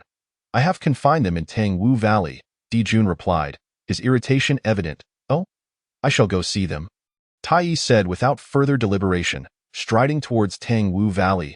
However, upon his arrival, he found no trace of the 10 golden crows, nor even the formation of Tang Wu Valley itself. Not good. Tai's expression shifted from confusion to alarm as he realized this array could not have been breached by the golden crows. Someone had undoubtedly intervened and taken them away. Concerning the safety of the golden crows, fearing for their well-being, Tai hastened to search the lower realms alone, neglecting to inform Di Jun. Indeed, a grave expression crossed Tai's face as he sensed the lingering traces of the young golden crows in the void below. Without hesitation, he traversed millions of miles, following the scent of the golden crows through the ether. Nephews. Moments later, Tai's eyes glinted with fury as he beheld the lifeless bodies of 9 young golden crows sprawled upon the primordial earth. He stepped forward, instantly beside one of the corpses, and with a wave of his hand, summoned the other bodies to him. At a glance, he could tell that all 9 had been slain by a single arrow each. Was it you? Tai's voice turned icy as he turned to Dai, who stood nearby, bow in hand, observing him. And if it was? Dai replied defiantly, fully aware of Tai's formidable power but unwilling to plead for mercy as a great shaman. Why did you kill them? Tai forcibly suppressed his own murderous intent, sensing that this matter was far from simple. They slaughtered countless members of my clan and killed my fellow shamans. They deserve to die. Dai's heart burned with fury at the thought of Kwa Fu's demise, and even after slaying 9 golden crows, his rage remained unquenched. Humph, then you will join them in death. The pressure of a quasi-saint bore down upon Dai, rendering him momentarily immobile. If you wish to kill me, you must first ask about the bow in my hand. Aware of Tai's terrifying presence, Dai forcibly ignited the essence of his shamanic blood, exchanging it for an unprecedented peak arrow. However, as this ultimate shot was unleashed, Tai did not flinch, merely regarding Dai with cold indifference. The arrow, before it could graze Tai's form, was incinerated into ashes by the true fire radiating from Tai. What? Dai coughed up blood thrice, his body fracturing under the strain, realizing that the peak strike he had sacrificed so much for had failed to harm Tai in the slightest. I will ask you once more. Where is the last golden crow? Tai loomed above, his cold gaze fixed upon Dai. Humph. If you have the ability, then kill me, Dai, yearning for death. Wished to say no more, seeking death. Tai's anger flared, and with a single invocation of the Dong Huang bell, he struck Dai down. After a moment of silence, he gathered the 9 golden crows' bodies and departed. Yet, not long after his exit, 11 ancestral shamans arrived, witnessing the devastation. The once vibrant shamanic tribe reduced to ruins, with the remains of Dai and Kwa Fu lying on the ground. Tai. Zhu Rong roared, the other ancestral shamans equally furious, for they had sensed the aura of the Dong Huang bell, leading them to this hellish scene. Damn Tai, he has gone too far, brother. Let us march upon the heavenly court and avenge our kin. Zhu Rong, known for his fiery temperament, could hardly contain his rage, eager to confront Tai and Di Jun in a battle to the death. Meanwhile, in the demon court, Di Jun's visage darkened as he gazed upon the 9 fallen golden crows, his heart a tumult of anger and sorrow. Initially troubled by an unsettling feeling, it all became clear upon witnessing Tai return with the corpses of the young golden crows. Who could have done this? Di Jun forced himself to remain composed, addressing Tai, brother, the perpetrator is a great shaman of the shamanic clan. He has been subdued by me, Tai responded. Another shamanic clan? They have gone too far.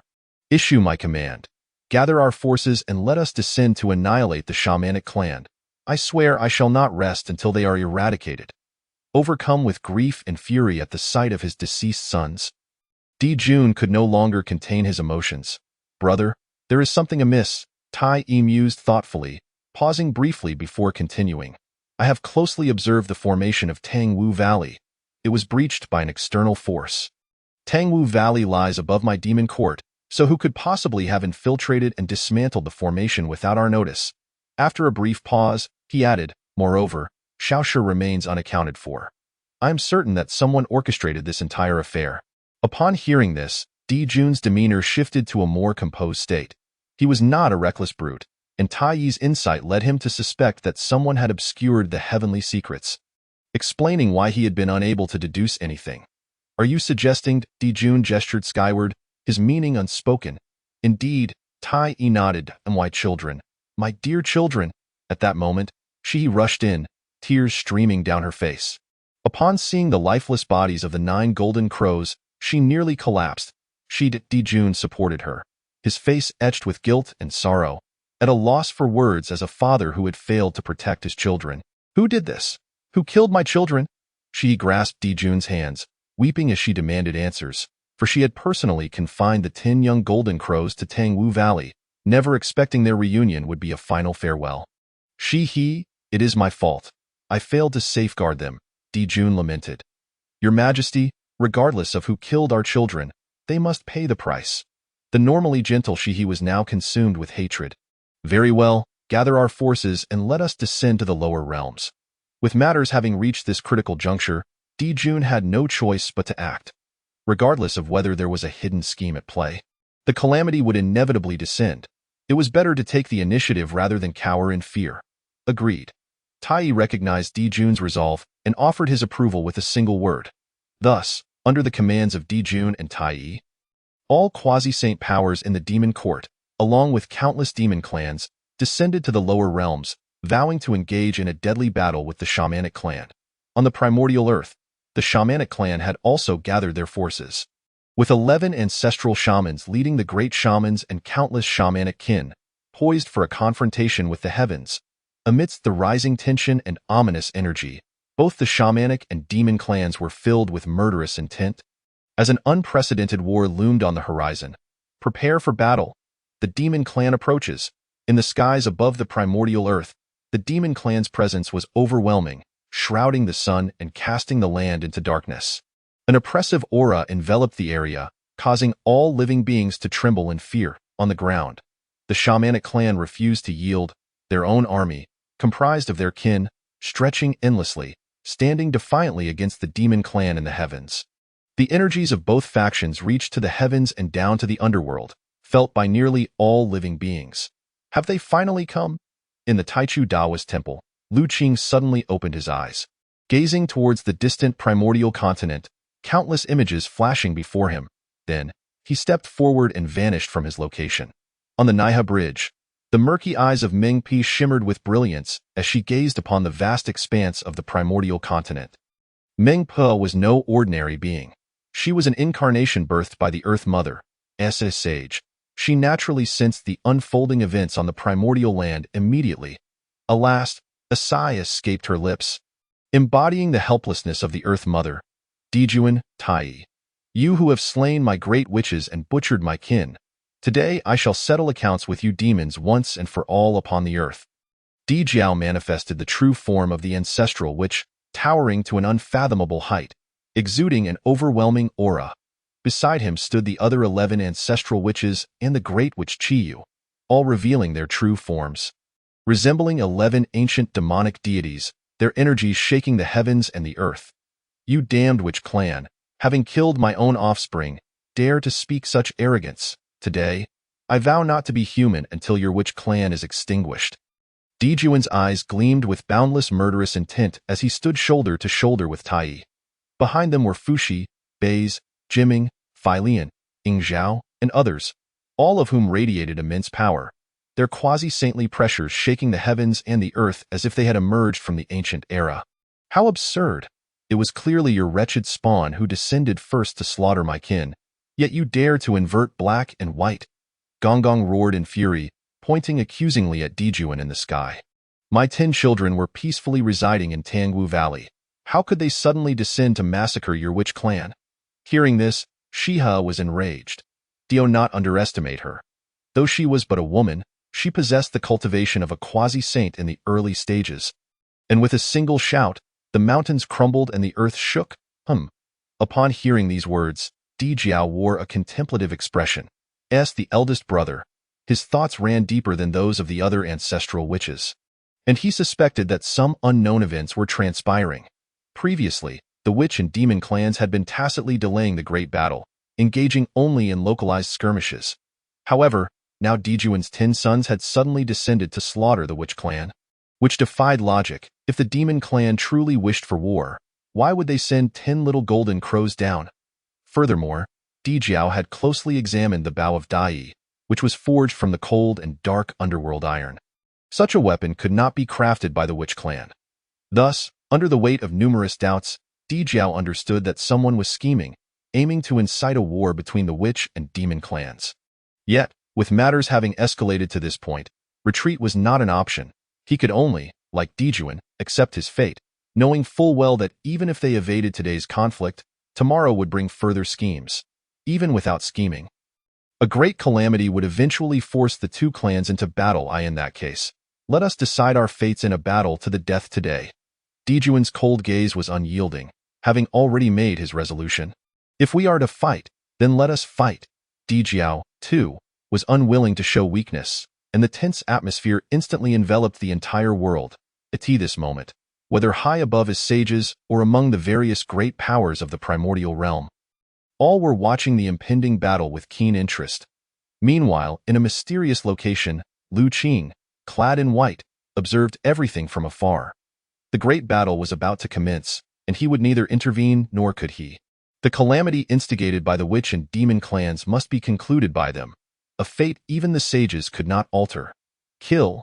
Dijuan, adorned in imperial robes, his head crowned with the river map and Luo book, emanated a searing aura of destruction as he charged toward the 12 ancestral witches. Tai closely followed, his head crowned with the Eastern Emperor's bell, his golden battle robes billowing, his aura no less formidable than Dijuan's. As they witnessed Tai and Dijuan advancing toward the witch clan, Fuxi, Bei's, Jiming, and others brandished their celestial artifacts, charging into battle against the witch clan. Behind them, an overwhelming army of countless demons surged forth, blotting out the sun and instilling terror in the hearts of all who beheld them. Kill.